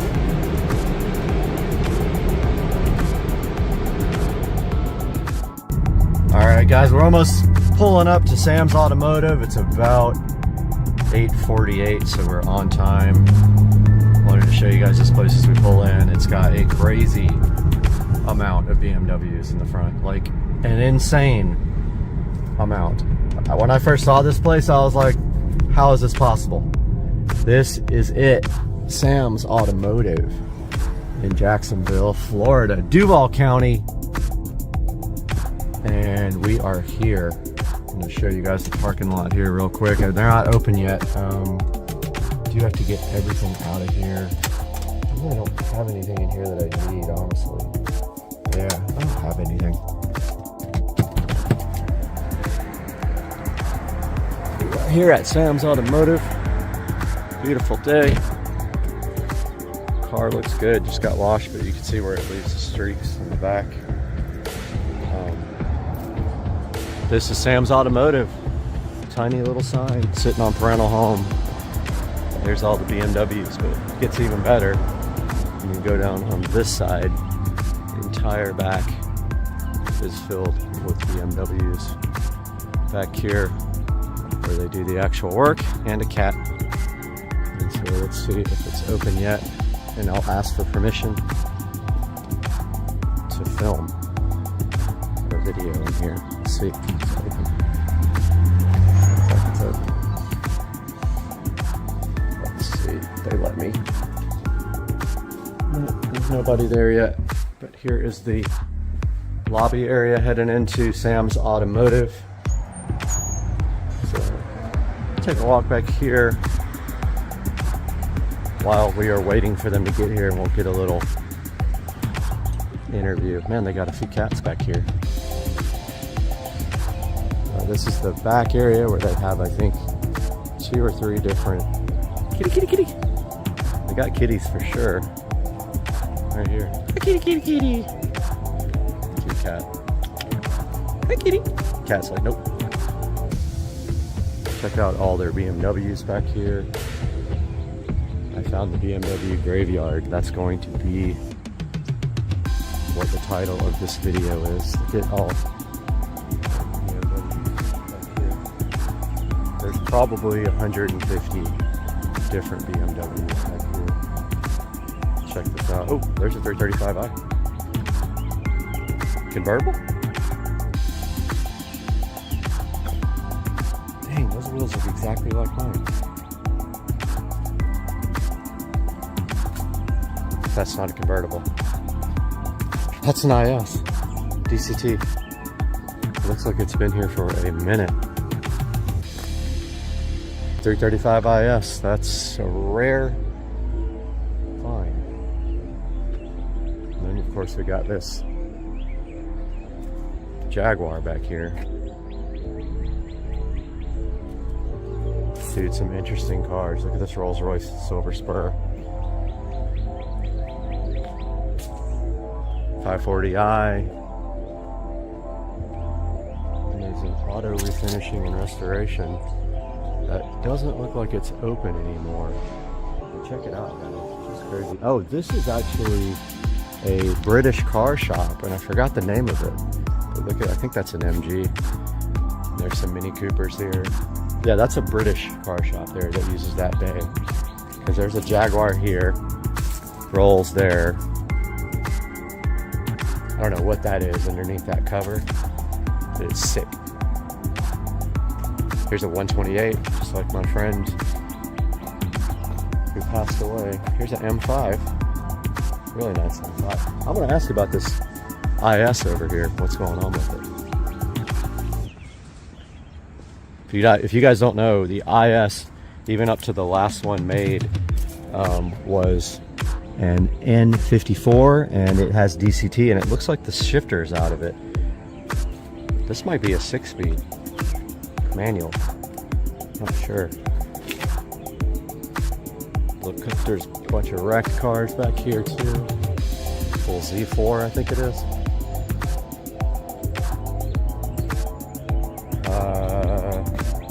I don't know what that is. Is that a CSI? I don't know what that is. It just says 6 on the back. Weird. Old E30.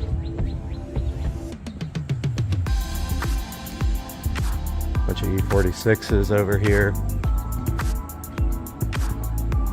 Old 525s.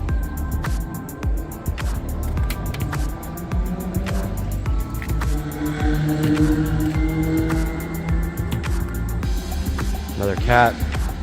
Seem to be everywhere.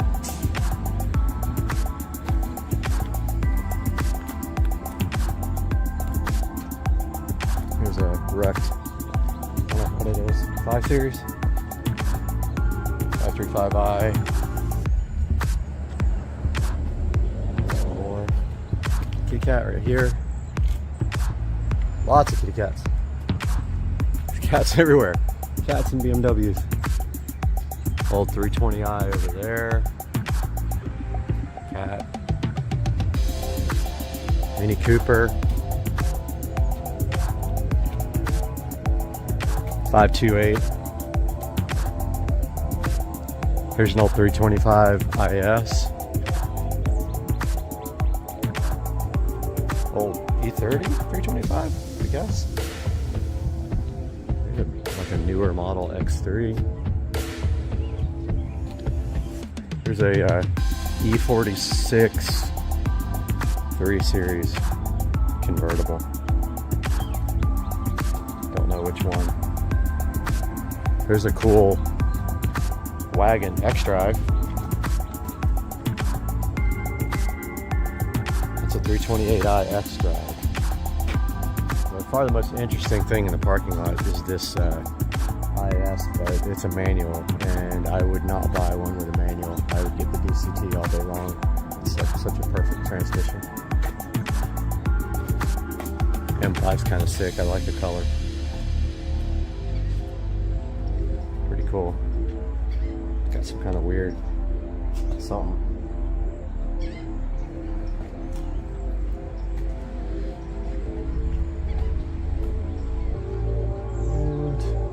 Cats literally everywhere. Look at this old Jaguar. Oh, there's a Bentley. There's a few guys back here in the back. In the woods, there's a few completely wrecked vehicles.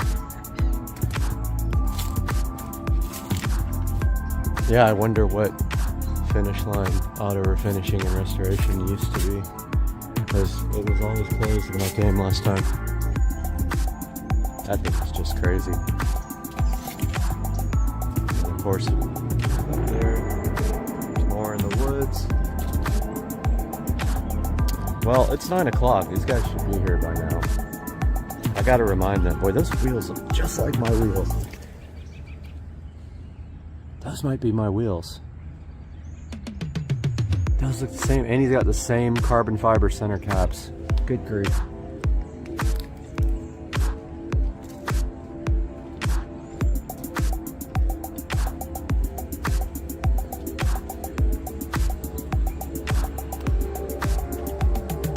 Guys, it's a lot of BMWs. What do you think?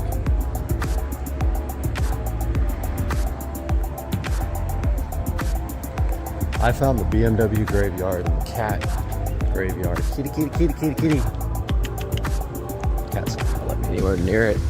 All right, let's head back up and see if they are here. All right, they are not here yet, so show you guys what's in the front.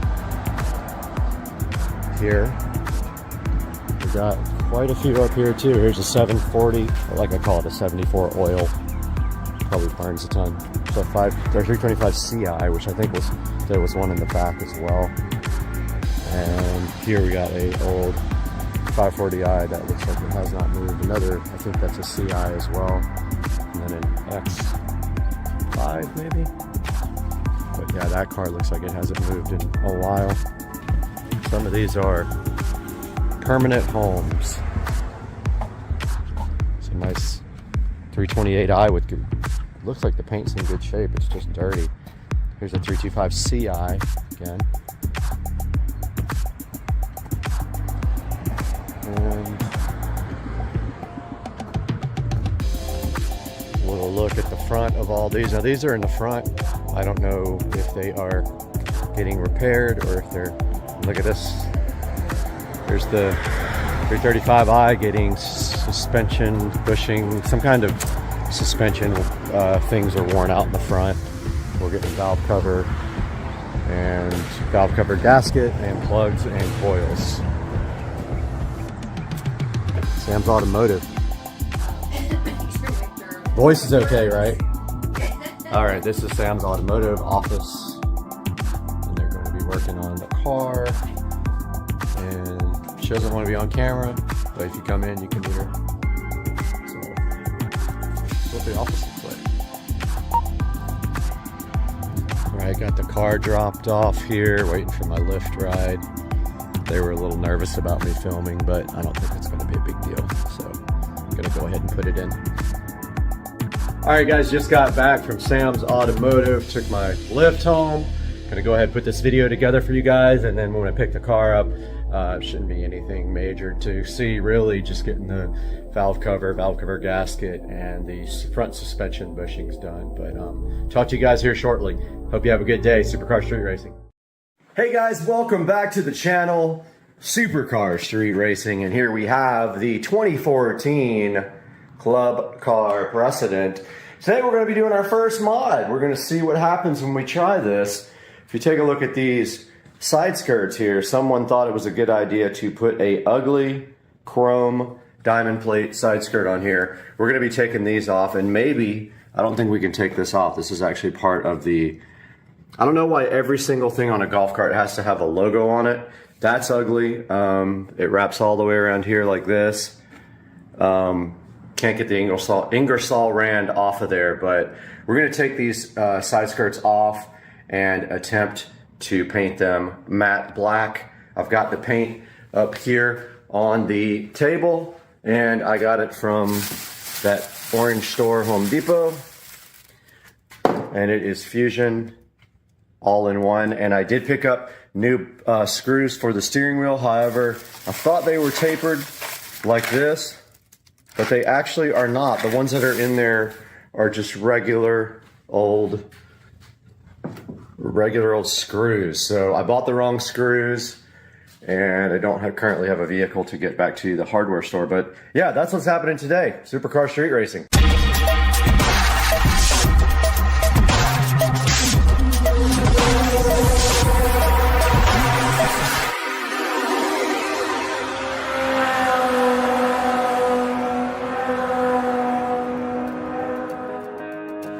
Alright guys, welcome back, and it looks like today there's a screw missing here, but I think our objective is to remove these 4 screws and take this off. The actual chrome plating is chipping off of this, but let's get the screwdriver out and get this guy off of there ASAP. The screwdriver is in the shed, but I have old reliable Black & Decker here, so this guy has never let me down. I've had the screwdriver for years and years.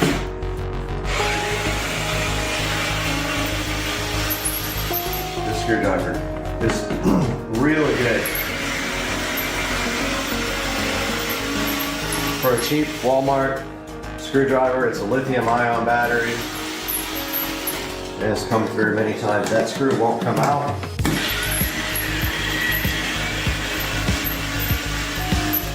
I think this just slips off now. I don't feel any screws on the side at all. Feels like it's loose. And there is an ugly skirt under it, and they have screwed holes in this as well, which makes this unusable now. So what we're gonna do now, right here, right now, is take the other side off. Moving to the other side.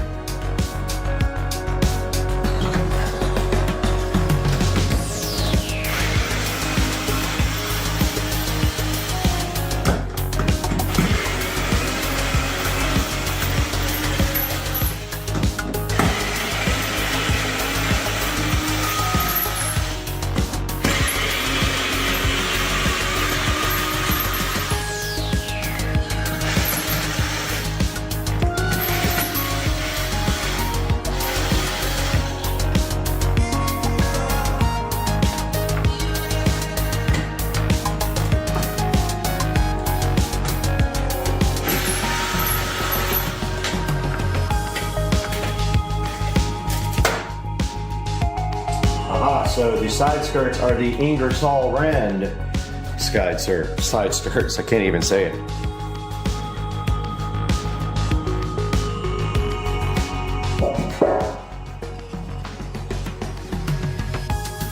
And moving on to the next step, we will prep, but first we will clean what we have here.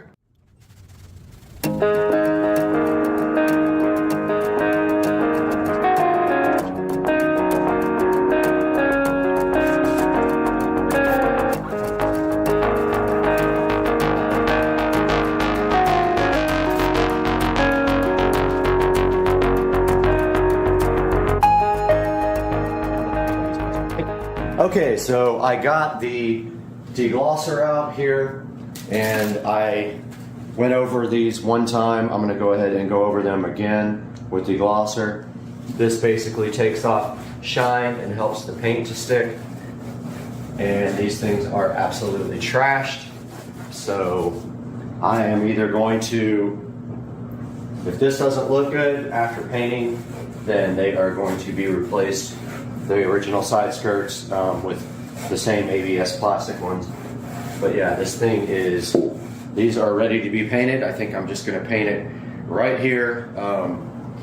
And yeah, I mean, try not to get overspray on my card. Maybe I'll throw like a sheet over it or something. But yeah, I'm gonna do that next. All right, ready to paint these things. It's actually pretty cold out here.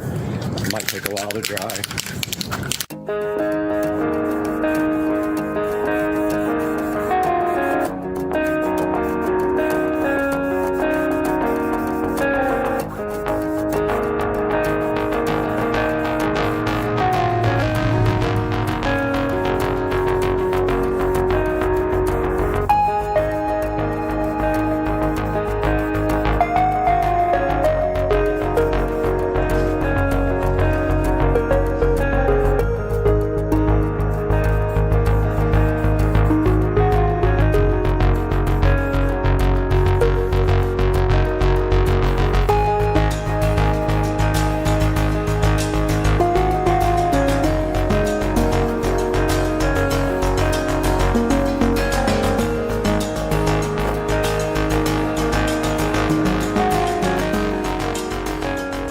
My yard guys got here. That would cause an absolute mess. I went ahead and brought the side skirts back inside the garage, and I got the heater out here because it's pretty cold. The only thing I don't have any black screws, so I don't know if I should paint these screws or what. I'll probably throw a little paint on the top of them. Maybe I could just like do a quick you know, like touch up of them when they're on the cart itself and kind of put a sheet around it so I don't get anything all over the cart. But yeah, so the first coat is on. I think it's sticking. Thought I saw a couple places where it might be bubbling, but the deglosser usually does pretty good. It's gonna need multiple coats for sure. So I'll put 2 or 3 coats on this, probably 3, and we'll see what's happening. We'll let these dry for about 30 minutes. All right, out here ready for the second coat. First coat came out awesome. I do have the heater going in here. It feels nice. Let's do it.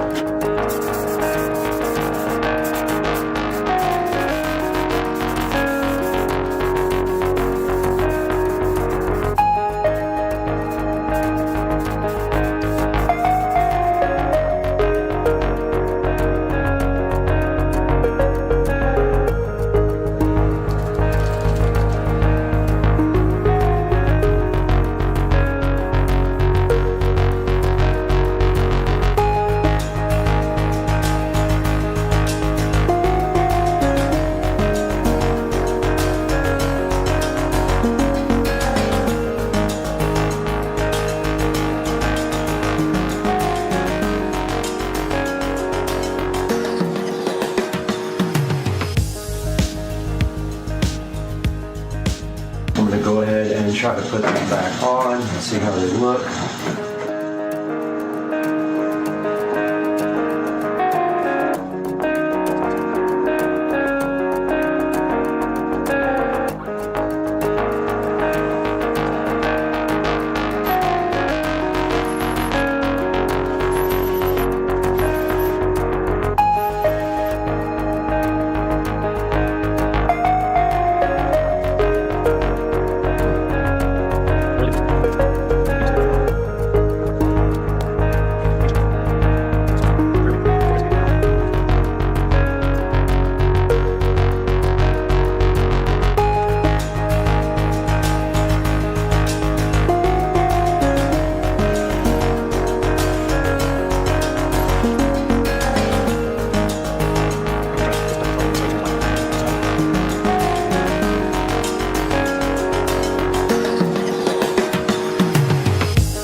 All right, out here, and there is some abnormal wear on this passenger side tire in the front. I'm going to go ahead and rotate the tires, hopefully, if I can get that done. I think I have all the tools I need, and then we'll figure out what's causing the wear on this. It may be bushings is what someone was telling me, but we got to figure that out and replace whatever is shot.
All right, so I rotated the tires and found some weirdness on the PSI. So this tire is, they're all over the place basically. This tire is at 32, the other one is at 17. I read online a good PSI is 20 PSI. So I'm gonna go ahead and take some air out of this one and air the other ones up.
All right, everybody, we're out here, Rich and Trish, and we are decorating the cart for the annual golf cart parade. And we have probably one of the best carts, I would say. We have like passengers riding on the sides. We have the snowman and the Santa Claus.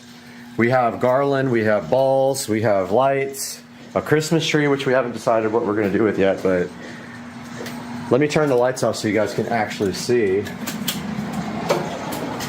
And let's shut the door. And we get a good look at night. And this is coming.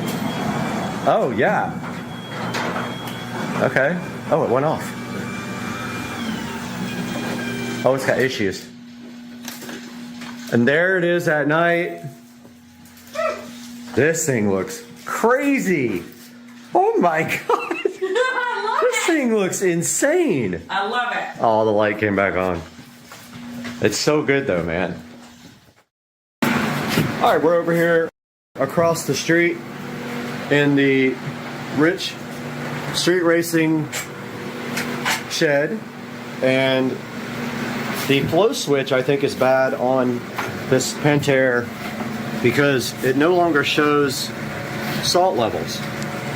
So we ordered this new flow switch off of Amazon right here, and today we're gonna go ahead and install this for the Spivey team.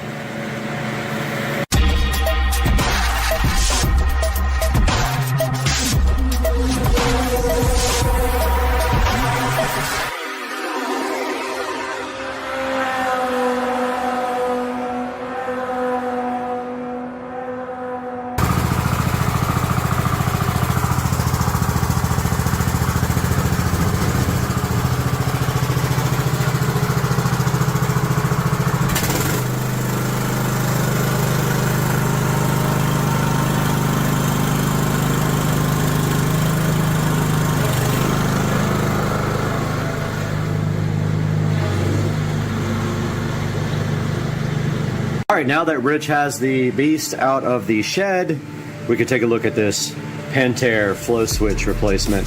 Now, Pentair wants you to spend money and get a whole new salt cell. If we go underneath this little cover here, there should be a flow switch that is probably bad and causing not to show a salt indication on the app. And so if we see right here, right now, this flow switch, notice it is hardwired to the salt cell. So we have to cut it and put our own on it. So we are going to do that right now. Here's the replacement, and hopefully the wires are the same color codes. Otherwise, I don't know what to do, but I'm going to find out right now. All right, we got the existing flow switch wire cut here. And if you notice here, this is a 4-wire with black, red, green, and white. And the new flow switch is white, green, red, and blue. And so going on to the purchasing link, there is a wiring code there. I'm going to throw that up on the screen for you right now, right here, and then I am going to start splicing these wires.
Okay, we got the wires redone, and now we are turning the switch on. You can see here, the only difference in wiring was that blue goes to black. Other than that, it kind of lines up. White goes to gold. I think gold was meant to be white, but yeah, we got the thing on now,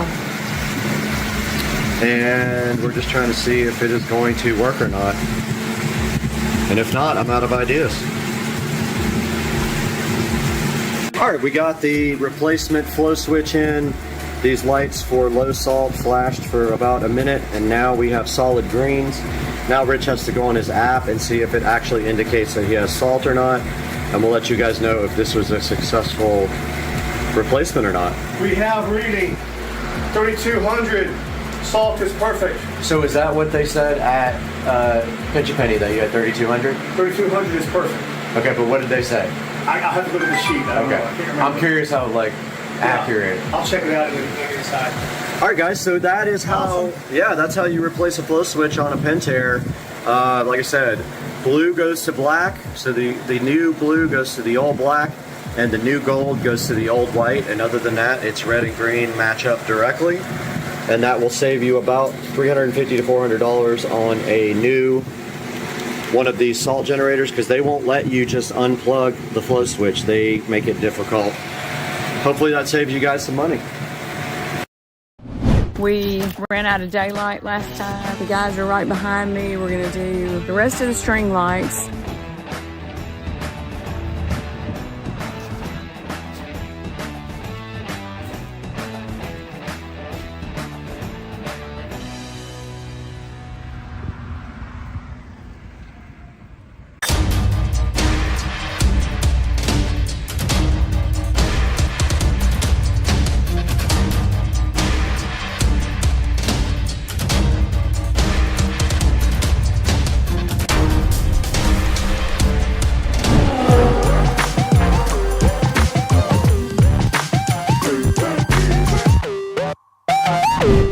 Hey there, we are starting the project again to do the rest of it. We ran out of daylight last time, and everything that we have done has turned out great. Looks amazing. So right now we're starting part 2, and we're going to be getting set up here in just a minute. And tonight I will come back out and show you how it all looks, how great it is. It was really a fun project, not hard at all, especially with the great guys I had helping me.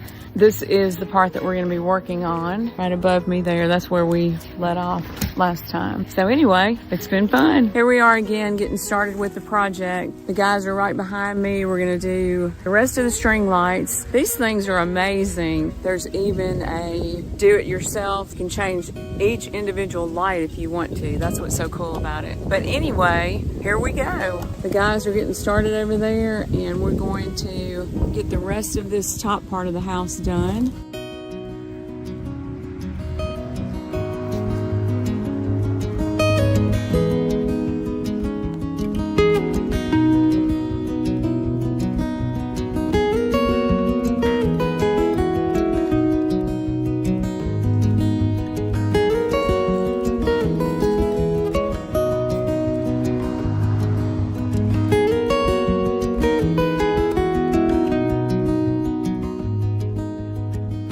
All we've got left to do is that top part, and hopefully we're going to have enough to finish. Not quite sure about that.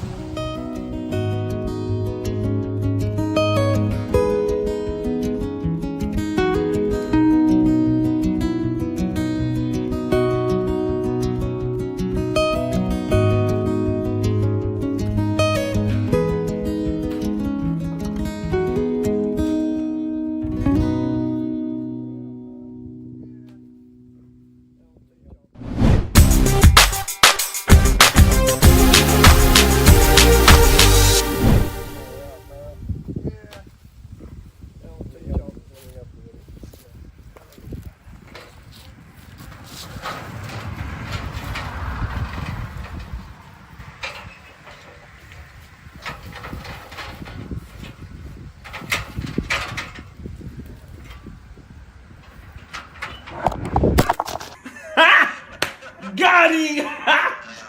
Got him! Camera's on the ground. Sorry about that, the camera fell.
Yeah, guys, I didn't tell my friends here that you really need to stick the sticky thing down for about 3 to 5 seconds to get it to hold good.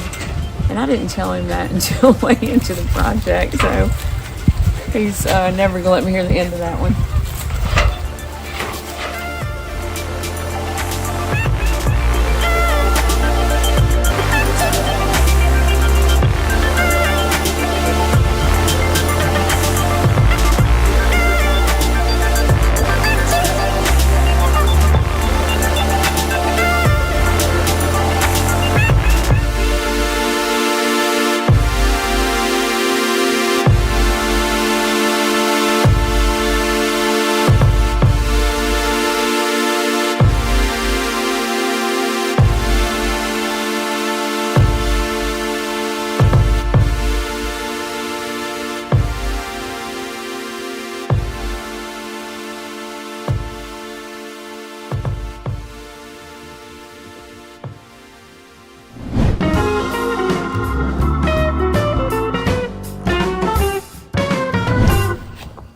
I just realized that the camera went off before we finished, so I'm going to show you what all he did.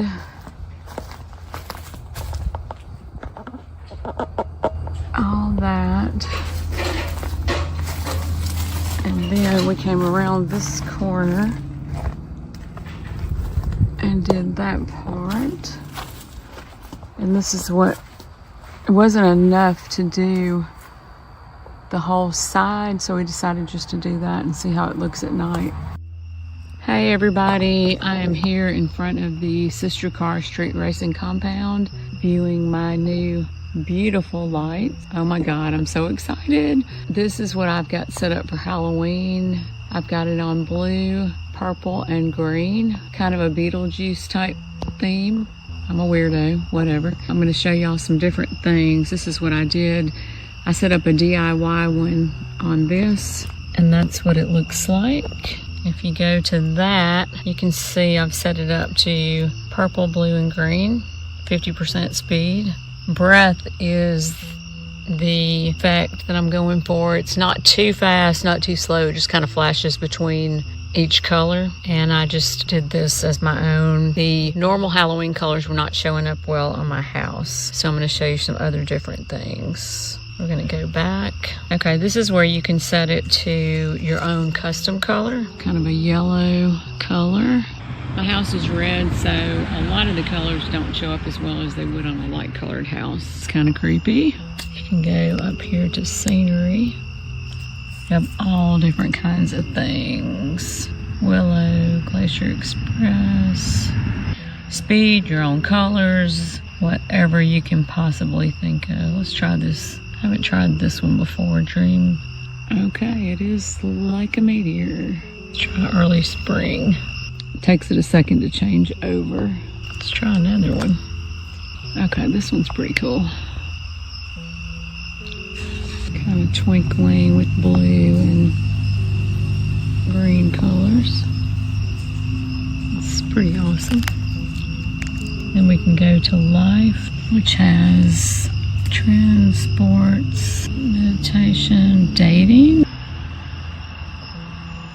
Okay, it's kind of a pink and red theme, I guess. Try sports. I guess you can set that to whatever color is your team. Let's go for a party mode. Oh yeah, that's my kind of vibe right there. Looks like a red, white, and blue party. I think we can change that to whatever we want, but I kind of like the red, white, and blue. It's kind of cool. See what work is. Looks like white. You can heart this, or you can go to this little 3-dot thing, and you can set the speed of it. So many options, I don't even know. Oh, festival. I like this one. Okay, you have all these different things. Christmas, Valentine's Day, Halloween, Thanksgiving, Forest, Mother's Day, Father's Day, Football Day. Wow. Let's see what Christmas looks like. Okay. Let's get some green. Oh, there's our... I don't know what color that is. Doesn't look like green, but... we can change that if we want. Okay, for Christmas, it's doing all these colors. But if I wanted to, I could just delete any one of these right here. Just click on it, delete it. And then I can add whatever colors I want my Christmas to be. I love it. Love it, love it, love it. It's too cool. Okay, we're going for Valentine's Day. Kind of looks like the dating one. Like that. Let's see what Thanksgiving Day looks like. Okay, this is our colors for Thanksgiving Day. And you can do that speed however you want, if you want it to be faster or slower, or... oh, Neon World. I love that. Well, kind of looks like it's about as fast. This is it, and I could go on and on all night, and I probably will stay out here for a while. Just gonna tan here, but wait.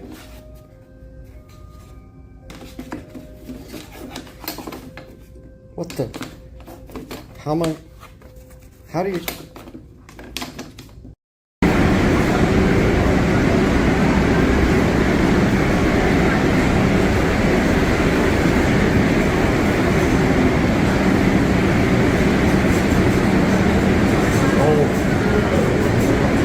History down here, man.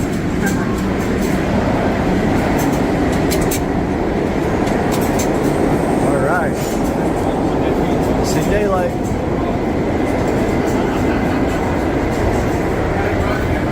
Oh, feels good.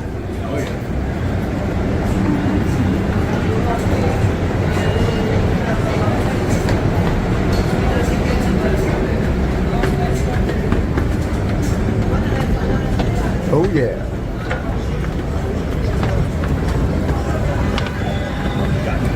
Right up to Applebee's. All right. We gotta go to 48. Okay. Sorry about that.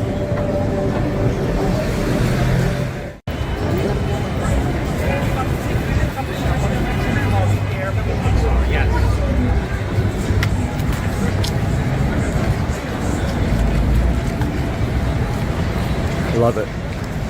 Yeah, man. City's awesome. That's the cool thing, you know? It's so cool. Weather's perfect because we're walking, so you don't need it to be hot. Right.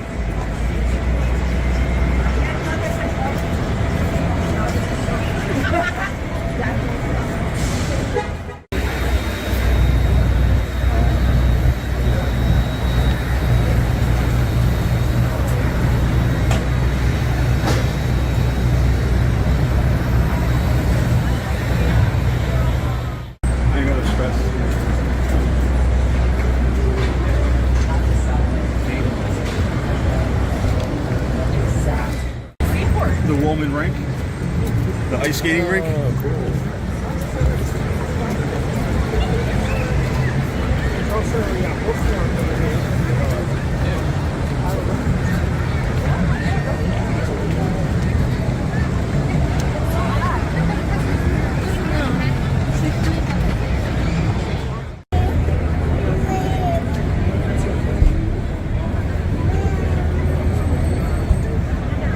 Wish it was sunny, but I don't know.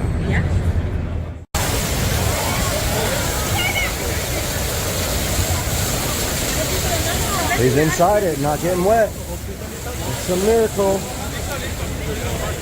That is cool. This thing goes up far, huh? yeah, this is super the cool with it. I mean, like I said, they say the history of television and Yeah.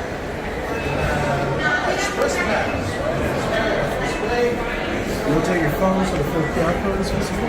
Thank you.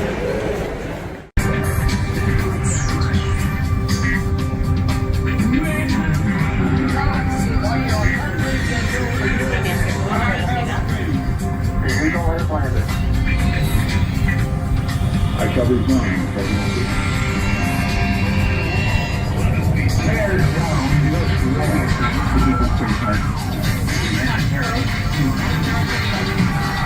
Welcome to Top of the Rock.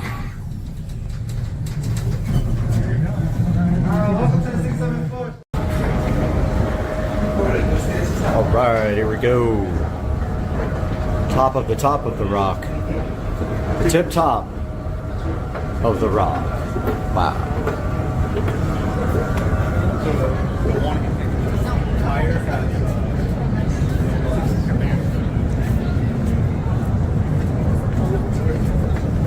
Dang, look at this.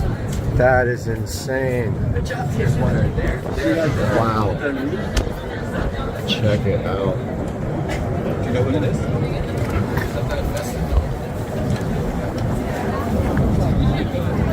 We go up again. No way.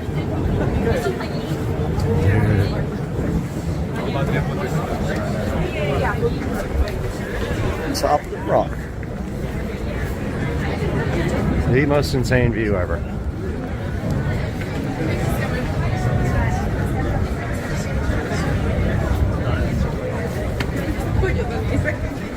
And we keep going.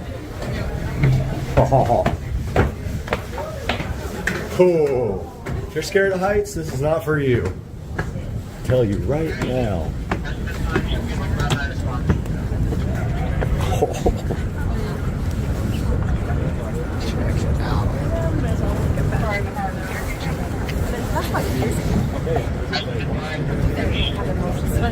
Unreal.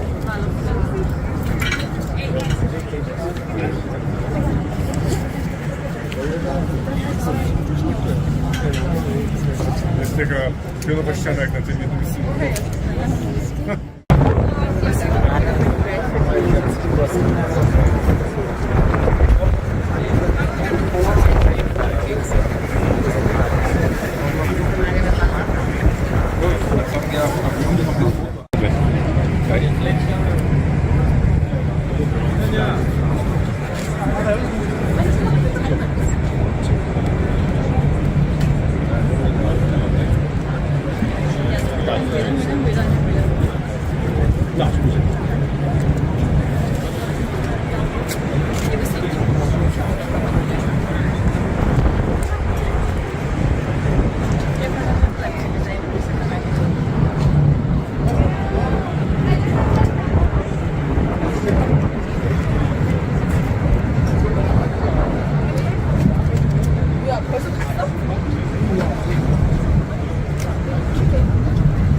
와가지고 한번 이렇게 쫙 거기 여기 사이는 안 갔지만 여기만이라도 갔다 왔잖아. 징징거리만이라도.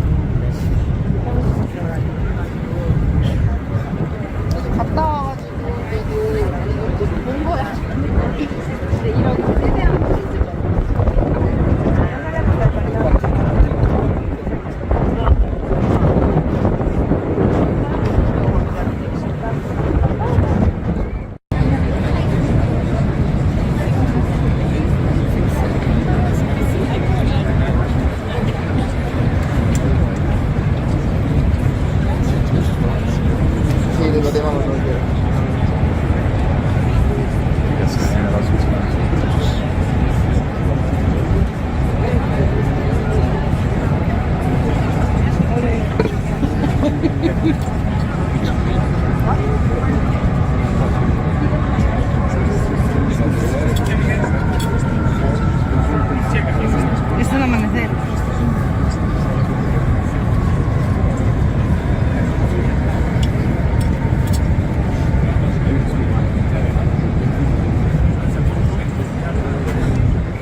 They put big, they look like Christmas ornaments in the middle.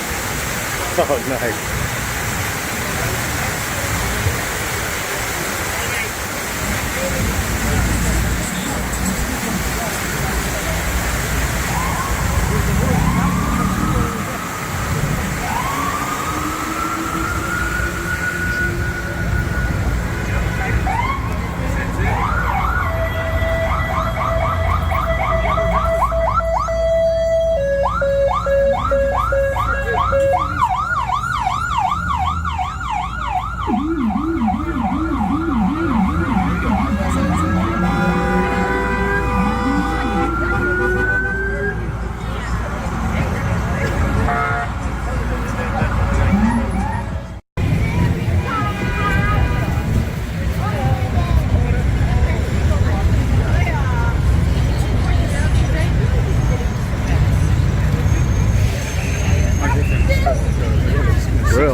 MSG, man.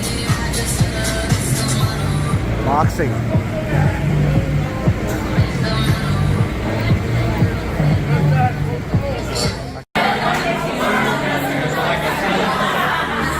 Loud.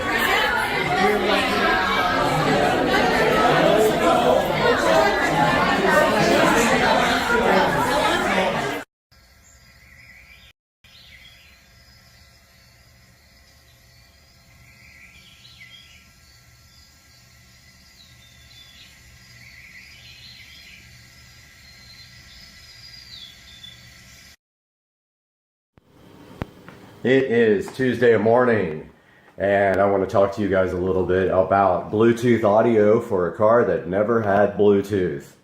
So the SL65 AMG, obviously, this model started in 2005, and of course back then Bluetooth did not exist at all. So there are ways to get Bluetooth in this vehicle. Now, unfortunately, for whatever reason, Mercedes thought it was smart to not put an auxiliary port in this car. They had them before this year, but they deleted it on this year model, which makes 0 sense. So in order to get Bluetooth in this car, there is a device installed called the Stream Blue. Now, the person who owned this car before me paid a ridiculous amount of money for that, about $1,200 or $1,300, I think. You can actually buy it for $400, and I will be selling the one that's in this vehicle because I'm going with an aftermarket head unit. So let me show you exactly how this Stream Blue works. First things first, well, I do have the keys. I was trying to figure out if I had the keys. When you get in the car and you turn on, there's the factory command system. I'm going to flip this around real quick and show you.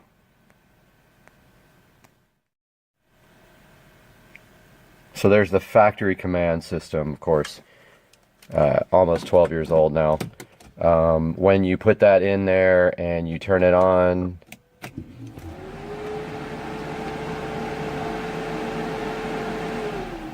now the only thing I have figured out is what that no iPod thing is. Now, to get Bluetooth audio on this, all you do is press the audio button till you get to this screen. And then once it's on that screen, on the phone, there will be a Bluetooth that says Stream Blue. Now, I will include a screenshot of that. And then once that's on, then you have Bluetooth audio. And there it is. So that is Bluetooth audio playing from my phone right now. There's the old school navigation. If you press audio. I don't know what this no iPod means. Not figured that out yet. But steering wheel controls work only for volume, nothing else. So that is the Stream Blue audio adapter for the Most M.O.S.T Mercedes fiber optic Bose system.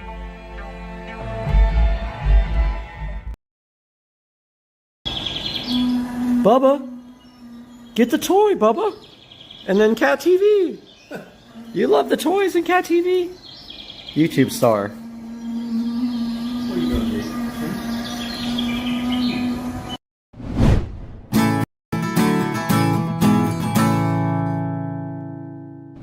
In my hands right now in the Supercar Street Racing Studio A is the Hodo Auto Care Air Duster and Vacuum. Hodo reached out to Supercar Street Racing, see if we could go ahead and take a look at this with you guys, and I am excited. You know how I feel about car products. I love them. So we have this sitting in my hand right now, right from Hodo. We're gonna be opening that up today and trying it out on Rich's truck. Let's do that today. Let's get busy.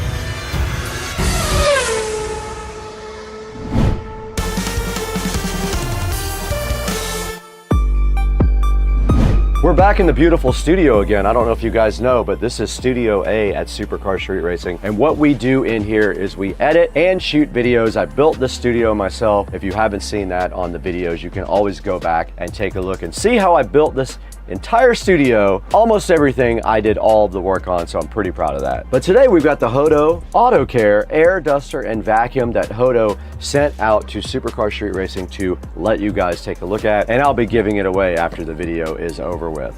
This Hodo Auto Care vacuum and duster is pretty cool. It has a bunch of different attachments that go with it, which you can see right here on the screen up behind me. Now you can see up behind me as well, it's also useful for things like computer keyboard, so it isn't just limited to using in your vehicle, of course. This guy doesn't even weigh a pound. It weighs 0.78 of a pound.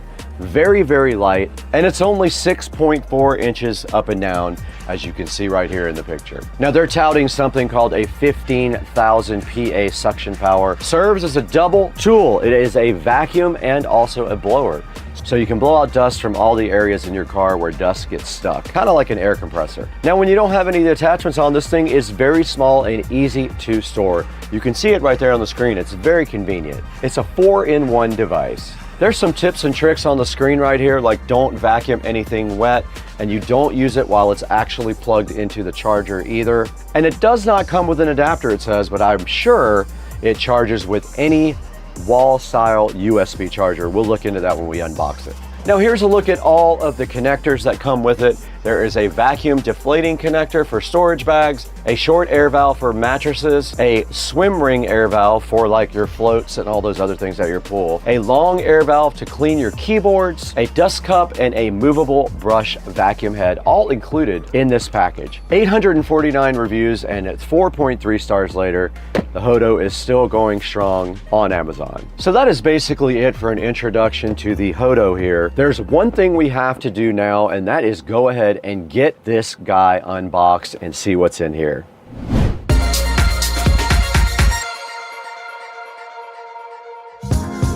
All right, guys, right in front of me, we got the Hodo Auto Care Duster and Vacuum. This thing looks pretty cool. I'm pretty excited about trying this over on Rich's truck. Basically, on the front of the box here, it says the Smart Driver's Cleaning Companion. It does vacuuming, blowing, inflating, and deflating. So like if you have rafts and stuff like that, you can do it with this. And it does have vacuum sealing as well, so you can vacuum seal things with this guy. On the side of the box, it does show you a bunch of different ways you can use this. You can clean your house, you can do some technical maintenance on it, so you can vacuum out your keyboard, outdoor equipment inflation, and also of course interior detailing. And then on the back, it does show you everything that the vacuum does come with. It comes with a dust cup nozzle, a pointed crevice nozzle, a 2-in-1 grooming brush. They call it a subtle air nozzle, a swim ring nozzle, and a Type-C cable, and a fiber cleaning brush. So they do give you a lot of accessories with the Hodo multi-purpose cleaner here. It's an air duster and a vacuum in one. It says 20,000 PA of suction, pop to open the dust cap, and then you can wash out the filter. So that's also cool. It's got a washable filter, as it shows you right there on the side of the box. Now let's not mess around anymore. Let's go ahead and unbox this guy. We'll just put that right here for now and get this guy out of the box and see what it's all about. And it does just slide directly out of the package like that. I like the presentation already. We don't need the box where we're going anymore.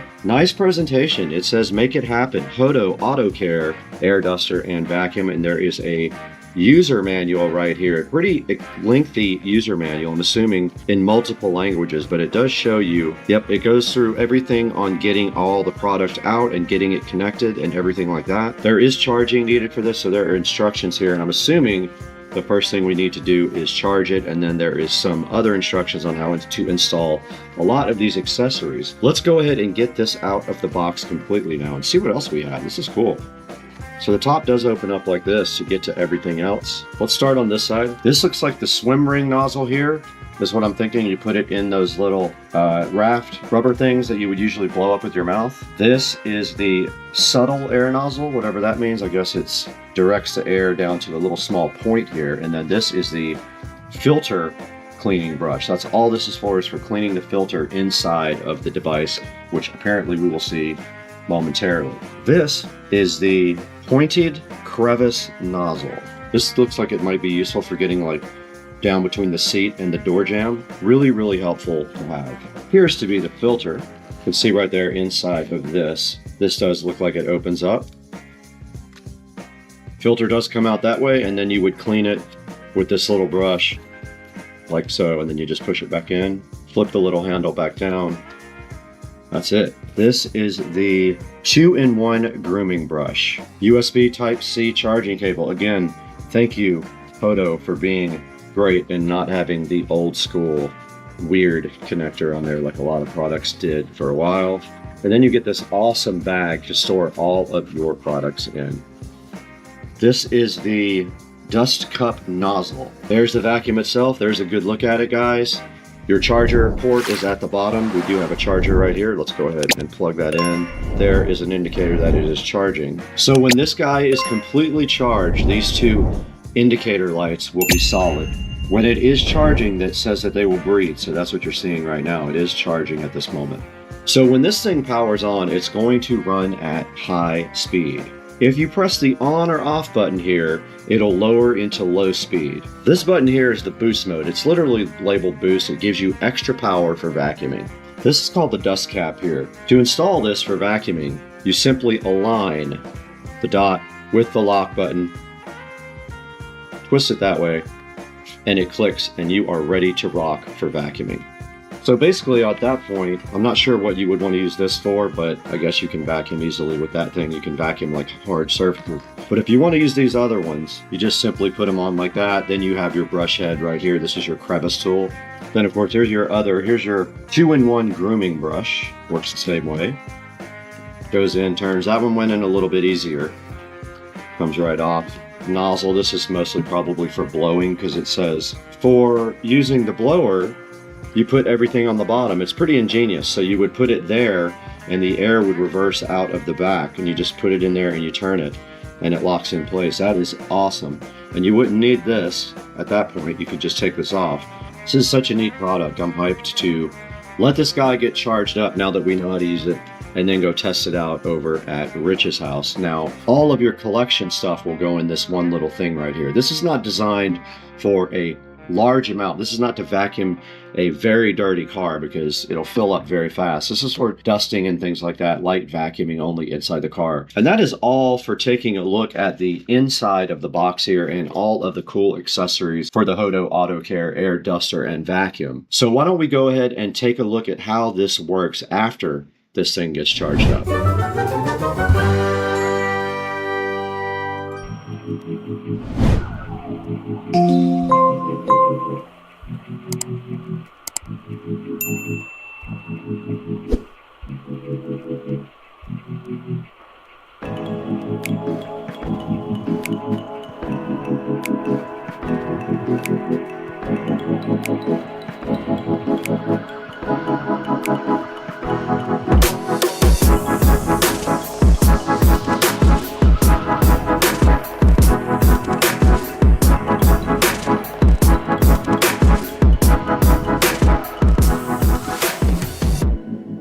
All right, guys, we are back in Rich's truck now, and we are going to be showing you guys this awesome vacuum and duster from Hodo. Here is one of the accessories. That is a little crevice tool right here. Let's go ahead and empty out all the rest of the stuff. And the first thing we can show you guys is the fact that it is a duster. Now it will suck from this end where the vacuum has the filter, and it will blow out of this end. That just goes on like that and locks in place, and then we should just be able to turn it on. And it is blowing. You can see it can dust. It is dusting everywhere. And you can dust out all your crevices and everything. And that's from this side. And then there's a boost so you can actually make it go way faster. But that's that simple for the blower part. It just is really that easy. You can also add different nozzles on the top like that for your dusting. And then you just hold this down to start the power. Pretty cool. It does great, and there's a lot of power when you do use the boost. Now the vacuum feature is exactly the opposite. In order to use the vacuum, you flip it over to this side. Like I showed you guys earlier, this has the filter inside of it, but you do have to put something on the top to go ahead and vacuum, like this cool thing right here. And then you simply just turn on the power, and it is sucking there. And you do just get in there and vac it out, and it has a small nozzle to get into tight crevices, and it does have good power. I just sucked up a lot of dirt around this center console thing right here. And then the last thing that we have right here to show you guys, so you simply put that on there, and then you turn on the power after you stick it in the side of the raft, and it does blow up the raft. We'll show you guys that on a little life preserver that I had. So yeah, this thing is pretty cool. We'll look at it again some more in the house, but it does great. It does a great job on both the vacuuming and on the dusting part of it. I love this thing. I can't wait to keep this in the Tesla.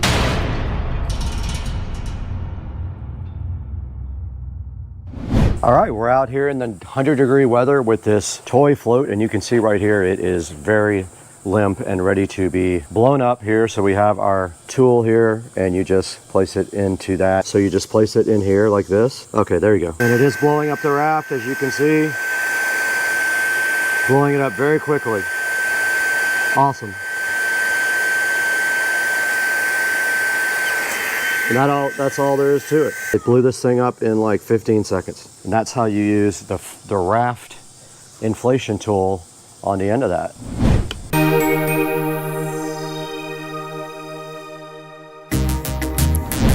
All right, we are out here with the Tesla Model S Plaid, and I want to show you guys how this thing vacuums out here. So I'm gonna go ahead, I've got the vacuum, one of the vacuum tips on. I'm gonna go ahead and hold the button down.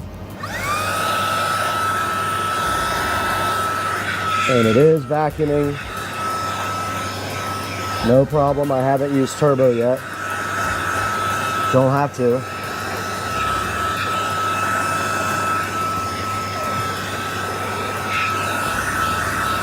And if I want to, I can hit boost.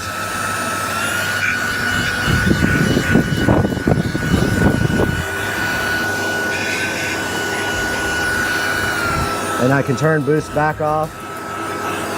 And you can hear the car getting loud. It's hot in here.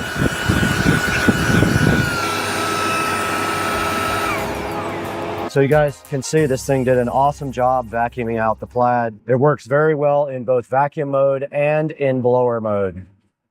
Now let's throw it inside.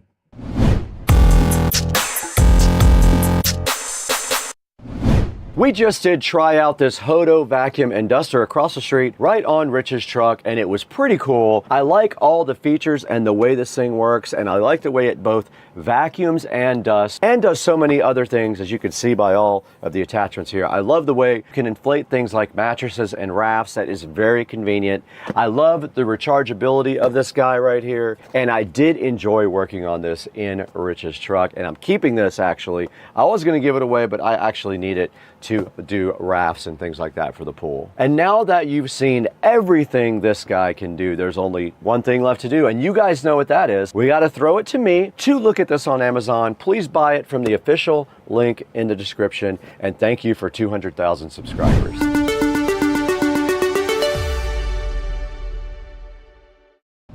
Hey guys, welcome back to Supercar Street Racing again. And today we showed you guys the Hodo auto vacuum and blower, and this thing works so cool.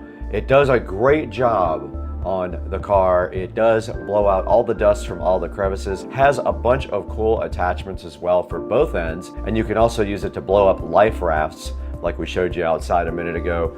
We took it right out to the Model S Plaid as well, and it did a good job of getting the little bit of dirt that was down on the carpet directly out of the car. Right now, this thing is on sale for $79.99. Go ahead and pick one up from the official link in the description. And right now, you guys are experiencing Meta AI from my new Oakley limited edition HSTN glasses. They are white with gold dust, 24 karat gold dust on the lenses to enhance your vision. So you guys are going to be seeing a lot of cool videos with these because they're easy to put on and they shoot in 3K. I want to also thank you guys for over 200,000 subscribers. That's an amazing feat for the channel. Couldn't have done it without you guys. Please like and subscribe and order everything through our affiliate links.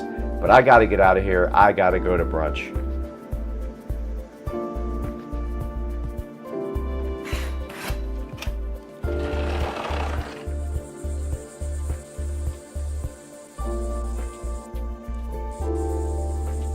What a day.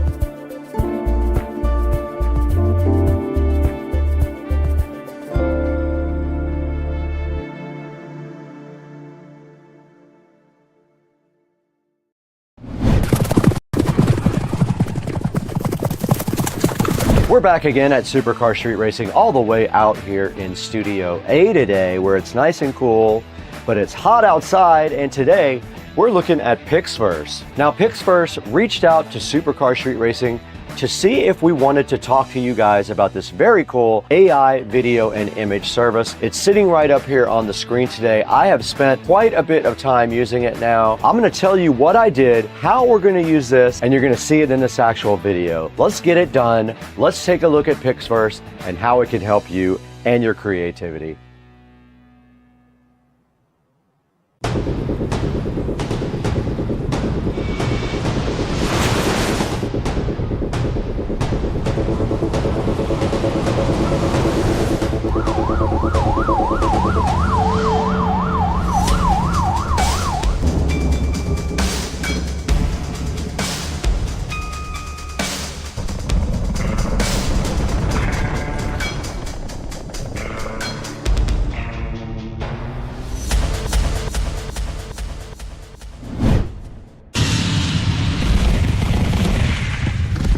Back in Studio A once again with Supercar Street Racing. I'm so happy to have you guys in the studio with all the fly lighting and cool equipment we have in here. And today, Pixverse reached out to us to see if we were interested in working with them on the Pixverse AI video and image generation tool. And it's sitting right here in the background, and I have spent quite a few hours with it. I made some cool things that you're gonna see today in this actual video, and I might even switch from my traditional AI program to this. Now, as you guys know, if you watch my videos, I use AI a lot in them to add a little bit of fun to the videos and kind of as bumpers and on the opens. So I spent a lot of time working on this on camera for you guys. So the first thing we need to do is go ahead and throw it back into Studio B, where we can take a look at all the cool features of AI in Pixverse.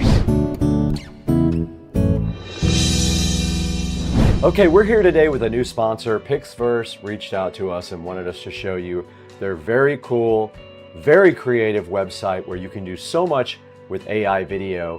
So we're gonna go through the first part of this right now, and that is image or text. So let's get our prompt up here. We're gonna paste our prompt right here. So I pasted this into the prompt area, and then all we have to do now is just give it some sound. You can see I've created some stuff already. So it's in the queue now at 3%, and there is the final product.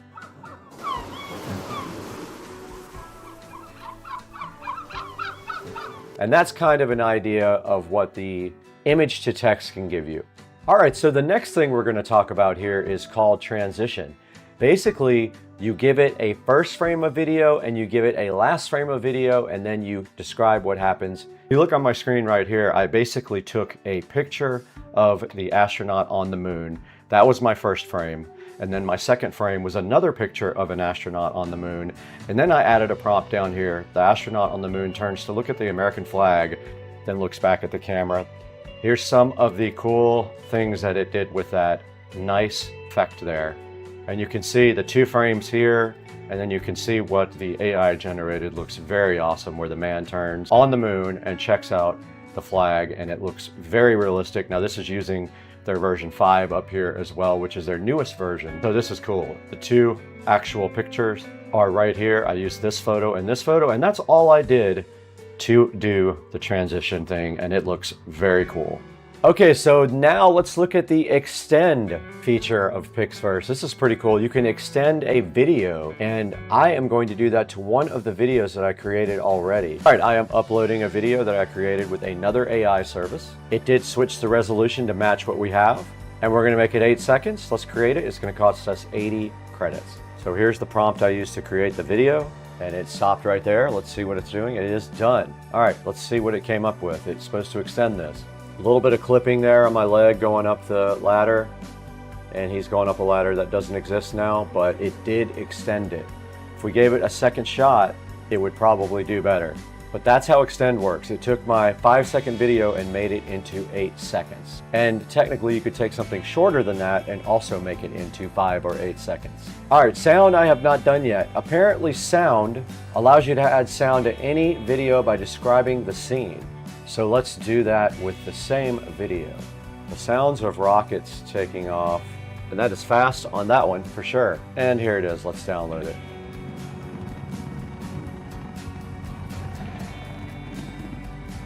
And it did work. It did put that sound in the background. That's pretty cool. You can also select to keep the original audio as well, and you can go in off-peak mode, meaning it doesn't cost you as much because you're generating in off-peak hours.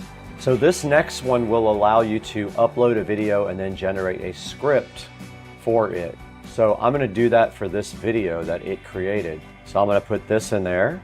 This is the video that PixFirst just extended. I just typed in, the man is walking up the stairs, he's ready for a trip to the stars. And it is going to automatically pick a voice. Let's go ahead and create this. The man is walking up the stairs, he's ready for a trip to the stars. All right, it did The man work. is walking up the stairs, he's ready for a trip to the stars. And of course you can pick your own voice. Hey, I'm Ethan, just... Hi, I'm Adrian, young and free. I'm Oliver, full of energy and... I'm James, been through a lot. I'm Liam. With time, I've gained wisdom from experience. All right, I'm going to reproduce this with Liam.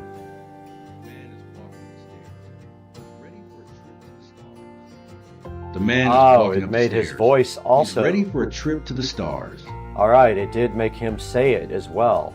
All right, we're taking a look at Restyle right now. That allows you to upload a video and pick a style to change it to. For example, let's go back and upload a different video that we just worked with. I'm going to upload this video, which was created with AI. All right, I uploaded another video of a Titanic-like scene, and all you have to do after that is pick a style, or you can customize it in the style of a classic no sound movie, black and white. Let's see what it can do. All right, it is done. Let's see what it did. Okay, so that is how it decided to put this scene. Pretty cool, man. I love this. And now the last one I want to show you guys is the most important one for me. Now this is called character. This is what I use the most for my videos. This allows you to upload a character reference and then explain what the character is doing, and it will create video for you. We're going to go ahead and use that. We'll call it Brad. We did create it, so now all we have to do is grab him, Brad1 right here, and go ahead and hit create. It will cost us 80 credits. And we're going to go 1080p. All right. Not bad. I like it. Let's go ahead and put that somewhere for later. But let's see what it can come up with for Captain Jack Sparrow as me. This is actually not bad. I'm going to add sound to that later. Let's go ahead and throw that in our folder too. Perfect. So good. All right, it is done. Let's see what it came up with.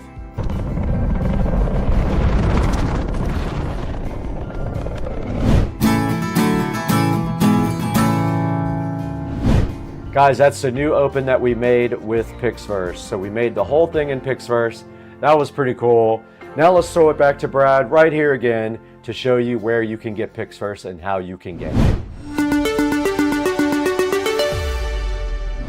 All right, you guys just saw how cool PixFirst is. We went through all of the different things it can do, and we actually created some cool videos with sound, and we also used them in this actual video. So what I gotta do now is throw it back to Studio B with Brad and show you guys how you can get PixFirst, and you can get your 30-day free trial on Supercar Street Racing. Let's throw it back inside to Brad for some more PixFirst stuff.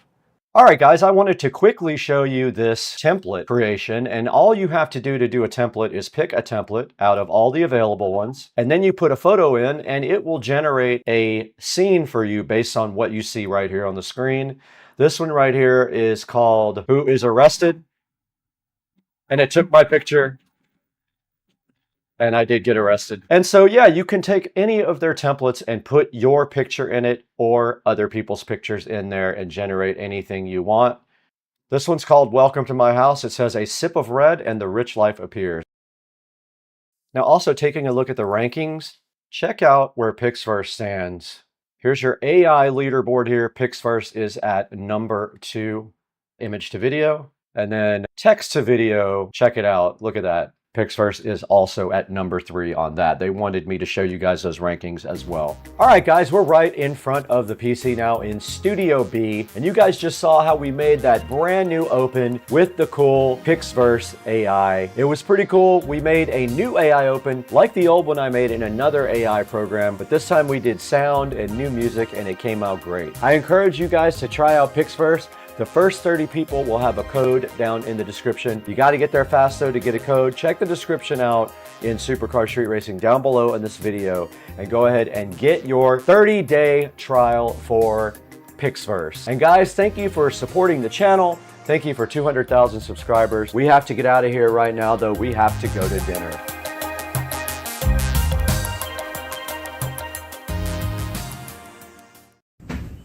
This thing right here went into my brand spanking new foothole. Guys, welcome back to the Supercar Street Racing 4K production studio. And guys, it is hot in here, but we have the AC blasting on 19 and 70 degrees, like my birthday. And we have packages in here to be opened up for the studio. So let's do that right here and now.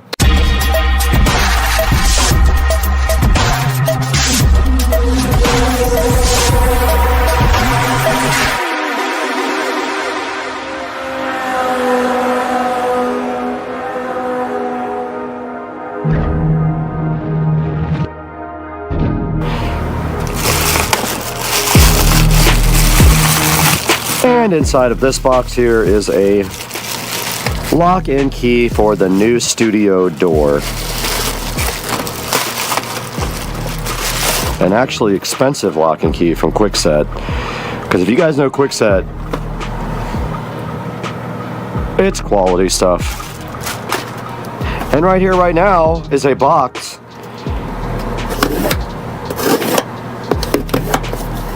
from Prime Video. Amazon Prime. I've been asleep for like 3 hours. You'll have to excuse my ridiculousness. Oh! We have the Eufy security lock, camera, and doorbell. So yeah, this is the new smart lock for the studio. For the production studio. We have a deadbolt and a regular lock.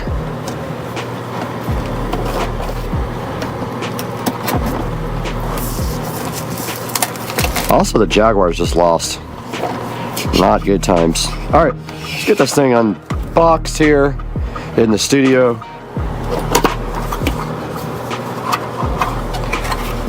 Wow, look at that production value right there, people. Check that out.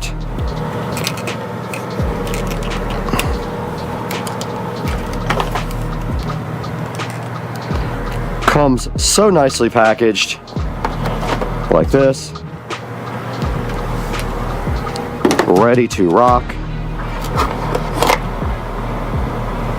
There's one side of the lock. Part 2.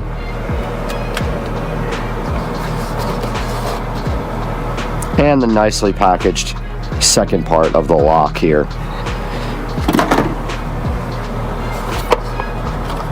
They do have such a great presentation.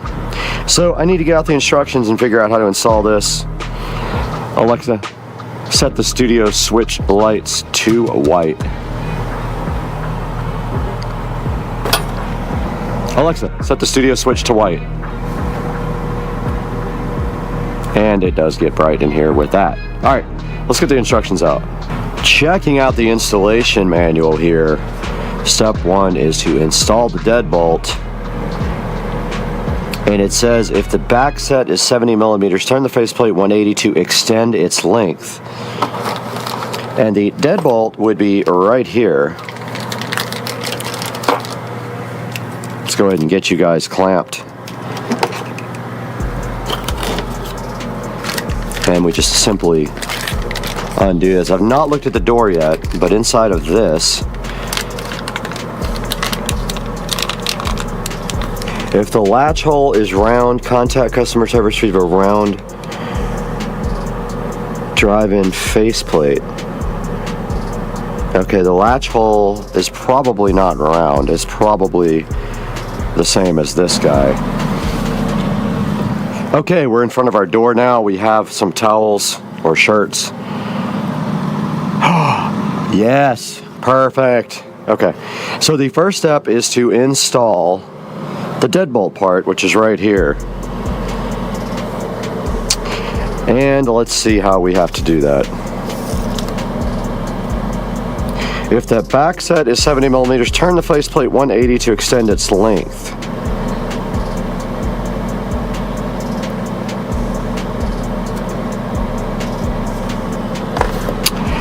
Don't think we need to do that.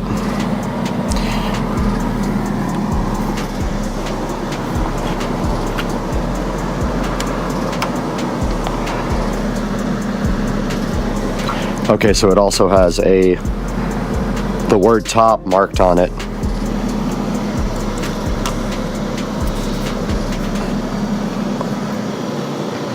Literally fits perfectly. You don't really have to do anything to it. It says to insert this and screw the deadbolt into the door frame. Make sure the word top is face up, and I did that. And it comes with these two little screws right here to do just that.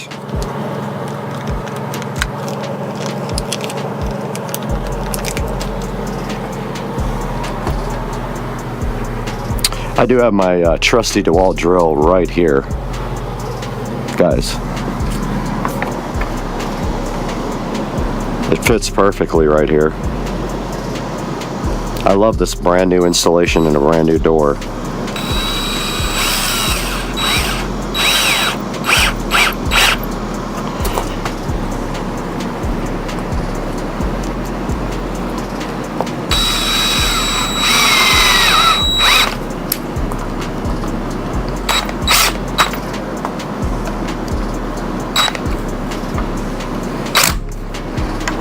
Guys, perfect fit.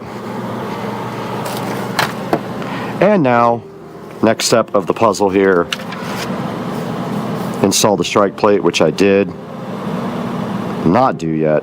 The strike plate would be on this side, right here.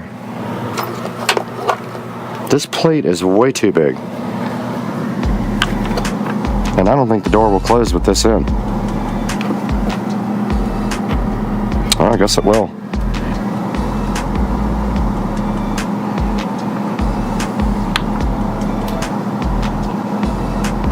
So it doesn't fit the door. The door is not routed out for this strike plate. So this is way too big to fit there. So I'm gonna go ahead and install the lock without this strike plate because I don't want to go ahead and screw into the door. Doesn't fit. So I'm gonna do it without it right now. It comes with a strike plate reinforcer, but like it doesn't fit my door. So strange. It's like a wide, it's just like a super wide plate. All right guys, so we have the interior assembly here, and what you do is you take off the cover somehow. Gonna figure that out right like that. Somehow you install this.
Okay, while the battery is charging for the smart lock, we have the quick set lock to put in here.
Checking out the outside of the Eufy doorbell and security lock with that peel sat. That peel sat is real, and there it is. There's the outside of that, and then there's the quick set lock installed and looking so fresh. But this battery is dead, so we can't really do anything. But here's the final install. Now, the piece of the puzzle that doesn't make sense to me is this. Has a regular strike plate, but yet this has this huge plate that doesn't fit the routing on the door. Will probably still close and shut properly even with this on. I'm gonna wait till the battery's charged on the lock and then test that out. And that is going to be the next step. As soon as that battery charges, it may take up to 6 hours. Guys, I completely forgot that there is a step to this that I left out, and that is the doorbell chime. This is the Wi-Fi bridge and doorbell chime, and it comes with this little adapter for 110 volt that you have to screw on. So you basically put this on and then turn it somehow. And I need 2 hands to do that with, so I'm going to do that now. A tiny little cute little doorbell adapter thingy is ready to go. I had to screw on a little adapter plate to it, and right here and right now you literally just plug it into an outlet like this, and then the rest of the step is to use your Eufy app to go ahead and set up and configure the doorbell, but it is not charged yet, so we're waiting for it to charge right now. We have successfully charged this battery all night long, and the little light on the back did turn blue, acknowledging that we had charged it. We got the base station set up and paired by scanning the QR code on the back. We ordered an SD card for it, but it says delayed in transit, so I don't have an SD card to put in this guy here.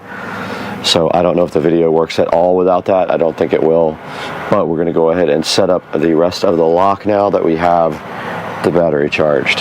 So we have to set it up and pair it on the phone. Alright, finishing this lock is as simple as sliding this battery in and putting the back cover on.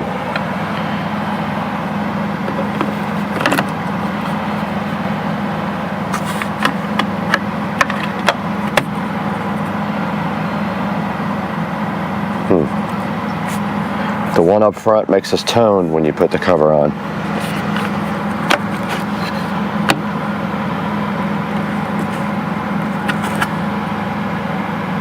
Interesting.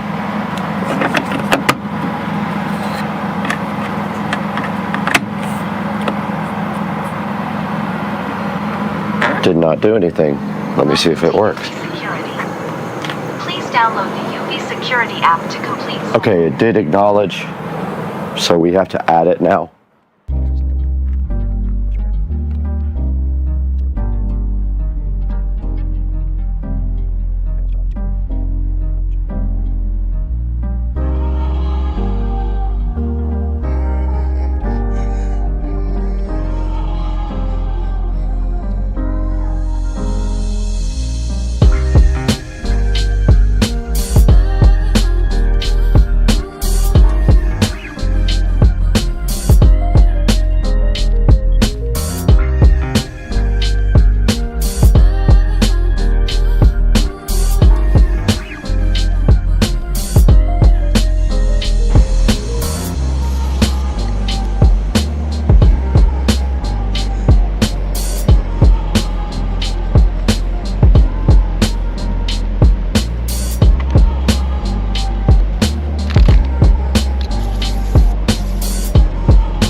All right, guys, we are back, and we did get our extra tiles in, and we got a floor mat in. So our job right here and right now is to just simply finish what we started with this tile.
Back over here by our doorbell, there should be an SD card slot in the side. It is right over there on that side. I don't know which way this thing goes in, but let's find out. Not like that.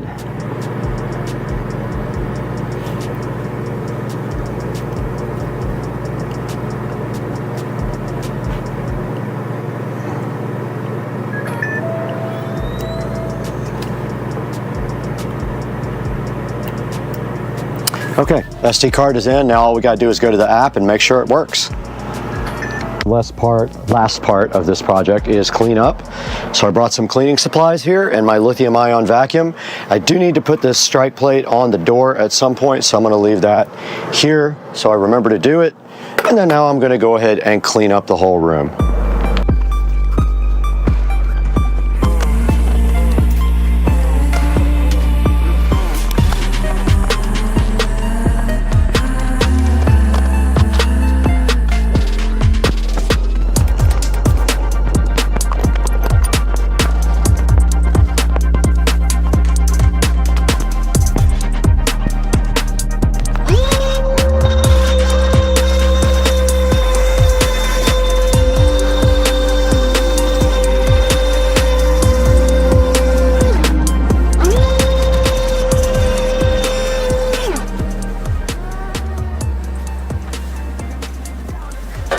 Hey guys, welcome back to Supercar Street Racing Studios. I am Brad, and today we are bringing you this UFI Security Video Smart Lock and also the quick set regular doorknob that we just installed right back here on the Supercar Street Racing door. And at the same time, we also did the foam tile all over the brand new door and got this place sealed up like it was meant to be. It used to just have a regular shed door on it. And as you know, we converted this into a 4K production studio. And now we have a real door and a real door lock and a video doorbell. And you can see right here, right now, that the UFI Security Video Doorbell is about $300. So we went ahead and put that in, and it does show video on the actual phone when you walk up to the doorbell. Really cool thing, and I will have the install steps in the video you just saw just now. And this will be in the link in the description along with the quick set doorknob. Guys, please buy everything through our affiliate links. It helps us out greatly, and we really appreciate your support and help at Supercar Street Racing, and we will see you guys on the next one.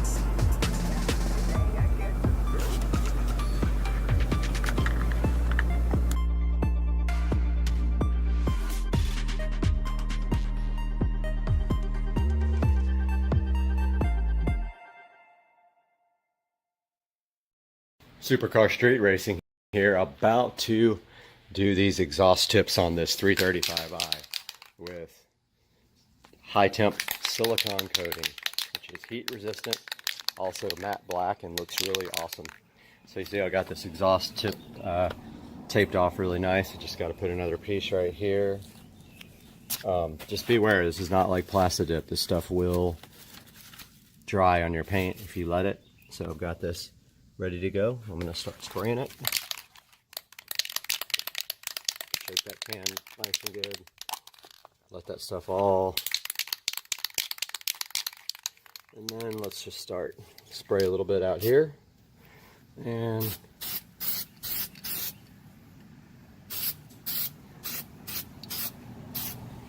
just like that.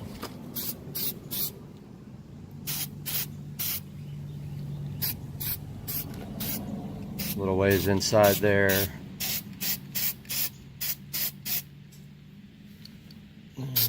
Can't really see up, but get that anyway. And that takes a little while to dry.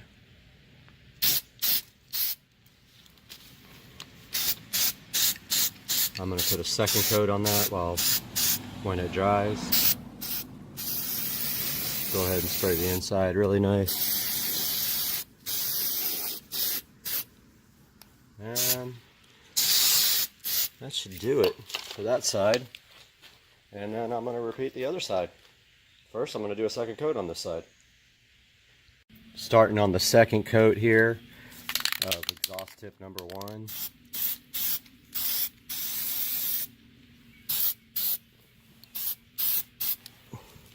Pretty simple process.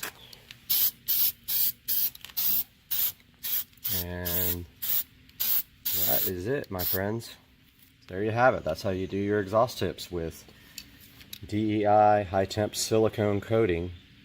Stuff prefers to be baked on, but it lasted as long as I had my SL65. So that's funny, it's coming out of that one now. I'm gonna go ahead and do the other side now. Hope you guys have good luck with this. I'll show a picture from when it's done. All right, I got 2 or 3 coats on each exhaust tip. But there's a good look at how that looks. Came out pretty good. Next shot will be without tape installed. All right, I believe that's enough coats. Taking off the tape here. That looks a little bit wet still, so yeah, gotta be careful with this. Yeah, that's definitely still wet. So when you take it off, be careful. There it is. Black exhaust tips. That really needs to be painted or something. That looks bad. But there you have it, my friends.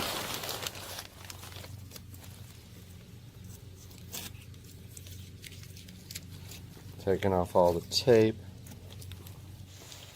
Wow, that looks so good. Came out really nice. Came out really good, guys. So that is the DEI high temp silicone spray on your 335i. Do it.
All right, you guys just saw Joe and I test out these awesome Navi ST3 Pro scooters. We did a very long trip on these and it was awesome. We had a blast. Now it's time to see what these guys can do off-road. Let's check me out going through the park right now on the Navi ST3 Pro.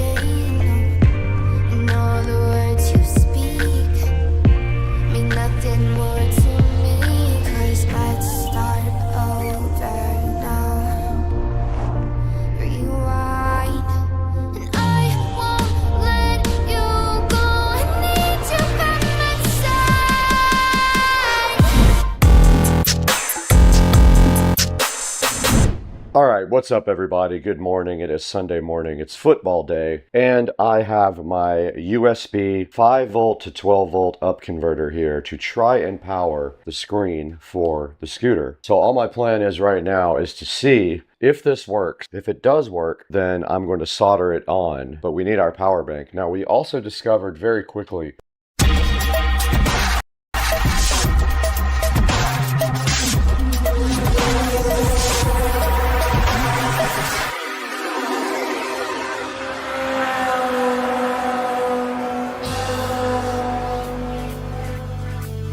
guys, welcome back to Supercar Street Racing, and we have a huge update for Street Racing Studio, which we are currently in. And today was a day of pain, frustration, hard work. And now this is where we are. We are still live streaming. We've been live streaming since this morning. And let me tell you what we got done today. All right, where do we start? What a day, man. 14-hour, 16-hour day, something like that. But check out the studio, guys. So hype train. Today I got this whole wall finished with acoustic tile. That entire wall finished with acoustic tile. Got it cut in all around the AC and the plugs. You can see it turned out so good. So hyped. I got the Govee 6-inch recessed lighting done. Look at it, guys.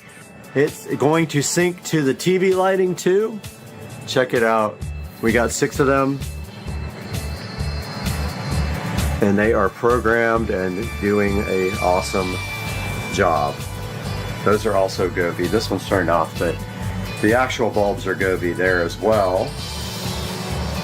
And we got all the speakers mounted, guys. There's the center channel. There's the side surround, side surround. All we have now to put up are the Harbinger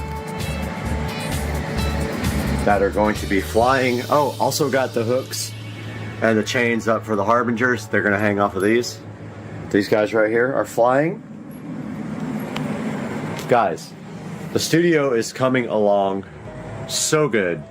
And I am sleeping in here tonight, so I got all my stuff out. And the AC is set to 68. And we're live streaming at the same time. But yeah, we got all our lights on. And we're just having a good time. Went out on the golf cart with Joe. Had some liquid refreshments, and now I'm gonna upload this video for the daily update. And I'm crashing right there, get up early and start work tomorrow. Guys, tell me what you think about the Supercar Street Racing Studio. It's coming right along. A lot of hard work has gone into this. All we have left to do is this front wall. And that is going to be an insane amount of work. I have to, first of all, put the walls up, and then I have to do all the electrical and audio and video. We got 1, 2, 3, 4 electrical boxes to put in. All the HDMI, all the network, everything's got to go. The switch has got to go up there. The Harbinger's got to go up. It's another week's worth of work, easy. And then, after all that's done, I still have to tile the ceiling with the acoustic tiles.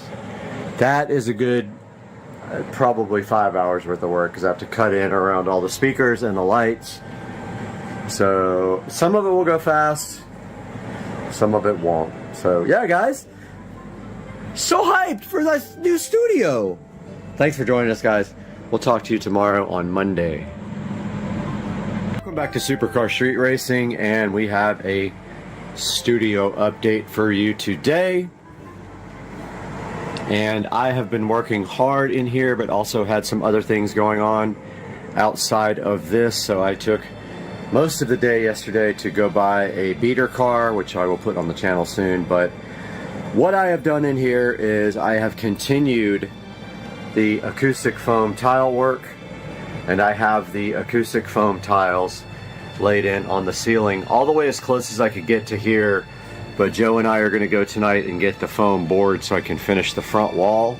But I got the acoustic foam tile done literally to past halfway through the room, and then I ran out, so I ordered some now. I need about, I think, 80 more to do the rest of this. And what else did we get? That's pretty much it. I've been working on foam tile for days. It's very time consuming to put these in, and I have to cut around these lights as well, so I've been doing that, and cut around the in-ceiling speakers. And I ordered the amplifier. I ordered the receiver for the front, not the front, for the whole room. It is a Marantz 7.2 Slimline TX, no, NR1711, I think. Just NR1711. It'll be here tomorrow, so we'll be able to test out this surround sound here. So that is a little update. The studio is looking awesome. AC is kicking.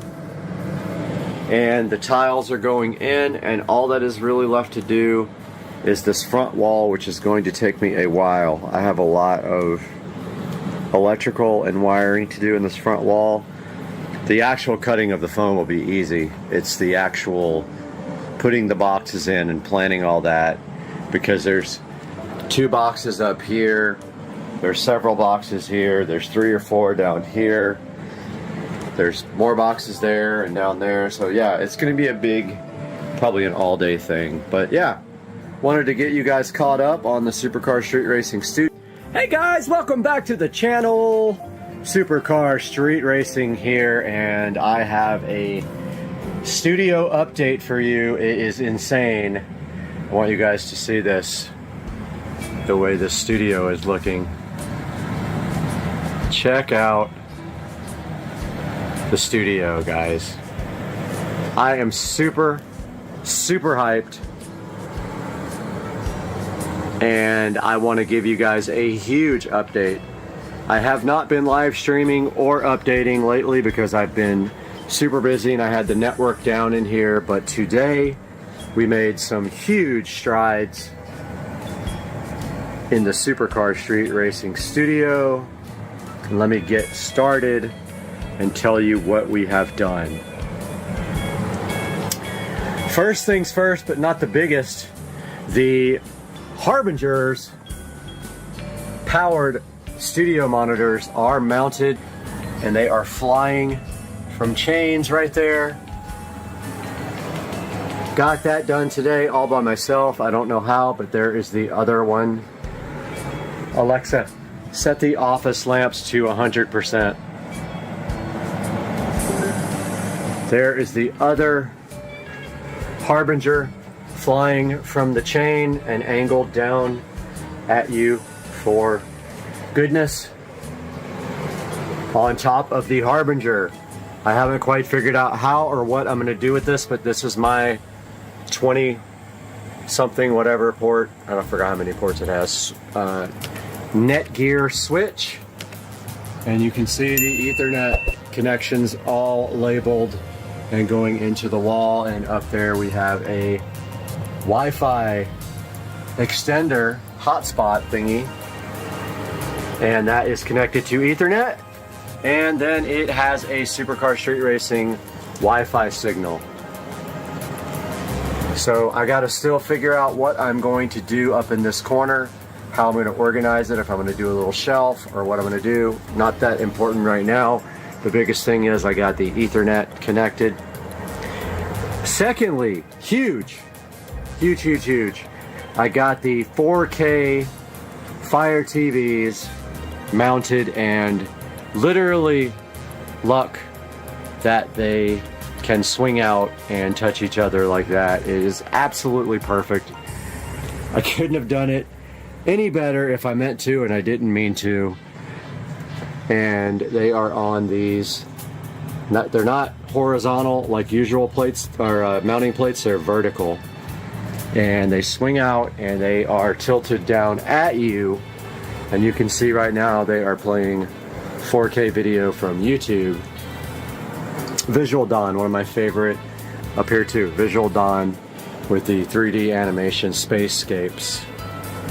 So we got the 50s mounted. I ran out of Ethernet cables, or they would all be connected to Ethernet. This one is connected to hardwired Ethernet, Wi-Fi. This one doesn't have an Ethernet jack. That one's connected to Ethernet. I ran out of patch cables.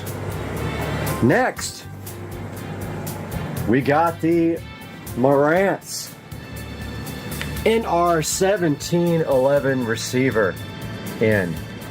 This guy is a high-end receiver, and the reason I bought it is it has front preamp outputs to feed our powered studio monitors there, and our 1711 chilling.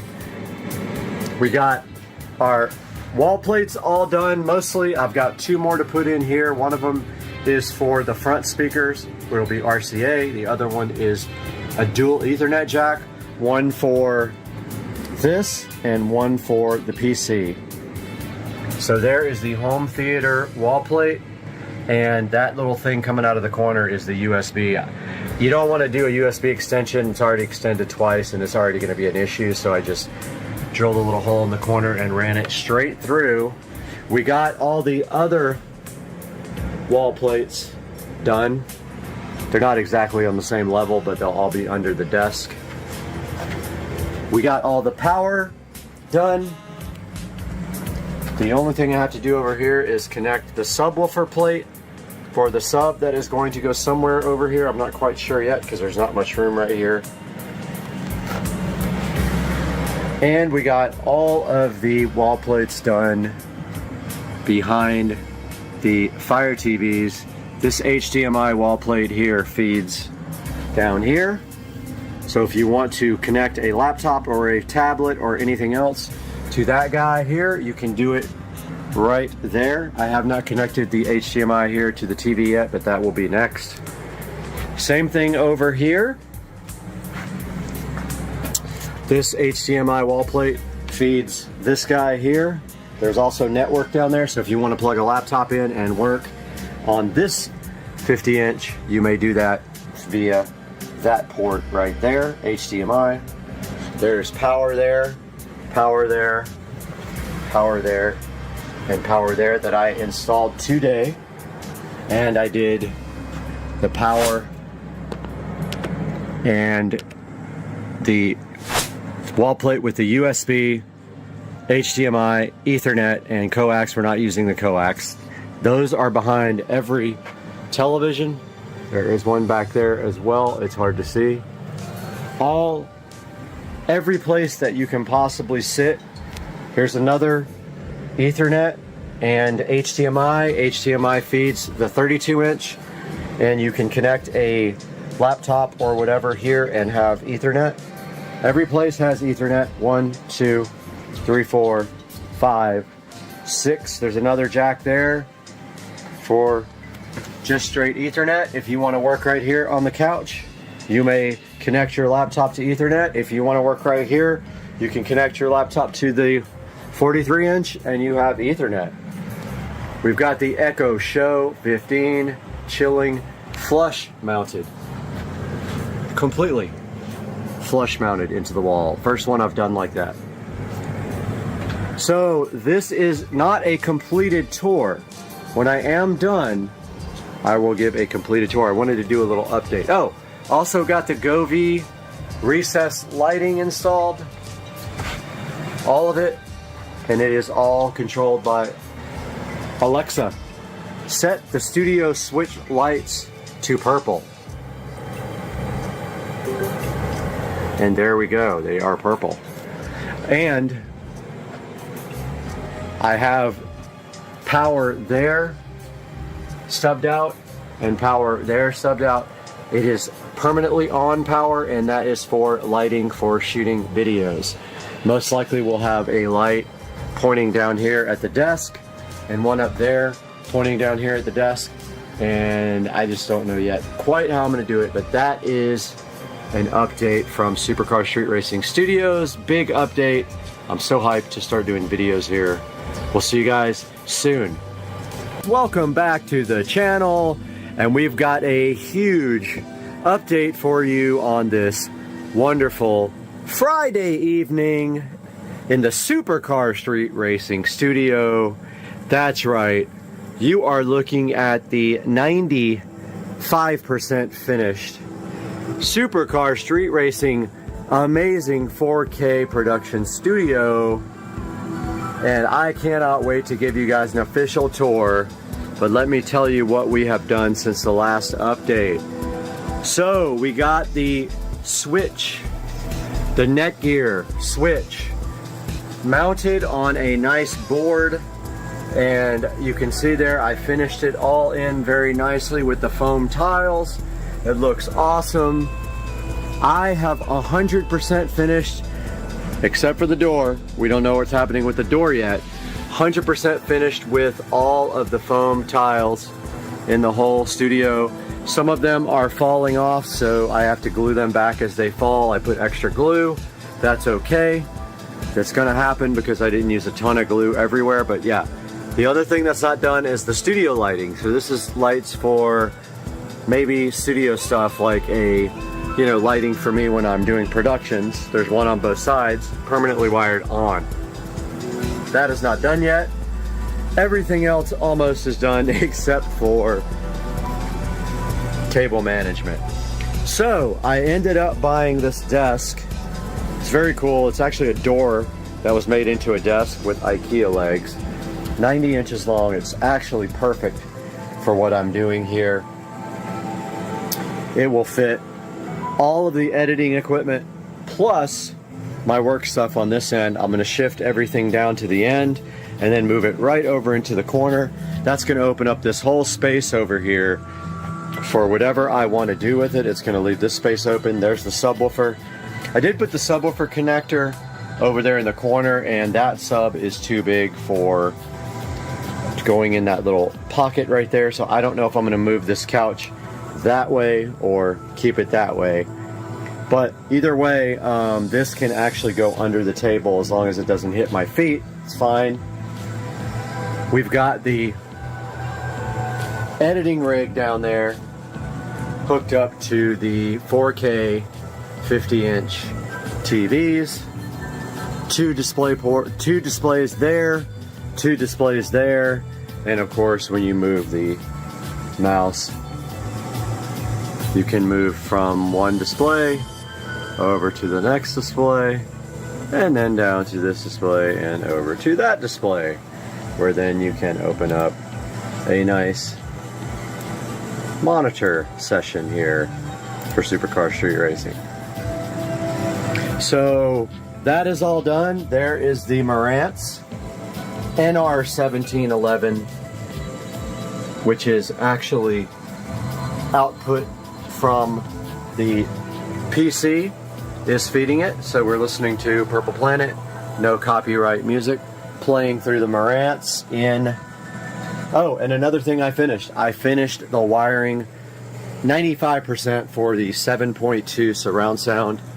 That goes down to the wall plate there. It all goes right there.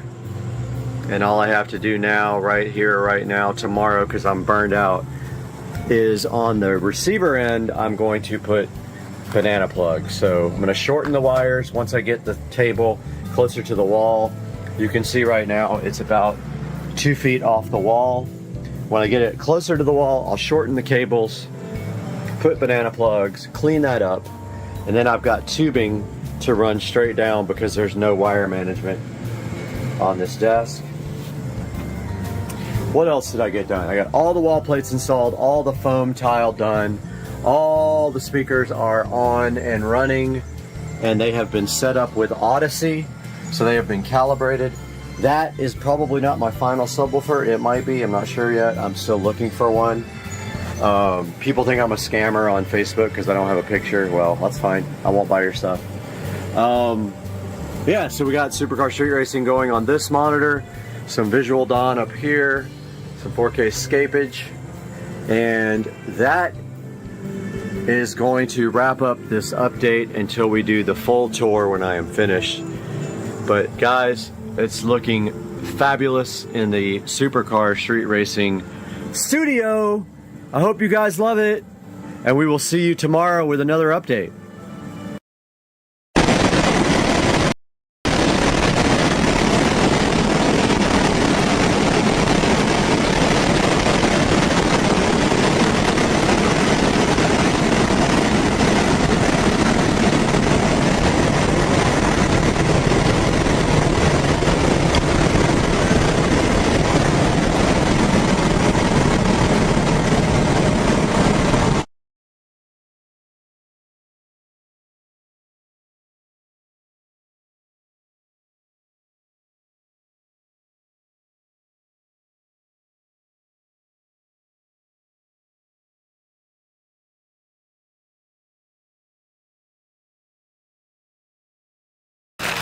Same size that I used on your mom. And the instructions do simply say, in not so great terms, that you take your other, these are also tied together. Let's get the scissors, that might be easier. There are some palms tied together right here with a little piece of thingy. And you simply just separate them like that. And then you take your extra palm fronds and you place them directly on the tree. They are also tied together right here. These guys are tied together. They do simply just untie like a, now I want you to insert these directly into that. There is a hole in each one of these. Oh, that one did not go in easy. That one did not go easy. It had some extra plastic on it, giving it a hard time. Let's see if it'll go in now. That's better. I trimmed the plastic off the leaf and it went in a little better. All right, there's two more. What happened on that one, there was some extra plastic right here and it was keeping it from going in. You might have to do that also on yours. It's right here at the very bottom. That one went in easy. Yeah, it says to bend them. It says to bend them on the instructions. So once you get them where you want them, you can go ahead and bend them into place. These bottom parts bend. I'll do that outside. Let's go ahead and get this one built first.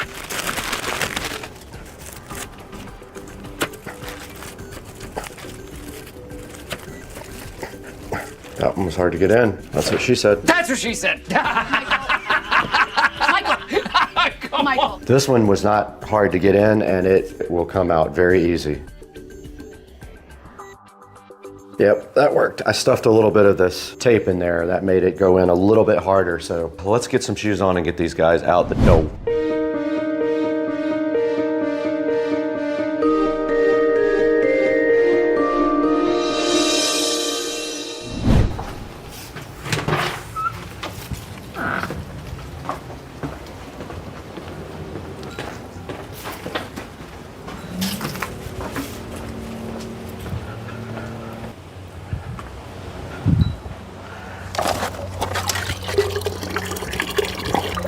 Peeing. They both peed.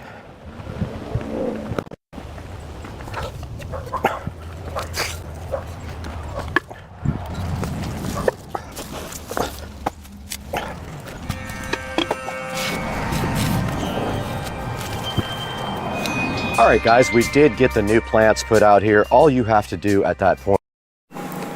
Today we are starting on the garage door project, and the first step of this is we have to have power run over to the new garage door opener area before Monday. So we're going to go ahead and do that now on Supercar Street Racing, and here's the parts we're going to use. All we're basically going to do today is start off by prepping these parts.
are back in the SCSR kitchen now with the receptacle for the new jack shaft garage door opener. Now, as you can see, yesterday we did get the receptacle and the cover plate painted black. It does have a tiny little white spot, no big deal. You won't be able to see that. But these are going up on the ceiling where we cut the hole yesterday and got super lucky, and we're like a billionth of a millimeter from the joist up in the ceiling. So first things first, all we have to do right here and right now is to get this pre-wired. And so to do that, we're going to go ahead and open up the back of the receptacle, whatever this is called, the wall box. And this is a type that screws in from like that, and then the tab goes around and holds it to the drywall. It's for just cutting a hole in the drywall. And now we just simply feed our brand new Romex wire. We got 25 feet of 14/2, which is 14 gauge Romex. We feed it right through the box like that, and the rest of which will go in the ceiling before we seal the hole up with the receptacle box. But first,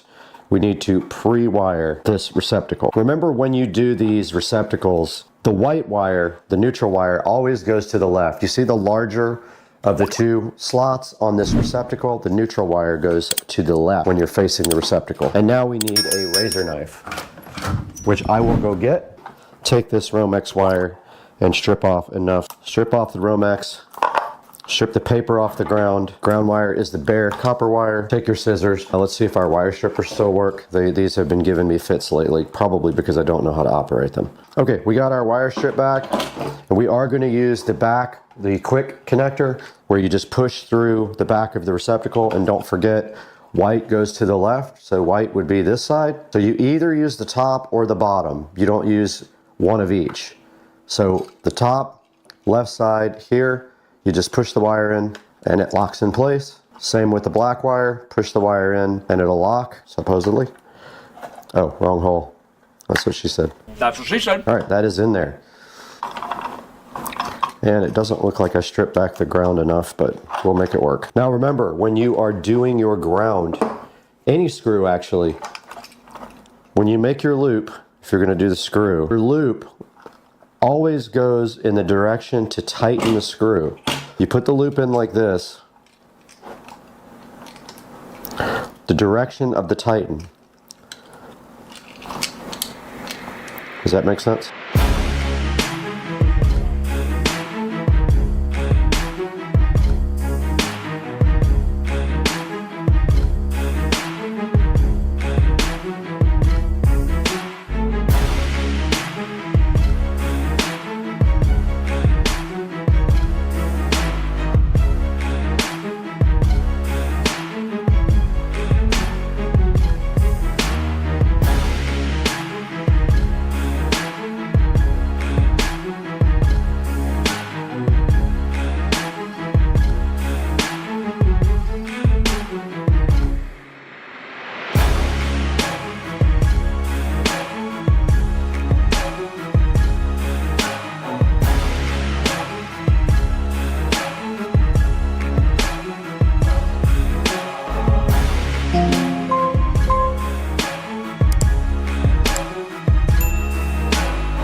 right, we have successfully finished the first part of getting our new garage door and garage door opener installed. This is the new Chamberlain RJ101, I believe is the model number, jack shaft opener.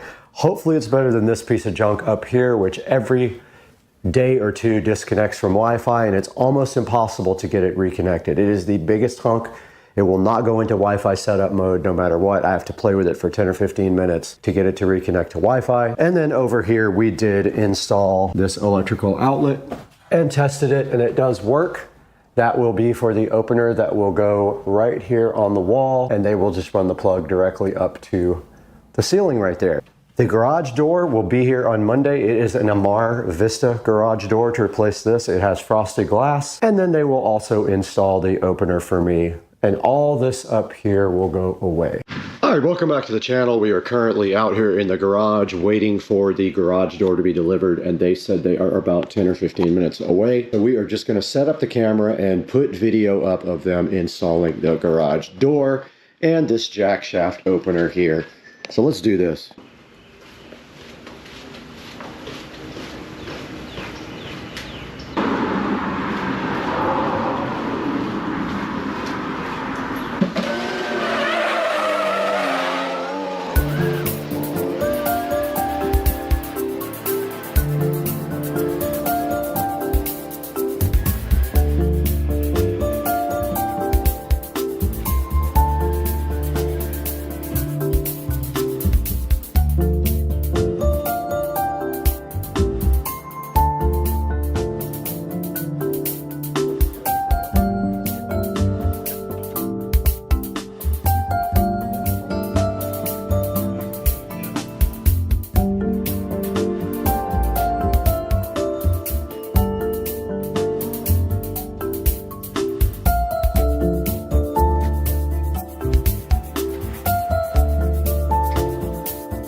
All right, guys, we're back in the Supercar Street Racing garage, and you can see right here and right now, the garage door company just left and installed the Amar Vista garage door into the garage and the jack shaft opener. And you can see that up here, it eliminated all of this track.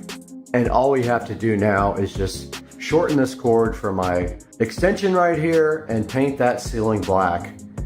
And then over here on the side, you can see they did install the jack shaft opener where I put the power, and you can see it right there, and it looks so good. And you can see it right there. It looks so different, and it is a Chamberlain jack shaft opener.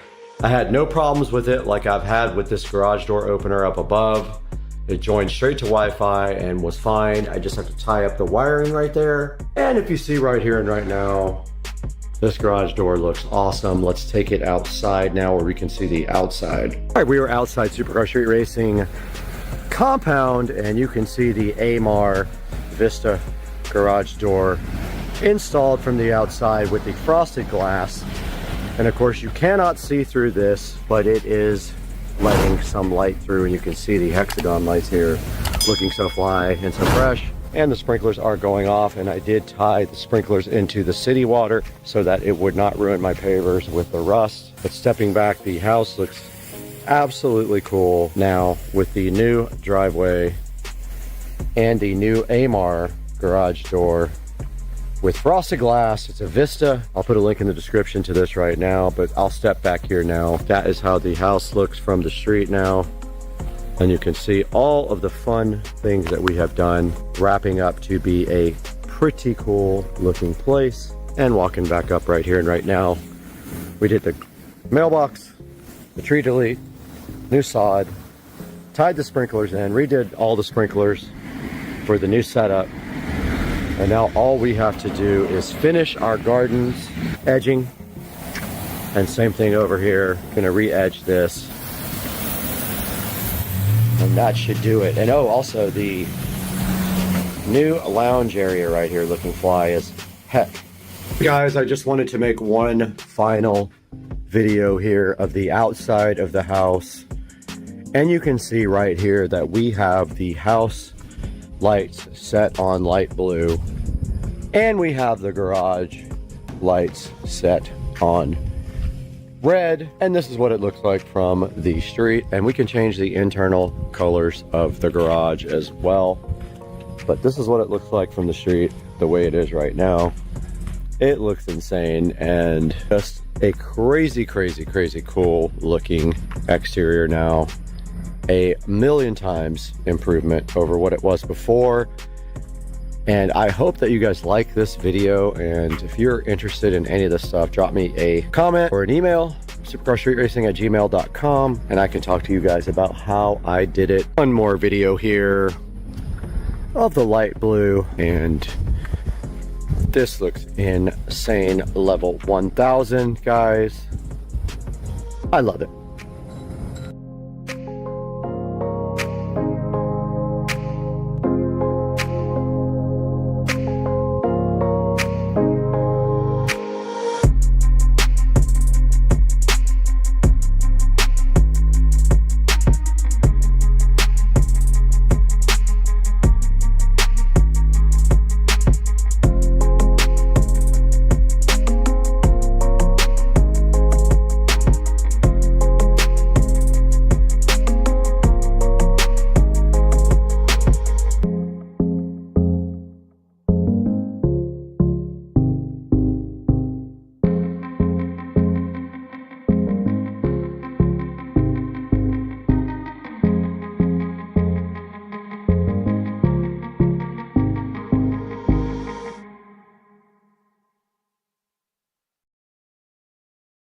This thing does 8K video.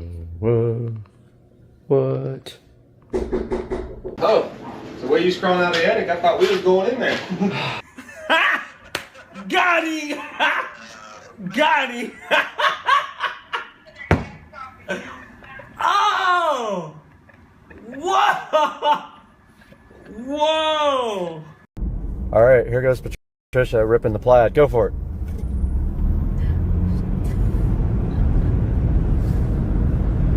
That wasn't to the floor, was it? No.